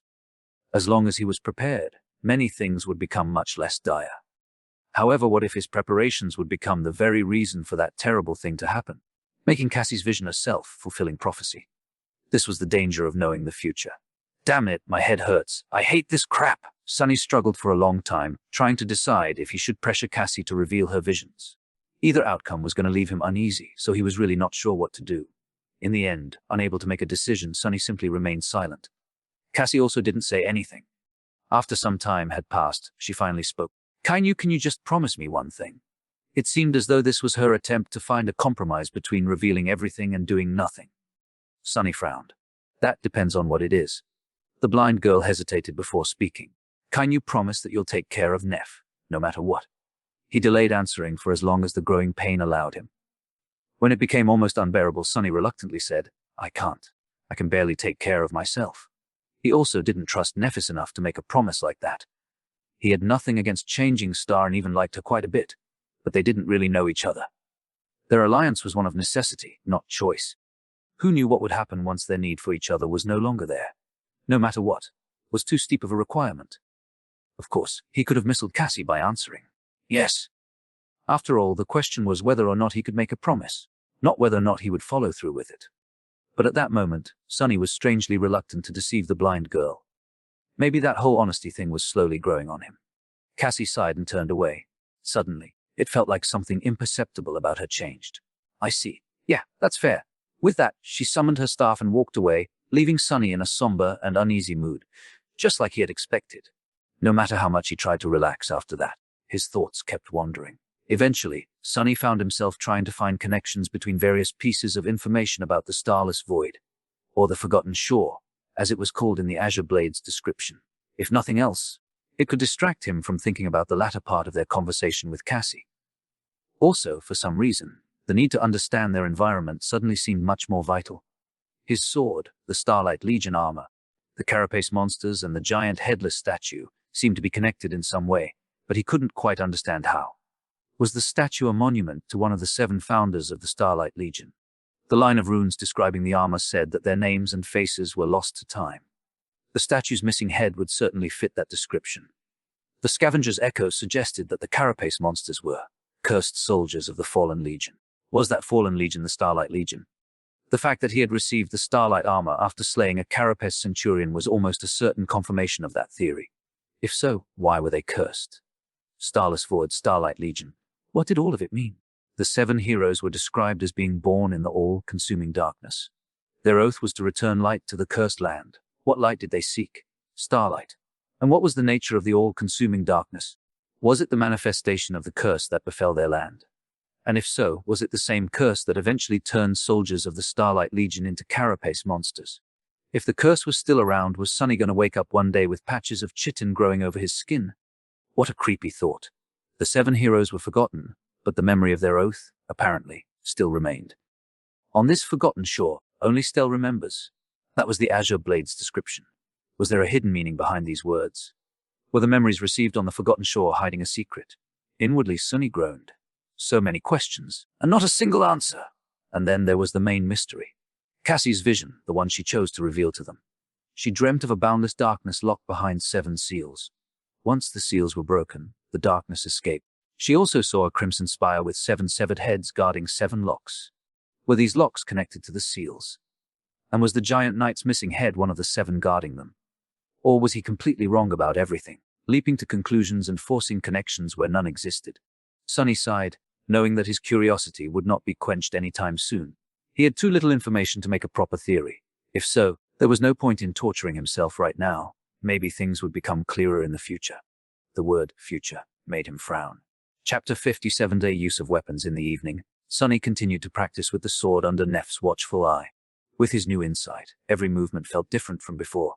After the 1,000 strikes were finished, he sat down to rest and studied the Azure Blade, tempted to continue obsessing over the abundant mysteries of the Forgotten Shore. After a while, Sunny asked, "Do you think I'm well suited to use a sword?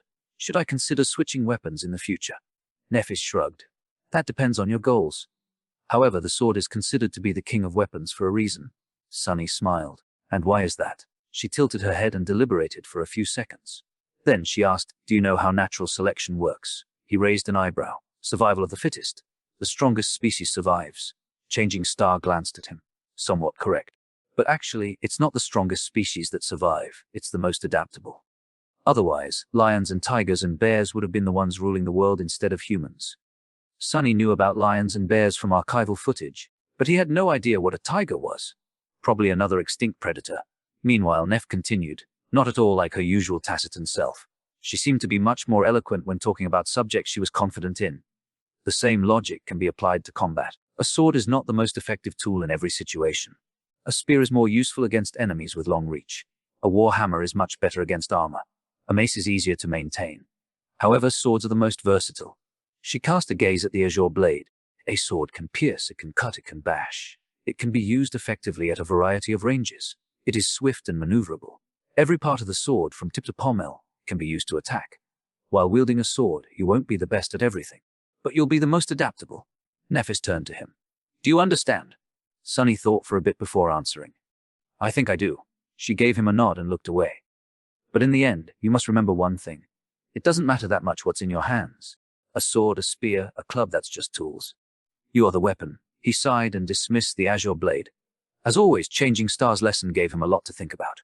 "You are the weapon." He repeated it in his mind, feeling as though another piece of the puzzle had fallen into place. Together, they watched the sun set in comfortable silence. As the night approached, the sea was coming back, flooding the crimson labyrinth like a rush of darkness. Far below them, scavengers were scurrying to find a hiding place. A few of them were climbing the cliffs, hoping to spend the night on the small island. Sunny's shadow was keeping an eye on them. "We're going to have guests soon," he said, disheartened at the thought that their short respite was about to end. Nephis sighed. "That's all right. With the higher ground advantage, dealing with them won't be too hard." Sunny nodded and looked at the disappearing sun. Suddenly his mood turned solemn. Doubt raised its ugly head, plunging his mind into the gloomy embrace of anxiety. Staring into the distance, Sunny hesitated and asked, "Do you think we'll be able to reach that castle?" She glanced at him with no particular expression on her face. "Yes?" He turned to her and forced a smile. "Why are you so sure?" In the blood-red blaze of the sunset, Changing Star's calm eyes seemed to burn with heavenly fire. Looking west, she summoned her sword and answered, "If that is our will, who dares to stop us?" So dealing with the climbing scavengers indeed turned out to be comparatively easy. Sunny and Nephis just had to ambush and push the bulky creatures off the cliff before they could find stable purchase. He received 4 shadow fragments practically for free, increasing the overall number to 32. Sadly, the soul shards couldn't be retrieved. They spent another day on the cliffs, resting and training. Sunny practiced with the sword while his shadow explored the nearby paths of the labyrinth. With the echo still recovering, their group was not in its optimal condition. That's why there was no point in hastily abandoning their current camp. However, very soon they were going to resume the journey west, moving from one height to another in hopes of reaching the mysterious human citadel. This time they were not going to travel without sufficient preparations. Knowing that a sudden storm can come at any moment, covering the world with darkness and summoning the sea back before sunset, the 3 sleepers decided to thoroughly scout a route before committing to moving their camp to the next landmark. Nephis spent the day meditating. Her eyes were closed. From time to time, it seemed as though a soft white glow was radiating from behind her eyelids. However, when Sunny looked closely, it was always gone, making him think that he was just imagining things. He suspected that Changing Star was training herself to endure the pain of her flaw. If so, he wished her luck. Cassie behaved like her usual self, being cheerful and friendly. It was as though their strange conversation had never happened. However, Sunny could feel that something about her was different. He couldn't quite put a finger on what exactly had changed about the blind girl, but she seemed to possess more resolve. It wasn't a bad thing. They spent some time chatting and remembering their time in the academy. Sunny told her about his lessons with teacher Julius and various strange things he had learned from the old man. Her reaction to the idea of studying dead languages of the dream realm was exactly the same as Sunny's initial protest and bewilderment. Soon, the night was upon them again. This time, no scavenger tried to climb the cliffs, so Sunny and Nephis could rest easy. However, they still slept in turns, keeping watch over the camp in case something unexpected happens. In the morning, they ate the last of the centurion's meat and prepared to climb down into the labyrinth. It was time to continue their journey. Chapter 58: Survival of the Fittest. Days later, Sunny was sitting on top of a dead scavenger, calmly cleaning the azure blood off his face. "How your shadow grows stronger." His sword was still stuck between the plates of chitin armor, trembling slightly as the beast's body convulsed before falling still. Somewhere behind him, the sound of breaking carapaces announced that Nephis was already digging out soul shards from the corpses of the creatures they had slain. After dozens of such battles, the 2 of them were nothing if not efficient. Glancing back, he evaluated the scene of carnage. The path between 2 crimson walls was littered with corpses. Initially, they were simply planning to lure the carapace centurion that had been tracking them for the past few days into this narrow passage to turn its size against the monster. However, things quickly took a turn. Attracted by the noise of the battle, both the scavengers and the weird centipede creatures that were waging war against the Carapace Legion in this part of the labyrinth showed up to join the fight. In the ensuing mayhem, Sunny and Nephis used the animosity between the 2 tribes of monsters to their advantage and ended up as the only victors. Not far from him, the Echo was mutilating the corpse of the centurion. Its lost arm had long grown back. Now, the scavenger was tearing pieces of monster meat with its new pincer and vindictively devouring them. Technically, an Echo wasn't supposed to experience hunger. This one, however, had seemingly acquired a hatred for Carapace centurions after their encounter with the massive Scythe Slayer on that fateful stormy night. It had already been 2 weeks since they left the cliffs. In that time, many things had changed, while many remained the same. Moving from one high point to another, they steadily traveled west. With Cassie riding atop the Echo, the speed of the group was dramatically enhanced. Still, they took care to explore paths to their next stop before committing to a day-long journey. This way, the risk of being caught in another storm was minimized, as they could always either reach the next landmark in time or return to the previous one. Their approach to traveling through the labyrinth had also changed. In the past, Nephis and Sunny tried to avoid the scavengers, resorting to fighting them only if there was no other choice. However, the battle with the Centurion opened their eyes to the fact that they desperately needed to become stronger, and do it fast. That's why they began to actively hunt the carapace beasts, taking out any creatures that were either completely isolated or moving in groups of no more than 3. The idea of 2 sleepers consciously seeking out nightmare creatures of the awakened rank was pretty ridiculous, but somehow they made it work. Just as Nephis had said, both of them were abnormal. Clad in the Starlight Legion armor, Changing Star, who had always been an extremely formidable fighter, was now able to showcase the full extent of her combat ability. Simply put, she was a menace. It seemed as though her silver sword had a mind of its own. Whenever the tall figure in white armor appeared, rivers of azure blood were sure to flow. What's more, Neph's powers grew with each soul shard she consumed.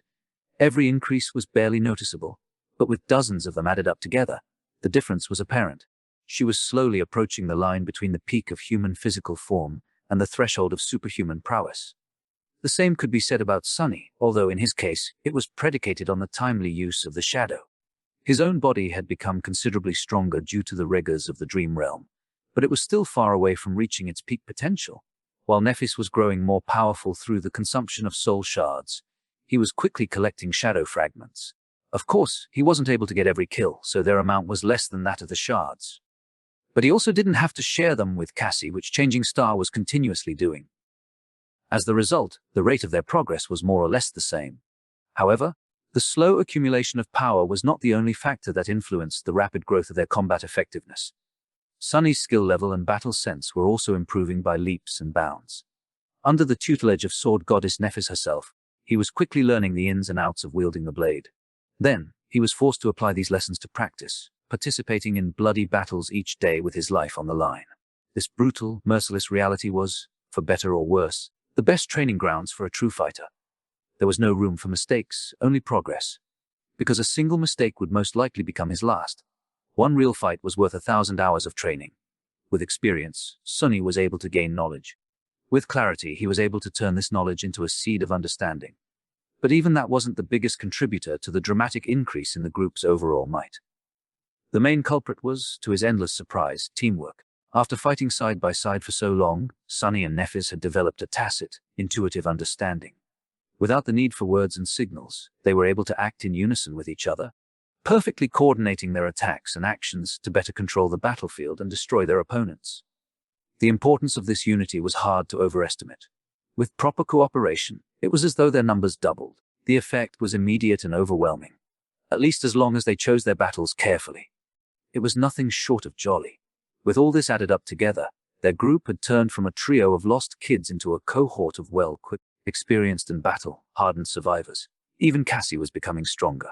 Apart from the boost she had received from absorbing the soul shards, the blind girl was also slowly learning to live and function with her disability. After all, it was less than 2 months since she lost her sight. Cassie was still adapting to her condition, and she was doing an incredible job, considering the circumstances. She was still unable to help them fight against the monsters, but the burden of taking care of her was becoming less and less heavy. Sunny had also grown accustomed to it, even finding the time spent watching over the blind girl somewhat calming. The goal of reaching the human castle did not seem as impossible as it had before, and now, he felt as though they were getting closer and closer. Chapter 5090 Shadow of the Crimson Spire. Jumping off the dead scavenger, Sunny retrieved his sword and whistled, letting Cassie know that it was safe to come out. Soon, she crawled out of a small opening in the coral wall and carefully put her feet on the ground. Leaning on her staff, the blind girl stood up and slightly turned her head, listening to the light sound of his footsteps. Sunny approached Cassie and took her hand, gently placing it on his shoulder. Then, carefully avoiding puddles of blood, he guided the blind girl to the echo. They talked on the way. Did those centipedes show up? During their journey through the labyrinth, they discovered that the scavengers were not the only creatures populating it. Different types of monsters lived in the Crimson Forest, hiding inside the reefs during the night and coming out to hunt once the sun was up. There were sentient colonies of carnivorous worms that attacked from beneath the black mud, flesh-eating flowers that strangled their prey with blood-sucking vines, and weird transparent tentacles that they had once seen dragging a desperately resisting scavenger into a dark, cavernous crevice. They still didn't know what type of creature had been hiding in the crevice. Sunny hoped that they would never find out. In short, the labyrinth was home to all kinds of horrors, every one of them at least of the awakened rank. They were all carrion eaters, living off the remains left behind by the monsters of the Dark Sea. Given the opportunity, they were also more than willing to devour each other, not to mention the 3 juicy humans. Luckily, the Carapace Legion turned out to be extremely territorial, and seemed to have the upper hand in this region of the Crimson Reef. While their armor, size and physical strength made the scavengers formidable opponents, dealing mostly with one type of creature was infinitely better than constantly facing unknown danger. The centipede monsters were the latest enemy of the Carapace Legion they had met. Some of these critters were more than 3 meters long, with glistening red chitin and hundreds of tiny, scurrying legs. They were abhorrently fast and agile, being able to move through mud, climb the coral walls, and even drop on the unsuspecting victims from above with incredible speed. What's worse, their bodies were able to secrete a corrosive black oil that melted through the strongest armor in seconds. The only redeeming quality of the centipede monsters was that their chitin shells weren't very tough and could be easily pierced by a sword. Sunny answered without turning back, "Yeah, 6 of them. And a few scavengers, too. We let them fight each other and then finished off the survivors." Cassie gulped. "Were you hurt? Nothing our armor couldn't handle? What about the centurion?" He glanced at the half-devoured carcass and smiled. "It's not going to bother us again." This was the second awakened monster they had slain after entering the Dream Realm. Compared to the first encounter, this battle went much smoother. No one died, no one was seriously injured. The Echo even kept both of its pincers. "How many soul shards did we get?" Sunny counted. "Should be 11. But now it was Cassie's turn to smile. "That's our biggest haul so far by a lot," he nodded. "Yeah." However, they had once again failed to receive a memory. Sunny wasn't sure if his bad luck was to blame, but neither he nor Nephis had been able to acquire a single one for the past 2 weeks. It was almost as though the spell had decided that they had already gotten enough. "There can never be enough," he sighed. One of the games he and Cassie liked to play during camp was to discuss what they would buy after coming back to the real world and becoming rich. However, he had to collect a few memories to auction off first. Otherwise, where would the money come from? Consumed by greed and avarice, Sunny approached the Echo and looked up at it with disapproval. "Hey you, stop chewing." The scavenger obediently froze, a piece of meat still hanging from its mouth. "Spit it out!" Shaking his head, Sunny helped Cassie climb to her seat and handed her the reins. This weirdo actually gobbled up almost half of the centurion. What's up with that? Of all the Echos in the world, why did I have to get stuck with a defective one? His shadow solemnly nodded, expressing that it completely understood his sentiment. Sunny squinted at it. What a rare show of solidarity. The shadow didn't have any Echos, though what defective individual was it stuck with? "Cheeky bastard," Cassie laughed. "Don't badmouth my steed. He is a great Echo. I like him very much. Now, huh?" Sunny shook his head again and got to stripping the remaining meat off the centurion's carcass. Then, he placed the meat into the seaweed saddlebags attached to the scavenger. He had made these bags himself to increase the group's carrying capacity. After all, the scavenger was supposed to be extremely strong. Not using it to their advantage would have been an oversight. After that, Sunny sighed and got to the least pleasant task, harvesting the oil sacs from the centipede monster's corpses. Each had 2 of them connected to a special gland. The whole process was more disgusting than dangerous, since the corrosive effect was only achieved after the liquids from the 2 sacs were mixed. They had not come up with a way to utilize the centipede oil yet, but Nephis insisted on collecting as much of it as possible. She was sure that it was going to be of use one day. At the very least, the oil was highly flammable.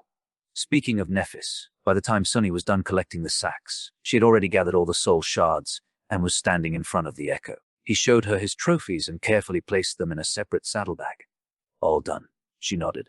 Sunny looked at the sky, trying to determine the time. The sun was right above them, high in the grey sky. There was still plenty of daytime left. "What do you think?" "We're right in between the flat hill and the bone ridge. Should we return or try to reach the ridge today?" The ground level of the labyrinth was not uniform. Some parts of it were situated higher than the others. Currently, they were in one such area. The Dark Sea was much more shallow here, which meant that there were more natural features that remained above water during the night.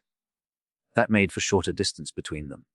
Nephis thought for a bit, then said, "Let's push to the Bone Ridge."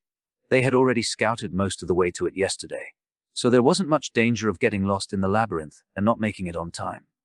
With the Carapace Centurion dead, the unpredictable element that had been making their lives harder for these past few days was also gone. Considering this changing star's decision seemed proper, Sunny nodded. "Okay." With that, he sent his shadow forward. Sometime later, they were approaching the Bone Ridge. The sun was preparing to set, but there was still enough time to get to safety. Sunny, however, felt alarmed and uncomfortable. This feeling began to pursue him soon after they had left the cliffs. It always appeared close to the evening and persisted until the last minutes of the sunset, then disappeared, leaving him puzzled and uneasy. The further west they traveled, the stronger the feeling became. It was as though something was not quite right with the world during that time. But no matter how hard Sonny tried to understand what that wrongness was, he couldn't.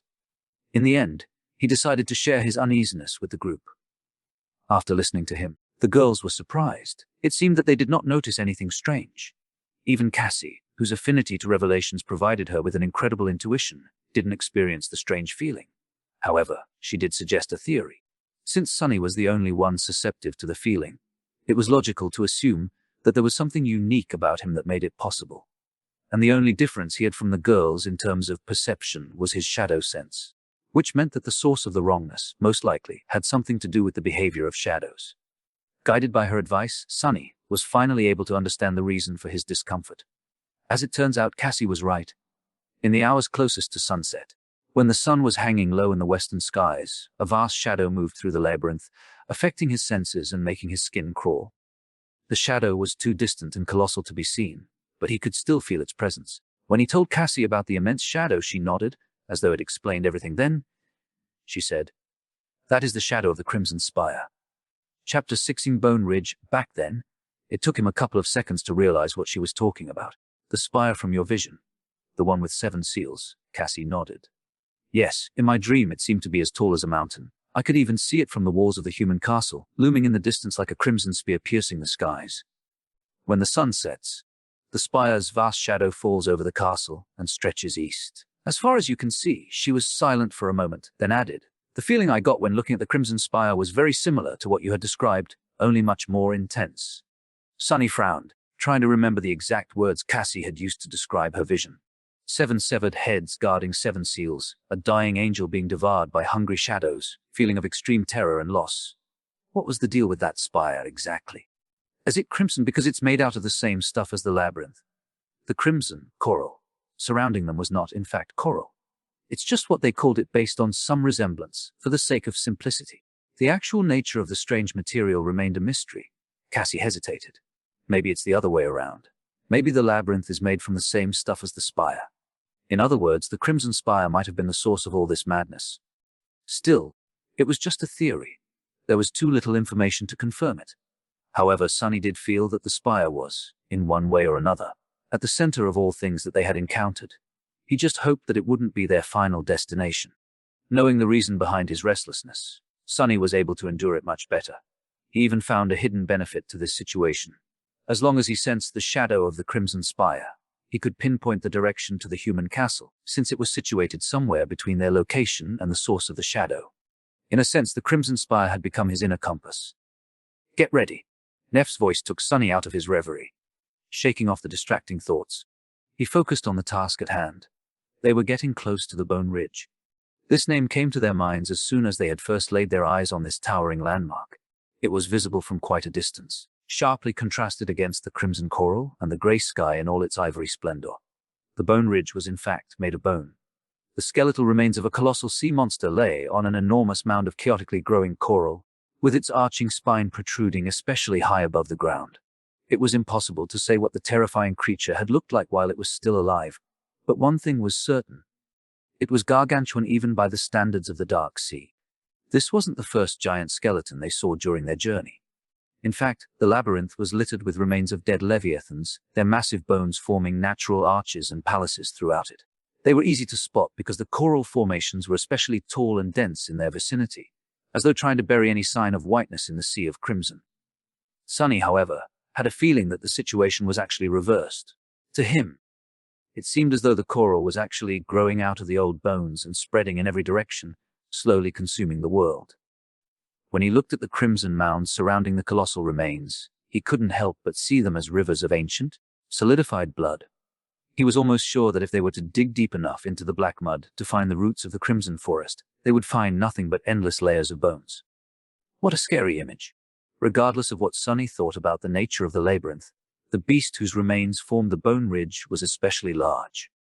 Thanks to that, a portion of its long spine was tall enough to remain above the water during the night.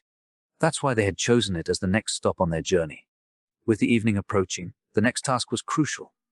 They had to scale the dead Leviathan and make sure that no other creature had decided to take shelter in its remains. If something did, they had no choice but to try and kill it, since there was no time to retreat to their previous safe haven. The last step was often the riskiest. Coming to the base of the coral mound, the group moved around it, searching for a convenient path up. Eventually, they arrived in front of the creature's cracked, misshapen skull. With its lower jaw missing or buried under the mud, the upper formed a vast, cavernous cave. Feeling shivers running down his spine, Sonny passed beneath the terrifying palisade of teeth and entered the cave. With his shadow leading the way, they made way to the back of the creature's skull and soon entered the hollow expanse of its spine.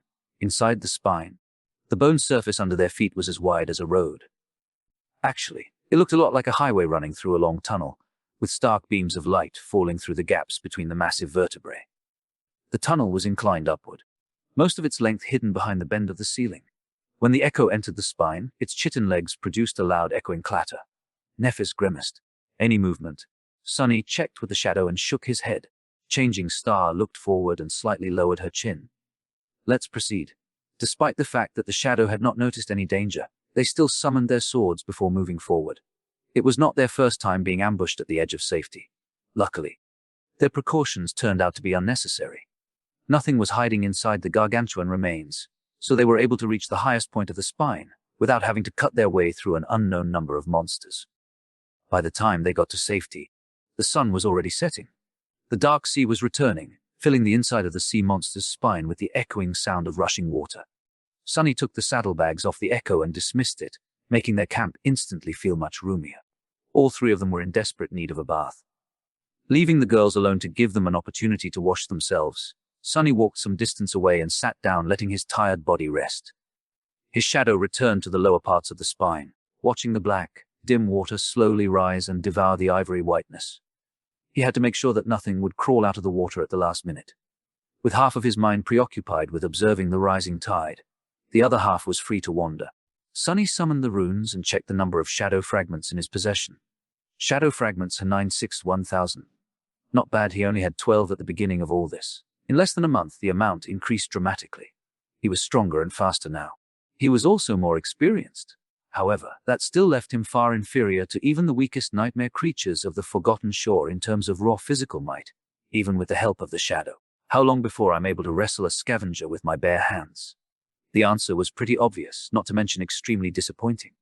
Not before his own shadow core had awakened, which could only happen after returning to the real world.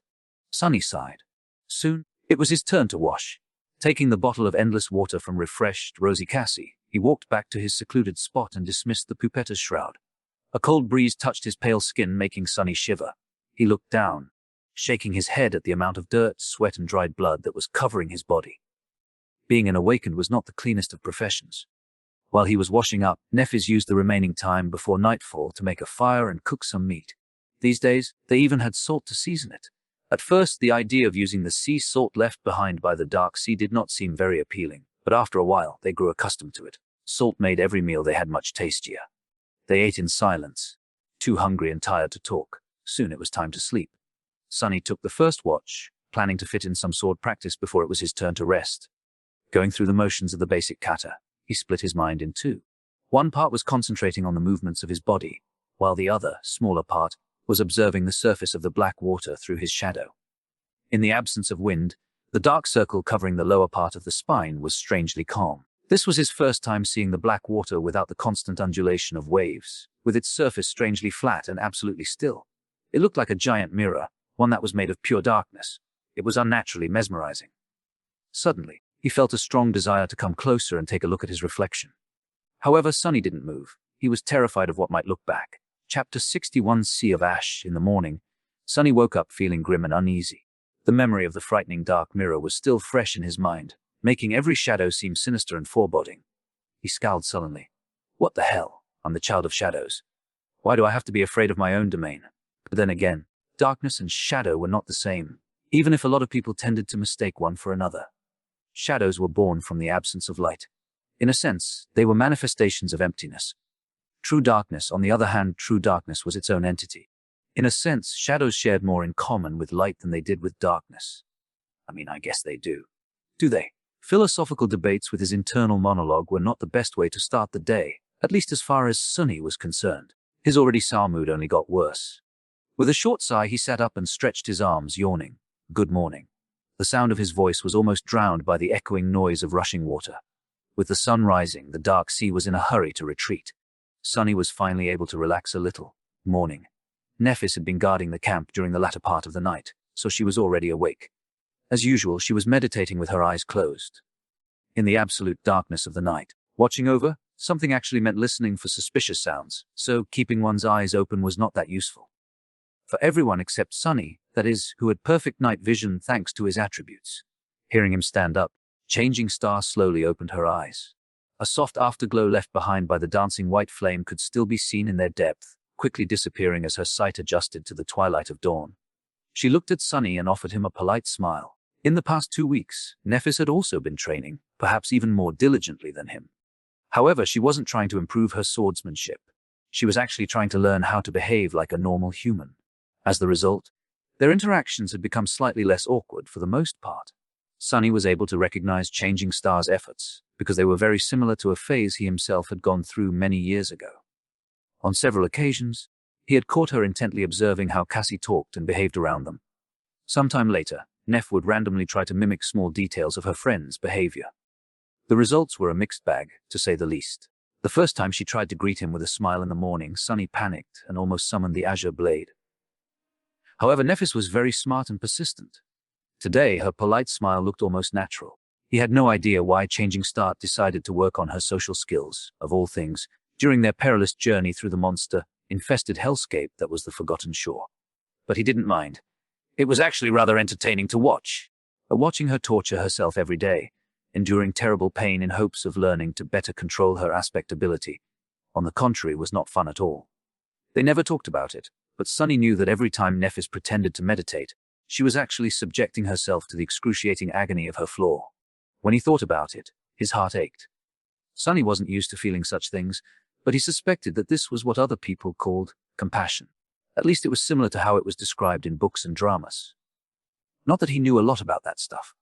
After they had breakfast, Nephis stood up and looked at the beam of light falling through the nearest gap between giant vertebrae. Turning to Sunny, she said, "Let's study the surroundings." They needed to get the lay of the land and decide on their next step. Usually, that implied looking for the nearest natural features that were high enough to stay above the surface of the sea and deciding on which one they would try to reach next. Then came a day or two of scouting and hunting, followed by moving the camp to that feature. Sunny gave her a nod. All right. He summoned the Echo to guard Cassie while they were away and left the Shadow behind to keep an eye out, just in case something happens. Then Sunny followed Nephis to the gap, boosting her. He watched as Changing Star flew through the air and then seemingly ran up the wall, kicking herself off at the last moment and propelling her body even higher before grabbing onto a bone protrusion. Relying only on her upper body strength, she then climbed up and disappeared into the cascading light. Soon the golden rope fell down, allowing him to follow. Nephis helped him climb atop the gargantuan spine and then straightened, turning to take a look west. Sunny shook his hands and did the same, expecting to see the usual picture, an endless expanse of the crimson labyrinth, dotted here and there with rare high points. However, what they saw left them both speechless. Some distance away, the labyrinth seemed to lose color. The crimson blades of coral stood gray and misshapen, as though struck by some unknown disease and drained of all life. The stone-like material looked brittle and fragile, ready to crumble to dust at any moment. The patch of dead coral spread for as far as the eye could see. Further away, the walls of the labyrinth seemed to have collapsed into a sea of ash-gray sand. This ashen wasteland looked so alien and strange after weeks of seeing only the endless crimson pathways that Sunny felt a shiver run down his spine. The fact that they didn't notice even a single monster moving through the mud beneath made him feel even more disturbed. There was only one visible high point to the west of them. Far away into the distance, the ground rose, forming a tall hill. The hill was probably the largest they had seen, easily capable of becoming a real island once the water rose in the night. Its shape reminded Sunny of a colossal barrow. Covered in the gray sand left behind by dead coral, the hill resembled a mountain of ash. That mountain was crowned by a giant tree. The tree rose into the sky like a tower, its branches wide enough to cover the whole island in their shade. The bark of the giant tree was as black as the water of the dark sea, while its leaves were red as blood. Contrasted against the gray sky, the crimson crown of the majestic tree looked incredibly vibrant and magnificent. Sunny gulped. What the hell is that? Nephis was either thinking or had nothing to say. She just stared into the distance, a slight frown on her face. At that moment, something glistened brightly from beneath the tree. The glimmer was clear and easily visible even from their position, like a beam of sunlight reflected by a large mirror. A moment later, it was gone, only to appear again after a few seconds. A mirror. Sunny shivered, remembering the previous night. For some reason, the bright glimmer suddenly seemed to become menacing. After some time had passed, he addressed Neph again. What do you think? She lingered a bit before turning to him. While Changing Star was deliberating on what to say, he glanced at the ashen wasteland again. Finally she spoke. This is the only way west. Sunny grimaced and looked away. He didn't like this turn of events one bit. So, we are going. Nephis turned to face the giant tree and, as though affected by its grandeur, hesitantly shrugged. Do we have a choice? Some time later, they abandoned the remains of the giant sea monster and moved west, planning to check the situation inside the wasteland that lay between them and the Ashen Barrow. Initially, they weren't planning to approach the strange island. However, things turned out to be rather unusual once they entered the wasteland. With grey sand under their feet and dead coral walls surrounding them, the group was fully prepared to face unknown danger.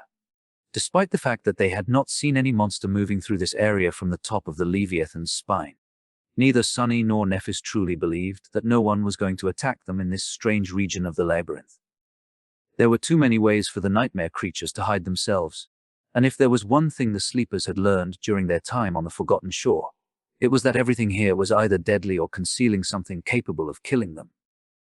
In that regard, their first encounter with the carnivorous worms was especially traumatic. However, their common sense turned out to be wrong this time around. The wasteland was quiet and empty, completely void of any signs of life. The absence of monsters was, in theory, supposed to make Sunny feel better, but he felt even more nervous than usual instead. This whole situation reeked of danger. It was strange and unnatural. If even the monsters were afraid to approach this place, what were they doing walking deeper and deeper into the wasteland of their own free will? Were they fools not to turn around and run away immediately? Soon they reached the point where the walls of the labyrinth had crumbled into dust. Now, there was nothing but a vast expanse of grey sand between them and the hill crowned by the giant tree. Nothing could hide on that ashen flat. However, they would also be unable to conceal themselves from anyone's gaze. Sunny glanced at Nephis. Are you sure you want to do this? Changing Star scowled and lowered her chin. Then, looking forward, she scowled and said, Let's go. Chapter 6-2.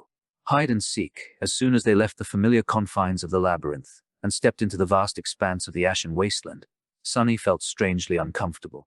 It was as though he had unknowingly turned slightly agoraphobic while traveling through the complicated madness of the Crimson Maze. He had grown accustomed to being surrounded by tall walls of coral, with endless tangled paths stretching in all directions for as far as he could see. Despite the fact that the labyrinth was hiding numerous dangers, it also offered a strange sort of safety, at least in the case of Sunny, who had the advantage of being able to see beyond its twists and turns thanks to his stealthy shadow scout.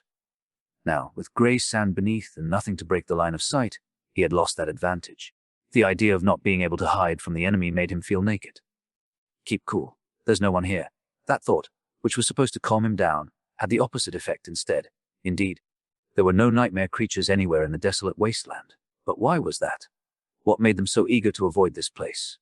Nephis was walking in the front of the group, with Sunny right behind her. The Echo was in the rear, moving at a slow pace. He looked around and, after a bit of hesitation, said in a low voice, I don't like this. Nephis glanced at him with her usual indifferent expression. Turning away, she simply said, Stay alert. They continued forward in silence, sand squeaking under their feet. A dozen or so minutes later, Changing Star raised her hand, gesturing them to stop. Turning to Sunny, she asked, Has your shadow noticed anything? He shook his head. No. There are some irregularities here and there, like small knolls or shallow pits, but nothing is moving. Mostly, it just seems flat and lifeless. He turned to Cassie and asked hesitantly, Do you hear anything? In some cases, her keen hearing was more effective than his shadow sense. When they were caught by the storm, Cassie had been able to sense that something was wrong long before her seeing companions noticed anything. However, this time it was of no use. She simply shook her head, indicating that there were no unusual sounds around them. Nephis sighed and lowered her head, thinking. Then she cast a gaze at the distant Ashen Barrow. Let's continue. However, she did change the direction of the group slightly, aiming to approach one of the knolls that Sunny had noticed.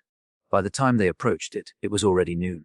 The sun was right above their heads, making their shadows small and shapeless. Sunny's own shadow had returned and was now hiding beneath his feet, looking like a formless blob of darkness. This time of day was its least favorite. Nephis summoned her sword and slowly approached the knoll, trying to determine its nature. There was nothing remarkable about it except for the fact that everything around was flat, and it was not. The knoll was about as tall as Sunny, somewhat oblong and covered in the same grey sand as the rest of the wasteland. It didn't seem dangerous, but there was no harm in checking, well, most likely. Maybe it could provide them with some useful information. Just as Changing Star was about to stretch her hand and touch the surface of the knoll, Sunny's shadow suddenly noticed something moving in the distance, back at the edges of the labyrinth where they had come from. Acting on instinct, Sunny jumped toward the echo and hissed to Neph, "Hide!" At the same time, he dismissed the hulking scavenger. Suddenly losing her mount, Cassie flung her hands up and fell, catching her in the princess carry. Sunny darted toward the knoll and lowered himself to the ground, placing the blind girl between himself and crouching Nephis. Changing Star put one hand on Cassie's shoulder and looked at him with a silent question in her eyes. Danger. Sunny raised one hand with his palm open, telling her to wait. His shadow was already peeking from behind the knoll, carefully observing the source of the movement. Already some distance away, the dead walls of the labyrinth rose from the grey sand. Suddenly, one of them collapsed, knocked over by a massive figure. Surrounded by the cloud of ash and sand, the figure moved forward, stepping onto the flat surface of the wasteland. 8 legs, 2 terrifying bone scythers, black and crimson carapace that looked like ancient armor that had been splattered with blood. Another centurion.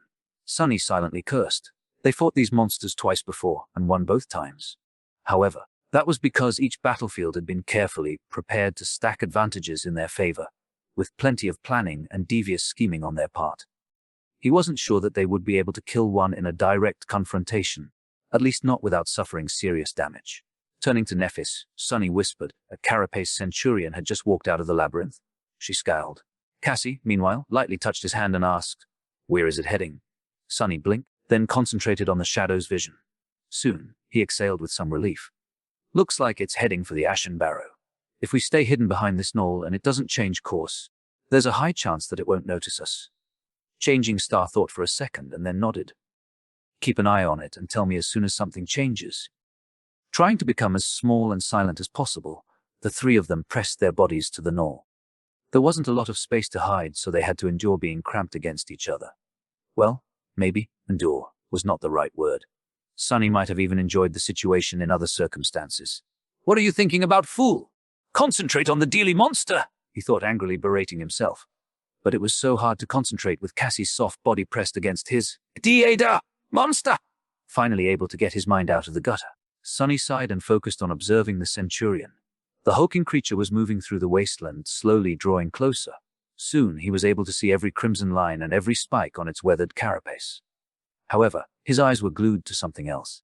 Cautiously held between the centurion's scythes, a beautiful crystal was gleaming with hypnotic inner light. It was bright and strangely alluring. A transcendent soul shard.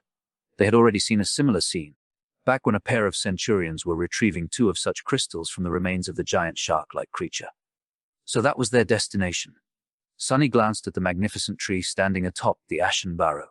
With its onyx branches and vibrant scarlet leaves, it looked striking and majestic, like something wholly hidden in the depths of hell.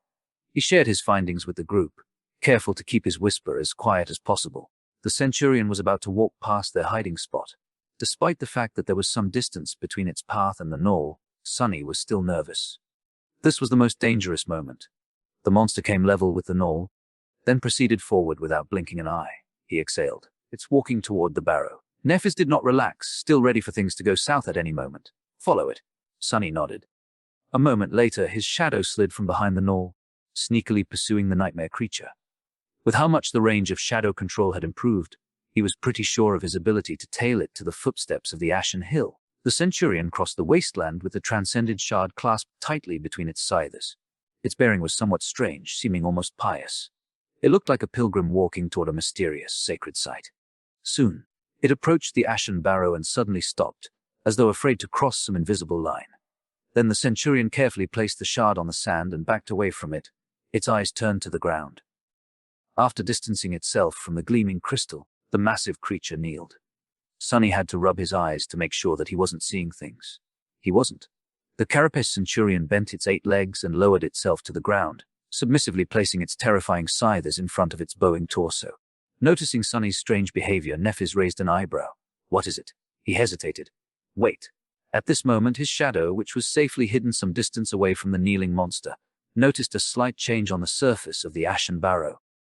The bright glimmer they had seen from the top of the Leviathan's spine was back. Only this time, it was even more blinding. The glimmer rose into the air from the shadows cast by the branches of the towering tree and moved, slowly approaching the footsteps of the hill. When Sunny was finally able to discern the source of the shining, his eyes widened. Feeling a cold shiver running down his spine, he forgot to breathe. Chapter 63 Lord of Ashes. Moving through the ashen sand and piles of fallen leaves, a giant monster was coming down the hill. Sunny gulped, his expression turning dark. The creature was as large as a house, with its 8 segmented legs resembling tall pillars. Its form was similar to that of scavengers and centurions, comprised of a crab-like carapace and a protruding, somewhat humanoid torso. However, this was where the similarities between them ended. Instead of chitin, the behemoth's shell was seemingly made out of polished, lustrous metal. It was as though its whole body had been once submerged into a crucible of molten steel, emerging from it encased in an impenetrable suit of shining armor. Beams of sunlight were reflecting from the chrome surface of the carapace, creating the bright glimmer Sunny had noticed. Massive but strangely elegant, the steel monster resembled a giant knight. Sunny was ready to swear that he had noticed the shapes of 7 stars carved into its chest. However, that knight was corrupted and evil. It radiated a sinister aura, like a demon summoned from hell to sow death and slaughter. The polished armor of the creature was covered with long, jagged spikes. Its humanoid torso had 4 mighty arms, 2 ending with powerful pincers, the other 2 with razor-sharp, terrifying scythes.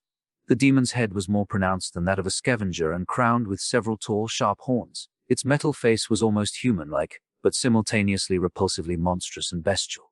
Just looking at it made Sunny's skin crawl. That thing is scary, whatever that creature was. Its rank within the Carapace Legion was clearly higher than that of a centurion, not to mention of a lowly scavenger. It was the next step in their evolution. A general or a commander, perhaps. What were they called? Legates? Praetorians? Holding his breath, Sunny watched as the Carapace demon descended from the ashen barrow.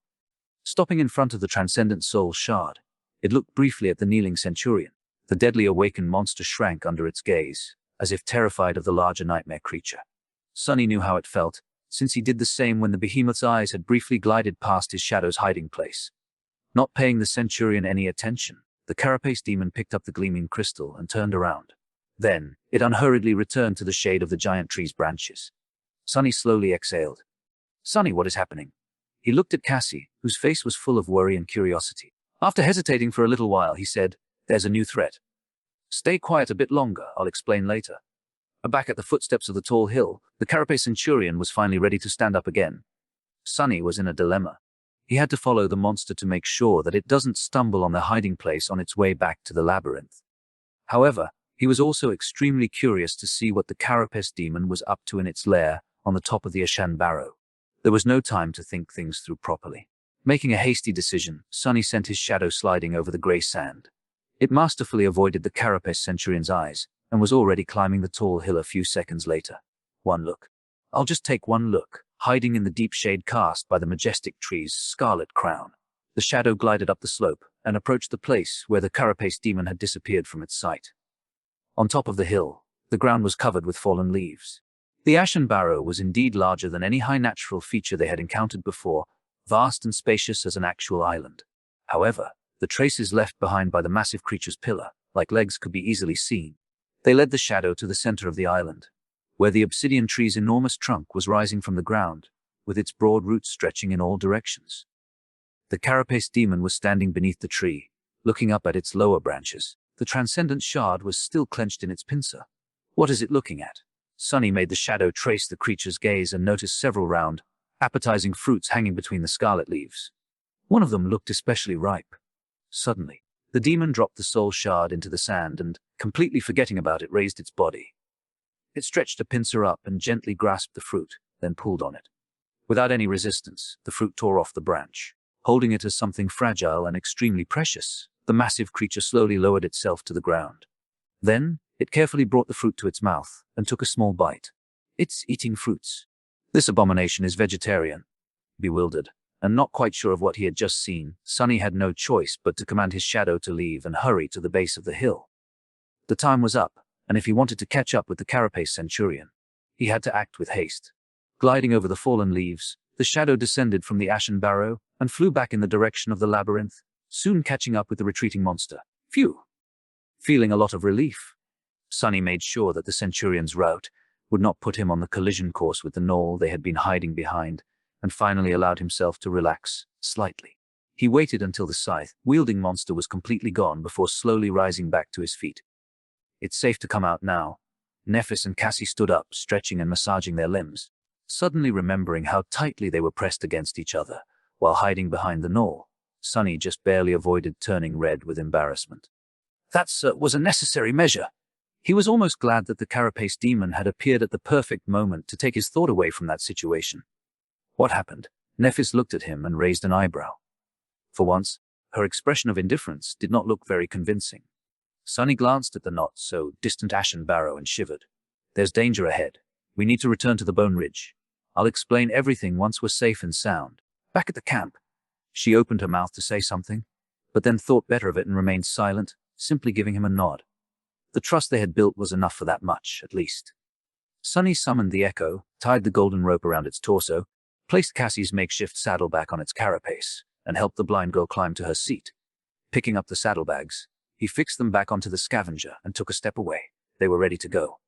Before that, however, Sonny had one more thing to do. Coming close to the knoll, he used his hands to brush the sand off its surface. Soon, the onyx black surface was revealed beneath. It was the same exact color as the bark of the colossal tree growing from the center of the ashen barrow. The knoll was, in fact, just a small portion of one of the tree's giant roots, raised slightly above the ground in this part of the wasteland. Sonny looked around, trying to calculate the size of this sea of ash. Finally, he was starting to understand what had drained all life from the giant patch of the Crimson Labyrinth. Back inside the Bone Ridge, they were sitting around the fire. The delicious smell of roasting meat filled the air, making Sonny's stomach produce embarrassing sounds. However, it wasn't time to eat yet. He was in the middle of telling the girls about what he had seen. After the Centurion kneeled, another carapace creature came from the top of the ashen barrow. Only this one was not one of those we had seen before. It was easily twice the size of the Centurion, 6 or 7 meters tall. I can't even imagine how much it weighs. It looked like a moving house. Nephis frowned, clearly not happy to know that there was such a behemoth barring their way. What's more, its carapace is not made of chitin. Instead, it looks like some strange metal alloy. I don't think we'll be able to cut through it. I also didn't notice any gaps in that monstrosity's armor, not even around the joints. Cassie gulped, turning her head to her friend. Changing Star, however, remained silent. Sonny sighed. In addition, that thing has 4 arms instead of the usual 2, a pair with pincers and a pair with scythes. They're even bigger than the Centurion's. Its carapace is littered with spikes, and it has long horns on its head. It also looks more human-like. It almost got a face, albeit an extremely ugly one, and its eyes, well, I think that it is more sentient than anything we had faced before. Nephis was thoughtful. After a while, she said, "It is probably an awakened demon. Nightmare creatures with 1 soul core were called beasts. The ones with 2 cores were called monsters. 3 cores belong to a class of creatures known as demons, with devils right above them with 4 cores. Sonny gave her a nod, indicating that he was in agreement with her conclusion. Or maybe a devil. In any case, I think we should avoid that scary bastard at all cost. Changing Star stared at him, tilting her head a little. For a minute or so, there was only silence. Sonny gritted his teeth, then sighed, then blinked a couple of times. Finally, he gave her a doomed, crooked smile. Let me guess, you want to kill it, eh? Chapter 64, Pursued by Demons. Let me guess, you want to kill it? Nephis continued to stare at him with her usual unreadable expression. After a while, Sonny chuckled and shook his head in disbelief. You really are crazy. That's an awakened demon we're talking about, remember? Have you forgotten that we're just sleepers? Then he frowned and scratched his head. Wait a second. I feel like we already had this conversation before. Doesn't it feel familiar? Cassie glanced at the two of them and politely cleared her throat. Actually, you had said pretty much the exact same thing right before we decided to attack that first carapace Centurion. Sabby, yes, exactly. And how did that end up? I almost got killed. Nephis shrugged indifferently. You survived, didn't you? He froze with his mouth open, too flabbergasted by the sheer audacity of her remark to answer immediately. A few seconds later, Sonny was finally able to speak again. That's not the point. Cassie gently touched her friend on the shoulder and whispered, Neph, that's not a very nice thing to say. Changing Star's face flushed a little. Glancing aside, she hesitated and said, What I meant to say is, we've won in the end, didn't we? It was a risk we had to take, and it paid off. We've grown stronger since then. Sunny had a feeling that the fight against the carapace demon was already inevitable, but couldn't bring himself to stop protesting, solely out of principle. But that thing, it's huge! It's so tall you won't even be able to poke it with your sword. What are we going to do? Asked the bastard politely to lower itself to our level. Neff frowned and looked at him with displeasure. It's just an awakened demon. I know. Sunny sighed and shook his head again, feeling like he was talking to a stone wall. Changing Star's mind was still a mystery to him. He had realized a long time ago that there was a deep dark well hidden behind her seemingly radiant exterior. No one pushed themselves that hard, endured that much, went that far unless they were being pursued by demons of their own. He knew that from experience. And judging by how far ahead of everyone he had ever known Nephis was, her personal demons were especially dreadful. Much more dreadful than the terrifying carapace demon, at least. But although Sunny understood that she was running from something, he had no idea what destination she was so desperate to reach. Just why was she so hellbent on finding that damned human castle? Even more so than Sunny himself. His burning desire to come back to reality and rip all the rewards that the world owed him was so intense that it would frighten most people to death. There were very few things that he wasn't willing to do to achieve his dream. However, it only had meaning for as long as he stayed alive. Nephis, on the other hand, seemed to pursue a goal that held more meaning than her life. Why else would she be so willing to risk it? Sunny just couldn't understand that logic. It was irrational and paradoxical. What can be more important than your life? If you die, you won't be able to enjoy the fruits of your labor anyway. He looked Nephis in the eyes and said, back when we agreed to fight the carapace centurion, we did so because there was no other choice. We were literally stuck on a rock with it. What about now? Don't we have a choice to avoid the Ashen Barrow? She stared at him for a while and then simply said, that's the only way west. Sunny laughed. That is the truth, I'll give you that. When his laughter died down, he wiped the corner of his eye and said, all right, that makes sense. But believe me when I say it, as the only one who actually saw the carapace demon, we won't be able to defeat it in a fight. Nephis scowled. Your point? Sunny spread his hands. Don't misunderstand? Yes, we can't defeat it. But a dark smile appeared on his face. That doesn't mean that we can't kill it. Changing Star thought about it, then raised an eyebrow and asked, you have a plan? Sunny shook his head. Not yet, not entirely. Let me sleep on it. However, there's one thing I know for sure. He looked west, remembering the carapace demon's disturbing, bestial face. In the ensuing silence, Cassie turned her head to face him and asked with curiosity, what is it? Sunny blinked. Oh yes, it's pretty simple, really. Unlike the scavengers and centurions, that thing appears to be rather intelligent, which means that it can be deceived. Where they spent another uneventful night inside the dead Leviathan's spine. As far as their camps went, this one was probably the safest. There was a certain comfort in being surrounded by walls from all sides, even if they were made out of bone. Sleeping on top of cliffs and coral mounds, just meters away from the surface of the dark sea, exposed to elements, was not very restful. Sunny even entertained the thought of suggesting to Nephis that they should stay here for a while, a few weeks, or even months if needed. They could slowly explore the surrounding areas, hunt monsters and grow stronger. Then, after absorbing hundreds of soul shards and shadow fragments, armed with dozens of memories and even a few more echoes perhaps, they could attack the carapace demon and be more sure of success. However, he quickly realized that it was a bad idea. The Forgotten Shore was perilous and unpredictable. They were rather successful in conquering its danger so far, but it was too easy for the situation to change. One moment of bad luck was enough to doom them. One wrong turn, one unfortunate encounter. One more enemy than they were able to handle, and their lives would be over. And that was only in regard to the usual menagerie of abominable horrors they had to fight on the daily basis. The labyrinth hid much more terrifying secrets and existences, not to mention the unimaginable terrors of the deep dark sea. Every additional day they spent here gave a chance for something fatal and unavoidable to happen. Their best hope of survival was to face the carapace demon as soon as possible. Maybe after defeating it, they would finally be able to see the tall walls of the promised castle. Sunny tossed and turned the whole night, thinking about the giant creature and trying to give shape to the nascent seed of the idea of how to kill it. Close to the morning, he was finally able to fall asleep, only to be awakened by Cassie carefully shaking his shoulder half an hour later. Sunny blinked, looking at the blind girl in confusion. What is it? She gestured to Nephis, asking her to come closer.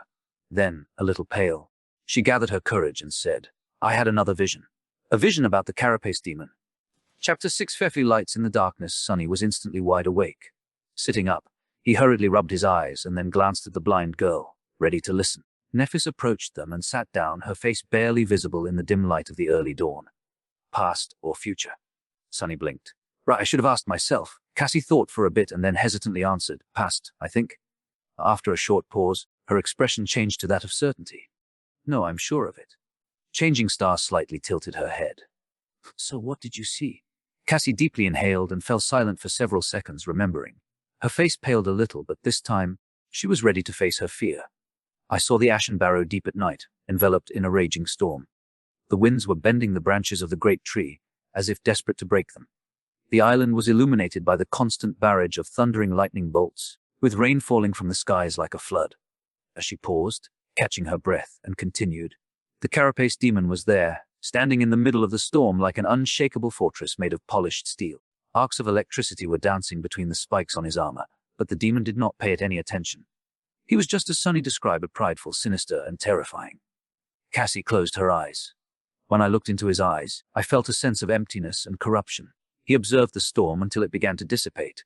The winds weakened, the rain stopped. The great tree stood unbroken, just as magnificent as it was before. But then, the last bolt of lightning fell from the sky and struck the ground beside it. Sunny was listening to her tale with great attention, hopeful to hear a piece of useful information. So, that monstrosity is not afraid of lightning. Shame. With its metal carapace, I was almost tempted to try and lure it from under the tree during a storm. Apparently, that wouldn't work. Meanwhile, Cassie was ready to carry on. That bolt of lightning could never hurt the carapace demon, let alone the miraculous tree. However, when it hit the ground, it ignited the fallen leaves that cover the ashen barrow's surface. Soon, a large part of the island was engulfed in fire. In the absolute darkness of the night, it shone like a beacon. Sunny perked up, remembering something. Back when the three of them first met at the beginning of their deadly adventure through the dream realm, the girls mentioned that the light he had seen from the giant knight's statue a few nights prior was indeed made by them. However, making that fire had turned out to be a big mistake. At night, any source of light was like a lure for the monsters of the forgotten shore, including the terrifying creatures that lurked in the depths of the dark sea. That's why, ever since, they were careful to never light a fire after sunset, preferring to endure the darkness instead of attracting unknown horrors from beneath the waves. Having a guess of what had happened next in Cassie's vision, he waited for the blind girl to continue. Her voice trembled a little. Before the flames died down, the dark sea surged. Another thing crawled out of it, covering almost the entire slope of the ashen barrow with its body. It looked like a mass of bones and rotten flesh connected by black seaweed, with thousands of horrible eyes staring at me hungrily from beneath, coiling tentacles seething as it pushed itself toward the great tree. Her face turned slightly green. Just remembering the abomination made Cassie feel nauseated. She gritted her teeth and did not stop speaking. That was the most repulsive creature I've ever seen. However, it seemed slow and clumsy, as though being ashore, outside of the black water, was weakening it. The carapace demon did not hesitate to lunge at the creature, completely ignoring the fact that it was at least 10 times his size. It was like he completely lost his mind, enraged by the intrusion on the island. Nephis suddenly spoke. How did the demon survive? The blind girl hesitated. I don't know. I didn't see the battle itself, only its beginning and its end. At the break of dawn, the carapace demon crawled back into the shade of the great T. He was severely wounded, with several of his legs missing and his scythes covered by a spiderweb of cracks. The fire was gone, and there was no sign of the sea creature anywhere in sight. She paused for a moment and then said in a quiet voice, the most terrible wound was on his chest. The steel armor of the demon was fractured and split apart, revealing the beating heart inside. Rivers of azure blood were flowing from the wound, mixing with the ashen sand. The demon crawled to the base of the tree and laid his broken body between its roots. Cassie sighed. The last thing I saw was the passage of time. I don't know how long it took, but eventually, the carapace demon was able to recover from his wounds. His scythes restored themselves, his legs grew back. The fracture on his chest was the last to heal. However, it wasn't healed completely. Hidden from sight, there's still a weakness in his armor. Both Sunny and Nephis were silent for a long time, thinking. Changing Star was the first to break the silence. So it's not impenetrable after all. Then she looked at Sunny and asked, how's your plan coming along? He blinked, extricating himself from the swarm of thoughts. Glancing at his companions, Sunny smiled. Pretty well. I already had an inkling of how we should proceed, but Cassie's vision gave me additional inspiration. Nephis raised an eyebrow. Is that so? He gave her a confident nod. Yeah, it's a wild idea, but it might just work. Well, maybe. In any case, it's going to be risky, and we'll have to make some preparations. Both Cassie and Nephis looked at him expectantly. The blind girl cautiously asked, So, what's your plan? How are we going to deceive the demon? Sonny crossed his arms. It's not very complicated. Actually, I got the idea from that ancient fellow Neff likes to talk about. We're going to build— He took a dramatic pause and then said with a mysterious smile, a Trojan ass. However, their reaction was not what he had expected. Both girls blinked, then stared at him with complicated expressions. Well, Cassie did not stare since she was blind, but her face was exactly the same as changing stars. Strange. A what now? Sonny scratched the back of his head, somewhat embarrassed, and cleared his throat. Did I use the wrong word? I thought that Odysseus guy built a wooden animal. A donkey? Nephis raised a hand and put it on her forehead, closing her eyes. Weird. Does she have a headache? Are you all right? She sighed deeply, then said in a flat tone, a horse. It was a horse. The next day they returned to the place of the battle between the Carapace Legion and the centipede monsters. A few days earlier, they had lured a Carapace centurion here to ambush it, but ended up causing a massive confrontation between the two tribes of nightmare creatures. The carcasses of some of the monsters were still there, buried slightly in the mud. Of course, there was no meat left on their skeletons. The inhabitants of the labyrinth were for the most part carrion eaters after all. However, the three sleepers were not interested in meat. They came for something else. Stopping in front of the centurion's empty shell, cleaned of any flesh by some unknown beasts, he looked at the black and crimson carapace in satisfaction. Nephis walked over and stood by his side, an unreadable expression on her face. Is this what you wanted? Sonny smiled. Yeah, exactly. I knew that nothing would be insane enough to chew on the chitin, but in this place you never know. I wasn't sure about its condition, but the condition was good. In fact, it was perfect. Chapter 66c. First part of the plan. Close to the evening, with the sun tiredly descending toward the horizon, a strange creature walked out of the colorless remains of the labyrinth, if walking was even the right word. Dragging its legs in the sand, the creature somehow floated forward without moving them. It looked like a carapace centurion, or at least a close approximation of one. All the necessary parts were in place. The creature had a black carapace with a menacing crimson pattern on it, a humanoid torso, 8 segmented legs, and 2 arms ending with formidable bone scythes. However, all these parts looked mismatched and strange, as though put together by some clumsy sculptor. Additionally, the centurion moved as if it was seriously drunk. The carapace was careening to one side, sometimes scraping against the sand. The torso was swinging back and forth for no apparent reason. The scythes were awkwardly lodged behind the creature's back, crossed against each other at a strange angle. At some point, one of them simply dropped to the ground. The centurion stopped and hesitated for a few seconds, as though unsure what to do. Then it left its scythe arm behind and continued on its way, as if nothing had happened. A perceptive observer would have noticed that the creature seemed to possess 2 shadows. The first shadow was as one would expect, its shape identical to the creature itself. The second one resembled a human. It briefly showed itself from beneath the larger shadow when the centurion abandoned the runaway limb. The human shadow then proceeded to facepalm and shake its head in utter contempt. The whole situation was nothing short of being completely bizarre. But, for better or worse, there was nobody around to notice the weird creature. Unobstructed, it traversed the wasteland, moving in the direction of the Ashen Barrow. Soon, it was almost at the footstep of the tall hill. The sunset was approaching. The strange centurion plopped on the ground at the base of the Ashen Barrow and stopped moving completely. Awkward and lopsided, it looked like a parody of the other monster of its kind who had kneeled gracefully at the same spot a few days prior. Additionally, it arrived without a tribute. There was no transcendent soul shard in sight. Added to the disrespectful pose, this transgression was more than enough to get the centurion killed. Perhaps it was suicidal.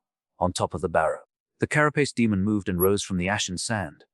His shining armor glistened, reflecting the light of the setting sun. Encased in bright metal, with a crown of horns adorning his head, the demon looked fearsome and sinister. Gazing down, he lingered for a few moments. 2 dark scarlet embers ignited in the depths of the demon's eyes. Shifting his terrifying scythes, the giant monster walked forward, slowly descending from the hill to face the strange visitor. The ground shook as he approached. However, the bizarre centurion did not even flinch. In fact, it remained completely motionless. The carapace demon stopped some distance away from the suspicious creature.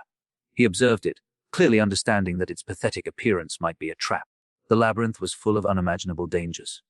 Rashly approaching an unknown foe was not something an awakened demon, who possessed his own form of intelligence, would do. At least that was what the 3 sleepers had assumed. However, they were wrong. Just a second later, the carapace demon lunged forward. Its scythe flashed through the air, severing the centurion's torso in half. The adamantine chitin was cut apart as though it was made of butter. The upper half of the monster's torso flew off, revealing only emptiness inside. On the other side of the ashen barrow, Sonny, who was running up the slope with all his might, cursed under his breath. That was too soon. He thought that they would have more time. Who knew that the carapace demon would turn out to be such a daredevil? He didn't even hesitate before going all out. With Cassie riding piggyback on his back, Sonny gritted his teeth and tried to run even faster. It was time to switch to plan B. A moment later, the weird centurion's carapace came apart, setting the echo that had been hiding underneath it free. Pushing the pieces of chitin away with its powerful pincers, the scavenger rushed toward the towering demon. It was aiming to duck underneath it and, hopefully, mess up the giant's legs. The first part of Sonny's plan was rather simple. They were going to use the remains of a dead carapace centurion to disguise the echo, which was much smaller in comparison, as one of the officers of the Carapace Legion. Then, they would send it to the base of the ashen barrow to lure the demon away. The three of them were going to circle the hill and hide themselves under the grey sand in advance, then run up the slope and to the center of the island. As soon as the demon had left, the echo was supposed to buy them enough time to climb the great tree and conceal themselves in its branches. Then Sonny would dismiss the echo, thus finishing the first stage of the plan. He never intended for the scavenger to actually fight the fearsome demon. However, the carapace demon's unusually swift act of aggression had messed up the timing of the whole thing. The decoy was already destroyed, yet they weren't even halfway to the tree. In this situation, there was no choice but to order the echo to attack, hoping that it could stall the giant monster. That way, of course, Sonny was putting his scavenger at risk. But there was no other choice. Just as he was about to reach the crest of the hill, the echo tried to hide itself beneath the carapace demon's massive body. It was doing the same thing that Nephis had done when fighting the first carapace centurion, intending to use the size of the enemy against it. The difference was that this time, the smaller participant of the fight was clad in a sturdy carapace, as opposed to a squishy human girl who had no protection. Even if the demon tried to crush the scavenger with its weight, it wouldn't be able to kill it. However, the demon understood it too. Moving with incredible speed, he shifted his torso and struck out with a pincer. The scavenger was swatted away like an irritating insect, flying through the air and heavily crashing onto the ground. Its carapace had almost cracked. Running toward the great tree, Sonny grimaced. He wanted to dismiss the echo, but knew that it was too soon. They needed more time ahead of him. Nephis was already approaching the enormous black trunk. Not wasting any time, she removed the seaweed rucksack from her back, gently laid it on the ground, and began climbing, grabbing onto the cracks of the onyx bark. Meanwhile, the echo was shakily rising to its legs. A stubborn light was burning in its eyes. Producing a loud screech, it clacked its pincers in the air and once again rushed toward the demon. Go get him. Buddy, Sonny screamed inwardly, wishing his scavenger luck with all his heart. The smaller creature bravely ran toward the steel behemoth, raising its pincers to attack. It was followed by two shadows, one bestial, the other one human. Sonny was quickly shortening the distance to the great tree. Below the hill, the carapace demon calmly stepped toward the rushing enemy. Its forearms moved in unison. Suddenly, the scavenger's arms were sliced off. Its body was gripped in two giant pincers and raised into the air. Sonny didn't even have time to react. A fraction of a second later, the demon slightly strained its arms and tore the echo in two, separating its torso from the carapace and crushing both halves into a bloody pulp. On top of the hill, Sonny stumbled. The familiar voice resounded like a tolling bell in his ears. How your echo has been destroyed. Chapter 67. Racing against time. How your echo has been destroyed. Sonny stumbled and almost fell. Cassie gripped his shoulders tightly and leaned back a little, trying to help him keep balance. With fallen leaves flying from under his feet, Sonny somehow managed to catch himself in time. No, anger and regret clouded his mind, but it was too late to do anything. His trusty scavenger was dead, sliced and torn apart by the giant creature. The ease and brutality with which the carapace demon had decimated the poor, brave beast would have been insulting, if it wasn't so terrifying. It only took him a split second. The echo was gone. Not only had Sonny seen its tragic end through the eyes of his shadow, he also felt the subtle connection between them disappear. In his soul sea, one of the spheres of light shimmered and vanished, leaving the silent surface of the water a little bit darker. He had lost his most valuable possession. But the bitterness Sonny felt was not only because of how useful the echo had been, or how much money it could have brought him in the real world. He had actually grown to like the mindless scavenger quite a bit. It was big, loyal, and reliable. It even seemed to possess a strange sort of stubborn, off-putting personality. And now it was dead. Gritting his teeth, Sonny ran like a madman. There would be time to mourn the loss of the loyal echo later. Right now, they had bigger problems. Sonny, what happened? Cassie's whisper sounded worried and tense. She must have felt the change in his mood through his posture and body language. To be completely honest, Sonny was in no shape to talk. running up the hill at top speed, with the blind girl on his back, no matter how delicate and light she was, had been a tall task for him without the support of the shadow. He was struggling to breathe, and there was still a considerable distance to the great tree. However, Sonny had to answer. His voice, hoarse and rugged, killed the echo. Then, there was no time for words anymore, because things were turning from bad to worse. Down at the bottom of the hill, the carapace demon was standing above the mutilated remains of the scavenger, looking at them with contempt. Heavy drops of azure blood were falling from each of his 4 upper limbs. Suddenly, the corpse of the echo began to shine with soft light. Then, it shimmered and dissolved into a river of tiny sparks, which then fell to the ground and disappeared, leaving no trace of the hulking scavenger behind. Even its blood on the demon's scythes and pincers was gone. After all, the echo was just a manifestation of a slain nightmare creature, and not the real thing. It came from nothing and was now returned to the state of nothingness. However, the carapace demon was not looking at the unexpected light show. Instead, he was staring at one particular spot on the ground. There, a lonely human shadow was frozen in confusion, uncertain what to do with the body of the echo, and consequently, its spacious shadow. Gone, it was instantly revealed and had nowhere else to hide. Crap, the demon tilted his head, then moved with the speed of lightning, and pierced the shadow with a scythe. Sonny flinched, ready to experience blinding pain. But nothing happened. The shadow, which had raised its hands in fright, looked down at the massive blade protruding from its chest and scratched its head. It was completely fine. Well, of course, it was just a shadow after all. One had to have a body to be susceptible to such attacks. Right, what else did I think would happen? Meanwhile, the demon was staring at the nonchalant shadow. The menacing scarlet light in his eyes blazed brighter. Sonny was getting closer to the trunk of the tree, temporarily fueled by adrenaline. Otherwise, he might have fainted from the strain already. Just a little more! They had every chance of making it. The shadow just had to distract the giant monster for a bit. But it seemed as though luck was not on his side today. Down below, the carapace demon retrieved his scythe.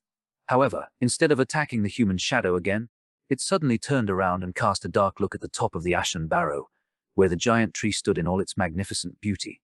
The bastard was smart after all.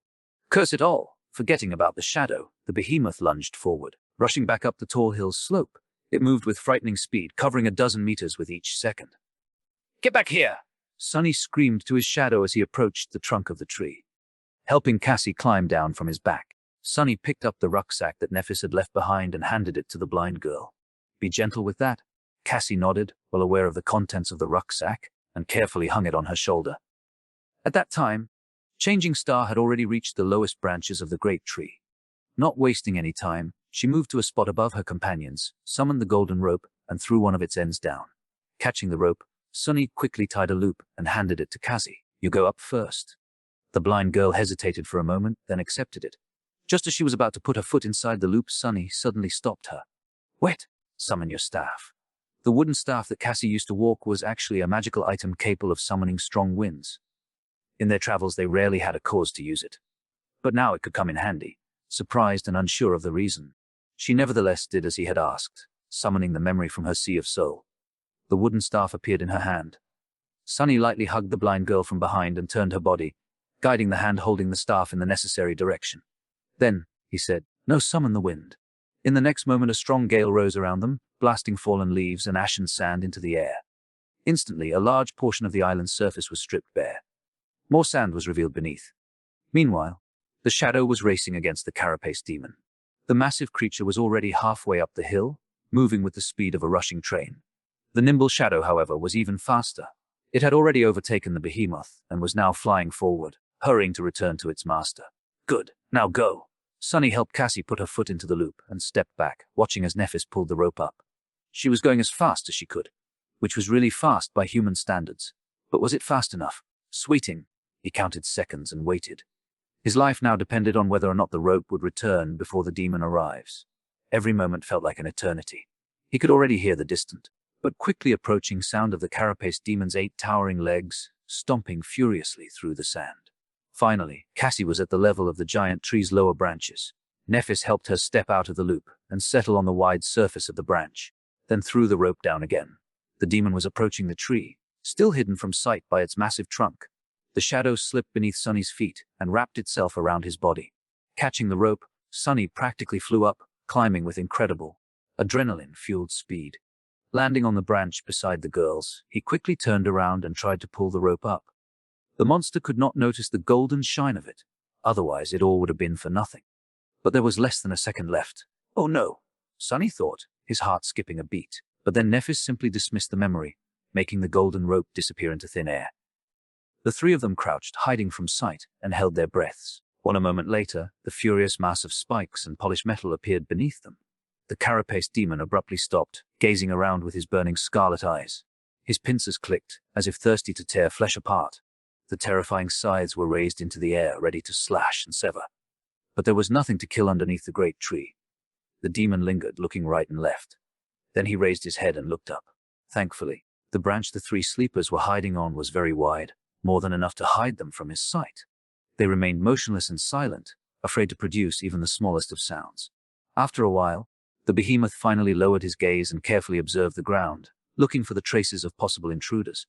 However, the ground was clean and bare, all signs of their passage erased by Sunny with the help of Cassie's staff in advance.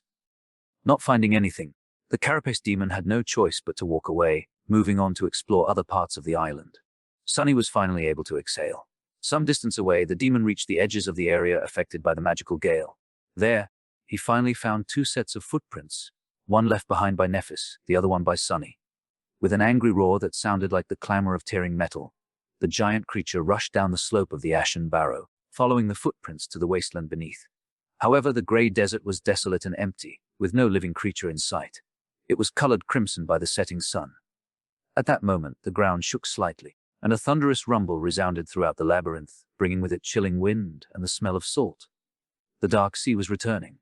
Throwing one last hateful gaze toward the wasteland, the carapace demon turned around and slowly headed back to the top of his barrow. Chapter 68 Beacon of Death. Sunny, Nephis and Cassie sat on a branch of the great tree, waiting for the sun to set. The branch was wide enough to accommodate twice as many people, so they weren't worried about being spotted from the ground. Still, they remained silent and motionless, wary of the giant monster that sometimes appeared beneath their hiding place. The sound of his footsteps sent shivers through the tense bodies of the three sleepers. Not once since coming to the forgotten shore had Sunny hoped for the night to come faster. But there was a first time for everything. They could only proceed with the next step of the plan after darkness had fallen, so there was nothing to do now but wait. Sitting with his back against Neff and Cassie, Sunny stared into the distance and tried not to think about anything. Obsessing over past mistakes and future risks was only going to dampen his resolve. And it was already in short supply. Meeting a setback so early into the plan really threw Sunny off his game. He still couldn't recover from the sudden loss of the precious echo.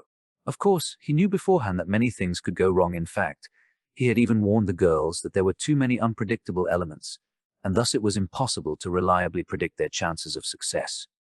Nevertheless, he had not expected to lose the strongest member of their group at the very beginning. The first stage of the plan was supposed to be the safest. Things to come were going to be much more dangerous. Sunny looked at the darkening skies, barely visible through the thick canopy of the great tree's crown, and listened to the noise of the rising sea. In the dim twilight, Cassie shifted a little and then gently squeezed his hand. Her warm touch made Sunny tense up, but then, realizing that the blind girl was just trying to console him, he allowed himself to relax. Stupid. What am I, a kid? Holding hands will not solve anything. But, despite these grumbling thoughts, Sunny reluctantly realized that he did feel a bit reassured, with no logical reason at all. Maybe they were going to pull this off after all. If this was their will, who dared to stop them? Soon the night descended, drowning the world in absolute darkness. The ashen barrow had become an island in the black, undulating void of the dark sea. The branches of the great tree swayed gently in the darkness, their vibrant scarlet leaves now indistinguishable from the obsidian surface of the wood. The leaves whispered and rustled, creating a calming melody in the threatening murmur of the surging waves. Sunny sighed, knowing that the moment of truth was approaching. He was sure of his plan, as far as it was possible to be sure of anything in this cursed place, but he also knew all the risks and all the things that could go wrong. At the end of it all, they were still tossing a coin, hoping that its fall was not going to spell their doom. He felt Neff's position shift. She turned her head and glanced in his direction, a calm expression on her face. Today, her inexplicable ability to remain composed in any situation, no matter how dire, was especially frustrating. Even though Changing Star could not see anything in the pitch black darkness of the starless void, she knew that he would notice her questioning look. Sunny closed his eyes, then opened them again and slowly exhaled. Let's begin. The three of them moved, performing a rehearsed set of motions. Cassie carefully shifted to the side, giving Sunny and Nephis space to do what needed to be done. Sunny gently placed the seaweed rucksack between himself and Neph, then opened it. His motions were slow and cautious. Inside the rucksack, 2 large clay containers lay surrounded by several layers of soft seaweed fiber. These jars were made by Sunny himself, and as such were not particularly sturdy. After all, he wasn't a craftsman. All his knowledge about pottery was received in a single day of listening to teacher Julius's rants about the importance of clay in the development of human civilization. Still, he at least remembered the basics. Inside the jars, all the oil they had gathered from the centipede monsters splashed around, making Sunny's heartbeat unsteady. A centipede monster had 2 sacs in its body, each containing a different oily substance. When mixed, these substances produced an incredibly corrosive, deadly oil that could eat through a scavenger's carapace in seconds. It was also highly flammable. The jars contained the 2 components of the centipede oil. If they were to break during their run to the Great Tree, allowing the components to mix, well, there was a reason why the rucksack was entrusted to Nephis while Sunny carried Cassie despite his inferior physical endurance. The centipede oil was the centerpiece of his plan. Placing the clay jars on the branch, Sunny took out one last thing from the rucksack. It was a makeshift torch made out of bone and, more seaweed. Traditionally, torches were supposed to be made out of wood, but on the Forbidden Shore, bones were much more easily found than sticks. In the darkness, he found Neph's cool hand, took it into his own, and then placed the torch on her open palm. At that moment, Sunny couldn't help but remember the other times Changing Star's hands had touched his body. The first time was when he was dying, his chest crushed by the Carapace Centurion's bone scythe. The other time was on the day he handed her the Starlight Legion armor and learned about her cruel flaw. Both days were very memorable, although for different reasons. He had a feeling that this day was also going to be forever etched in his memory, provided they lived to see the morning. Sunny deeply inhaled. "I'm ready." Nephis nodded and then rose to her feet. Standing tall, she grasped the torch and closed her eyes, as though praying. Clad in white armor with her silver hair dancing in the wind, she looked like a beautiful, solemn angel. Then white radiance ignited beneath her eyelids. In the next moment, bright fire burst from beneath her hands, igniting the top of the torch. Changing Star opened her eyes, extinguishing the light shining in them, and raised the torch high above her head. In the lightless world, this single small flame looked like a lonely star drowning in the sea of darkness. Simultaneously, Sunny stepped to the edge of the branch, inhaled deeply, and screamed at the top of his lungs. "I'll calm Jeff Modera!" Then all hell broke loose. Attracted by the sudden burst of light and Sunny's belligerent cries, the Carapace demon appeared out of nowhere in a storm of fury. Its towering legs tore through the ashen sand, throwing clouds of it into the air. 2 scarlet eyes immediately focused on the shouting human, sending a nervous shiver through Sunny's legs. "Yeah, right here, you pile of scrap! Come and get it, fat lobster! This is my island now!" he shouted, pretending to not be scared out of his wits. The demon dashed toward him. This behemoth was as tall as a house, but still not tall enough to reach the branches of the great tree with his scythes. So, for the moment, Sunny was still safe. He was pretty sure that this won't be the case for long, but it was enough time to bring the plan to fruition. If he doesn't miss just as the Carapace demon was about to appear right beneath the branch Sunny was standing on, he took a deep breath, aimed, and tossed both of the jars down. The creature reacted with lightning speed, slicing both jars into pieces with his horrible scythes. However, it was of no use. The oily liquids contained inside still rained on its carapace in a torrent, followed by a scattering of clay shards. If anything, it only made the surface of the impact larger, covering most of the demon's metal carapace in a layer of liquid. The 2 components mixed, producing the deadly corrosive oil, which then burned into the lustrous armor. Sunny held his breath. However, the centipede monster's oil, which was capable of destroying the unbreakable chitin of both scavengers and centurions, turned out to be completely ineffective against the strange alloy covering the Carapace demon's body. It didn't even leave a scratch on it. Sunny's face darkened. Thoughts and Nephis silently appeared by his side, raising an arm. Just as I expected. Luckily, Sunny did not put a lot of value on the oil's corrosive qualities to begin with. He needed the oil for its other quality, its flammability. Guided by the loud sounds produced by the massive monster, Nephis moved and threw the torch down with a powerful swing of her arm. Spinning, the torch streaked through the air like a meteor and landed right in the middle of the demon's carapace. In the next second, the giant creature was engulfed in flames. Sunny did not really expect the fire to be able to damage the demon. He was sure that the behemoth could withstand much more than just simple heat. But now, covered in the burning oil, the Carapace demon shined brightly in the pitch black night of the Forgotten Shore. He had turned into a fiery beacon, calling all the monsters of the cursed dark sea to come crawling from its black depths. Chapter 69Z. The giant demon was engulfed in flames, shining like a bright beacon in the hungry darkness of the night. His polished armor blazed with reflected light, sending radiant glints in all directions. Drops of burning oil were falling to the ground, flaring up as they hit the ashen sand. For a second, it seemed as though time had stopped. Sunny was staring at the incandescent glow of the fire, his eyes wide, almost failing to believe that they had actually pulled this insanity off. Nephis was frozen by his side, her hands still outstretched after the throw, but they pulled it off.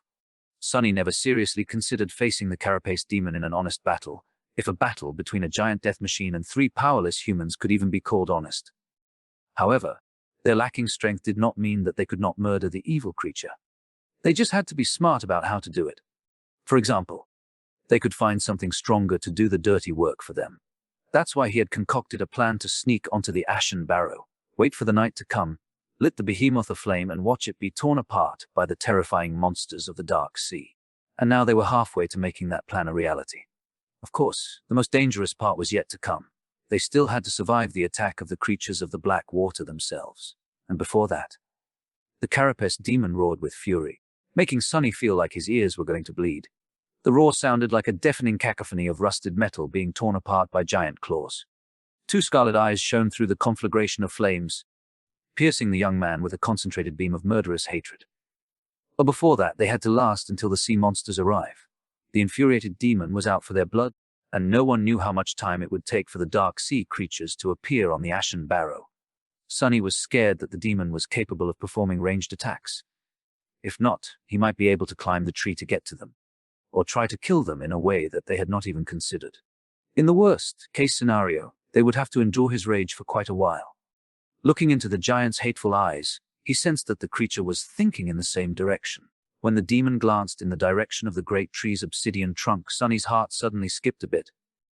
However, in the end, cold rationality won over seething rage in the carapace demon's mind.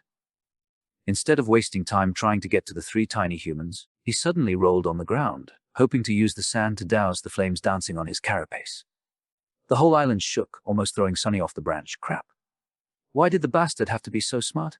For a moment, Sunny entertained the idea that the demon was actually going to succeed in extinguishing the fire before the dwellers of the depths had noticed it. But he didn't have to worry. Suddenly, Nephis turned to face the dark surface of the sea. Her face paled slightly. Sunny was a second late to react, but almost instantly, he too felt a strange change in the world around them. It was hard to describe with words. The rustle of the scarlet leaves suddenly felt quieter, the sound of the waves crashing against the shores of the ashen island louder.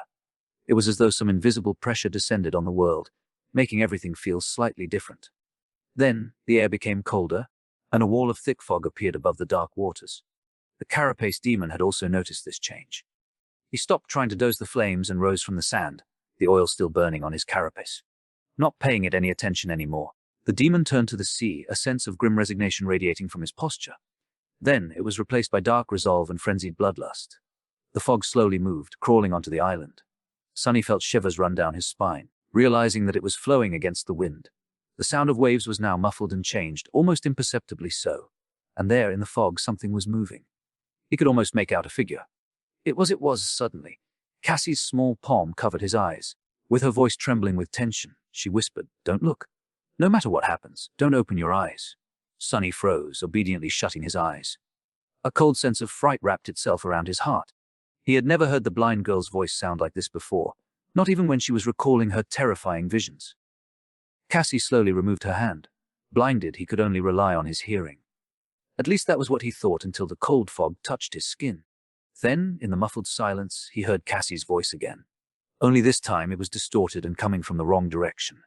"Don't look, don't look, don't look." Sunny gulped, feeling his hair stand on end. The sound of the blind girl's distorted voice echoed in the fog, surrounding him from all sides. Instead of growing quieter, it was becoming louder, overlapping over itself. "Don't look, don't look, don't look." Then, it grew even louder still and turned into a cacophony of screams, crashing into Sunny like a wave, sounding nothing like what human vocal cords could ever produce. "Don't look, dog, don't look, don't." Sunny stood paralyzed, stunned by the onslaught of inhuman shrieks. All he could do was try not to fall to his knees. And then, when his resilience was almost broken, everything suddenly stopped. The abrupt silence enveloped the world, making him exhale with relief. It was over. A few seconds later, Cassie whispered into his ear, "Open your eyes." After hearing the clear sound of her voice, Sonny was about to do as she told, then he stopped. Her voice did not sound terrifying and distorted. It was just as usual, sweet and melodic. It even came from the right direction. But something about it was wrong. What? He lingered, keeping his eyes closed. Why was it so calm? Why didn't he feel the warmth of her breath as she leaned close to whisper into his ear? And how could she lean if he was taller? Sonny froze, afraid to even breathe. Cassie's clear, familiar voice repeated, "Open your eyes, open." Then, mere centimeters away, it exploded with cold, malevolent authority. Pure Elise. But he didn't. A second passed, then another, then one more. Each of them felt like an eternity. Sonny trembled, practically feeling his body aging. Finally, the voice returned. But this time, it felt as though it was further away, withdrawing. No matter, no matter. Soon, he was able to hear the rustling of leaves and the sound of waves again. He could also hear Cassie and Neff breathing ruggedly beside him. It seemed that they were also assaulted by the terrifying mimic. And also, somewhere beneath them, the carapace demon roared and hit his scythers against each other. The loud clamor of steel resounded beneath the great tree, sending an almost palpable wave in all directions. This wave seemed to expel the unnatural fog, creating an enormous sphere of clean air. Sonny still kept his eyes shut. In the next moment, the whole island trembled as the demon clashed with the unknown horror that had been hiding in the fog. Something shattered with a deafening thunder, and the ground shook again, causing the branches of the great tree to sway. With his hands trembling, Sonny outstretched them and grabbed onto his companions, drawing them close. Holding each other, they listened to the sounds of the furious battle and waited. An eternity later, the fight between the carapace demon and the guest from the depths was over. Silence had returned to the Eshen Barrow once again. Sonny had long ago lost the track of time and grew desensitized to the tremors running through the great tree each time the two monsters clashed. Sudden stillness gave him a start. With a slight shudder, he turned his head and listened, trying to discern what was happening. In the quiet aftermath of the terrible battle, Nephis hesitated and then said in a raspy voice, "Who can open our eyes now?" Sonny lingered before following her advice. He opened his eyes and blinked a couple of times, his vision slowly returning. The pale light of dawn was creeping from the east, enveloping the island in the dim twilight. Beneath them, the surface of the island was torn apart and upturned, almost unrecognizable. It was as though the Ashen Barrow was pummeled by several rounds of heavy artillery fire. And on that surface, damn it! The carapace demon was slowly limping back from the edges of the island, leaving a trail of azure blood behind. He was heavily wounded and in a terrible shape, with several limbs missing and a spiderweb of cracks covering his once pristine carapace. Two of his arms were gone, leaving him with a single scythe and a single pincer. Most of his rear legs were either broken or severed, forcing the behemoth to walk in a strange, unsteady gait. However, he was still alive. More than that, none of the armor plates covering his vital organs were seriously damaged, his metal shell still strong and impenetrable. Sonny clenched his fists and glanced at Neff, a dark expression on his face. What do we do?" Changing Star looked down. There was a cold glint in her calm grey eyes. Stretching her arm to the side, she summoned her sword and said, "Finish him off." Chapter 7 Judgment of the Blade. Sonny looked at the wounded demon, a grim look of resolve on his face. At this point, there was no reason to argue. They had no other choice but to face the guardian of the island themselves. Sonny's bag of tricks was all empty anyway. In the end, their fates were still going to be decided by sharp blades. Someone was going to get killed, and someone was going to be the killer. How are we going to deal with his armor? Nephis weighed the sword in her hand and glanced down. "I will break through the armor. Can you create an opening?" Sonny nodded, not wasting time on unnecessary questions. If Changing Star was certain of her ability to cut through the demon's carapace, he had no reason to doubt it. Creating an opening, that was not going to be easy. Even though the monster had suffered terrible injuries, he was still a force to be reckoned with. His size alone was going to pose difficulties. They would have to bring the behemoth down to his knees before even thinking of carrying out any sort of an effective attack. And he was not just going to stand still under their assault, either. But what else was there to do? While Nephis was tying the golden rope to the branch, Sonny walked over to Cassie and lightly squeezed her shoulder. She tried to force a smile. "I take it that the carapace demon is still alive." Despite the heavy, cold, dark feeling gripping his heart, Sonny tried to make his voice sound relaxed and carefree. "Yeah, but just barely. Don't worry too much. This whole thing will be over in no time. One way or another," he added inwardly. Cassie's smile weakened. She was clearly not convinced by his clumsy attempt to reassure her. Sonny hesitated. "Hey, have you ever eaten demon meat?" The blind girl was clearly surprised by his question. "What? No," Sonny grinned. How about a demon steak? I'm an excellent cook. I'll have you know. Oh, I think. Neff had sort of monopolized the preparation of food, so I had no chance to put all the knowledge from the wilderness survival course to practice. Teacher Julius had indeed spent a lot of time teaching him how to cook all kinds of seemingly inedible things, as well as meats of all sorts of nightmare creatures, in preparation for his journey into the dream realm. Here, hunger was as much of an enemy as the fiercest of monsters. As soon as we get our hands on some demon meat, I'll make you a steak. It'll be the most delicious demon steak you had ever eaten, I promise. Finally, a real smile appeared on Cassie's face. She gave him a courteous nod. That's a promise, then. Meanwhile, Nephis was done with the rope. She threw it down without hesitation and glanced at him. Are you ready? Sonny sighed and closed his eyes for a second, feeling the strength of his body being enhanced by the shadow. Yes, let's do this. As soon as their feet touched the ground, Sonny felt a heavy gaze burning a hole in his chest. Glancing up, he saw the crippled carapace demon staring right at him, a dark glint shining in his one remaining eye.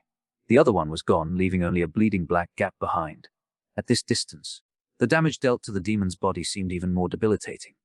Its carapace was fractured in several places and covered in cracks, each seeping with azure blood. Sadly, none of the cracks were near the vital organs. His horns were shattered, as was one of his front legs, in addition to several rare ones that were either broken or torn off completely. The stumps of his two severed arms were pressed tight against his torso to stem the heavy bleeding. The other two were hanging to the ground, almost brushing against the ashen sand. The giant monster looked broken and tired. However, it was still terrifying, perhaps even more so than before, because, despite the horrible wounds, his gaze was still firm and full of evil intelligence. It was still radiating madness and bloodlust, which was now concentrated on Sonny and Nephis, the architects of his sorry state. The first beams of the rising sun shone on the spikes covering the demon's once lustrous carapace, painting them in shades of burning crimson. Sonny summoned the azure blade and glanced at Nephis. Be careful. He's lightning fast. He was the only one who had seen the terrible creature in action. As such, only he knew how dangerous the demon really was. Nephis nodded, not taking her eyes off the enemy, and stepped forward. The two of them walked toward the waiting carapace demon. Sonny was slightly ahead and aiming to circle the behemoth from the right, the side where the demon had both his last remaining scythe and eye. Changing Star was a step or two behind him, aiming to circle the creature from the left, the side where his pincer arm was slowly rising into the air. In this battle, Sonny's role was to take the brunt of the enemy's attacks, letting his partner deal the lethal blow when the time was right. Through the tacit understanding that they had developed through surviving dozens of life or death situations, the two of them were able to cooperate without speaking a single word, fighting almost as one. This was their main advantage. As they were closing in, Sonny felt a slight shift in the demon's posture. Instantly, he knew that hell was about to break loose. He had warned Nephis about the speed of their enemy, but he also had to deal with it himself. Sonny knew that he was much slower than the giant creature, but he still had to find a way to dodge the massive, terrifying scythe. That wasn't as bad as it seemed. Speed wasn't everything in a fight. Take, for example, Changing Star's training fight against the proud sign of the Hanley clan. Caster possessed an aspect ability that made 10 times faster than the silver-haired girl, at least. However, in the end, he only won by a hair's breadth.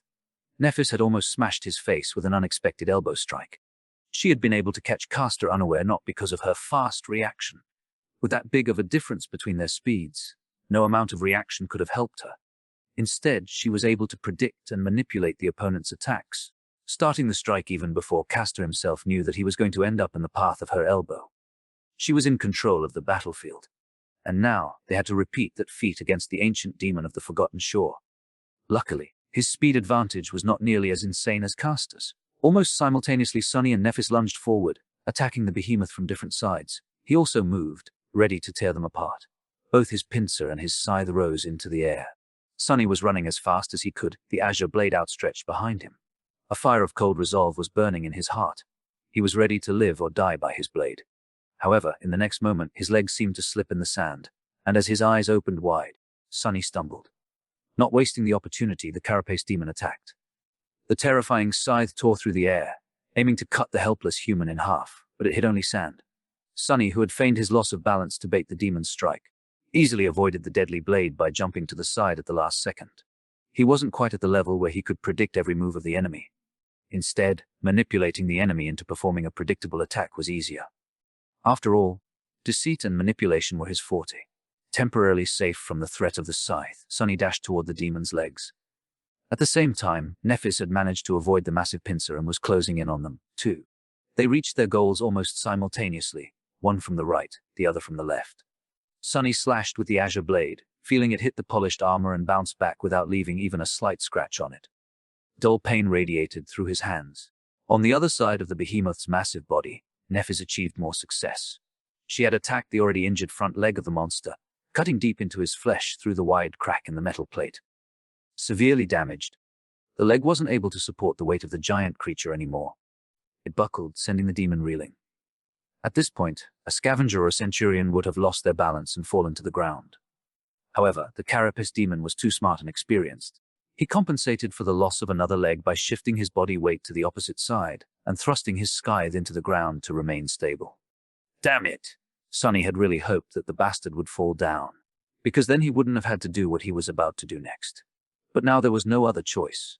Cursing inwardly, Sunny briefly looked up at the massive body of the giant demon. Heavens only knew how much that thing weighed. Then, he held his breath and ducked right beneath the carapace demon's steel abdomen. Chapter 711 Small mistake. With the carapace demon using his deadly scythe to support the weight of his body, Sunny was temporarily safe from its sharp blade. Of course, the monster had other means of attack. Each one of his towering legs was like a siege ram, dangerous and capable of devastating destruction. But at the moment, his position was too precarious to lash out with them. Sunny had at least a second to do whatever he wished to, with no risk involved. The only thing he had to avoid was going directly under the behemoth, thus putting himself in danger of being crushed to death by the demon's giant body. Coincidentally, that was exactly what he had to do. Crap, crap, crap. Glancing up at the massive armored creature, Sunny cursed and dashed forward. A moment later, he dove underneath the carapace demon, feeling the thick shadows swallow him whole. Instantly, Sunny was covered in cold sweat. There was nothing but polished metal and murderous intent above him now. All the monster had to do to turn the tiny human into a puddle of blood was to rest his body on the sand. Under the crushing weight, Sunny's organs would burst and his bones would turn to dust. There wouldn't be anything solid left of him at all, only a thin layer of bloody goo smeared across the ground. Not the best situation to find yourself in. With his nerves on the verge of melting, Sunny brandished his sword and rushed forward. His eyes were glued to the joints of carapace demon's legs. He was utterly focused, looking for the slightest movement, waiting for it. With no room for error, Sunny pushed every unnecessary thought and emotion into the farthest corner of his mind, not allowing dread, doubt and his tendency to overthink things to slow him down even by a fraction of a second. Time moved excruciatingly slowly. It felt as though hours had passed, but in reality it was only a couple of moments. Sunny was only at the second pair of the giant monster's legs. It was then that he finally noticed the almost imperceptible change in the demon's posture. The tension in his joint changed slightly, indicating that the behemoth was about to move. This was the sign that Sunny was both hoping for and terrified of now. His survival was wholly dependent on whether or not he was fast enough. As soon as his eyes had registered the change in the creature's posture, Sunny pivoted on one leg and dashed to the side, trying to get away from underneath the armored giant. A small cloud of sand was sent flying by his sudden turn. But the demon was incredibly fast. He threw his body down, determined to squash the odious invader like a bug. With inertia and the limits of his human body slowing Sunny down, he felt the metal surface of the carapace begin to fall down on his head long before reaching the safe zone. Death was approaching with abhorrent speed. One step! Was he going to make it in time? The carapace demon fell to the ground with a thunderous crash, sending large clouds of sand into the air. The impact was so strong that the whole island trembled. The furious mass of falling metal and spikes missed Sunny by just a few centimeters. He flew from underneath the demon's body at the last possible moment by performing a desperate dive. Crushing into the sand, Sunny rolled away and jumped back to his feet, slightly disoriented by the shockwave of the giant's fall. I actually managed to survive. Sometimes life was full of surprises, but all jokes aside, he was not really astonished. His actions, while potentially fatal, had been deliberate and calculated. He was not in the habit of putting his life at risk without being sure that there would be at least a moderate chance of making it out alive. His actions were also always purposeful and pursued a specific goal. In this case, it was to bring the carapace demon down. Only by forcing the giant creature down to the ground, in reach of their blades, could they hope to kill it. In that sense, this dangerous gamble ended in resounding success. The bastard was now lying on his abdomen, his carapace and humanoid torso, where all the vital organs were situated, well in the changing star's attack range. Now Sunny just had to create an opening for her to deal the fatal blow, although he still had no idea about how she was planning to bypass the impenetrable barrier of the demon's armor. However, creating that opening was not going to be a trivial task. Despite the fact that the monster's mobility was now severely reduced, the distance between him and the two sleepers was also much smaller, which made dodging his attacks that much harder. Sunny was about to experience that hardship for himself. He was barely back on his feet when the terrifying scythe flashed through the air, threatening to slice his body in half. Sunny had no idea how Nephis was doing on the other side of the creature's enormous body against the pincer, but dealing with the scythe was almost beyond his abilities. The burning eye of the demon that followed his every move was not helping the situation at all. With very little time to react, Sunny did the only thing he could think of. He jumped as high as he could and pulled his legs up to his chest, performing a very awkward forward somersault. Because of the number of shadow fragments he had consumed and the physical enhancement brought by the shadow, the height of his jump was nothing short of impressive by human standards. The scythe's blade whistled beneath Sunny, so close that he could feel the wind brushing against his face. Landing on the ground, he dashed forward. Sunny knew that the scythe would come back, but he had a second or two to change his position, getting in front of the behemoth. He had to make the giant creature forget about Nephis completely and concentrate fully on dealing with him, and him alone. To do that, he had to get in range of both the scythe and the pincer. What a lovely task! Feeling that his time was running out, Sunny spun around and raised the azure blade. Just as he thought, the carapace demon was already bringing the scythe down at him again, this time in a ruthless horizontal thrust. The sharp tip of the scythe was flying through the air, aimed at his chest. However, he had slightly underestimated the demon's reaction time. As the result, there was already no time to dodge. One small mistake was the difference between life and death on the Forgotten Shore. The scene of their first fight against a carapace centurion flashed in Sunny's mind. The situation was eerily similar to this one, with the inescapable doom approaching him at the speed of lightning, too swift and close to be avoided. Brought by the blade of a carapace creature's scythe. But Sunny wasn't the same as he was before. Since that fateful battle, he had spent every day training, gaining experience and gathering power. He had fought his way through this hell, paying a price of blood for every step. He wasn't that easy to kill anymore. Instead of soft flesh, the scythe was met by the hard steel of the azure blade. Not only did Sunny block the blow, he even managed to angle the sword in a way that would deflect most of the impact, instead of absorbing the full force of it. One of his hands was placed on the hilt. The other gripped the tip of the blade with enough strength to prevent the edge from cutting his fingers off. The residual force was still enough to send him flying back, but it was not enough to break the bones in his hands. Not with the shadow enhancing the resilience of his body. The azure blade, however, was not as lucky. With a sorrowful ring, the blade shattered, breaking off near the crossguard. Beautiful shards of blue steel fell to the ground. Sunny gritted his teeth, knowing what would happen next. The spell spoke, announcing the destruction of his trusty sword. Sure memory has been. He didn't get to hear the rest of the sentence, because in the next moment, his body collided with the ground. Sunny bounced a couple of times, feeling flashes of pain radiating through his bones, rolled and finally came to a stop. He was comparatively fine. Standing up, Sunny stumbled and barely managed to remain on his feet. He glanced around and noticed that the trunk of the great tree was not that far away.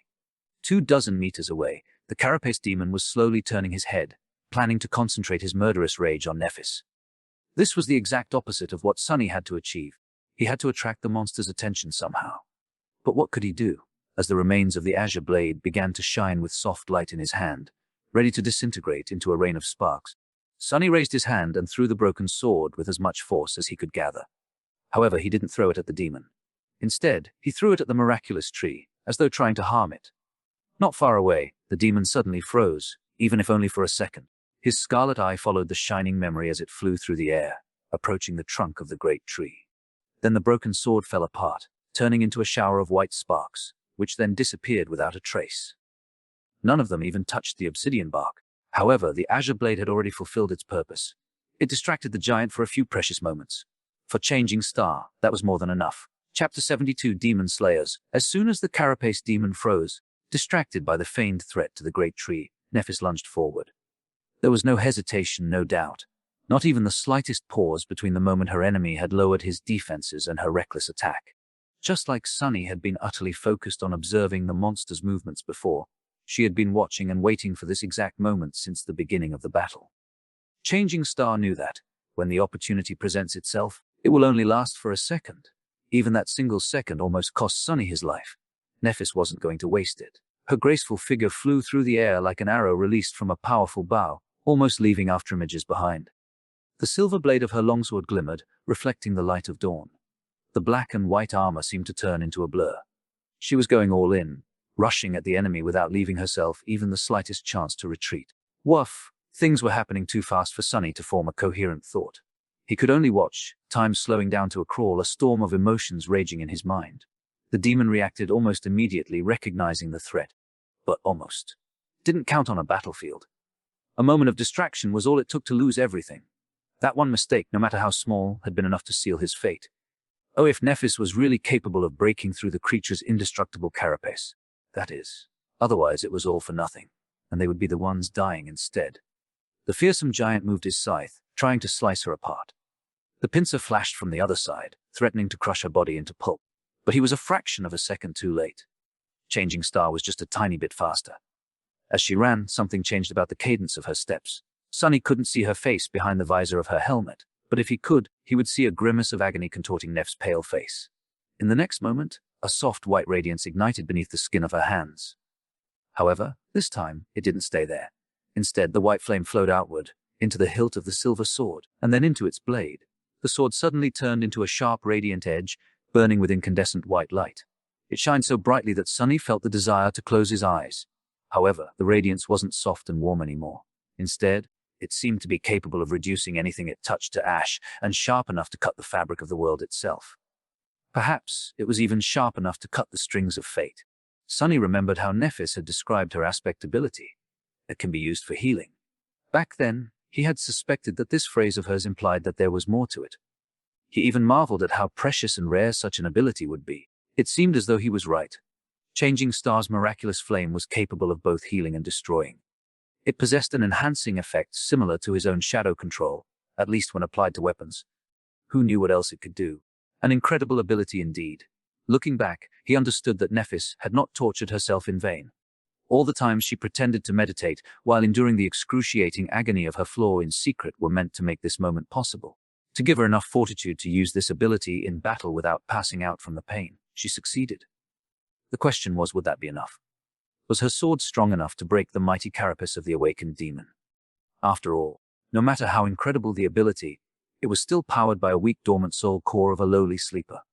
They were about to find out.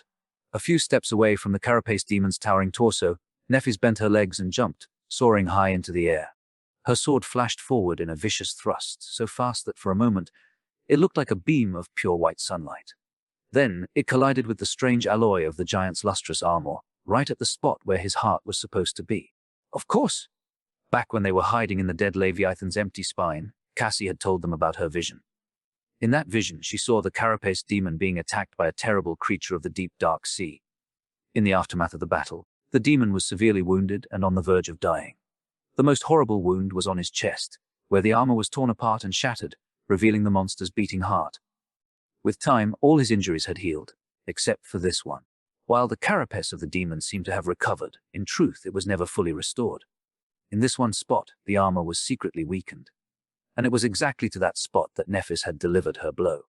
It didn't matter whether her radiant sword was really capable of breaking through the impregnable armor of the awakened creature. Because she attacked the only weak spot on his body, the place where his armor had already been broken. With a flash of white light, the incandescent sword pierced through the metal of the demon's carapace and plunged into his body, unleashing a fury of fire inside the adamantine shell. It seemed as though the giant was suddenly illuminated from within, with beams of light shining through the cracks in his armor. For a moment, the surreal sight was burned into Sunny's mind. Then, Changing Star's sword had reached the carapace demon's heart and sliced it apart, incinerating everything around it and making the azure blood of the fearsome creature boil and evaporate. Sunny's legs buckled, and he gracelessly fell on his ass. What, we did it! The demon staggered. His arms slowly rose, as though trying to pull Nephis into a final embrace. But then, as his body twitched, they fell to the ground. Neph landed in the sand and jumped back, ready to defend herself. But there was no need. The proud guardian of the Ashen Barrow was dying. The scarlet light in his one remaining eye was dimming, any semblance of intelligence quickly disappearing from his gaze. The demon heavily slumped, all remnants of strength abandoning his mighty body. Turning his head with incredible effort, he cast one last look on the great tree. Then his gaze stopped on Sunny. There was no fury or madness in that gaze anymore, only some strange, calm, inexplicable emotion. It almost felt like relief.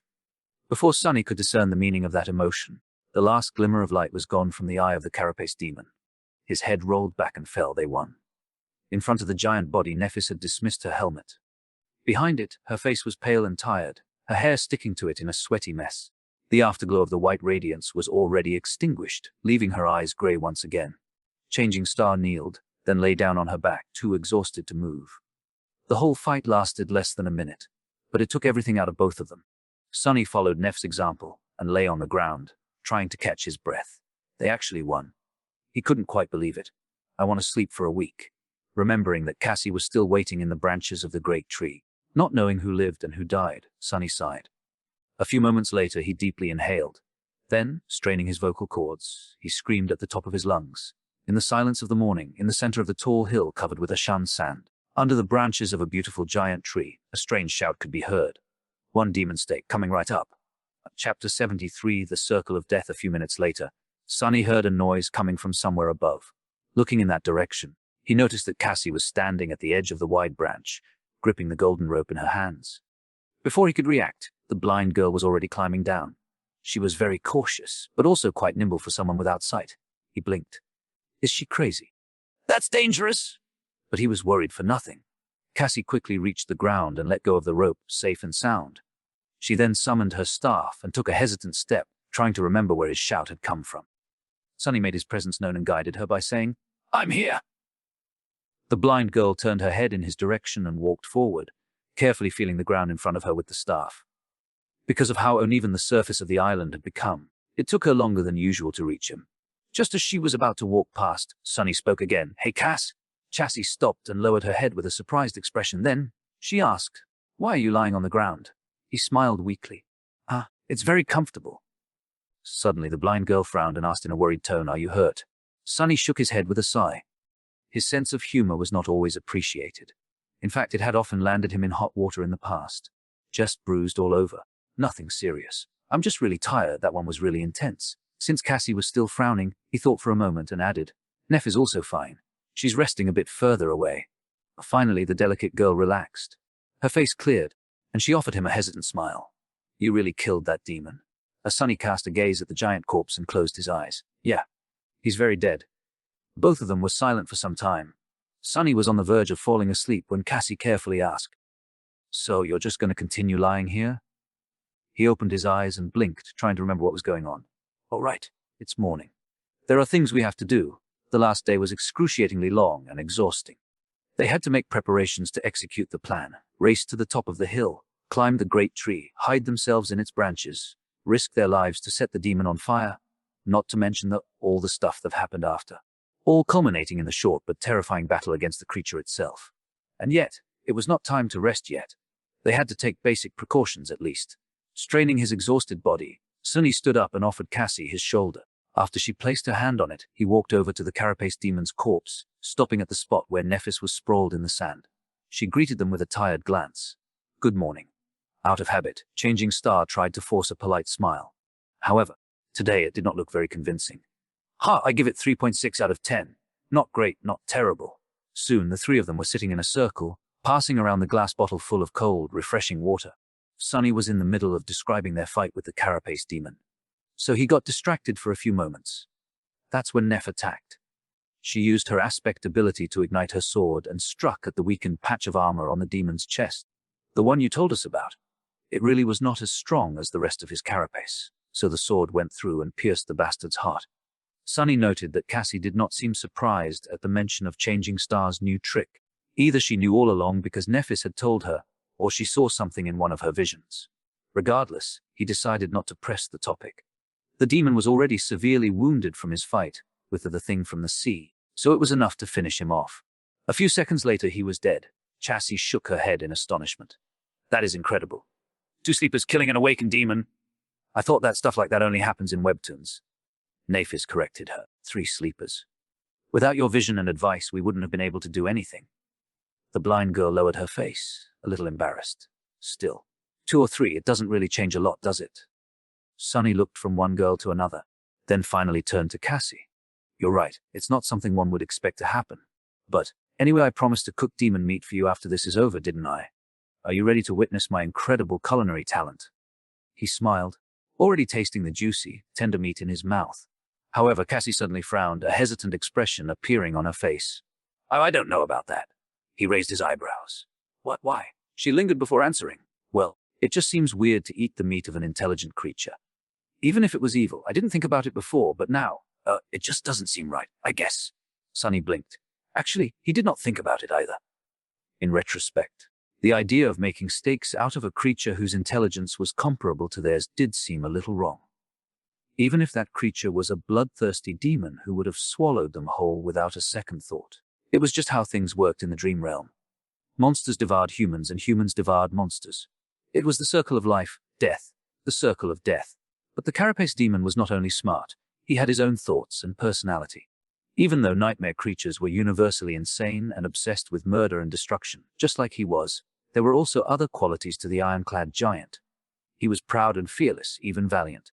When fighting against the terrifying monsters of the Dark Sea, he did not hesitate to stand his ground, refusing to surrender. Cooking the meat of someone like that could indeed be considered strange. How come Teacher Julius did not educate me on the ethics of eating your enemies? What an oversight. Misunderstanding Sonny's silence, Cassie blushed and said sorry. I know it seems ridiculous, but that's just how I feel. You and Neff don't have to do the same. Sonny shook his head. No, you might be right. I understand, sort of. It's just that we didn't bring any supplies with us, so we won't be able to eat anything unless we go hunting. The blind girl sighed. Then, her face brightened and she said, What about the great tree's fruits? I bet they're delicious. Sonny looked at her in amazement. Are you serious? Cassie was visibly confused by his question. Oh yes. Why? He blinked a couple of times before answering. That tree is magnificent and pretty, but it's also very strange and suspicious. Why is it able to grow here when nothing else can? I'm pretty sure that it's the reason why all the coral around the Ashen Barrow is dead. Have you seen anything else capable of damaging the labyrinth itself? Sonny looked at Cassie, then at Nephis, trying to show how serious he was about this. In any case, it's too creepy. I don't think that we should eat these fruits. Who knows what they'll do to us? The blind girl smiled. You're being a little paranoid, don't you think? A tree is a tree? Actually, I think it's a wonderful example of how life can prevail against all odds, even in this terrible place. I'm willing to bet that its fruits are perfectly fine. He stared at her, not knowing what to say. How could Cassie be so dismissive of his completely valid concern? That wasn't like her at all. Unpleasantly surprised, Sonny turned to Neff, hoping that she would support him. Changing Star thought things through before speaking. Then, she said in a measured voice, Sonny is right. There are too many strange things about that tree. Eating its fruits would be too risky. Finally, a voice of reason! He exhaled relieved. However, his heart was still inexplicably gripped with worry. As Cassie sighed with disappointment, Changing Star turned to him and asked.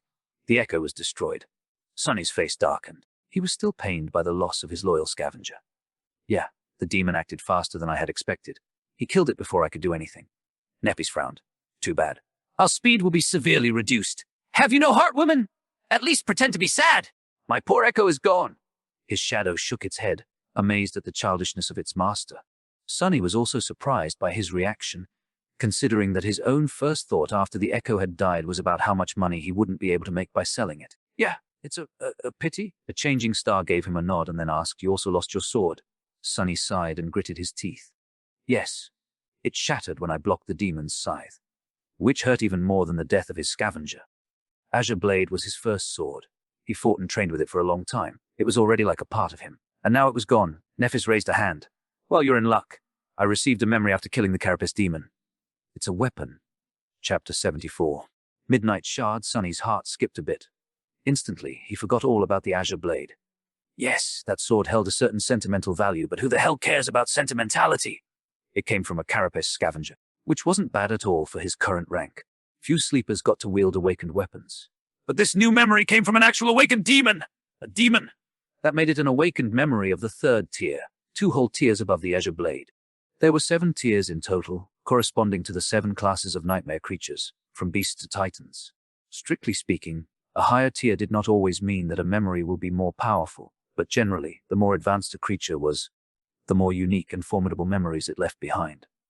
That's why the Puppeteer's Shroud, which came from an awakened tyrant and was thus considered to be a Tier 5 awakened armor, was so precious.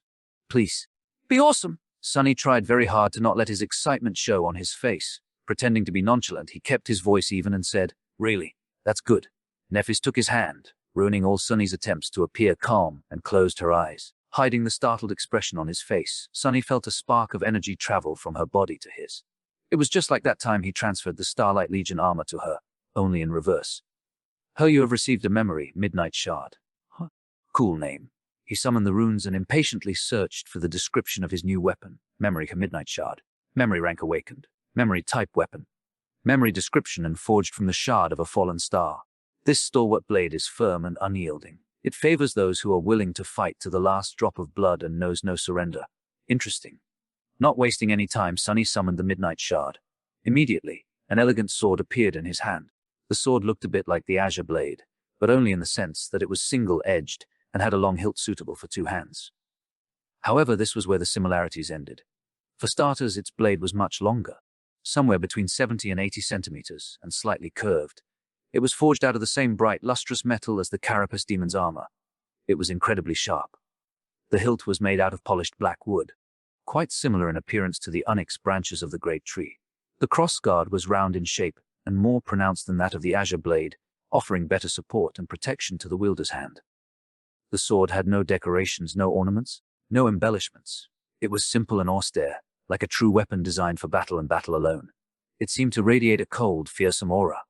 As soon as his hand touched the Midnight Shard, Sunny felt that this sword possessed an unbreakable will. Its blade was strong enough to withstand devastating blows without suffering any damage. With this sword in his hand, nothing would be able to leave Sunny unarmed again. More than that, there was a strange new sensation somewhere deep in his heart. When Sunny held the Midnight Shard, he could feel a subtle presence, as though there was a deep well of power hiding inside of him, just beyond reach. He couldn't quite understand how to access that power yet, but it was certainly real. "I guess I'll have to win its favor first. But how do I do it? I'll have to experiment later." Admiring his new weapon, Sunny looked at Nephis and said, "Even I know what type of sword this is. It's a katana, right?" She studied the Midnight Shard and then answered technically, "It's a tachi. It's longer than a traditional katana and has a slightly different blade shape. But they're quite similar. A tachi, well, it sounded nice anyway." And most of the principles he had learned with the Azure Blade could be applied to a sword of this type as well, since they shared the same foundation. The new acquisition wasn't quite enough to make Sunny forget about the loss of the Echo, but his mood did improve significantly. He liked the Midnight Shard a lot. There was beauty in its simple, resolute design. It was understated and deadly, kind of like Sunny himself. It was a significant upgrade. Suddenly, a dark thought appeared in Sunny's mind. Glancing at Nephis, he cleared his throat and said after a bit of hesitation, "It's a very nice weapon. Tier 3, no less. Are you sure that you don't want to keep it for yourself?" Changing Star was the one to deal the final blow to the Carapace demon. After all, by right the memory belonged to her. But Sunny really hoped that she would refuse. Nephis shook her head. "I already have a sword. It suits me inwardly." Sunny sighed with relief. He thought. Makes you wonder, though, if she's unwilling to exchange her longsword for a Tier 3 weapon, then what is the tier of that silver sword of hers? He didn't buy the idea that it simply suited Changing Star better even for a second. She had told him herself that the principle of using these types of swords was basically the same. Upgrading to the Midnight Shard and giving the old weapon to Sunny would not have caused her any problem. The only reason she would refuse it was that it would have been a downgrade instead. Once again, he became curious about the exact circumstances of how Neph had gotten her true name. To receive his own, Sunny had to kill an awakened tyrant. Could it be possible that she had done the same? Or even something more incredible? But he was too tired to try and fish for information. They all were. Afraid that the strange winged creature they had seen devouring a dead centurion would appear again, this time to claim the remains of the Carapace demon. The three sleepers relocated to a far side of the island and hid behind the trunk of the great tree. Only when they were sure that nothing would be able to notice them from above did they finally allow the exhaustion to prevail and went to sleep. Sunny fell into dreamless darkness almost instantly, happy to finally be able to rest. However, this time something strange happened. He actually saw a dream. Strange, Sunny thought. This isn't supposed to happen in the dream realm, right? Then, there was no more time to think. Chapter 70-50. Broken dreams. Sunny woke up from the insistent sense of alarm coming from his shadow. Groggy and disoriented, he opened his eyes and sat up. What's wrong? He looked down at the shadow and saw it repeatedly pointing up with a tense expression on its, well, it didn't have a face. He could just tell that it was nervous. Trouble. and Sunny looked up and saw nothing but the scarlet leaves of the great tree. The sky was hidden, but he could easily tell that the sun was still up. It seemed that he was asleep for just a few hours. There was no threat anywhere in sight. He frowned. What got you so spooked? The shadow just pointed up again, seemingly irritated by his stupidity. Sunny blinked a couple of times and addressed it again. High in the tree, higher, in the sky. Finally satisfied, the shadow crossed its arms. Something dangerous is above the island, that creepy raven thing again. He had to check, but why did he feel as though he was forgetting something? Sunny scowled, trying to understand where this feeling of missing something important had come from. What was there to miss? He was asleep, then woke up and conversed with the shadow. Asleep suddenly, he remembered bits and pieces of a strange dream. At least it seemed like a dream, was it? People weren't supposed to dream in the dream realm. It was just how things worked from what he knew. Only Cassie seemed to be an exception from this rule. He didn't remember much about this supposed dream of his, with even the remaining fragments already fading from his memory. There was a woman grabbing him by the shoulders, an expression of horror and panic on her face. She was saying something, but he couldn't hear what. No, not a woman. It was Cassie. Yes, it was her. And the thing she was saying. Sunny strained his memory, trying to catch the pieces of the dream before they completely disappeared. Yeah, I think she was saying, Suddenly, he could clearly hear Cassie's frightened, tense voice as she was hurriedly telling him to remember something, repeating the same sentence over and over again in a begging tone. You have to remember, Sunny! 5! It's 5! Remember, you have to remember! It's 5. What a strange dream. Sunny cast a glance at Cassie, who was sleeping peacefully near Neff, and shook his head in bewilderment. He wasn't sure if this memory of his was really a dream or some strange scene he had imagined right before falling asleep. With how the dream realm worked, he was leaning toward the latter possibility. Still, I'd better tell the girls when. He was distracted from this thought by the shadow which waved its hands impatiently. All right. There's a threat in the sky instantly. Sunny had forgotten all about his intention to share the contents of this strange memory of his with Nephis and Cassie. In fact, he had forgotten that it was strange and possibly important altogether. This lapse in his judgment was sudden and unnatural, but since Sunny couldn't remember things that he had forgotten, he didn't notice anything amiss and went about his business as if nothing had happened. If he did, he could have realized that this might not have been the first time he had forgotten something important since they arrived at the Ashen Barrow. Standing up, Sunny summoned the midnight shard and glanced darkly at the blood red leaves of the great tree. Feeling the coolness of the black polished hilt in his hand, he felt a little calmer. Woken up by his quiet movements, Nephis opened her eyes and looked at him, her body tensing up. There was a silent question in her eyes. Sunny shook his head. I don't know yet. Stay with Cassie while I check things out. Leaving the girls behind, Sunny walked forward.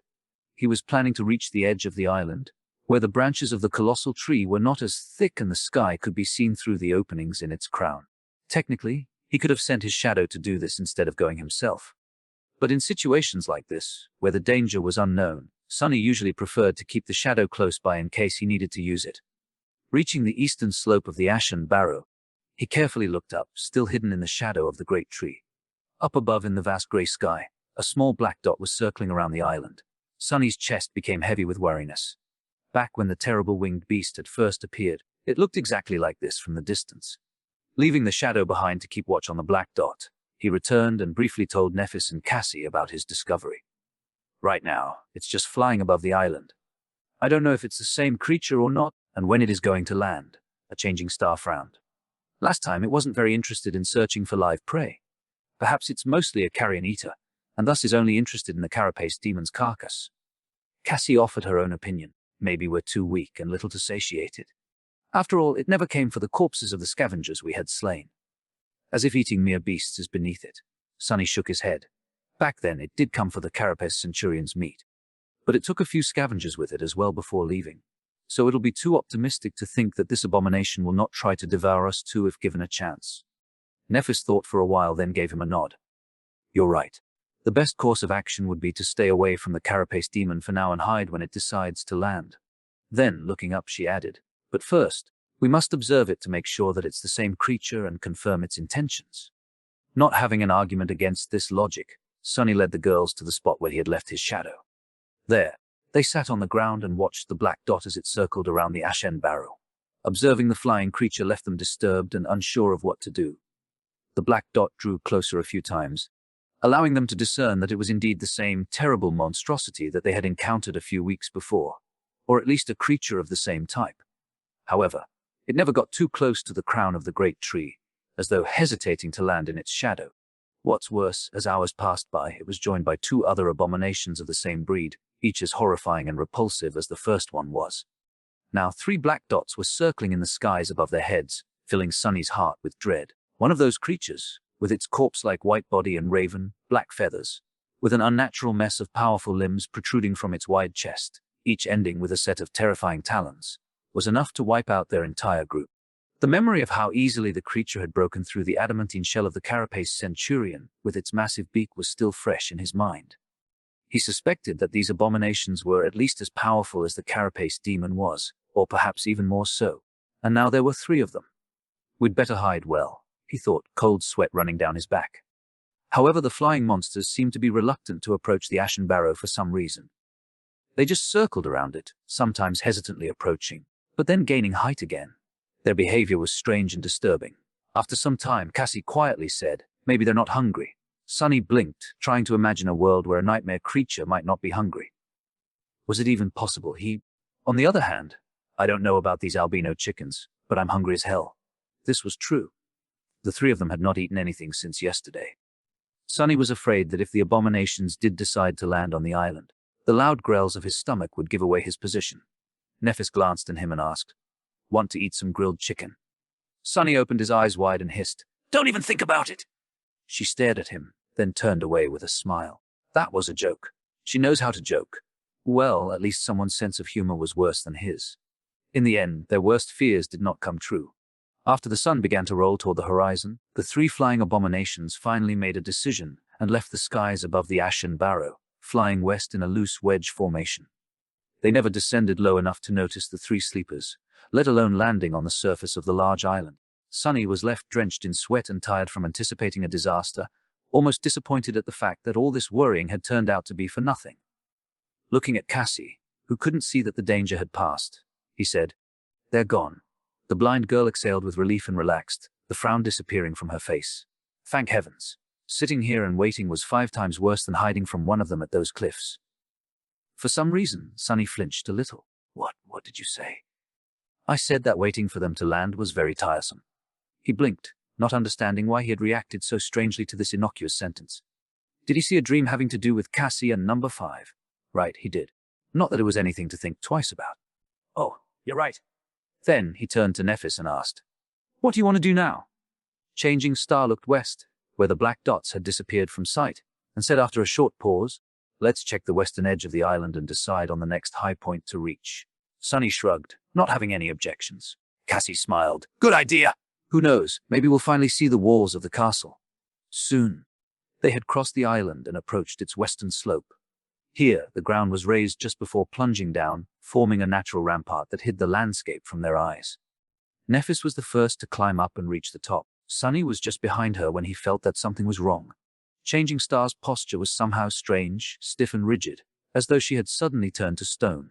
Stepping on the ashen surface of the natural rampart, he worriedly looked at Nephis and noticed a grim, resentful expression on her face. He had never seen her in such a state before. Turning his head, Sunny looked west and then narrowed his eyes. His face instantly darkened. Feeling the desire to curse, Sunny gritted his teeth and clenched his fists. Inside his head only one word was repeating over and over again. Damn, damn. Chapter 7-6. The abyss beyond the western edge of the ashen barrow? The landscape of the forgotten shore was not at all like what Sunny had expected and hoped to see. On this side of the island, the slope was much steeper. At the spot where it was supposed to end, the familiar sight of the flat wasteland was nowhere to be seen. Instead, the ground continued to slope downward at a less drastic, but still considerably sharp angle. It continued far into the distance. In fact, the whole island appeared to be standing on the edge of a colossal depression in the earth, one that stretched as far as the eye could see. With its edges slightly curved, it resembled a giant crater left behind by an unimaginable impact. From what Sunny was able to observe, the crater's diameter could only be calculated in hundreds of kilometers. The roots of the giant tree, which could be seen protruding from the soil far below, seemed like tiny blades of grass in comparison to the sheer size of the abyssal chasm's wall. It was like the whole world was tilted on its side, making Sunny's head spin. In short, there were no more high natural features to the west of them. The only way forward was to go down, with no hope of finding shelter from the crushing torrents of the dark sea. Which meant that there was no way forward at all. Their journey to the west had come to an end. And with it, all hope of finding a gateway to the real world was lost. Sonny stared at the desolate landscape, feeling rage and disbelief clawing at his heart. He just couldn't believe that all their struggles were for nothing. But the proof was right in front of him, real and undeniable. Damn it all. He tried to think of some cunning way to solve the situation, but there was nothing his imagination could come up with. The dark sea with all its horrors drowned the world every night, and the only way to escape it was to climb high enough before the sunset. With no heights anywhere in sight, what could he do? Sonny glanced at Nephis, who seemed to be even more crestfallen than him. Her face had turned into an icy mask, a dark look full of bitterness and resentment in her eyes. He opened his mouth, trying to come up with something to say, but no words came to his mind. In the end, they both remained silent, until the distant rumble announced the return of the dark sea. Deep in the colossal crater, dark torrents appeared from beyond the horizon, rushing to fill it to the brim. A little bit stunned, Sonny watched as the water level rapidly rose, finally turning the endless chasm into a vast sea of black. Then, it began to overflow, sending an unstoppable flood of water into the wasteland. Flowing past the Ashen Barrow, it rushed inland, crushing against the coral of the Crimson Labyrinth. Soon, the whole world was covered in seething black water. Sonny licked his dry lips and turned to Nephis. After a short pause, he said in a raspy voice, "I think we found the source of the dark sea." She lingered, watching the last rays of sunshine slowly disappear from the sky, then turned to him with a grim expression on her face. "Let's head back." Early, all three of them felt lost and heartbroken because of the terrible discovery. Cassie in particular seemed to be utterly shocked. "It doesn't make sense, it just doesn't," she mumbled on their way to camp. "How could it be?" Gripping Sonny's shoulder, she quickened her step and asked, "Are you sure that there's nothing higher than the sea level out there? Are you absolutely sure?" He sighed, feeling his mood turning even darker than before. "Yes. We looked quite thoroughly. The whole land just goes down, down, and down. It stretches to the horizon as far as we could see in all directions except for the east. The Ashen Barrow is right on the edge." The blind girl shook her head. "But how could it be?" "I've seen that we had reached the castle. There must be a way." Sonny remained silent, not knowing how to answer. If there really was a way, he had no idea about it. After a few seconds, Nephis answered instead of him, "We will try to come up with something tomorrow. Worst case scenario, we'll have to go around the whole thing." Sonny trembled at the thought. A journey like that would take months.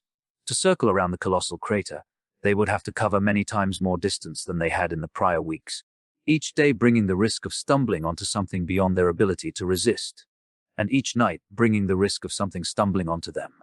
The chances of surviving several months in this hellish place were nothing if not abyssal. Abyssal, with a grimace, he tried to not think of the worst-case scenario. The darkness of the falling night was not the best environment for scary thoughts. Tomorrow. We'll rest, recharge, and think of something tomorrow. It is just like Cassie said, since she saw us entering the castle, there must be a way. They reached their temporary camp just before the sun had completely disappeared. Lying on the makeshift bed of fallen leaves, Sonny tiredly closed his eyes and thought, "I hope I won't see any dreams today." But then, he slightly frowned. Dreams. Since when am I capable of dreaming in this place? Oh right, there was that one dream, or was it a memory? What was it about again, huh? I can't seem to remember. With that thought disappearing from his mind, he fell asleep.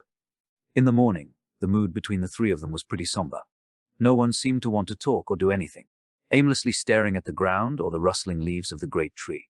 In addition to the blow of yesterday's revelation, they were also hungry. The corpse of the carapace demon was starting to look more and more appealing, at least to Sonny.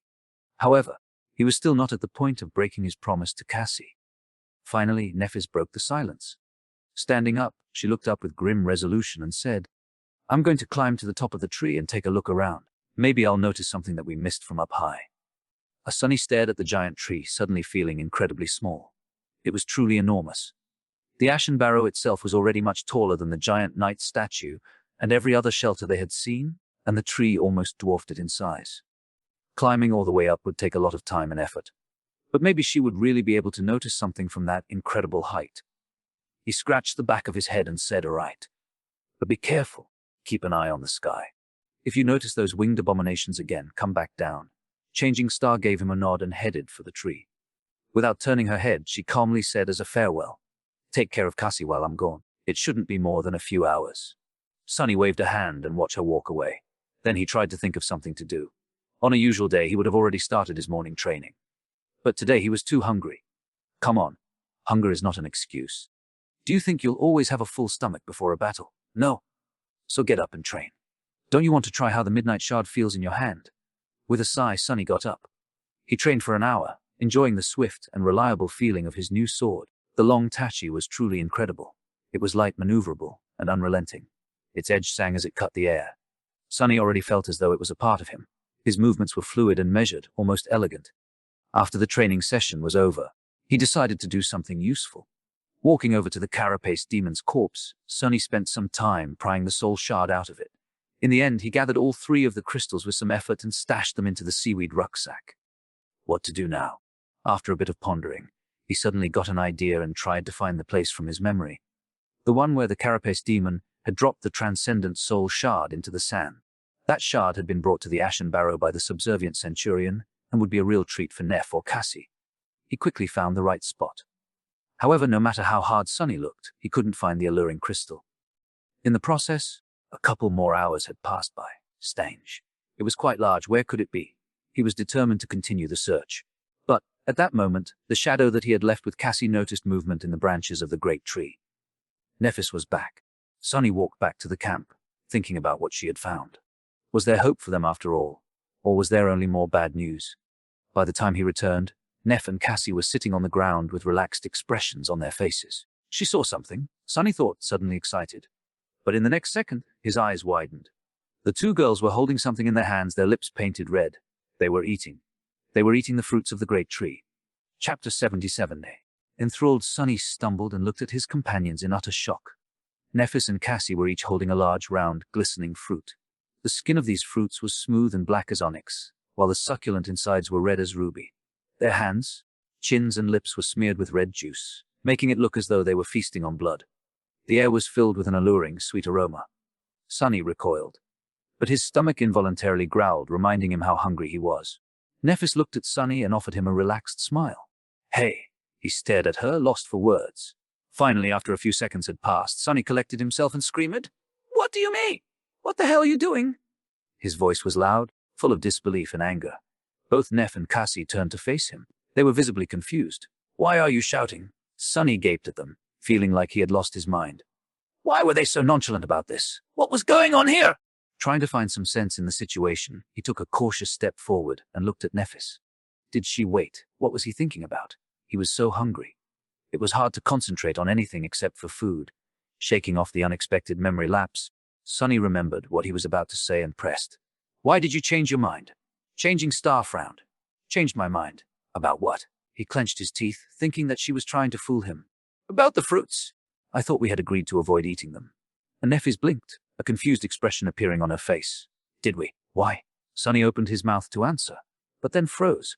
Actually, why did they make that agreement? I can't quite remember. He was sure that there was a reason, but his memory was completely blank. There definitely was an agreement, wasn't there? He was pretty sure that there was, at least up until a few moments ago. Now, however hard did he imagine the whole thing, there really was no reason not to eat the alluring fruits, especially when the 3 of them were so hungry. No, wait, that's not right. Are you all right, Sunny? He flinched and glanced at Nephis, who was looking at him with concern. Suddenly, Sunny felt lost and confused. What were they talking about? Something about some sort of agreement. What agreement? Not knowing how to answer, he just stood there with a frown on his face and pouted. "Oh, this is embarrassing. Did I completely space out while she was talking to me?" Fortunately, Cassie quickly came to his rescue. She always knew how to make the situation less awkward. "Are you angry because we started eating without you?" He looked at her and noticed the big, delicious fruit in her hands. His stomach growled. "So hungry, I guess." Cassie smiled and pointed to the ground, where another fruit was placed on the pile of fallen leaves. Her teeth were smeared with red juice. "Don't worry." Neff brought 3 of them, 1 for each. How nice of her. Sunny picked up the fruit, looked at it, and took a bite without thinking.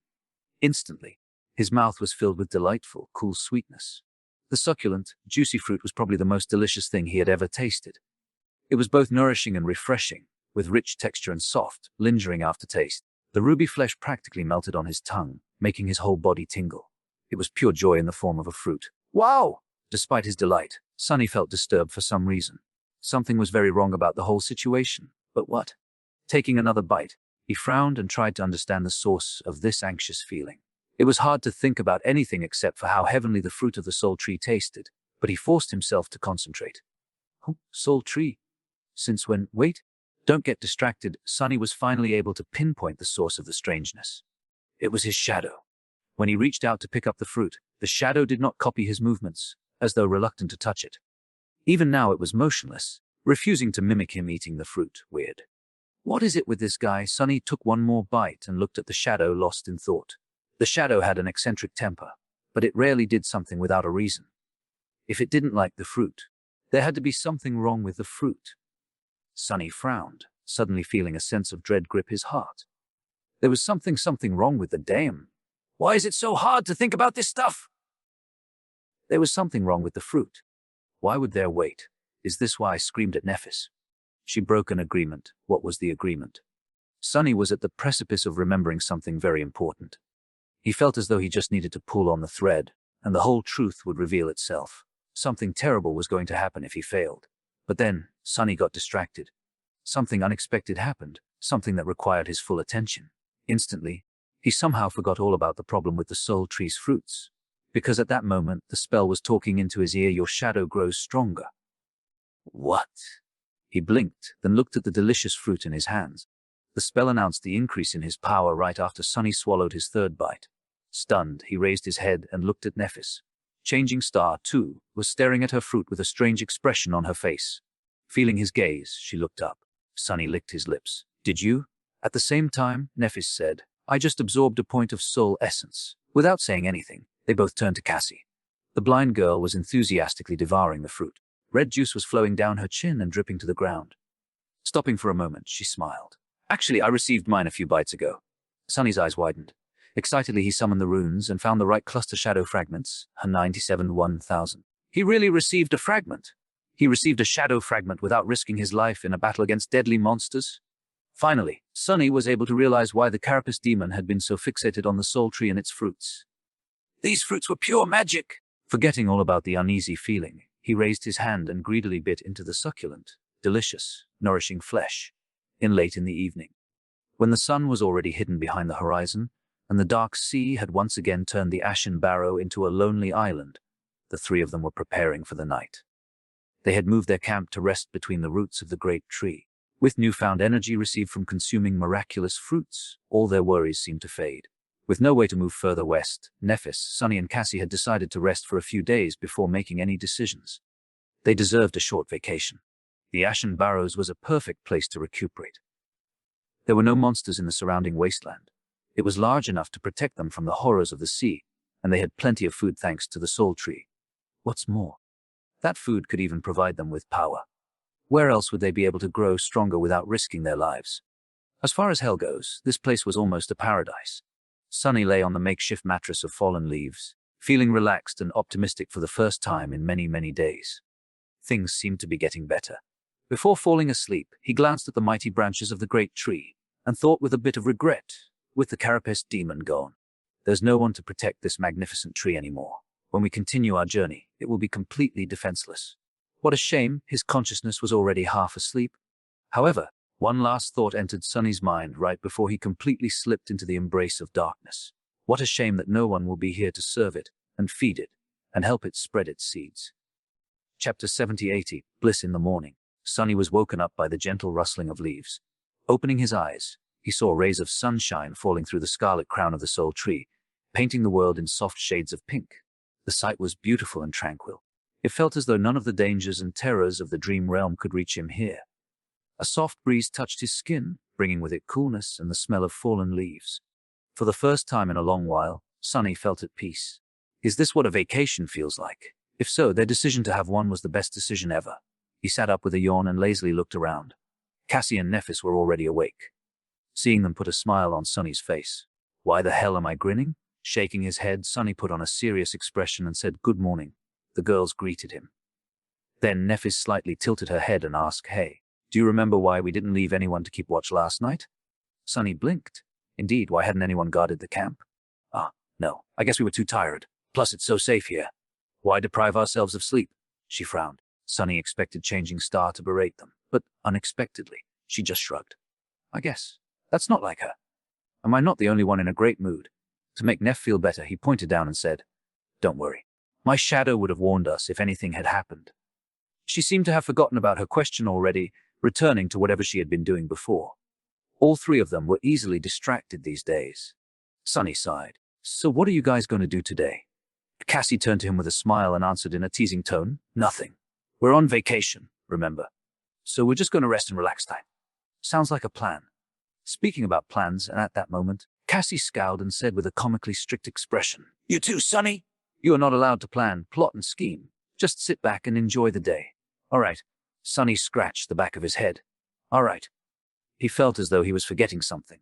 "But what?" Looking at Nephis, Sunny hesitated and asked, "Remind me, why did you climb the soul tree yesterday?" She glanced at him in confusion. I don't really remember." "To get the fruits." Sunny smiled at the mention of the miraculous fruits and nodded. "Yeah, that makes sense." A few days passed by. Sunny, Nephis, and Cassie spent them idling away, not concerned with anything in the world. Their tired bodies and minds needed time to rest. They slept until noon, ate the delightful fruits, and sat around the fire, talking or simply soaking in the warmth. Sometimes they would play games or engage in other forms of entertainment. Other times, they would keep to themselves, enjoying the almost forgotten feeling of privacy. Sunny had been a loner for most of his life, so these past few weeks that he had spent side by side with other people, without even a minute to himself, were a taxing experience. He relished the opportunity to be alone with his thoughts once again. Luckily, the island was large enough for the three of them to stay apart, if they didn't wish to be disturbed. Not that it happened often. At first, he had expected that lazing around doing nothing would very quickly grow boring. But surprisingly, it did not. He felt perfectly fine simply laying on the ground and staring at the gently swaying branches of the soul tree, caught in a blissful reverie. In moments like these, he would lose track of time, often realizing that entire hours had passed only when the sun was about to set. The concept of time in general had become strangely hard to grasp. Sunny wasn't entirely sure how many days they had spent on the peaceful island. He was pretty sure that it was less than a week, but couldn't remember the exact amount. Not being able to remember something had become a common occurrence. All three of them were turning increasingly absent-minded and forgetful. Sometimes, Sunny would catch himself straining to remember details of his previous life or notice the strangeness of their behavior. But a minute later, he would forget about these concerns, distracted by some innocuous thought or occurrence. His memory was becoming hazier and hazier. The only clear things in it were how delicious and refreshing the magical fruits were, how pleasant it was to live under the shade of the soul tree, and how magnificent it was. The tree was beautiful, benevolent, and generous. It protected them from the cursed blight of the crimson labyrinth, kept the monsters away, and provided nourishment both for their bodies and for their soul cores. Sunny was becoming increasingly convinced that finding the majestic soul tree was a true blessing. The thought of leaving its gifts behind and returning to the horror of the outside world seemed less and less attractive. Why leave when they were perfectly happy here? Well, at least two of them were. While Nephis was as carefree and tranquil as Sunny and Cassie in the beginning, as time went by she grew strangely despondent and gloomy. It seemed as though she had reverted back to her old, distant and unsociable self. Instead of chatting or relaxing with them, Changing Star ended up spending most of her time sitting on the western edge of the island alone, staring into the distance with bleak eyes. Sunny had no idea what was wrong. He was worried about her. Not even the frequent, insistent lapses of memory managed to overcome his concern about Neff. On one of the evenings, Sunny approached the western slope of the island, feeling as though his head was about to split from pain. For some reason, he kept forgetting the reason for this visit on the way here. It took all of his willpower to hold on to his intentions. He wanted to check on Nephis. Just like always, she was sitting at the ridge of the western edge, gazing into the distance. Sunny climbed onto the ridge and sat down, looking at her with hesitation. "Hey, Neff." Changing Star glanced at him. Her indifferent expression was back, making any attempt to understand her true emotions futile. However, it was clear that she was not all right. "Hey." Sunny scratched the back of his head. Was he seeing things, or was her hair a bit longer than before? "Why aren't you enjoying the vacation?" Changing Star frowned. After a while she said, "Don't we need to keep moving west?" He raised his eyebrows, surprised. "West? What is in the west?" Neff's frown deepened, turning into a scowl. I don't remember. But I feel as she grew silent, then said quietly, "I feel like I have to do something very important. Abandon the soul tree. What a strange idea." Sunny pondered for some time, trying to understand where she got the idea that they had to move somewhere. Finally, he asked, "Or west of all directions?" Nephis turned to him. There was a strange, pained expression on her face. Gritting her teeth, she whispered. I don't know, Sunny sighed. If she didn't know, then he, of course, had no idea either. All he knew was that he wanted to make her feel better. But how? Sunny frowned, trying to think of a way. He felt that there was something very obvious that he was forgetting. Something that would instantly erase Neff's suffering. When the realization hit him, he froze. Of course! How could I forget? The answer was so clear. He just had to climb the soul tree and find an especially juicy fruit for her to eat. Chapter 70-90 Twist of Fate. It was already dark when Sunny returned to the great tree. Cassie was asleep, snuggled comfortably under her cloak. There was a peaceful smile on her face. Sweet dreams. She wasn't bothered by her terrible visions in a long time. Everything became better since they decided to stay on the tranquil island. Everything except for Neff's mood. She didn't even bother to return to camp today, staying at the western edge of the barrow. Sunny didn't like that she was so close to the black water. He sighed. I need to get some tasty fruits for her as soon as possible. She definitely would not be able to stay sad after eating the magical fruits. They were so sweet and delicious! Sunny began salivating just from thinking about them. Maybe I'll find one for myself, too. In the beginning, they took turns climbing to the lower branches of the soul tree to gather fruits. Lately, though, Nephis seemed to be distracted by her strange melancholy. As the result, the group relied on him to bring down fruits for everyone. He had already picked the lowest branches clean, choosing the ripest fruits first. Later ones were smaller and not as heavenly, although they still tasted amazing. Since each fruit was big enough to satiate a person for a long time, they rarely ate more than one in a day. The ripest fruits provided Sunny with 1 or 2 shadow fragments, while the smaller ones gave 1 or even none at all. I wonder how many shadow fragments I accumulated. Should be more than 100, right? Maybe even 110. No way. We've been here just for a few days, a week at most. He could just summon the runes and check. But somehow that thought didn't even occur to him. If it did, he would have been horrified. Forgetting all about the shadow fragments, Sunny looked up and scratched the back of his head.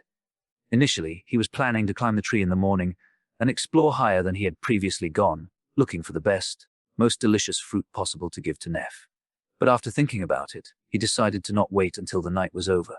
He could see perfectly in the dark, after all, and this way he would be able to give Changing Star a delightful present much sooner. Stepping close to the trunk of the miraculous tree, Sunny began climbing. The first stretch was the most difficult since he had nothing to grab except for small cracks and bumps on the smooth obsidian bark. Reaching the branches required a lot of effort. However, he was already accustomed to it. Moving his hands and feet almost on instinct, Sunny got higher and higher. Soon he was already pulling himself on top of an enormous, wide branch. These first branches were as wide as roads. He sat down and rested for some time, enjoying the coolness of the night air. Sunny had never climbed the soul tree in the dark before. Without the bright sunbeams falling through the leaves, it looked strangely different. The vibrant magnificence was gone, replaced with eerie stillness. The rustling of scarlet leaves did not seem calming and tranquil anymore. In fact, it made Sunny shudder. It sounded like thousands and thousands of trapped souls, all screaming in agony. What's up with me today? How can I even think of such things? What a fool! Good thing that the great tree can't hear me. Otherwise, I'd be so ashamed. Please forgive me. Soul Tree shaking his head, Sunny stood up and continued climbing. He was very disappointed in himself. After all the good things that the tree had given them, he had stupidly doubted its benevolence, its greatness, its desire to devour, always ravenous, always growing starving, hungry forever. How ungrateful. Why did he even begin to think about her? What exactly was he thinking about? Sunny frowned, failing to recall his train of thought. Whatever. I'm here to find a tasty fruit for Neff, not practice my reasoning. Climbing higher and higher, he soon abandoned the area that they had explored before. The crown of the great tree was vast enough to form a maze of its own. The large branches grew chaotically in all directions, twisting and crossing each other, with thick foliage blocking lines of sight, and making any attempt of looking for the fruits difficult and time-consuming. Still, Sunny was determined to continue. He figured that if he went really high, where sunlight was denser, the fruits would be much riper. They had never tried a fruit from the higher branches. If he could find a really amazing one, Nephis would have to change her mind and abandon her strange thoughts of leaving the island. After all, these fruits were magical. Maybe she'll even smile. Encouraged, Sunny continued climbing. Time slowly passed. After a long while, Sunny finally decided that he had climbed high enough. He wasn't sure how many hours ago he had started the ascent, but judging by the soreness of his muscles and the visibly diminished width of the branches, he was somewhere in the upper part of the tree. Stepping on one of the branches, he slowly walked forward and looked from side to side. Searching for the fruits was not easy. It required good perception and patience, and a great sense of equilibrium. Of course, falling from this height would not be a great experience.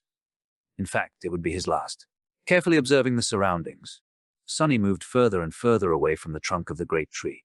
The branches were softly swaying under his feet. A few times he jumped from one to another, causing a change in the melody of rustling leaves. On the way, he noticed several hanging fruits. They looked ripe and delicious, but none of them was really special, and he wanted to find the most wonderful fruit possible.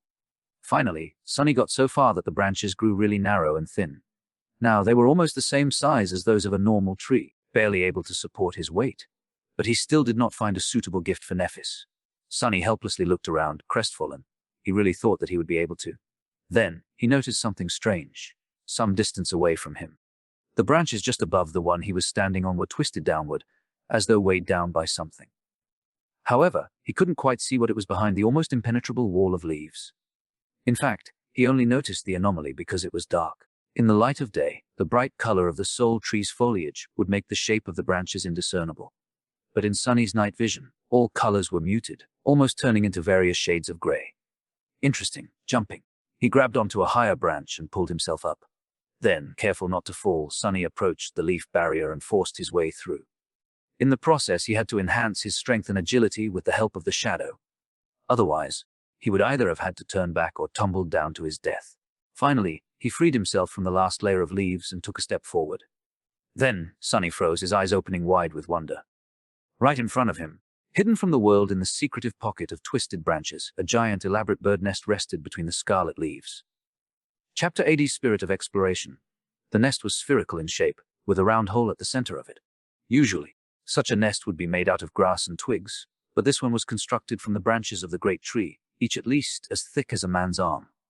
These branches were twisted and interwoven together in a chaotic pattern, creating gapeless, onyx black walls. Sunny had never seen anything like it. Birds were a rare sight in the real world, let alone giant ones. The size of the entrance window was large enough for a small truck to pass through. The nest itself was several times bigger. For a second, he felt a sense of fear, afraid that the giant bird was somewhere near. But then his fears disappeared. The nest looked abandoned. It was ancient and empty, some of its parts already on the verge of collapse. It was as though thousands of years had passed since anyone had been in this hidden, secretive place. The air was filled with the feeling of lonesomeness and desolation. Makes sense. If I barely managed to pass through the leaves, how would a giant monster do it without leaving a giant hole in the barrier? Sunny hesitated, caution and curiosity wrestling against each other inside his heart. On one hand, exploring ancient nests was not the best of ideas anywhere, let alone inside the dream realm. It posed great risks. On the other hand, it also could lead to a great reward. Wasn't it just too damn interesting? In the end, Sunny decided to climb inside the nest to satiate his curiosity. He had convinced himself that it was safe, following an unexpected train of thought. In his warped state of mind, Sunny was convinced that the soul tree was a great and benevolent being, one that protected them from the terrible threats hiding in the outside world. If so, how could anything having to do with the great tree be unsafe? Moving closer to the entrance of the nest, he balanced on the edge of the branch and tried to look inside. However, he wasn't tall enough to see anything except for the inner side of the nest's roof. Since his position was pretty precarious, Sunny decided not to delay the inevitable and jumped, throwing himself up and over the lip of the entrance.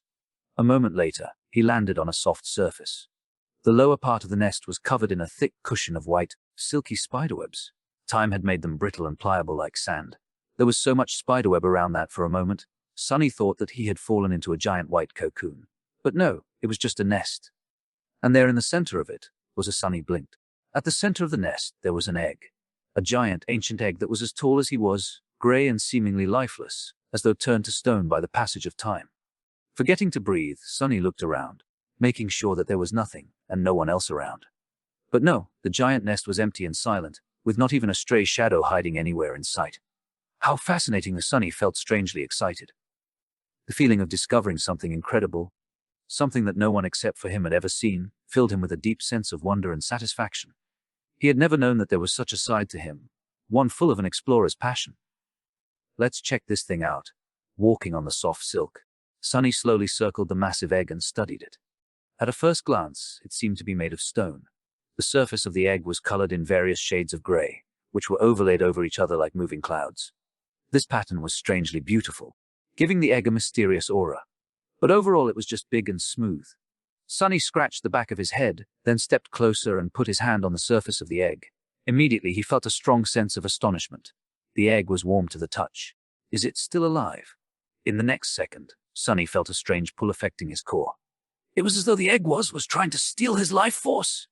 He jerked his hand away and looked at the egg with dark apprehension. The damned thing was not only alive, but also capable of sucking the life out of anything that touched it. It only failed to eat his soul because of one reason. As far as Sonny knew, he was the only existence in two worlds without an actual soul core. He had the mysterious shadow core instead. That's why his life force had not been affected. Phew. That was close. Looking at the giant egg, Sonny thought about how to get back at it. The nest, without a doubt, once belonged to an extremely powerful nightmare creature. Therefore, its spawn was also a being of considerable strength.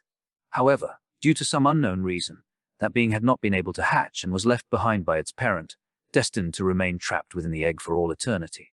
Or at least until some unfortunate fool came close enough to feed it with soul essence and give it enough power to break free. Luckily, I'm not a fool. Wait. Maybe I am. His decisions have been very strange lately. He couldn't quite explain some of them, including this latest one. It was as though his thinking ability had been reduced whatever. I'm still smarter than a damn egg!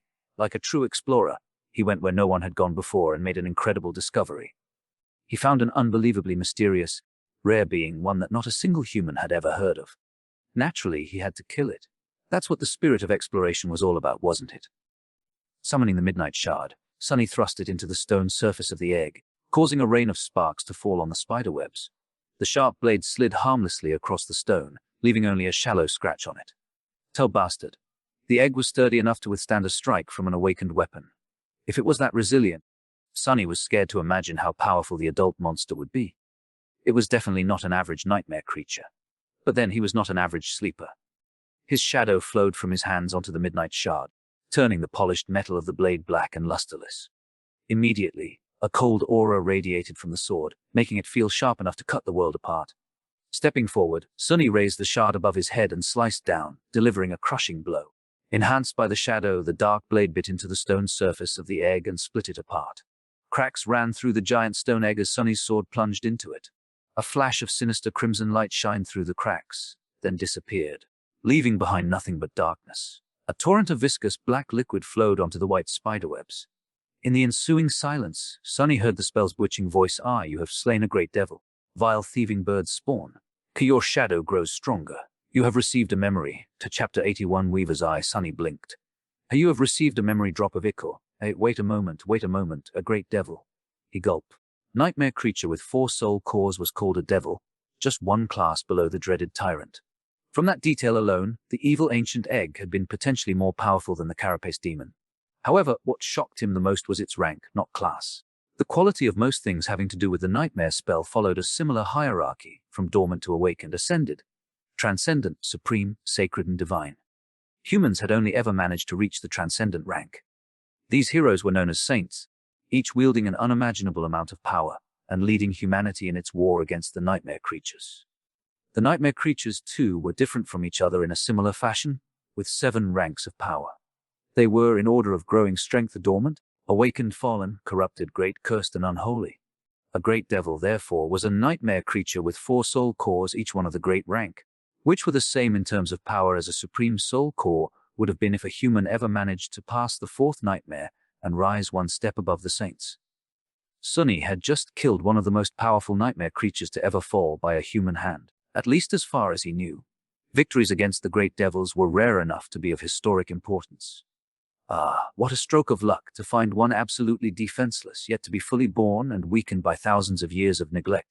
Not to mention the fact that he was probably the only human alive to be partially immune to the egg's terrifying life-sucking powers. Wait, how many shadow fragments did I get? Sonny felt stronger, a lot stronger. He was used to receiving 2 fragments for each awakened beast he killed. Thus, it was fair to assume that a fallen beast would give him 4, a corrupted beast would give him 8, and a great beast would give him 16. Forgetting the ridiculousness of the notion that a sleeper would ever be able to slay a great beast. However, the vile thieving bird spawn was not a beast, it was a devil. It had 4 cores, so 64 fragments. Dumbstruck, Sonny summoned the runes. In his excited state, he even disregarded the insistent forgetfulness that prevented him from doing so earlier. Shadow fragments, her 19.6 1,000. After seeing the number, he was giddy with joy at first. But then Sunny frowned. Wait, that doesn't make any sense. I had 96 fragments before coming to the Ashen Barrow. I received 64 just now. That makes it 160. Where did the additional 36 fragments come from? From the fruits? No way, we've been eating them for less than a week, one fruit a day. To get that much, a whole month would have to pass. But how could so much time pass without him noticing? Yes. His memory was strange lately, but Sunny tried to concentrate on the discrepancy. But it was very hard for some reason. The more he thought about it, the less clear he became on what exactly he was thinking about. What was I trying to remember? Something about the shadow fragments. Yeah. A few minutes later, he massaged his temples and sighed in frustration. I guess I was trying to calculate how many fragments I got from killing that vile egg. It's 64. What is there to think about? That is great. He would spend more time celebrating the insane amount of shadow fragments he had received. But there was another amazing thing waiting for his attention. A memory. He had actually received a memory from a great devil. A real, actual supreme memory of the fourth tier. That was fantastic. Sunny summoned the runes once more and looked at his memories. Memories that silver bell hum puppeteer's shroud, a midnight shard, a drop of ichor. Hurriedly, he concentrated on the new one. Memory had drop of ichor. Memory rank unknown, memory type unknown, memory description. The loathsome thieving bird was hated both by the gods and unknown, however. It only cared about shiny things. Enamored by Weaver's beautiful eyes, it stole one of them on a dark, starless night. Impatient, the vile creature looked at its bounty while still in flight. However, when it saw the reflection of unknown forever frozen in the depths of Weaver's pupil, it went mad and screamed, dropping the eye on the mortal realm below. All that was left in its greedy beak was one drop of pure, golden ichor. Peace. Sunny frowned. What the hell was that? He had never heard of a memory with an unknown rank and type. How was this even possible? Did the spell really not know, or was it simply refusing to let him know? Why would it do that? And the description itself, what were these words that it failed to translate? He tried to forego the automatic translation and look at the runes themselves, but they were beyond his ability to translate. In fact, he had never seen runes of this type before. Weirdly, studying them caused him to feel dizzy and nauseated. That is very, very weird. Also, to his shame, Sunny had to admit that he had no idea what the word ko meant. It simply wasn't in his vocabulary. Maybe if he went to school and got an education like other sleepers, he would know. Sunny hesitated for a minute or two, then cautiously summoned the strange memory. Instantly, golden sparks of light appeared in the air in front of him, coalescing into a spherical drop of radiant, golden liquid. What am I supposed to do with the... Before he finished his thought, the spell spoke again. Its voice sounded a bit strange. It was almost excited.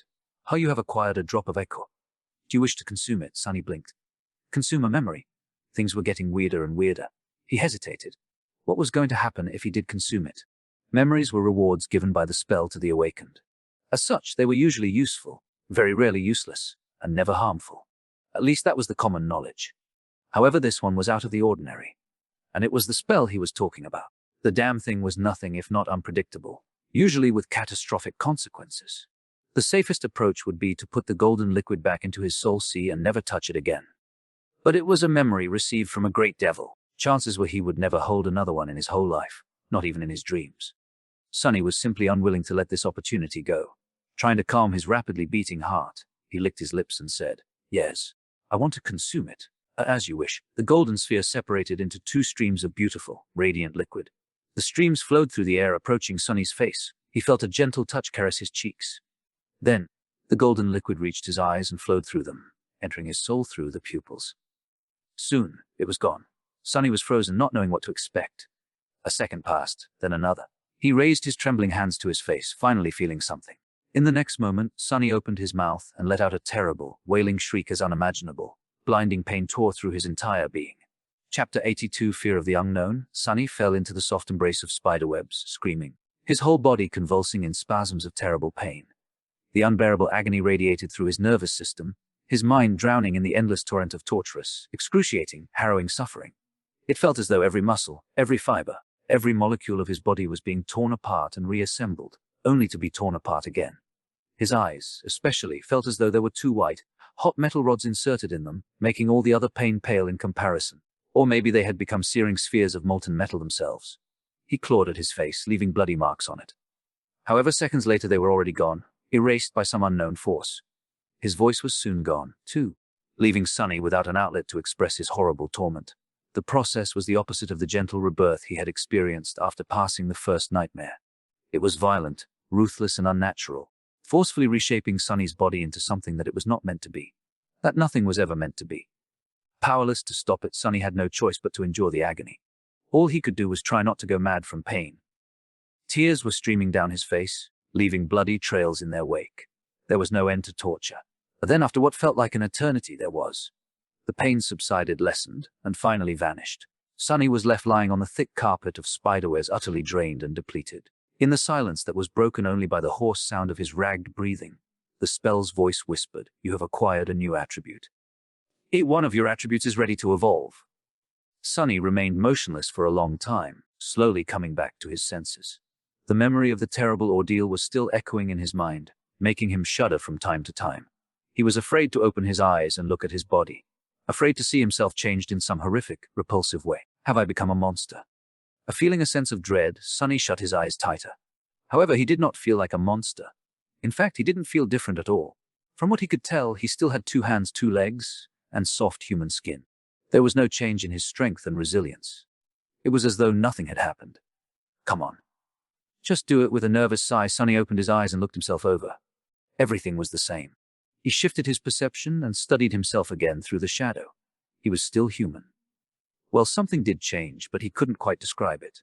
It was as though his vision was slightly different from before. The world seemed deeper, somehow. Sunny only noticed the difference because of the contrast between his own perception and that of the shadow. Previously, they were more or less similar.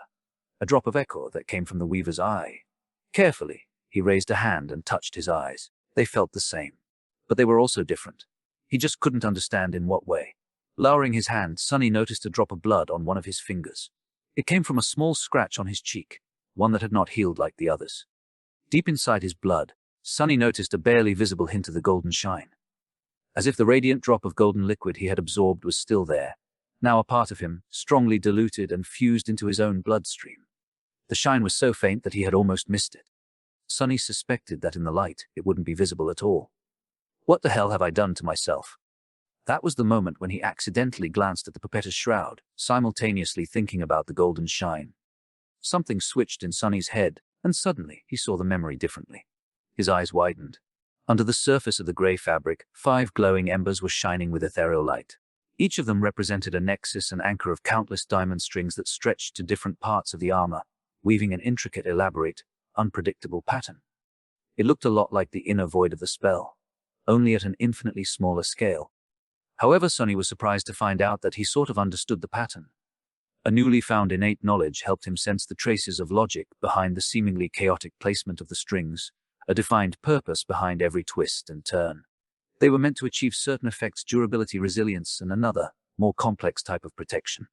The hint of understanding came naturally to him, as though it was his innate ability. I need to study this further. Intrigued and apprehensive, he entered the Soul Sea.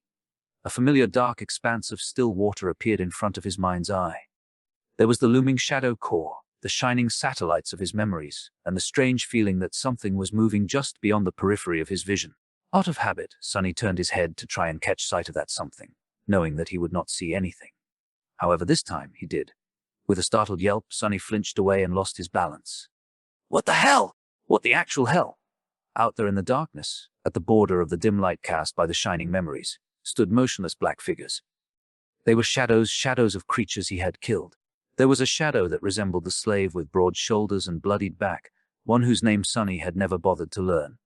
His figure was deformed and horrifying, as he had been transformed into a murderous beast after becoming the host of a mountain king's lava. That lava was then strangled by Sunny. The shadow of the mountain king itself was towering above him, just as dreadful and abhorrent as the tyrant had been when still alive.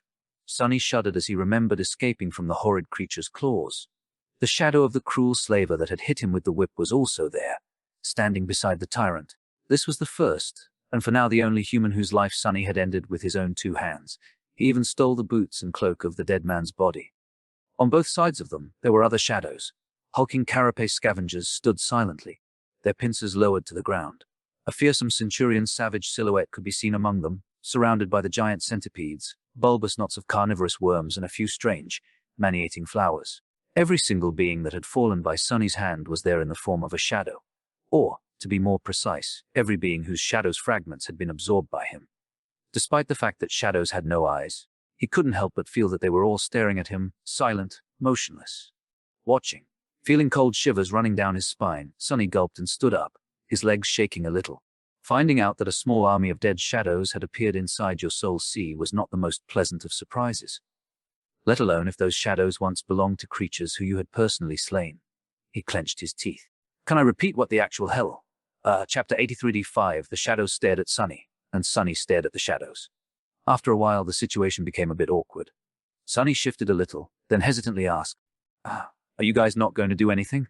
The shadows did not react, remaining as motionless and quiet as they had been from the start. As a matter of fact, he didn't see them move or show any sign of life at all. In that regard, they were even more lifeless than his echo had been here in the Sea of Soul. Sunny scratched his head. His initial fear was slowly disappearing.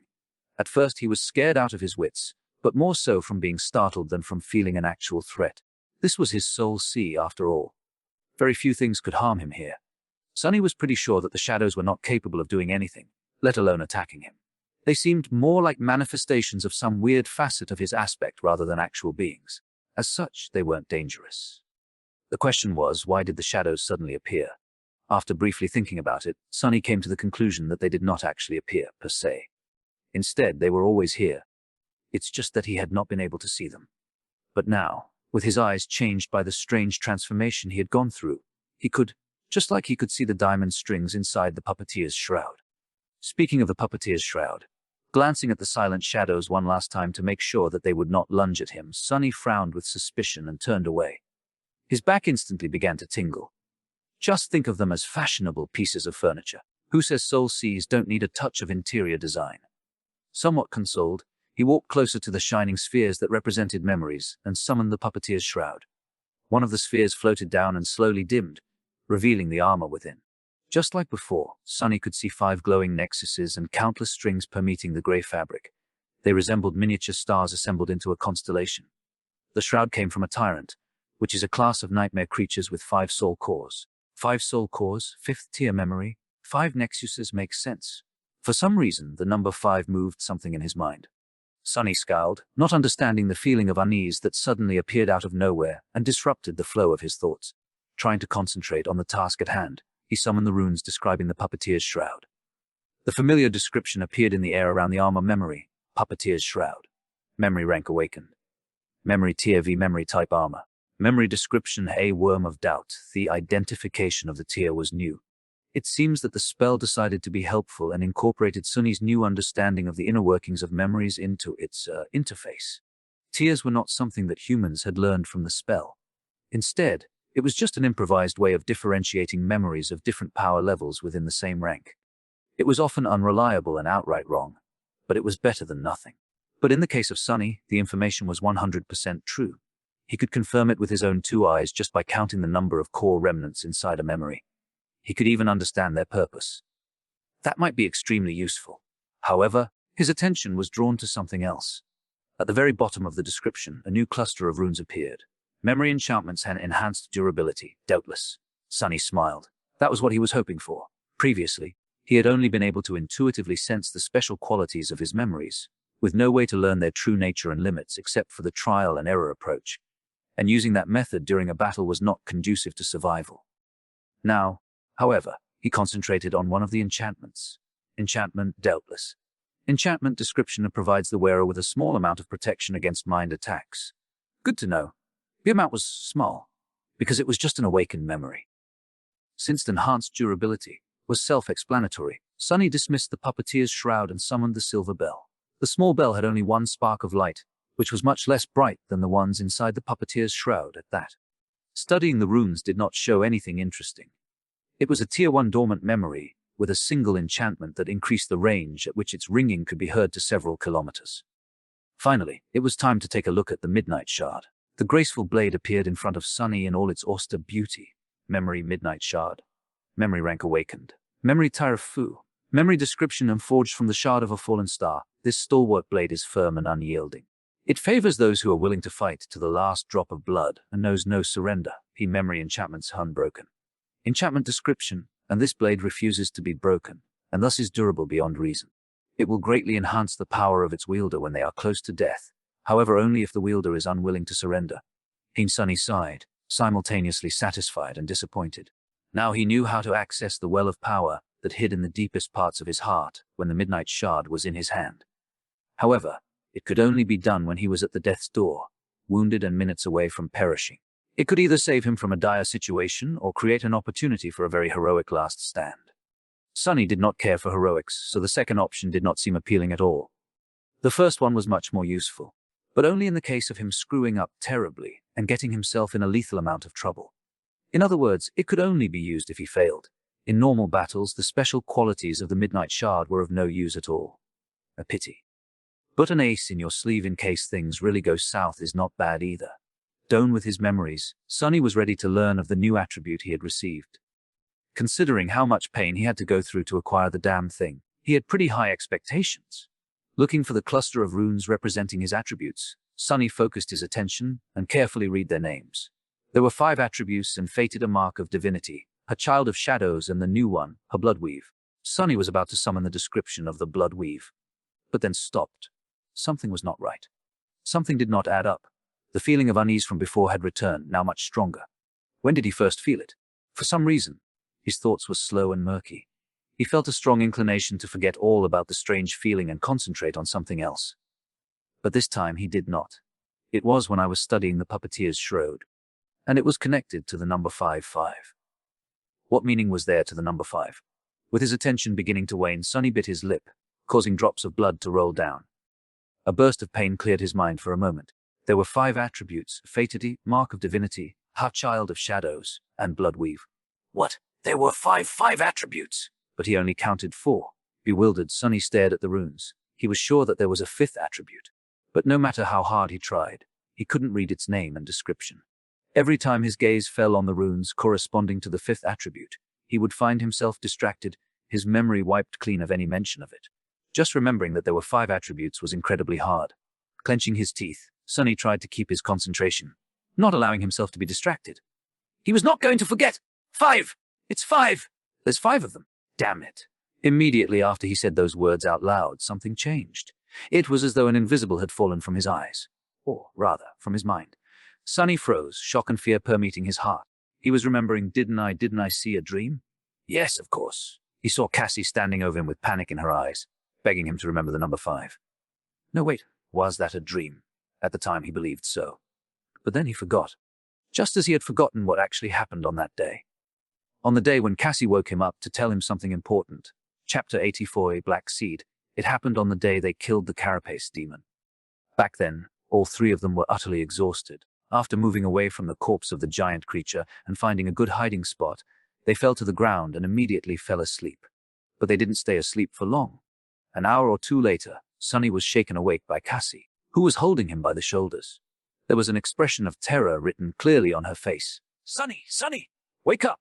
Instantly coming back to his senses, he jumped to his feet and summoned the Midnight Shard, afraid that they were under attack. However, there was no one around except for panicked Cassie and wary Nephis, who was in a similar pose, her sword raised and ready to strike. Confused, Sunny looked at the blind girl. Cassie, what's the matter? Grabbing him by the shoulders again? She brought her face close and whispered in a begging tone, Sunny, you have to stop it, please! You are the only one who can! He frowned, failing to understand what exactly he was supposed to stop. Did she see another vision? Trying to calm her, he said in a measured tone, It's all right, Cassie. Slow down, breathe. Tell us what happened. Start from where she desperately shook her head. There's no time! I will forget soon! We all will! But you have to remember. We will all forget soon? What does she mean? Not able to see Sunny's dazed expression, Cassie yelled. You have to remember, Sunny! 5! It's 5! Remember, you have to remember, it's 5! Remember 5. The blind girl was not making any sense. Sunny carefully put his arm around her, feeling how scared she was from her shaking body. All right, Cass, I promise I'll remember. 5, right? See, it's pretty hard to forget. Nephis was looking at them with a frown, not neglecting to scan the surroundings for any signs of danger from time to time. For some reason, Cassie was only talking to Sunny, not paying her any attention. What was it that she thought Sunny could do, but Changing Star could not? Hearing his answer, the blind girl calmed down a little. However, she was still terrified. Good, remember, it's 5. You promised. Her voice sounded quieter and quieter, as though she was not sure of what she was saying. Sunny was barely able to discern her mumbling. The more complex a thought, the harder it will be to hold on to it. That's why I can only tell you this one word. The simplest thing to impart. When the right time comes, it might change things. Carefully choosing his words, Sunny hesitantly asked, Cassie, can you tell us what happened exactly? Hearing his voice, the blind girl flinched and raised her head to face him. There were still traces of fear in her eyes, but mostly it had been replaced by confusion. Ha! Did something happen? Sunny blinked. Wasn't she the one who woke them up in a panic? Wait, why did she wake us up, to begin with? For some reason, he had trouble remembering the details of the past few minutes. The conversation they just had was already hazy in his memory. I guess I'm still groggy from waking up so abruptly. Lack of sleep affects concentration. You wanted to tell us something. It had to do with the number 5. Cassie raised her eyebrows. 5? Why 5? Sunny didn't know what to say. He was going to ask the same question. I have no clue. Perplexed, he looked at Nephis, hoping that she will be able to clear the situation. Changing Star was standing a few steps away with a distracted expression on her face. Sensing his gaze, she stared at him and asked, Why do you have your sword out? Sunny glanced at the midnight shard and tried to remember what had caused him to summon the memory. Oh, I'm not sure. Why did you summon yours? Nephis looked down, as though noticing the sword in her hands for the first time. An expression of doubt appeared on her face. What's wrong with our heads today? Understanding that it was pointless to expect help from Nephis, Sunny sighed and turned back to Cassie. Did you see another vision? The blind girl trembled. Her eyes opened wide, once again filled with fear. A vision, yes, I saw a vision. An awful, awful vision. What did you see? She was silent for a few moments, trying to remember. A deep frown appeared on her face. Finally, Cassie quietly said, I saw a mountain of corpses. Countless bodies piled on each other until they formed a blood-soaked hill. And at the top of it a tiny black seed was floating in a pool of blood. She grew silent, then continued. That was the past, I think. But then I saw the future of future. It was us. Oh, gods! We were. Her voice trembled. As though not daring to say something aloud, Cassie stopped. Sunny waited for a while, then carefully asked, Where were what? The blind girl turned to him in confusion. What? He scratched the back of his head. What were they just talking about? You were telling us about your vision, I think. Cassie frowned. What vision? To his embarrassment, Sunny wasn't sure either. He just remembered something about the number 5 and a seed. For some reason, he felt as though that number was very important. But why? He had no idea. I forgot. Suddenly, Nephis, who was standing nearby, lowered her hands and dismissed the sword that she had been holding for some reason. Looking at them with a bit of confusion, she hesitantly asked, Why are you guys awake? We need to rest. Something might get attracted by the demon's corpse. So we'd better return to peak condition as soon as possible. Distracted and already forgetting about the conversation with Cassie, Sunny blinked a couple of times, shrugged, and decided to go back to sleep. None of this made sense anyway. They were probably struck dumb by exhaustion. He felt so tired. A few hours later, when the shadow noticed the winged creature circling around the island, he awoke again. By that time, the memory of Cassie's warning was so fragmented and hazy that it seemed like a strange dream. But the seed was already planted deep into his subconscious. And now that it had blossomed, Sunny was finally able to fight through the haze of oblivion and remember everything. Chapter 85. One step at a time. Sitting inside the vile thieving bird's nest, Sunny frowned and clenched his fists. Something unnatural was happening to them ever since they came to the Ashen Barrow. Now that he had remembered Cassie's warning, it was apparent that their minds were affected, making them forgetful and easily distracted. Even now that he knew about it, thinking straight was strangely hard. It took all of his will just to keep the knowledge of the anomaly in his memory. The events of these past few days were still hazy. Remembering something else, Sunny closed his eyes in frustration. Had they really spent mere days on this island? The number of shadow fragments he received from eating soul tree fruits suggested otherwise. It was quite possible that as much as a whole month had passed since the first time they ate them, and their minds were corroded a bit more with every day that passed. Pretty soon there would be nothing left of them at all. Only empty shells walking around wearing their faces. Sunny's face paled. With a growing feeling of dread, he realized that there were large gaps in his memory. He could not remember how they got to the Ashen Barrow and where they were going. Other things, too, were unclear and blurry. Stay calm. Despite how compromised his memory was, there were still ways to understand what was going on, and then maybe undo it. After all, he was able to remember Cassie's warning. That meant that their memories were not gone, just obfuscated. First step, resist the impulse to forget everything again. Not succumbing to the constant pull on his mind was not an easy task, but he was able to manage, at least for now. Second step, Try to understand the reason why you were able to remember these things. When Cassie begged him to remember the number 5, she must have already known that he would receive a new attribute. He had noticed the existence of the mysterious 5th attribute as the result, which triggered the frightening revelation. However, why was he able to not forget about the existence of the 5th attribute altogether? What made him so special? Cassie had even said that he was the only one who could do it. Why him and not Changing Star? Sunny massaged his temples. Then, a sudden realization came to him. Doubtless, one of the enchantments of the puppeteer's shroud was providing him with a small amount of resistance against mind attacks. That's why he was slightly less susceptible to the frightening forgetfulness that infected them on the Ashen Barrow. That was the reason why he had been the last one to agree to eat the miraculous fruits. Why he had often felt that things were wrong. He was also the only one who had managed to remember Cassie's warning, even if it took him a long time. Cassie knew about the puppeteer's shroud, and that's why she had chosen him instead of Nephis. Smart girl, so their warped state was the result of a mind attack. But who could attack them on this desolate island? The answer was pretty obvious. That damn tree! Looking down, Sunny felt cold sweat running down his back. The soul tree was, in fact, a colossal, ancient, and utterly horrifying nightmare creature. If he was right, then its power had to be simply unimaginable. He was afraid to even think about what its rank and class were. No wonder it was able to drain a whole area of the crimson labyrinth of all life. No wonder it was able to survive and thrive in this hellish place. Of all the horrors in this hell, it might have been the most terrifying. Finally, Sunny knew the reason why no other nightmare creature dared to approach the Ashen Barrow. Even monsters were afraid of the soul tree, except for equally harrowing things that dwelled beneath the waves of the deep, dark sea. There was no way for them to destroy it. The soul tree was just too big, old, and powerful. For a moment, Sunny entertained the idea of setting it on fire, but quickly abandoned it. He would need a volcanic eruption or some sort of divine intervention to burn that colossus down. So what to do? After thinking for some time, Sunny decided not to be hasty and move forward one step at a time. First, he had to know the exact situation with his attributes. Summoning the runes, he tried once again to read the description of the hidden 5th attribute. The result was the same. He knew it was there, but could not remember what it was no matter how much he tried. Figures, confirming that it was still impossible for him to solve that mystery on his own, Sunny moved his attention to the Mark of Divinity. New runes appeared under its description: Mark of Divinity. Attribute description: you bear a faint scent of divinity, as though someone briefly touched by it once, a long time ago. Her Mark of Divinity is ready to evolve. Proceed, not wasting time. Sunny said yes. Immediately the name and the description of the attribute changed. The new runes read attribute: a spark of divinity. Spark of divinity attribute description: every fire starts from a spark.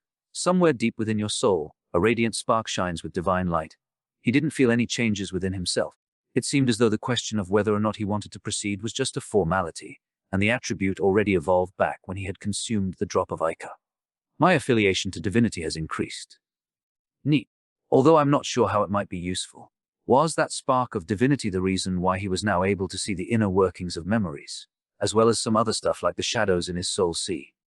If so, was it a universal trait of all awakened with high divine affiliation, or just his? For some reason, Sunny felt that it was the latter option. He had received the drop of Ica from a being called Weaver, and then became able to see the strings that were weaved through the memories, giving them their unique qualities. It wasn't hard to see the connection. If this was true, did it mean that there were different kinds of divinity, and he inherited a small amount of a very special kind of divinity? Was Weaver even a deity? Every god he had heard about was named in a similar fashion. There was Shadow God, War God, well, that's it. He had never heard the names of any other god. However, Weaver's name was different. Maybe Weaver was not a deity at all. Maybe he, she, or it was actually one of the unknown. Sunny shook his head, feeling that he had almost allowed himself to get distracted and release the hold on his memory. He could not allow himself to go on tangents now. Concentrating, he looked at his new attribute, Bloodweave. Her Bloodweave attribute description: you have inherited a part of Weaver's forbidden lineage. Your blood has been altered and imbued with odd tenacity, so he would be less likely to bleed out in the future. That was a very nice enhancement. However, it did not help Sunny with his current situation. It was time for the next step. It was early morning when Sunny descended from the soul tree. However, he didn't bring any fruit with him. Walking over to sleeping Cassie, he took her by the shoulders and gently shook her awake. The irony of how this situation mirrored the one where Cassie had told Sunny to remember the number 5 was not lost on him. The blind girl slowly came to her senses and turned to face him with a sleepy, confused expression. Sunny, Why are you up so early? He hesitated, then said with a friendly smile, trying very hard to act as though everything was all right. Actually, I didn't sleep at all this night. Cassie frowned. Luckily, she could not see the sorry state he was in, nor the dried blood on his face. Really? Why? He shrugged. I decided to climb the soul tree and search for some fruits. But that's not very important. Hey, your aspect ability allows you to see other people's attributes. Right, as she nodded, still confused.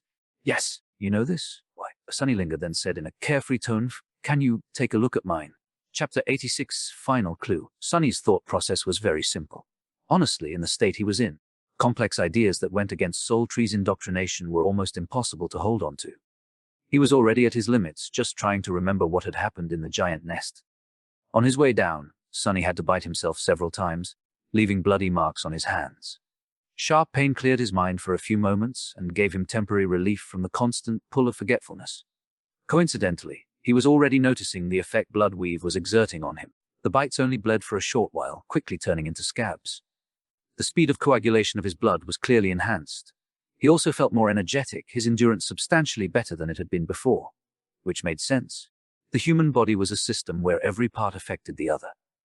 A comprehensive improvement of one of these parts, especially one as important as blood, had to lead to a chain reaction of lesser improvements throughout the system. It seemed that he had severely underestimated the importance of his new attribute. Focus, idiot! No tangents! Gritting his teeth, Sunny concentrated on the task. He wanted to use Cassie's aspect ability to learn the truth of the hidden attribute. Her sight was different from his. Sunny could only see the information provided by the runes because it was a default function of the spell. He simply accessed that information with his mind. Cassie's sight, however, came from her aspect. Thus, even if their minds were compromised, it should not have affected her ability to see other people's attributes.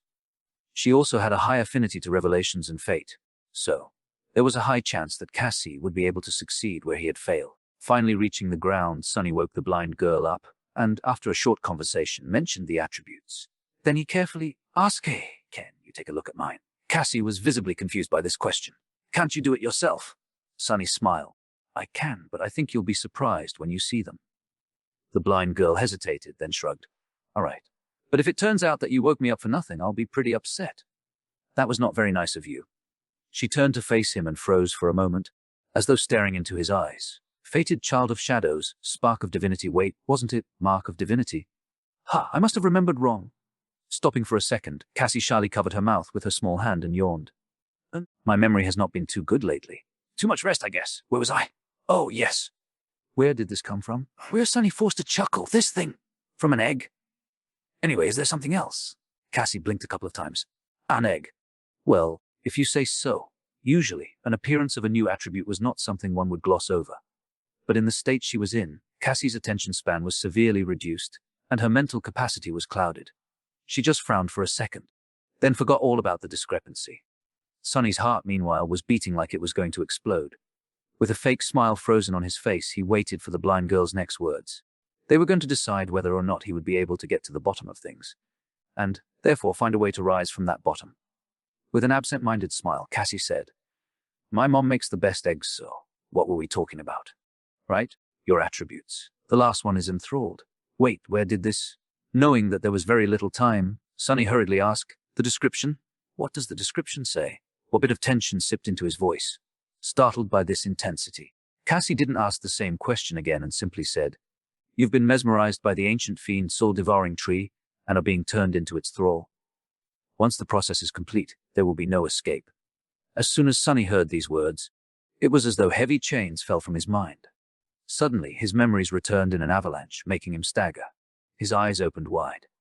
Only now that he had fully recovered his memory did Sunny realize the extent to which his mental state was warped. How much of his true self was gone, how close he came to being completely obliterated without even knowing that a terrible monster was slowly devouring his mind. An extreme feeling of terror filled his heart. For a few moments, Sunny lost the ability to speak, covered in cold sweat and shaking. "Calm down, it didn't happen, you stopped it. You're back. It didn't eat you slowly." He was able to get a grip on his feelings and achieve some semblance of composure. He came very close to the edge, but did not take the last step. He was still himself. It wasn't over yet, they still had a chance. Looking at Cassie, Sunny slowly exhaled and said, "Thank you." The blind girl smiled and raised her eyebrows. For what? She had already forgotten all about their conversation. Sunny was free from being mesmerized by the soul devourer, but Cassie was not. Her memory, mind and thinking were still compromised, turning worse as they spoke. A pained smile appeared on Sunny's face. Struggling to keep his tone light and cheerful, he said, "For helping me out just now. Sorry about waking you up so early. Go back to sleep. I'll take it from here." Cassie hesitated for a few moments, then got distracted and forgot that he was there at all. Yawning, the blind girl lay down and covered herself with her cloak. Soon, she was asleep again, happy and blissfully ignorant of the fact that her days were numbered. Sunny watched her for a while, a grim expression on his face. Finally, he turned and walked away thinking, "Over my dead body." At Chapter 8-7 Plan of Escape, Nephis was still at the western edge of the island, gazing over the receding black waters. It seems as though she barely moved since the last time Sunny saw her.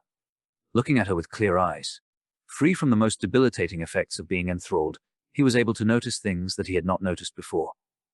Neff's hair was indeed longer. Back at the academy it was short and usually parted to the side.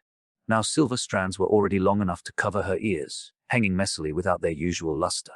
Changing Star's face seemed much thinner, with dark circles under her eyes and a bleak, dull expression. Her usual confidence and energy were gone, replaced by exhausted stillness. She looked as though some unknown illness was consuming her from inside, slowly turning the once radiant girl into a pale shadow of her former self. Sunny suspected that he knew what that illness was. He had known for a long time that Nephis had a mysterious goal, and that her determination to achieve that goal was nothing short of frightening. That burning desire of hers, it seemed, was strong enough to resist even the enthrallment of the soul devourer. However, while the feelings remained, the actual memories were gone. Thus, Nephis had been left longing desperately for something that she did not know, with no way to understand the nature of her emotions or satiate them. This inner conflict was the reason for her terrible state. Coming closer, Sunny sat down and looked at Neph, wishing to see her striking grey eyes shine once again with unbreakable resolve. "Hey, Neph." She turned her head to him, not saying anything. Sunny gritted his teeth, feeling dark anger blossoming in his heart. "That loathsome tree! I have something to tell you." Trying to stay calm and not miss anything, he told Nephis everything that he had found out. He told her about his trip to the upper parts of the soul tree, the giant nest he had discovered, the vile thieving bird spawn and how he had killed it, the strange memory with no rank and type, the new attribute he had received and the hidden one he had accidentally discovered. Finally, Sunny told her about the nature of that attribute, the true nature of the soul devourer, how long they had been on the island, and what they had forgotten. When he finished, Changing Star's expression didn't change one bit. Looking away, she simply said, "I see." Sunny blinked. I see. That's all you have to say?" And she glanced at him and smiled darkly. "What do you want me to say?" He gaped at her and clenched his fists. "Wow, how horrible! Good job, Sunny! Say something, at least! Is it so hard to behave like a human?" She turned away, not answering. Sunny stared at her for several seconds, then said in a tired, defeated voice, "I don't know what to do. Tell me what to do, Neph. How do I get us out of this?" She was silent for a while. Sunny almost assumed that Changing Star had already forgotten everything that he had told her, but then he noticed sparks of white radiance dancing in the depths of her eyes. Nephis had activated her aspect ability, using pain to stay lucid for as long as possible. Finally, she looked at the retreating dark sea and said, "You need to build a boat." Sunny blinked. "What?" Changing Star sighed and turned her face to look at him. "We've been here, on this island, for many weeks. Our minds are slowly being erased by the soul tree, turning us into its slaves, forever. However, the process is not complete." He nodded, listening. "What thoughts did the soul tree put in our heads? That it is benevolent and great, that its fruits are desirable, and that we shouldn't leave the island, staying as close to it as possible. The first two commands make perfect sense. The third, however, is not so simple." And Nephis gestured at the vast expanse of black water. "From that third command, we can deduce that the effect of the soul tree's enthrallment weakens with range, and that if we put enough distance between ourselves and the tree, it will be broken." Sunny's face brightened when he understood Neff's logic. "So there was a way. They just had to leave the ashen barrow and flee, not looking back until the soul devourer's brand was gone from their souls. However, but why a boat? Why not just run away on foot?" Changing Star lowered her head and said quietly, "We'll never make it to the castle on foot. We'll just die. I was too arrogant before to think, well, it doesn't matter now. It will take many months to go around the crater through the labyrinth, especially now that we don't have the echo. And every day we spend there is another day we risk encountering something that will kill us without even breaking a sweat." She sighed. "We were already lucky to survive for as long as we did. But in the end, no matter how much we fought and persevered, we still encountered the soul tree. This should have been our end." Do you know how improbable it is that we even got a chance to have this conversation? Sunny hesitantly shook his head. First, we had to have an oracle in our group to see the future. Then, Cassie had to formulate and execute an ingenious plan in the short amount of time her memory remained intact. That plan was based on the fact that there was someone with an awakened armor of 5th tier in our group, one enchanted with the extremely rare mind protection trait, no less. Awakened with the revelation affinity were few and far between. Sleepers with a memory equal to the puppeteer's shroud were even rarer. That person then had to find and kill a great devil. More incredibly, he had to receive an actual lineage memory from it. Do I need to explain how implausible this combination of events is? Sunny slowly shook his head. Nephis closed her eyes. My point is, if we go into the labyrinth, we will inevitably meet the next soul tree, and even if we miraculously manage to survive that encounter, there will be the next and then the next. Sooner or later we will die. She looked west, where the last remnants of the dark sea were disappearing beyond the horizon. But if we build a boat and use Cassie's staff to fill the sail with wind, maybe we'll be eaten by the dwellers of the depths, or maybe they won't pay us any attention at all. It's a gamble either way. Either we die, which is the same as returning to the labyrinth, or not. If we survive, we'll be able to travel 100, maybe even 200 kilometers in one night. More distance than we had covered so far. Sunny froze, stunned by that number. In all the weeks preceding their battle with the carapace demon, they had traveled for no more than 100, maybe 150 kilometers from the giant knight's statue. It was a considerable amount, especially because of how hard each step through the Crimson Labyrinth had been. To travel as much, perhaps even more in a single day, that would have been incredible. But, sail on the dark sea. Suddenly, he felt very cold and small. Chapter 8:8c. Boat builders trying to gather his courage, Sunny looked into the distance and said in a raspy voice, "You've seen the creatures that dwell under these waves. Do you really want to swim across them?" Changing Star was silent for a few seconds, then sighed. "We are damned either way, Sunny. What do we have to lose?" She fell silent for a moment and grimaced, pale flames dancing in her eyes. Then, in a quiet voice, she added, "We will not light any fires, relying on your eyes to guide us west. We will hope that Cassie's armor will protect us. Maybe it will be enough." Sunny glanced at Neff and asked, "What's so special about Cassie's armor?"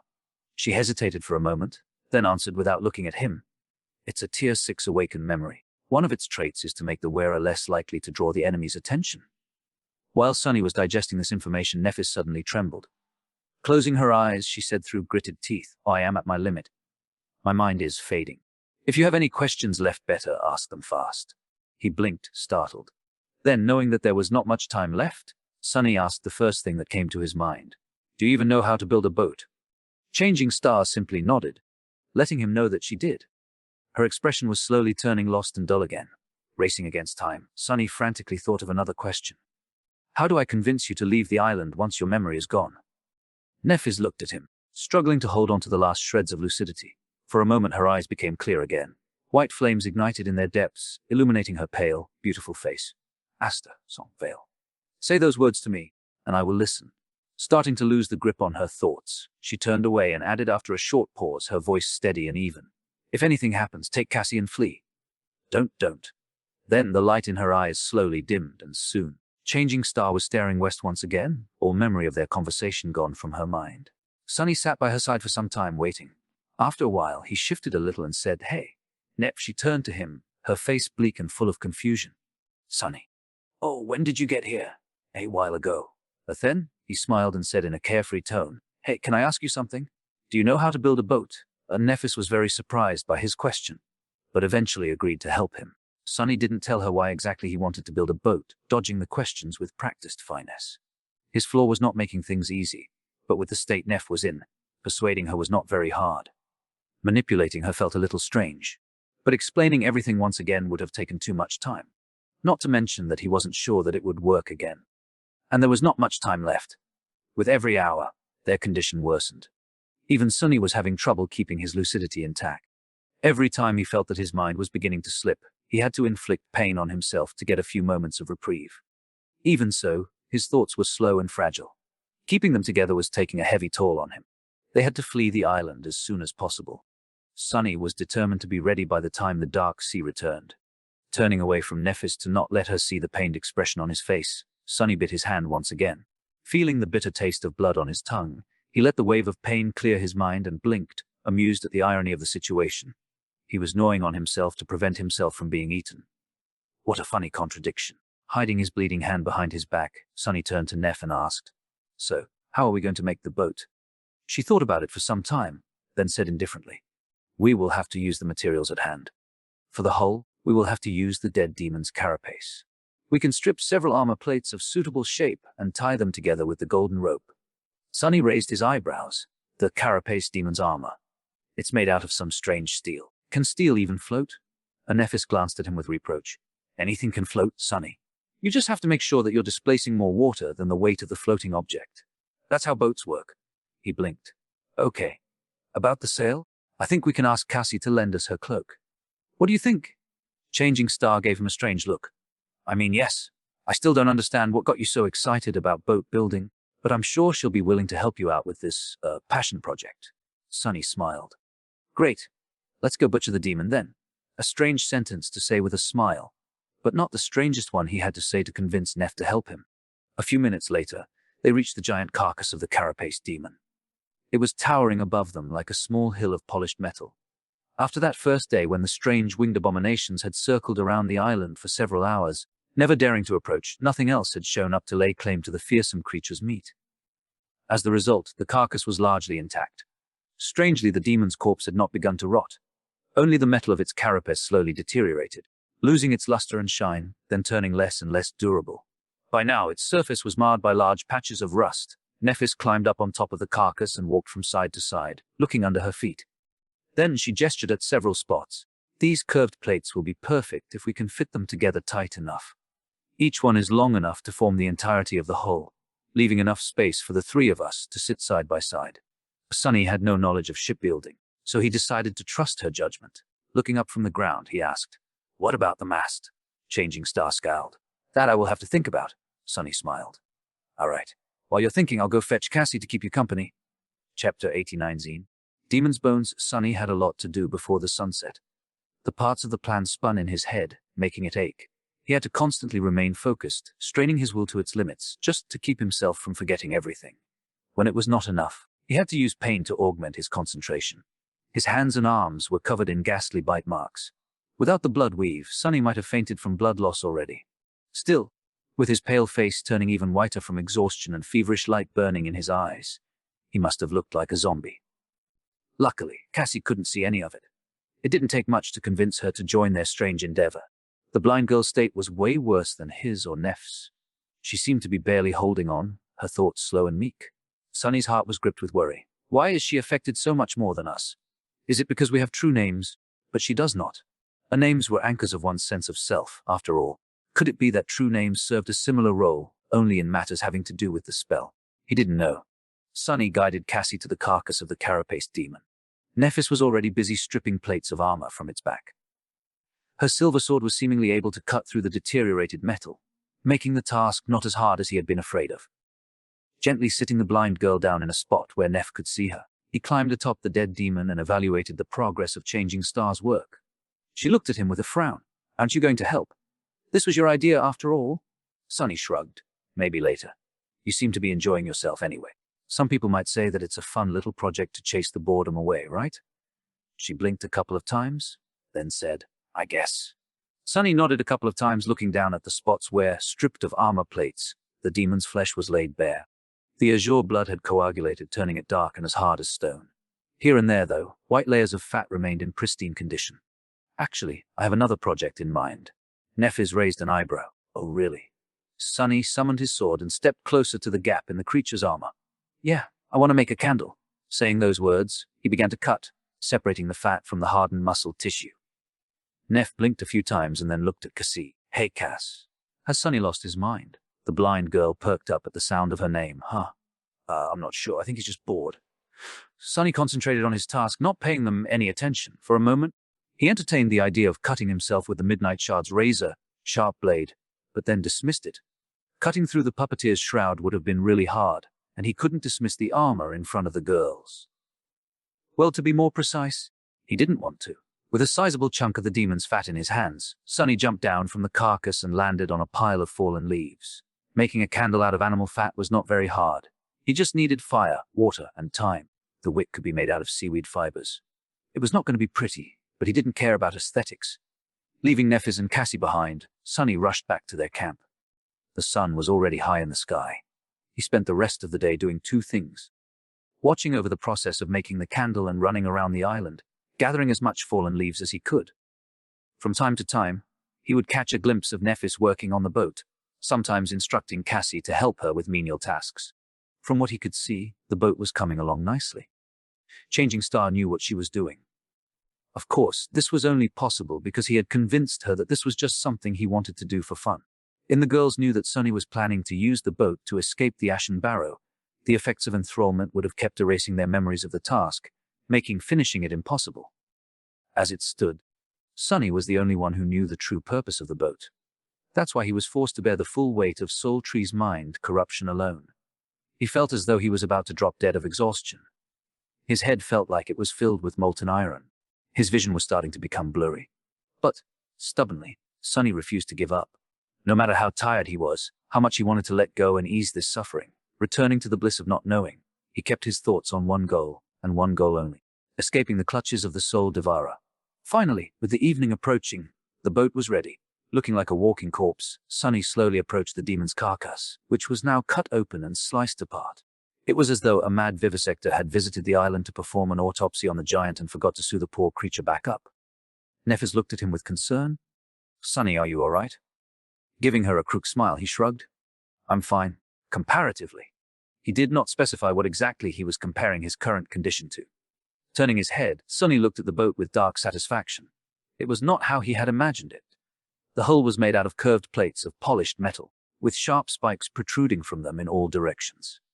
The plates were held together by the golden rope that was tied tightly around them.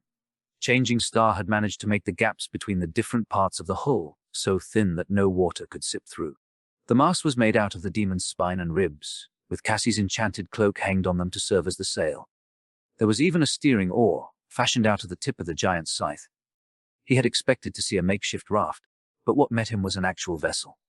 Yes, it looked crude, but also strong, eerily macabre, and strangely impressive. Sailing upon the cursed sea on a boat made of demon bones. Sound like the beginning of a legend, he thought, temporarily mesmerized by the ghastly visage of the carapace vessel. Nephis looked at him with a hint of satisfaction. Happy? Now what? Sunny gathered his thoughts. Now, as soon as he tried to think of what they had to do next, an invisible barrier appeared in his mind, blocking any attempt to continue that thought. Now, no matter how hard he tried, Sunny couldn't quite remember what he wanted to do. With a scowl, he raised his hand and bit down on his mangled palm, feeling drops of blood flowing into his mouth. But even that pain did not help him destroy the barrier. Sunny smiled darkly and kneeled, placing his hand on the ground.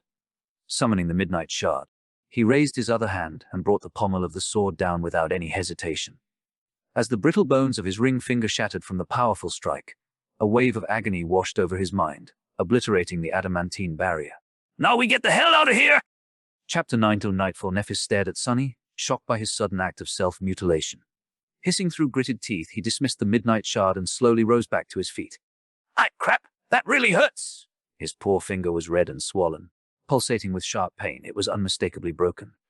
Sunny was so full of self-pity that he wanted to cry. Why am I so unlucky? First that nightmare in the nest, now this. How come no one else is suffering? Just me. He conveniently decided to forget that Changing Star had been literally torturing herself for weeks, and that due to her blindness, Cassie was always covered in bruises. Hearing his pained voice, the blind girl turned her head and asked, "Sunny, what happened?" He grimaced and tried to smile. It's nothing serious, really. I just sort of smashed my hand a bit." Nephis opened her mouth to say something, but he hurriedly interrupted whatever she wanted to say. "Anyway, Neph, can you help me drag this gruesome masterpiece of yours to the edge of the island?" At this point, one wrong question could make things very complicated. He didn't want to reveal the true purpose of his actions until the last moment. That way, he would have more leeway in how to deal with problems, should any arise. Changing Star hesitated. A few seconds later, she shrugged, looking at him with a concerned frown. "Are you sure you're okay, Sunny?" He forced a smile. "I will be if you help me." Giving up, she shook her head and walked over to the front of the boat. Sunny turned to Cassie. "We're off, Cass. Wait here for a bit, all right? I'll come get you soon." She lingered, as though not quite understanding his words, then answered with an uncertain expression. "Okay."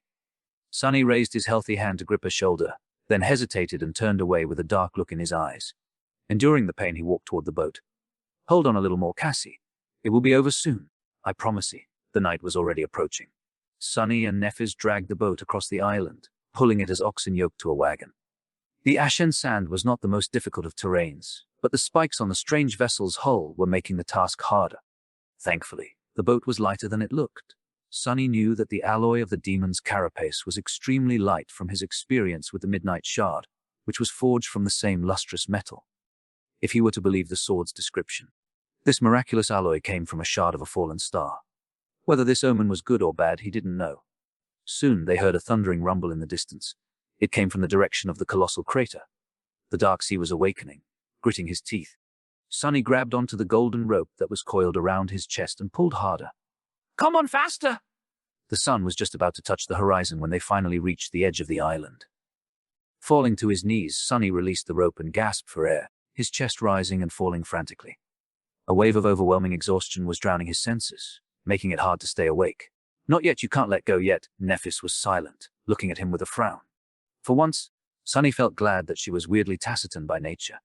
Gathering his strength, he stood up and glanced at the darkening sky. Time was running out. Turning to Neph, he strained his parched throat and said in a raspy voice, I'll explain everything once Cassie is here. Don't go anywhere until I bring her. All right? Please. Changing Star stared at him for a few seconds, then shrugged with indifference and didn't say anything. I'll take it as a yes. What else could he do? Cursing under his breath, Sunny turned around and hurried away. He had one last task to accomplish before returning for Cassie. Sometime later, he came back to the spot where he had left Cassie. The blind girl was still there, sitting some distance away from the carapace demon's carcass and idly staring into the ground. Hearing the sound of his approaching footsteps, she smiled weakly. Sunny. He walked over, tired to the bone, and said while trying to keep his tone casual, Yeah, it's me. Cassie got distracted for a moment, then asked, Do you have a fruit? I'm hungry. He flinched, then shook his head. No, listen, we need to, I'm hungry. Do you have a fruit? Sunny stopped, looking at the blind girl with a forlorn expression. She sounded like a broken doll, repeating the same phrase over and over. Her condition wasn't good. He licked his lips. Come with me, and your hunger will disappear. This was the best misdirection he could come up with within the confines of his floor. However, this time he failed to achieve the desired effect. Cassie smiled and said, Really, you'll take me to the fruits? Due to his exhaustion and the debilitating effect of the enthrallment, Sunny got distracted for a moment and failed to control the floor. Without realizing it, he opened his mouth and said, No. Cassie pouted and lowered her head. That's not nice, Sunny. Why did you lie to me? Still reeling from his mistake, Sunny missed the moment and made things even worse, turning a small oversight into a real problem. Because I want to take you away from this cursed island. As soon as the words left his mouth, Sunny froze and opened his eyes wide, refusing to believe that he had just messed up that bad. However, the damage was already done. Cassie turned to him with a deep scowl. Take me away? But I don't want to leave. Why would I leave the soul tree? Sunny silently cursed and shouted, abandoning any attempt to control himself. Because that thing is evil. It's pure goddamn nightmare. Come on, let's go. Grabbing her hand, he tried to pull the delicate girl away, but she resisted with surprising strength. Let go of me, you jerk! Cassie managed to rip her hand away from his grip and flinched back, looking at Sunny with anger. I said I don't want to go! You're acting strange! Sunny, stop, please! Sunny froze, not knowing what to do. The island is our home. It's so nice here with the three of us together. Why do you want to leave? He lingered, struggling to do what he knew had to be done. Finally, Sunny gritted his teeth and said, Because it's 5. Remember? I'm sorry, Cassie. Then he lunged forward and violently grabbed the blind girl, easily suppressing her resistance. What are you doing? Stop! Help! Neff, throwing her over his shoulder, Sunny turned around and ran toward the edge of the island. Cassie resisted desperately, using her small fists to pummel his back with a rain of punches. Despite the fact that she had never taken part in battles against the nightmare creatures of the Forgotten Shore, she still was considerably stronger than a normal person. All those soul shards Changing Star had shared with her gave Cassie enough strength to make Sunny feel every strike. It wasn't enough to seriously injure him, but more than enough to hurt like hell. I'm sorry, I'm really sorry. Cassie, deeply disturbed, Sunny tried to block out Cassie's desperate screams and rushed to the boat. His forehead was covered in cold sweat. As the last glimmers of light were disappearing from the sky, he finally returned to the edge of the island. The ghastly boat was silently standing on the sand, just a few meters away from the restless black water. Changing Star was resting just in front of it, raising her head to look at the source of the commotion. Neff! Help! Sunny had gone crazy. Nephis slowly rose to her feet, her indifferent expression radiating coldness. She slightly outstretched one hand. Crap! Wait! It's not. Before he could finish the sentence, the silver sword appeared out of thin air, aimed at the ground for now. Explain yourself. A change in Star's voice was even and calm, but Sunny could feel the hidden threat in it. Suddenly he saw her in a new light, or rather, in an old one, as a potential enemy. The idea of facing off against Nephis sent chills running down his spine. He had almost forgotten the feeling he got back in the academy, watching her wipe the floor with most of the sleepers in their batch. He had forgotten that she too was a monster. Chapter 91 scene. Escape licking his lips, Sunny cautiously said, "It's not as you think, Neph. We've been caught in a trap by the soul tree. It's not benevolent, it's not protecting us. In fact, it's doing the opposite. If we don't leave this island, we'll become its slaves forever, or until it finds someone stronger and devours us." She tilted her head and looked at him with an unreadable expression. "Come on, Nephis! Remember, we've talked about this already! This whole thing was your idea to begin with." For a moment, he thought that his words had awoken the stolen memories in her mind. But her response shattered those hopes into pieces. "Leave the great tree. You have really lost your mind." "Curses!" Changing Star raised her sword and said in a tone that made Sunny tremble, "Let Cassie go." Now, he hesitated, thinking about the best course of action. Then he carefully placed the blind girl on the ground. "All right, I did. See. Now listen to me. I have something very important to tell you."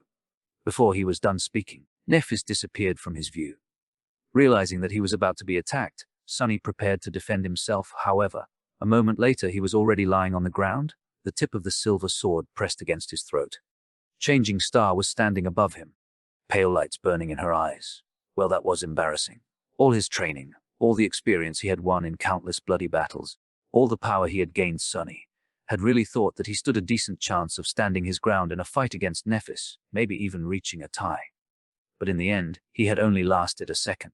One would be tempted to call this shameful display a premature capitulation. "Nice one, idiot! Now stop fooling around and focus!" Feeling the cold steel touching his skin, Sunny tried to move as little as possible. He was pretty sure that Changing Star wouldn't just kill him in cold blood. But it was still better to not give her any reasons to do something drastic. After all, Neff's mind was not all there. Looking up at her cold, indifferent face, Sunny strained his vocal cords and shouted in exasperation, "Asta Song Vale!" Nephis's hand trembled, making a drop of blood roll down his neck. Her eyes opened wide, full of surprise and shock. Then, a dark expression appeared on her face. Pressing slightly on the sword, she took a step forward and pierced him with a burning gaze. When she spoke, her voice was trembling with suppressed emotions. How do you know these names? Who are you?" Sunny blinked, equally as surprised by her reaction. He had thought that these weird words were just a part of some code to jog her memory awake. But, as it turned out, they were not. "Asta Song Vile, what the hell does it mean? What can make Nephis lose her cool? It has to be something important." Trying to stay as still as possible, he cautiously glanced at the blade of the sword and honestly answered, "I didn't even know that these were names. It's just what you told me to tell you in case you forget what had to be done. You said if I tell you this, you'll listen to me." Nephis stared at him, a shadow of doubt appearing on her face for a split second. It was gone almost instantly, replaced by grim determination. Gritting her teeth, she snarled, "Which domain do you belong to?" Sunny had no clue what she wanted him to say, so he just asked, "What's a domain?" She grinned, a maniacal glimmer appearing in her eyes. This was very unlike calm, composed Nephis. If Sunny didn't know better, he would think that a completely different person was standing in front of him. A person that was much more unpredictable and dangerous. Meanwhile, Neph said, "Don't pretend to tow."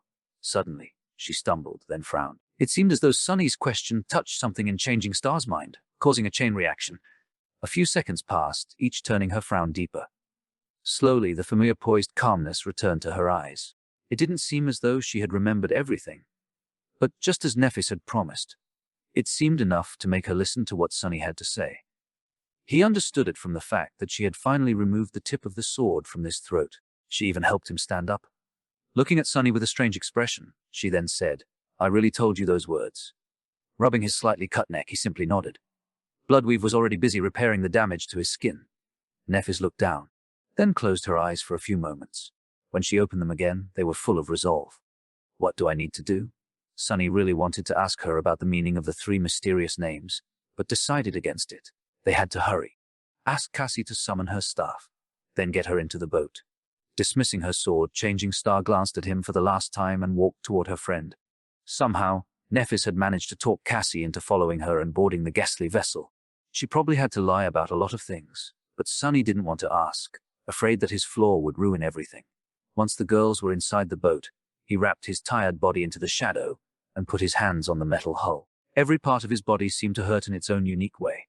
His mind was utterly exhausted. "Come on, Sunny," one last push. With a crooked smile, he strained his muscles and pushed the boat toward black water. As the last light of dusk disappeared, submerging the world into absolute darkness, the boat built from the bones of a demon slipped from the ashen sand into the cold embrace of the dark sea. Following Sunny's instructions, Cassie aimed her staff and activated its enchantment, causing a strong gale to fill their modest sail. At first, the boat moved slowly, the mast creaking under pressure. But Changing Star's craftsmanship was meticulous and reliable. The demon's spine held, and little by little, the small vessel began to gain speed. Sunny sat at the stern, controlling the steering oar. In front of them, an endless expanse of black water stretched to the horizon, hiding indescribable horrors in its depths. Behind them, the terrifying soul-devouring tree was slowly growing smaller. Sunny stared at it, feeling a deep sense of regret grip his heart. He wished that he was powerful enough to destroy it. Leaving just like that, without exacting revenge on the ancient monster, filled him with anger. Well, at least he left it a present. Back at the Ashen Barrow, a candle was burning in a small alcove of stones that protected its flame from wind. Near the candle, a tall pile of dry, fallen leaves was towering over the alcove. It had taken Sunny a long time to gather that pile. He had scarred most of the island, hoping to make it as tall as possible. He had also mixed dry seaweed and the remaining fat of the carapace demon into the leaves. Sometime later, the small candle was nearing the end of its life. Most of the wax had already melted, turning it even smaller. Just as the flame was about to go out, it ignited the leaves. After a few seconds, a massive, searing bonfire ignited in the middle of the island, illuminating the scarlet leaves of the evil tree. Almost instantly, the black waters surrounding the island surged with movement. Sunny was already too far away to see any of it. He didn't know if the creatures of the dark sea would be able to obliterate the soul devourer. He strongly doubted that the ancient fiend was that easy to destroy. However, with the carapace demon dead and the 3 humans meant to replace him gone, there was no one on the island to protect the gluttonous tree. Perhaps it would be seriously harmed, at least. For now, it was the best he could do. Looking back in the direction of the Ashen Barrow, Sunny gritted his teeth and thought, one day, I will become powerful enough to destroy that tree, these monsters, and anyone else who would dare to stand in my way. One day, I will become powerful enough to never be afraid again of anyone or anything. Instead, all of them will fear me. He didn't notice that. Just as he was thinking these words, Cassie suddenly raised her head and turned in his direction. On her face, a dark expression appeared, soon erased by uncertainty and doubt. Chapter 9:2 A Journey into the Night in the Absolute Darkness. A small vessel was gliding on the black surface of a restless sea. Its mast, made of a demon's spine, was straining under the assault of the winds. In the eerie silence of this vast and lightless void, the swift boat cut through the waves like a blade. No sounds could be heard except for the creaking of bones and the crashing of water against its polished metal hull. Sunny sat at the oar, steering the carapace vessel. He was guiding them west. With no moon or stars to show them the path, it was hard to keep the boat on course. But there was a mark left in his mind by the cold and menacing shadow of the Crimson Spire. Using it as a compass, he was able to navigate the treacherous waters without losing his way. Black skies above, dark sea beneath, with nothing but a thin layer of steel separating them from the tenebrous abyss, they sailed through the night. Below them, countless horrors were hiding in the cursed depths. Several times, Sunny felt gargantuan shadows moving close to the small boat, attracted by the sound of its passing. Powerless to do anything, he had no choice but to tremble in silence, praying that the terrible creatures would turn away. So far, luck was on their side. Perhaps they were too small and feeble to satiate the hunger of these ancient leviathans. A few hours after the start of the voyage, Sunny felt that the constant pull on his mind had begun to wane. His thoughts were slowly becoming clearer, the haze of forgetfulness weakening with each minute. Soon, a ghostly sound of shattering glass resounded in his head. Instantly, the last remnants of the fog that was clouding his consciousness disappeared. He was free from the enthrallment of the soul devourer. Relieved, Sunny couldn't help but smile. However, his smile was weak and hesitant. With the effects of the mind hex gone, his usual sharpness had returned. It felt as though an invisible weight had been lifted, allowing his thoughts to finally flow unobstructed once again. Everything became clearer, as though the whole world suddenly came into focus. It was a wonderful feeling. But with it came a better understanding of how terrifying and precarious their current situation was. They were quite literally balancing on the edge of a hungry abyss, their lives relying on nothing but capricious fortune. The decision to venture into the dark expanse of the cursed sea on a makeshift boat was pure insanity. But then again, there was nothing sane about the forgotten shore to begin with. In this desolate hell, the craziest choice was sometimes the best one you had. Gritting his teeth, Sonny held the oar and stared into the darkness. A few minutes later, Cassie suddenly shifted, making the boat gently sway. She handed the magical staff to Nephis and cautiously moved closer to Sonny, feeling her way through the darkness with her hands.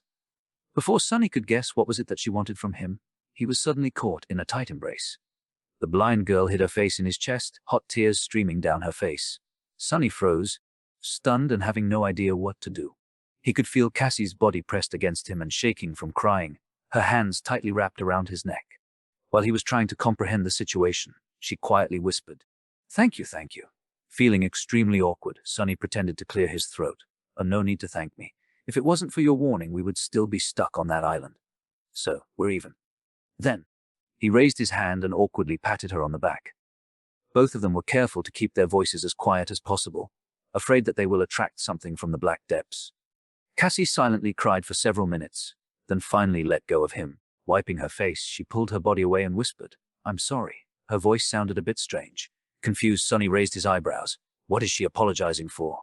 "Oh, I'm sorry too. For, grabbing you back then." She smiled and, wiping the last tear from her face, turned away to move back to the middle of the boat. Sonny was left alone once again. With nothing to do except for holding the steering oar, he let his thoughts wander.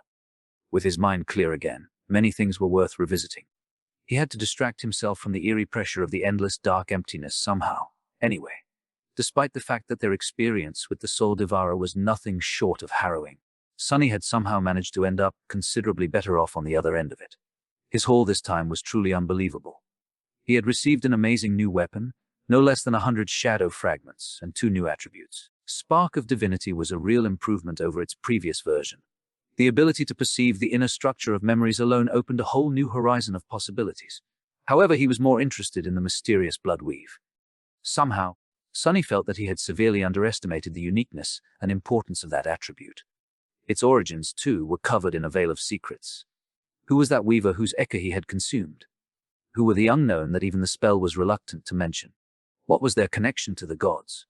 Why were the type and rank of the initial memory he had received from the vile thieving bird's spawn left empty? How was it even possible for a memory to give an awakened new attributes? That last question guided him to think of something else. Glancing up, he stared at Nephis and tried to recollect their conversation. Looking back, she had revealed a lot of things that he had failed to notice in the moment.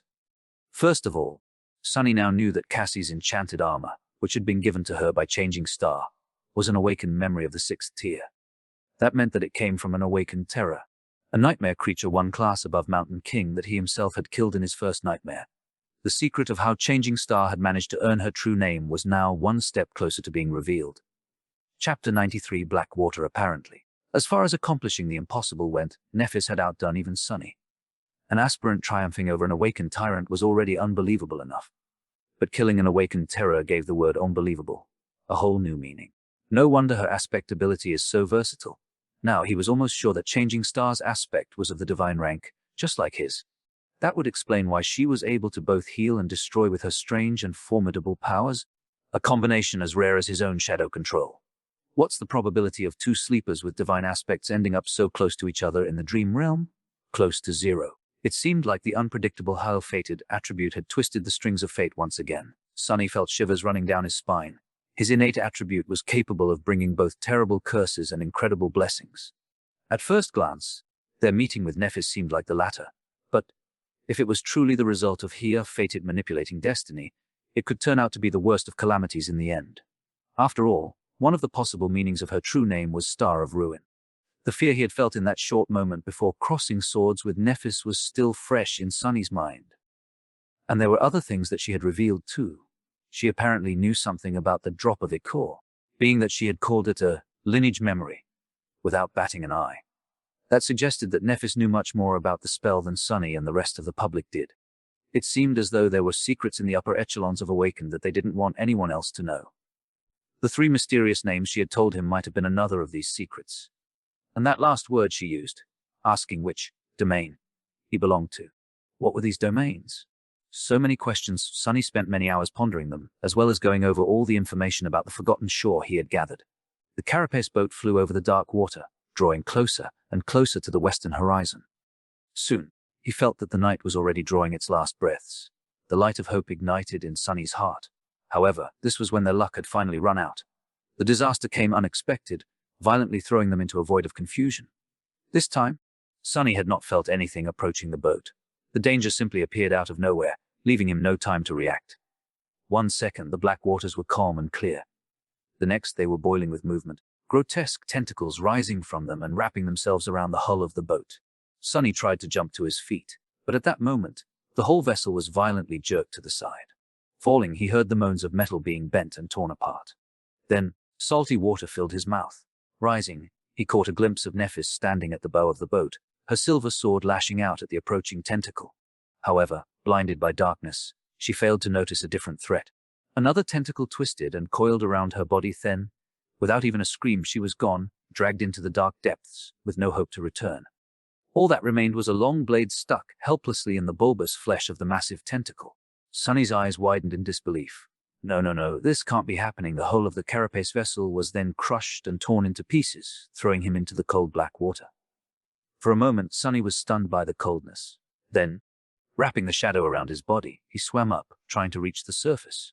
Soon, he succeeded and spun, trying to see anything to give him hope. But there was nothing around, only undulating waves and twisting tentacles. Except for, far in the distance, Sunny noticed an unclear shape rising above the water. He strained his eyes, trying to discern its nature. Then, his heart skipped a beat. A few hundred meters away, a giant stone hand towered above the surface of the sea. Its palm opened as though trying to embrace the sky. It was slender and delicate, carved by the unknown sculptor with almost inhuman skill. If Sunny didn't know better, he would have thought that the hand belonged to a living, breathing being. But all of this didn't matter right now. All that mattered was that he had a chance to survive. Straining every muscle in his body, Sunny dodged a twisting tentacle and swam toward the hand, moving as fast as he could. But then, he suddenly stopped and looked back. Misshapen pieces of metal and bone, all that remained of their boat, were floating on the surface of the dark sea. He had seen Neph being pulled under the water by the tentacles of the unknown creature. But Cassie, clad in her enchanted attention-repelling tunic, had a chance to escape. He couldn't just leave without at least trying to find her. Or can I? A dark thought appeared in Sunny's mind. After all, his own survival was the only thing that really mattered. Everything else was just a distraction. Why don't you think about yourself for a second? Are you really going to risk your precious life on the off chance that this helpless girl is still alive? He hesitated. Admit it, she is nothing but a burden. You always knew that one day she was going to drag you down. Yes, he did. But what? You're going to die, fool! Turn around and flee now! Why was he even hesitating? This was his chance to escape. His only chance, perhaps. He had to survive. Feeling an almost unbearable feeling of regret filling his chest, Sunny slowly inhaled.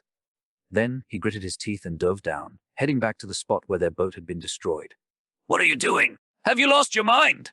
He couldn't see in the black water, but his shadow sense was still somewhat effective.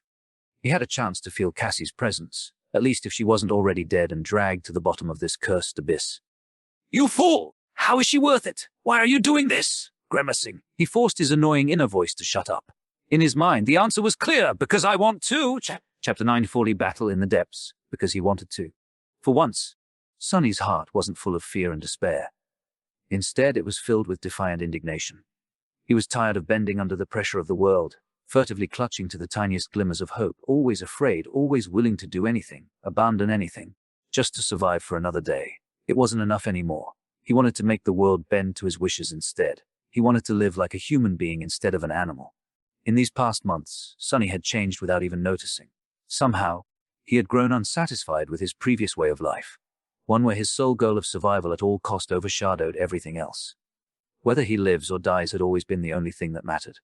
But now, how he lived mattered more. What was the point of having no master if he lived like a slave? Gritting his teeth, Sunny dove into the dark abyss. The cold water embraced him like a burial shroud. He couldn't see in this cursed blackness, relying only on his shadow sense for guidance. Salt sipped into the bite marks on his hands and the cut on his neck, making them burn. Not paying the agony any attention, Sunny used his considerable strength to propel himself deeper and deeper into the darkness. He could feel the giant tentacles moving in the water around him, pulling the pieces of the carapace boat into the gargantuan maw that was hiding somewhere far below. Once or twice, he had to desperately twist his body to avoid being touched by one of them. But still, no sign of Cassie. His lungs were starting to burn. Sonny dove deeper. At this depth, the water pressure was starting to affect his movements, making each stroke feel heavier. Even with his body enhanced by the shadow, there was a limit to how much it could withstand. Sonny suspected that without the blood weave, he would have suffocated a long time ago. What's worse, he felt as though he was getting closer and closer to the actual body of the unknown horror that had destroyed their vessel. He still couldn't sense its massive shape, but judging by the girth of the tentacles that surrounded him, the monster couldn't have been far. And then, Sonny finally noticed something. A short distance away from him, a small shadow was struggling against a much larger and ferocious one. Cassie!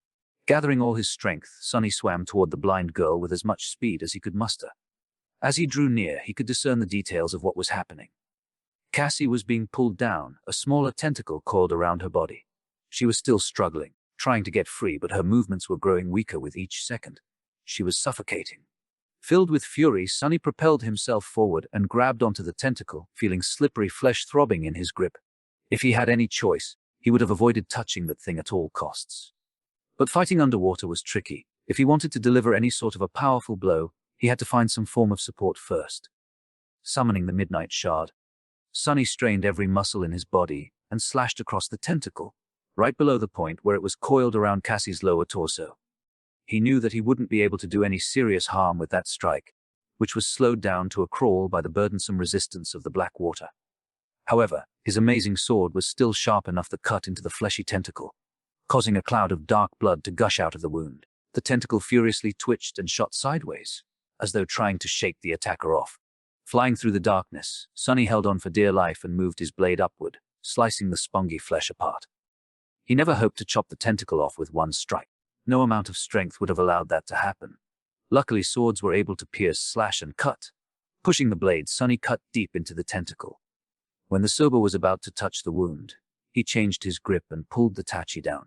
Monster's flesh spread apart under the razor-sharp blade, barely offering any resistance. A torrent of blood surged out, and with the last push, the tentacle was completely severed. Sonny was finally able to turn his attention to Cassie to see how she was doing. What he sensed made him scowl. The blind girl was barely conscious. He needed to get her to the surface as fast as possible. Pushing away the twitching remains of the tentacle, Sonny dismissed his sword and grabbed Cassie across the torso, feeling how cold her skin was through the thin fabric of her tunic. Weakly, she tried to resist, not realizing that it was him and not the monster. Pressing the blind girl to his chest, Sonny turned his head up and felt a wave of desperation crashing against the walls of his mind. His lungs were in agony, no air whatsoever left in them. His body was slowly losing its strength, full of terrible pain and thirsting for a breath of fresh air with maddening intensity. Even if he could see anything at this point, his vision would have begun to darken. And they were so far away from the surface. What's worse, the horror of the depths was now alerted to his location.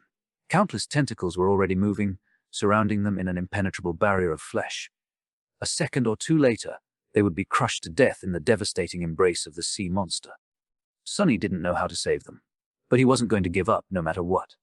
Making an arduous stroke with his one free hand, he held tightly onto Cassie and swam up. The tentacles were approaching, blocking all paths of escape. Sonny gritted his teeth, and in the next moment, the water around them suddenly turned pure white. An incandescent radiance filled a vast expanse of the cursed sea, obliterating any sign of darkness. The explosion of light was so intense that it pierced through Sonny's eyelids and hurt his eyes. It was as though a miniature sun had ignited somewhere far below them, turning the endless black abyss into a pristine white void. Tidal currents of radiant water surged tumultuously, throwing the world into disarray. The gargantuan tentacles convulsed and writhed madly, as though in the throes of unbearable pain. The unbreakable barrier of flesh fell apart. Sonny wasn't about to let this chance go. Straining his suffocating body, he swam to the surface, dodging the writhing tentacles. With the furious white sun burning in the depths below, he could see their shapes clearly. Moving faster and faster, he propelled himself up with everything he had left. Sonny knew that surfacing that fast was dangerous, but there was no other choice. Both Cassie and himself did not have a lot of life left in them. They needed air. Although it seemed like an eternity, the white radiance began to dim just a few moments later. But it didn't matter. Sonny was already past the barrier of tentacles, swimming up with desperate speed. He was afraid that they wouldn't make it. His consciousness was already beginning to wane, slowly slipping into the cold clutches of empty nothingness. Even knowing that there was nothing but water around, he was still overwhelmed by the suicidal desire to open his mouth and inhale as deeply as he could. His muscles were spasming, devoid of oxygen for too long. And then, finally, Sonny's head broke the surface. Blinded by pain, he drew in a gasping breath and coughed uncontrollably. Held tightly in his arms, Cassie was doing the same. Her chest was ruggedly moving up and down, sucking in the sweet ambrosia of air. Sonny never knew how precious it was before, not even while being slowly poisoned by the harmful, polluted air of the outskirts. They made it. Trying to compose himself, Sonny looked around. The last remnants of the white radiance were long gone, erased as if they had never existed. The world was once again consumed by absolute darkness. However far away in the east, the first light of dawn was about to shine from beyond the horizon. Catching the glimpse of the giant stone hand, Sonny gripped Cassie's shoulders and swam in that direction. Chapter 95. As starlight, Sonny felt that he was at the end of his rope. He had put himself through too much abuse during these last few days. Now, it was hard to even remember when was the last time he had slept. A day before climbing the soul-devouring tree in search of a special fruit, perhaps. Since then, he had lived through the harrowing torture of the blood-weave transformation. Spent countless hours on the verge of mental collapse to resist the effects of the enthrallment. Mangled his hands to stay lucid. Guided the boat through the terrors of the dark sea, in absolute darkness. Saw it being destroyed by the horrid dweller of the deep, and gave battle to that monster in the cold black depths, almost drowning as the result. His body and mind were on the brink of shutting off. Despite that, Sonny stubbornly continued to swim, bringing himself and Cassie closer and closer to the giant stone hand that was rising from the water, as though trying to embrace the skies. The dark sea was surging around him, still reeling from the effects of the light explosion that had rocked it some time earlier. Tall waves were threatening to drown the two sleepers, throwing them around like toys. Struggling against them was a hard task, and still, he persisted. The dawn was drawing close, but for now, there was still nothing but cold, darkness and danger all around them. Any second, something could rise from the depths of the abyss and put an end to their desperate attempt to save themselves. At least the tentacles were gone, perhaps scared away by the pain of being exposed to the searing light. By some miracle, Sonny eventually managed to reach the stone hand. Hoisting Cassie up, he helped her climb on the dark rocks and followed closely behind. Soon they reached the open palm of the hand and crawled to its center, then fell down, utterly spent and exhausted. For a long time, neither of them was able to talk. All Sonny could do was lay motionless, draw in raspy breaths, and try to stay awake. His mind was empty of thoughts. That was fine, because he didn't want to think. If he did, he would be forced to remember what had happened to Shut Up. What was the point of remembering? He couldn't change anything. The sound of the black water crashing against the base of the giant hand reminded him that the night was still not over. Opening his eyes, Sonny tried to understand their current circumstances. Their shelter was slightly raised above the waves, the base of the giant thumb almost touching the surface of the dark sea. The palm was not very spacious, roughly half the size of the circular platform that had saved his life on his first day on the forgotten shore. It was angled upward, creating a slight slope. The fingers were higher above waves and wide enough to accommodate a person, but they were bent upward toward the sky, making them less suitable to serve as a refuge. We need to get further away from the water. With that thought, Sonny tiredly stood up and bent down to touch Cassie's shoulder. Chassie, stand up. We have to move higher. His voice sounded hollow and brittle. The blind girl flinched and raised her head, her skin deathly pale. Sonny, he nodded. Yeah, it's me. She was still in shock. Sonny could see that Cassie's mind was not all there yet, so he gently pulled her to her feet. Come on, let's go. It's just a few meters, she lingered. Well, how to heard a sound, and then something was pulling me down. He gritted his teeth and tried to keep his tone even. We were attacked by a sea monster. The boat was destroyed. I dove down and managed to find you, then swam to this pile of stones. It's not very high above the water, so Cassie wavered. Where's? Sonny hurried to interrupt her, unwilling to answer the next question. Come follow me. We can rest when we're higher. Gently guiding the blind girl, Sonny climbed to the base of the giant hand's index finger, which was the highest point they could reach without climbing the fingers themselves.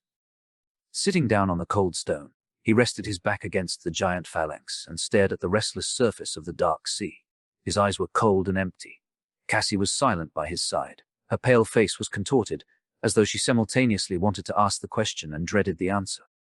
Finally, gathering her courage, the blind girl whispered, her trembling voice barely audible, Sonny. Where is Neff? He stayed silent, not willing to speak the words out loud. Stupidly, he felt that if he spoke them, they would become the truth. But if he didn't, there was still a possibility that they were a lie. I'm not answering. A few moments later, the familiar pressure appeared in his mind. The pressure grew and grew, making his head spin. I'm not. Then the piercing pain came. Sunny stubbornly endured it. He lasted for much longer than he had ever done before, keeping his mouth shut until hot tears rolled from his eyes, his whole body shaking from the terrible suffering.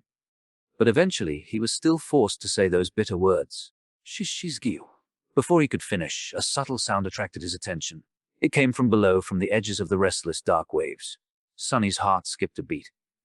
Out there at the base of the giant thumb, where the cursed sea was almost touching its stone surface, a pale white hand appeared from the black water and grabbed onto the rocks. Then, a tall figure slowly pulled itself onto the open palm of the stone giantess. His eyes widened. Feeling that something was wrong, Cassie turned her head and asked, "Sunny, what is it?" He trembled and whispered, gripped with sorrow, "It's Nephis." An uncertain smile appeared on the blind girl's face. "Neph, she is all right."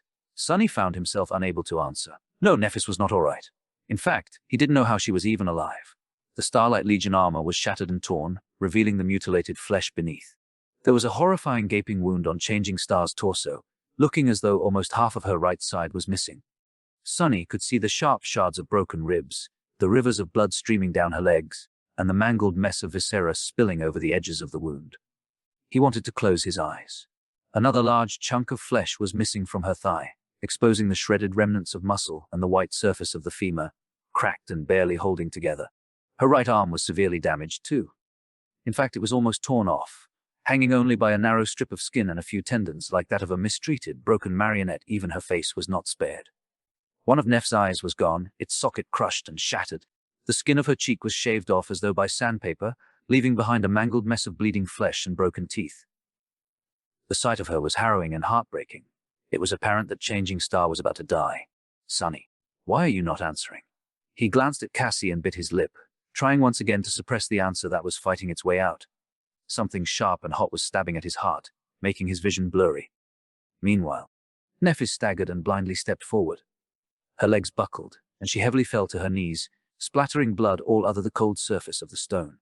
A terrible moan escaped from her lips as her cracked femur finally shattered, bone piercing through muscle and skin. Sunny felt as though he was thrown into his worst nightmare. He wanted to scream, but his voice was gone. A deep, almost physical pain was tearing him from inside. He didn't want to be here. He didn't want to see this. And yet, he couldn't look away. That's why he noticed instantly when two white flames ignited in Neff's eyes. The radiance grew brighter and brighter, spilling from her eyes, her mouth, the gaping wounds in her body. It was as though there was a flaming star burning in the place where her heart should have been, as though she was nothing but white flame hidden behind a thin layer of human skin. The incandescent radiance filled Changing Star's blood, turning it into streams of liquid white fire. As Sunny watched, frozen in place with his eyes opened wide, that fire began to melt and reshape her flesh. Slowly, her muscles repaired herself, her organs returned to their places, her bones reassembled themselves from the shards. Where there was nothing to replace a missing part, the fire took its shape and solidified. With a terrible scream, Nephis grasped her almost severed arm and tore it away, then pressed it to the stump that was bleeding with white flame. Soon the mangled halves melted together, becoming whole again. Shocked, he saw every terrible wound on her body heal, washed in the purifying fire. Soon, there was nothing but pristine white skin showing through the wide gaps in the shattered armor. Nephis raised her head, looking at them but not seeing anything. There was no recognition in her gaze, all understanding destroyed by the cruel crucible of the sacred fire. Then the last daughter of the immortal flame clan closed her eyes and fell to the ground, losing consciousness. Finally, the first rays of sunshine appeared from beyond the eastern horizon. The dawn was coming. In the end, Nephis had remained unconscious for an entire 2 days. On the third day, she finally opened her eyes and slowly rose, looking around with subtle confusion. Her face, as usual, was calm and indifferent. However, she did flinch a little when her gaze fell on Sunny, who was sitting at the top of the giant hand's index finger and grinning from ear to ear at her. Frowning, Changing Star looked herself over, noticing the embarrassing gaps in her armor, and said, "Why are you smiling?" Sunny gave her a mischievous wink and shrugged. "Look behind you." Lingering for a few seconds, Neff sighed and turned around, wondering what is it that he wanted her to see. Behind her, a dark expanse of land was rising above the slope of the colossal crater, and on it, a tall city wall built of grey polished stone was towering over the giant chasm of the abyss. It looked ancient but still impenetrable, able to withstand the crushing pressure of the dark sea for 1,000 more years. They've made it. That had found the human castle. On end of Volume 1, Child of Shadows. P. Chapter 96, The Exile. "Wake up, Sunless! Your nightmare is..." "Shut the hell up." Trying to remain in the blissful embrace of sleep, Sonny hissed through his teeth and stubbornly closed his eyes tighter. He was warm and comfortable under the blanket, on his own bed, where all the problems of the world seemed less serious and dire. For a moment there was silence. "That's better. Wake up, Sunless! You'll go, damn it!" Thrusting one arm from under the blanket, Sonny summoned one of his memories. Immediately, a triangular leaf-shaped throwing dagger appeared in his hand, only to be thrown blindly at the source of the irritating voice. Missing its mark, the kunai clinked against the stone wall and fell to the floor. However, the voice did fall silent. Sonny sighed. It was already too late. He was awake. Far in the distance, the waves were starting to crash against the city wall. The night was coming, so it was time to get up. Opening his eyes, Sonny sat up and looked around. His room was beautiful and spacious. The stone walls were engraved with intricate patterns, creating an atmosphere of sanctity and elegance. The furniture was made out of pale polished wood, with several mismatched pieces that Sonny had scavenged from different places himself.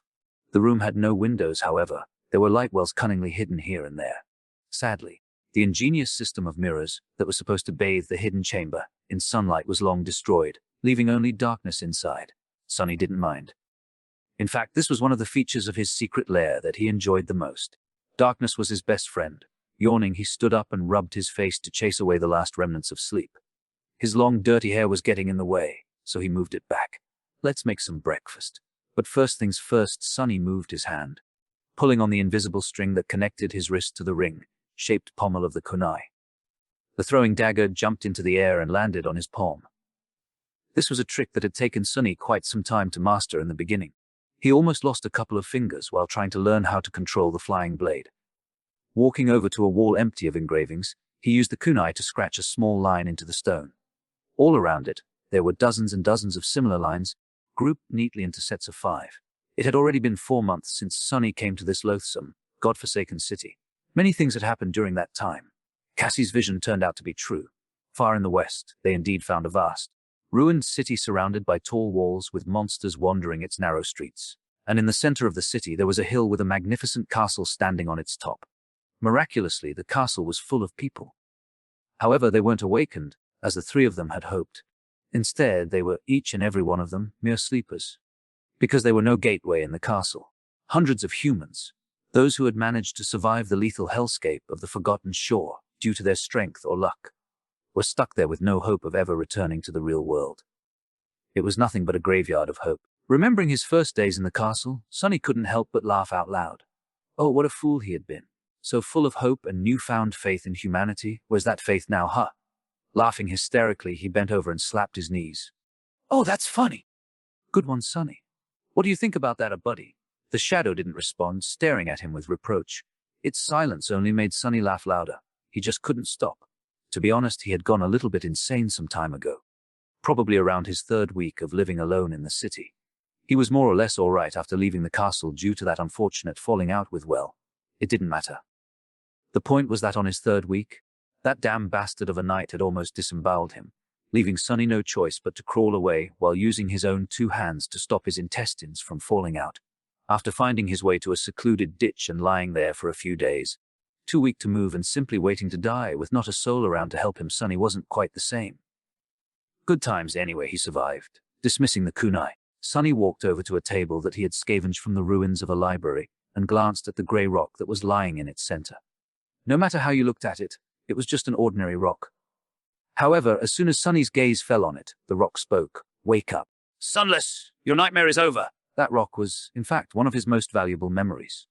In all ways except for one, it was indeed just a rock which was already useful enough. There were a lot of things that someone as devious as Sonny could accomplish with the help of a rock. However, this particular rock was also capable of parroting different sounds, which made it simply priceless. Right now, it was parroting Sonny's own voice. "Wake up, you vile thing!" Struggling with the irrational desire to turn the parrot rock into dust, Sonny dismissed it and removed a piece of cloth from the table. Beneath it, a few strips of monster meat lay on a silver platter. He had hunted this monster himself, which was not an easy task in these parts. In fact, as far as Sonny knew, he was one of the very few people capable of hunting in the city alone. The reason for this was that most of the nightmare creatures populating it were of the fallen rank, with only a handful of weaker ones hiding here and there. No one was crazy enough to hunt the fallen monsters. Instead, large hunting parties used experienced guides to avoid these powerful creatures while searching for easier prey. But to Sunny, singling out stray awakened monsters were comparatively easy. He hunted at night, using deep shadows to make himself nothing short of invisible. If he didn't want to fight a fallen abomination, he didn't have to. Most of the time. In any case, he never went hungry. Sunny grinned and said in a deeply satisfied tone, "Life is good." Chapter 9:7 Hunter's dream life indeed was good. In fact, Sunny would even go so far as to say that, currently, it was wonderful. One would expect that being stuck in a cursed city located in the middle of an actual hell, surrounded by nothing but ruins and horrifying monsters, was not really the best way to live your life. But to him, this was somewhat of a paradise. To his surprise, Sunny had found out that this type of existence suited him pretty well. He had no obligations, no need to worry about the future, and, most importantly, was not required to interact with other humans. Humans always made things hard and complicated. He was sick of them. Being on your own was much better. He didn't have to pretend to be someone else, force himself to behave differently from how he wanted to, and strain his mind trying to understand people's convoluted feelings. For the first time in his life, Sunny could simply be himself. Turns out, his true self was very easy to please. He had no shortage of interesting things to do, explore, and kill. His life was very entertaining and comfortable, all things considered. It was at least way better than his pathetic existence in the outskirts, back in the real world. The key to this harmonious feeling was very simple. It was to have no hope. Sunny discovered that hope was the true enemy of peace. It was the most vile and poisonous thing in the universe. If there was even a glimmer of hope to return home, he would have been desperate, full of anxiety, and probably in the middle of some insane disaster right now, like he had always been before. But without hope, things were simple and pleasant. He really couldn't wish for more. "Keep telling yourself this crap. You might really believe it." Sunny grinned. "What is there to believe? It's the truth." The shadow silently shook its head, long accustomed to his crazy tirades. Lately, Sunny had been talking with himself a lot, having long arguments that sometimes descended into screaming matches. It was a good way to pass the time. A bit later, he emerged from his secret chamber. Sunny's lair was situated in the upper part of a ruined cathedral, the entrance hidden behind a tall statue of some unknown goddess. There was a small balcony that allowed him to observe the grand hall of the temple over the goddess's shoulder. Concealed from sight by the strands of her stone hair, the balcony was really high above the floor, making it impossible for any creature to climb on it by accident. Falling down would certainly kill a normal human. Sunny had discovered the hidden room while spying on the bastard that had gutted him. He had entered the cathedral through the hole in its roof and landed on one of the wide support beams, then walked across and accidentally noticed the small balcony. That's how he and the bastard had become neighbors. The bastard was, in fact, the guardian of this place. He patrolled the grand hall, killing anyone who dared to come inside. Sunny saw plenty of powerful nightmare creatures fall to his sword, cleaved apart without much effort. Of course, the bastard was a nightmare creature of considerable power himself. Sunny was pretty sure that he was at least a devil. Sharing the cathedral with a devil was very convenient. Sunny could sleep easy knowing that no monster would be able to reach the inner sanctum alive. Of course, he had to be careful to never be seen by his murderous roommate. On the upside, he could observe the devil as much as he wanted, waiting for a chance to exact his revenge. Sunny was hellbent on killing the damn knight eventually. The bastard had to die. But before that, Sunny had to become stronger. Much, much stronger. Walking across the beams of the cathedral, he approached the hole in the roof and climbed through it. Outside, the night was already reigning over the world. It was time to hunt. A skeletal, hunched figure was slowly walking along the narrow street of the cursed city. The creature had long arms that ended with vicious claws, and a deformed head with a wide mouth full of razor-sharp fangs. Even with its back bent, the monster was at least 2 meters tall. It was dressed in a torn shroud that was once white but had long ago turned brown from the dried blood. This was Sunny's prey. The creature, which was called a blood fiend, was among the weakest dwellers of the cursed city. It was merely an awakened monster, barely intelligent and comparatively easy to kill. Of course, nothing was really easy to kill here. After all, each and every human on the Forgotten Shore was just a dormant beast. Despite the fact that they shared the same rank and class, blood fiends were less formidable than carapace centurions in terms of strength and speed. However, that was only until they smelled blood, which sent them into a murderous frenzy. In that state, these fiends were a true menace. Pathetic, Sunny thought, stalking the nightmare creature from the shadows. He had killed a few of these monsters in the past and had a great time each time, well, except for this one encounter where he had accidentally scratched himself on a sharp stone. That was not fun at all. Time to die. "You ugly freak." The blood fiend was just about to turn the corner when a sudden sound attracted his attention. With unnatural speed, The monster turned around and fell on all fours, his sensitive ears picking up the slightest rustle. Then, he took a few careful steps forward and stopped at a certain spot. In front of the fiend, an ordinary-looking rock was lying on the ground. A second later, the rock suddenly spoke. "Behind you," it said politely. The creature froze for a moment, then turned around with lightning-fast speed. Something whistled in the air, and the upper part of the blood fiend's body separated from the lower. Still refusing to die, the monster reached out with its long arms. Too slow. Sunny slashed with the midnight shard, severing one of the arms at the elbow. Continuing the motion, he took a quick step forward and performed another strike, this time piercing the creature's skull.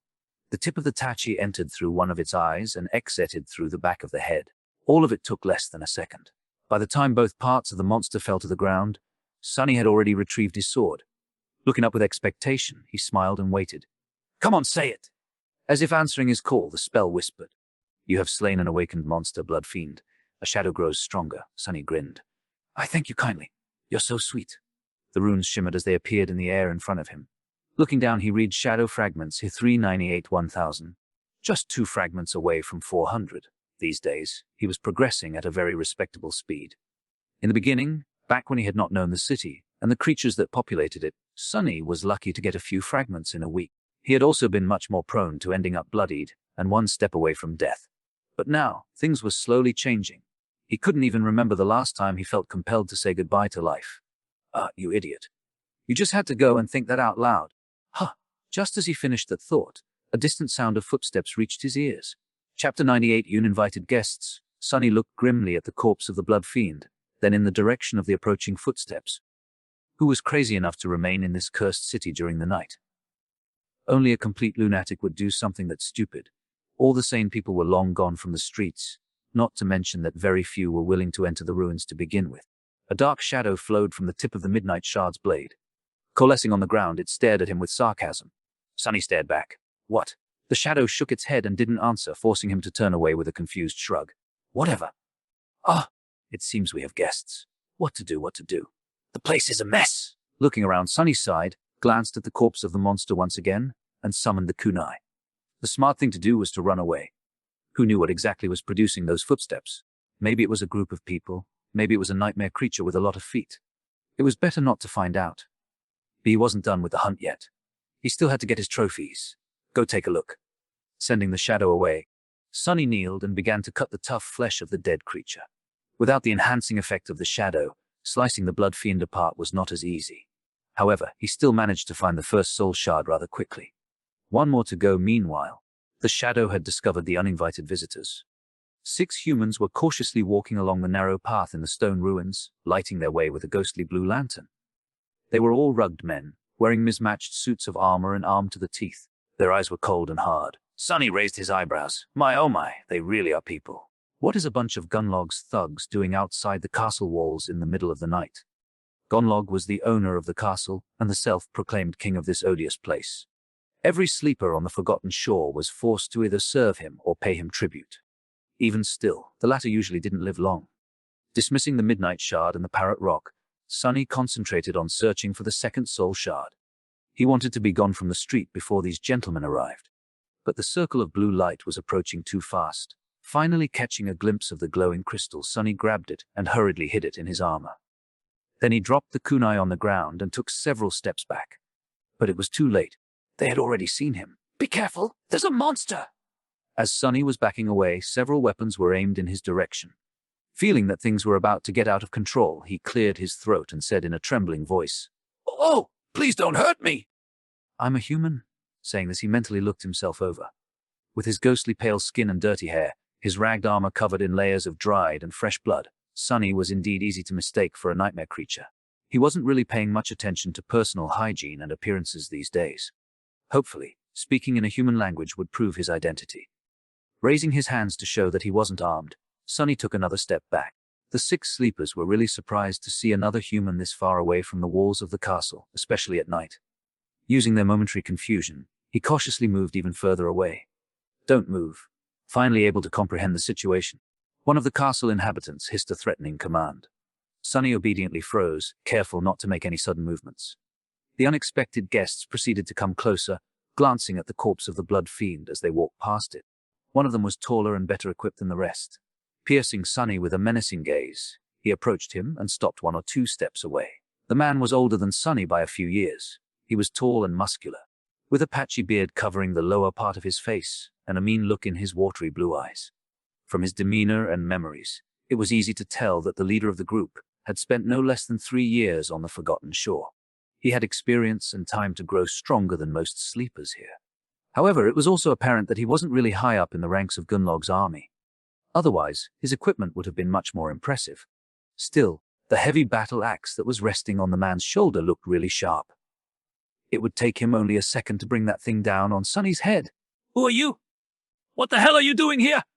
Sonny blinked a couple of times, then gulped and answered carefully. "Oh, I'm Sunless. I live here.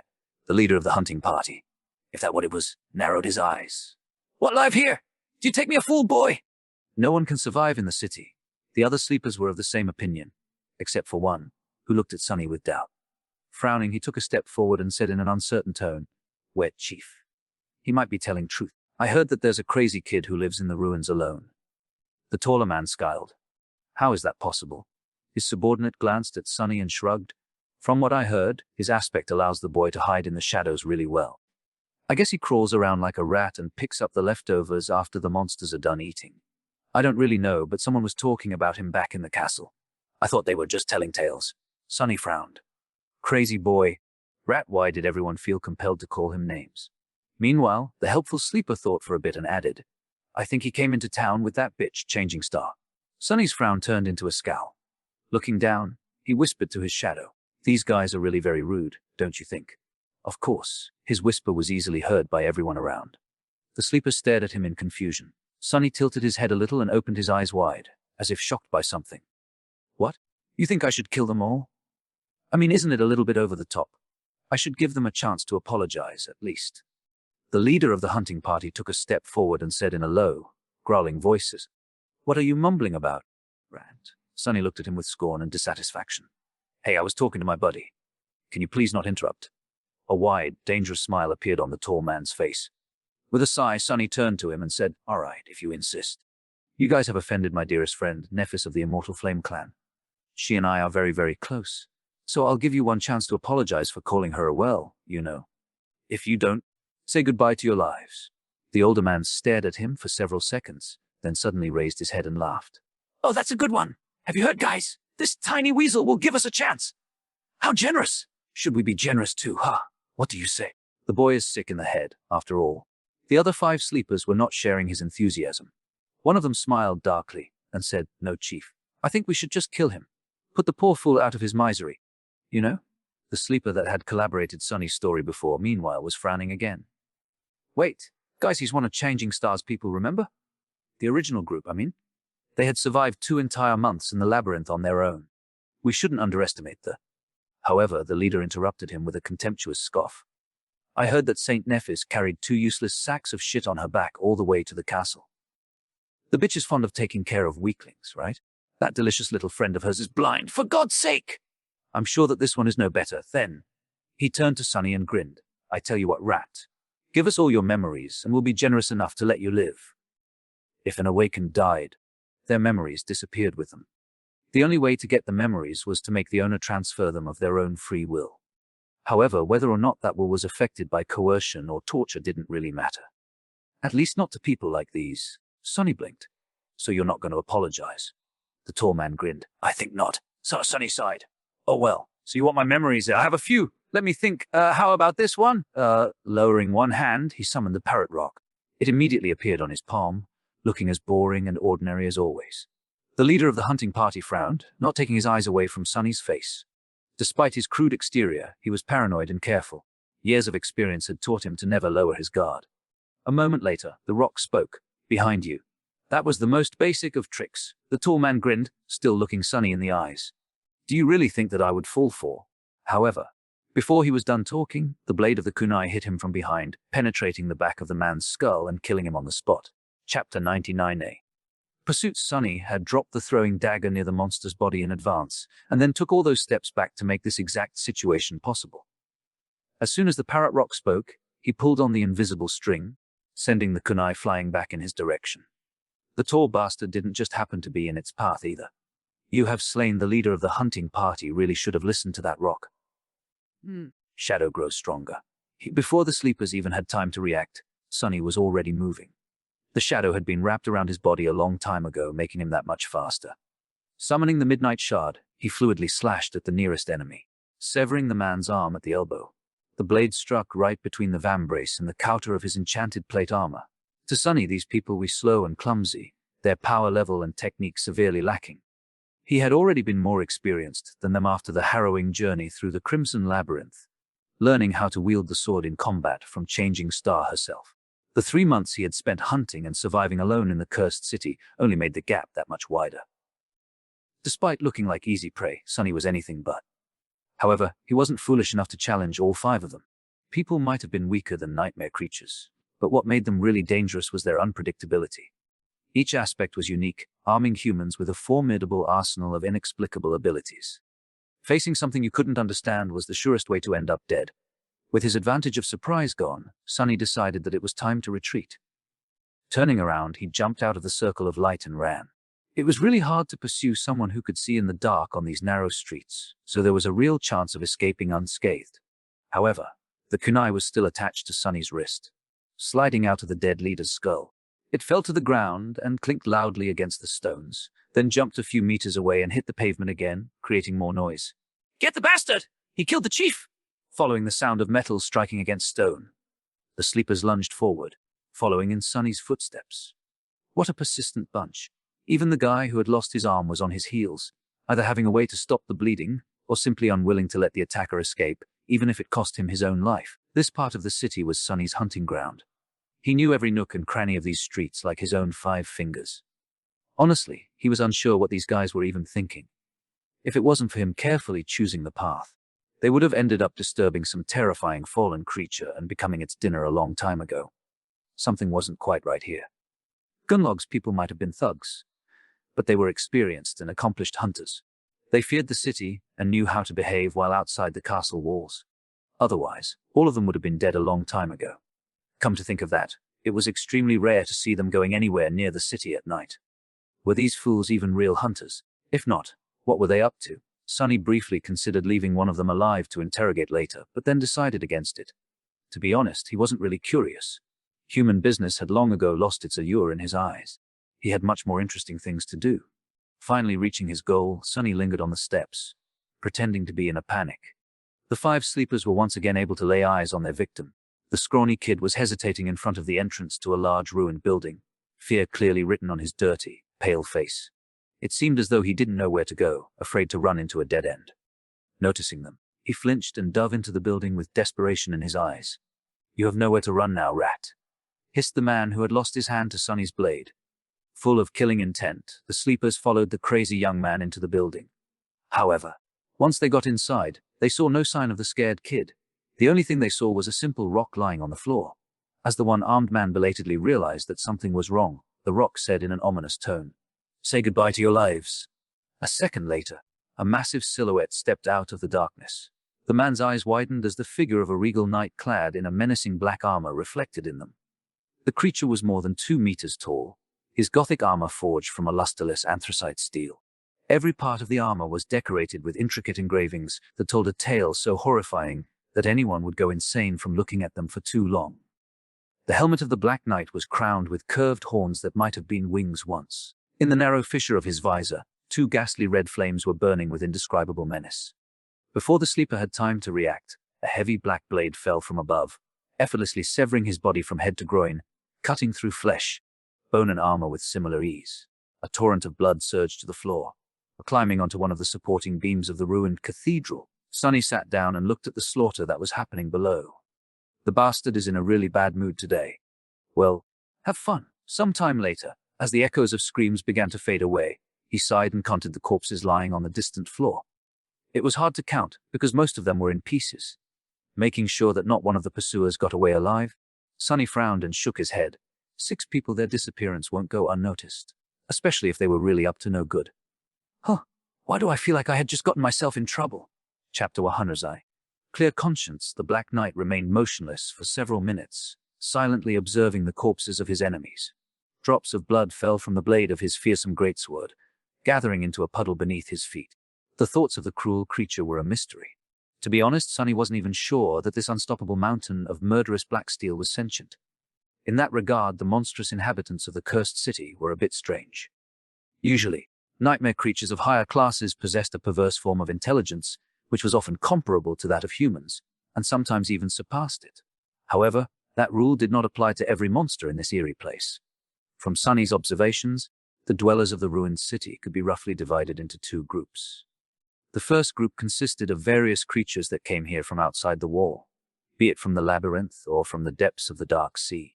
These abominable things more or less followed the unnatural laws of the spell that every awakened was familiar with. The second group was different. These creatures, he suspected, were either created from the remains of the ancient residents of the city or, creepily, had actually been them once. The wraiths, as he called them, were much more unfathomable and dangerous. Their powers and behavior refused to abide by any sort of sense or logic. The Black Knight was one of these sinister revenants. That's why Sonny had trouble predicting his actions. Most of the time, the regal devil was content simply patrolling the grand hall of the ruined cathedral and killing anything that dared to come inside, just like he had killed those poor fools. With a sigh, Sonny lay down on top of the support beam and, not paying any attention to the deadly height of his improvised resting spot, closed his eyes. He wanted to take a breath before continuing with his nightly errands. Soon, the sound of heavy footsteps informed him that the bastard had resumed his never-ending patrol. Good riddance. Despite the fact that nothing was disturbing his peace anymore, Sonny still felt strangely restless. His inner voice was in the mood to chat. Sonny, aren't you forgetting something? He frowned. What was there to forget? He was just catching his breath before going out again. He also had to wait for the right moment to scavenge through the possessions of these dead hunters. You just killed 6 people. Don't you feel guilty? Sonny was a little startled by this question. Curious, he listened to his emotions and came to the conclusion that no, he did not feel guilty at all. This was his 3rd time killing a human being. Granted, the first time happened inside a nightmare, where people were supposed to be simple illusions.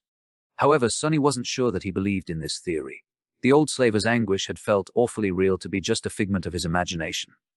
The second time, well, he didn't want to think about that. That happened in the castle anyway, and that part of his life was over. The 3rd time was the cleanest of them all. Those thugs were going to rob and kill him anyway. Sonny had seen through their intentions long before pulling on the invisible string, and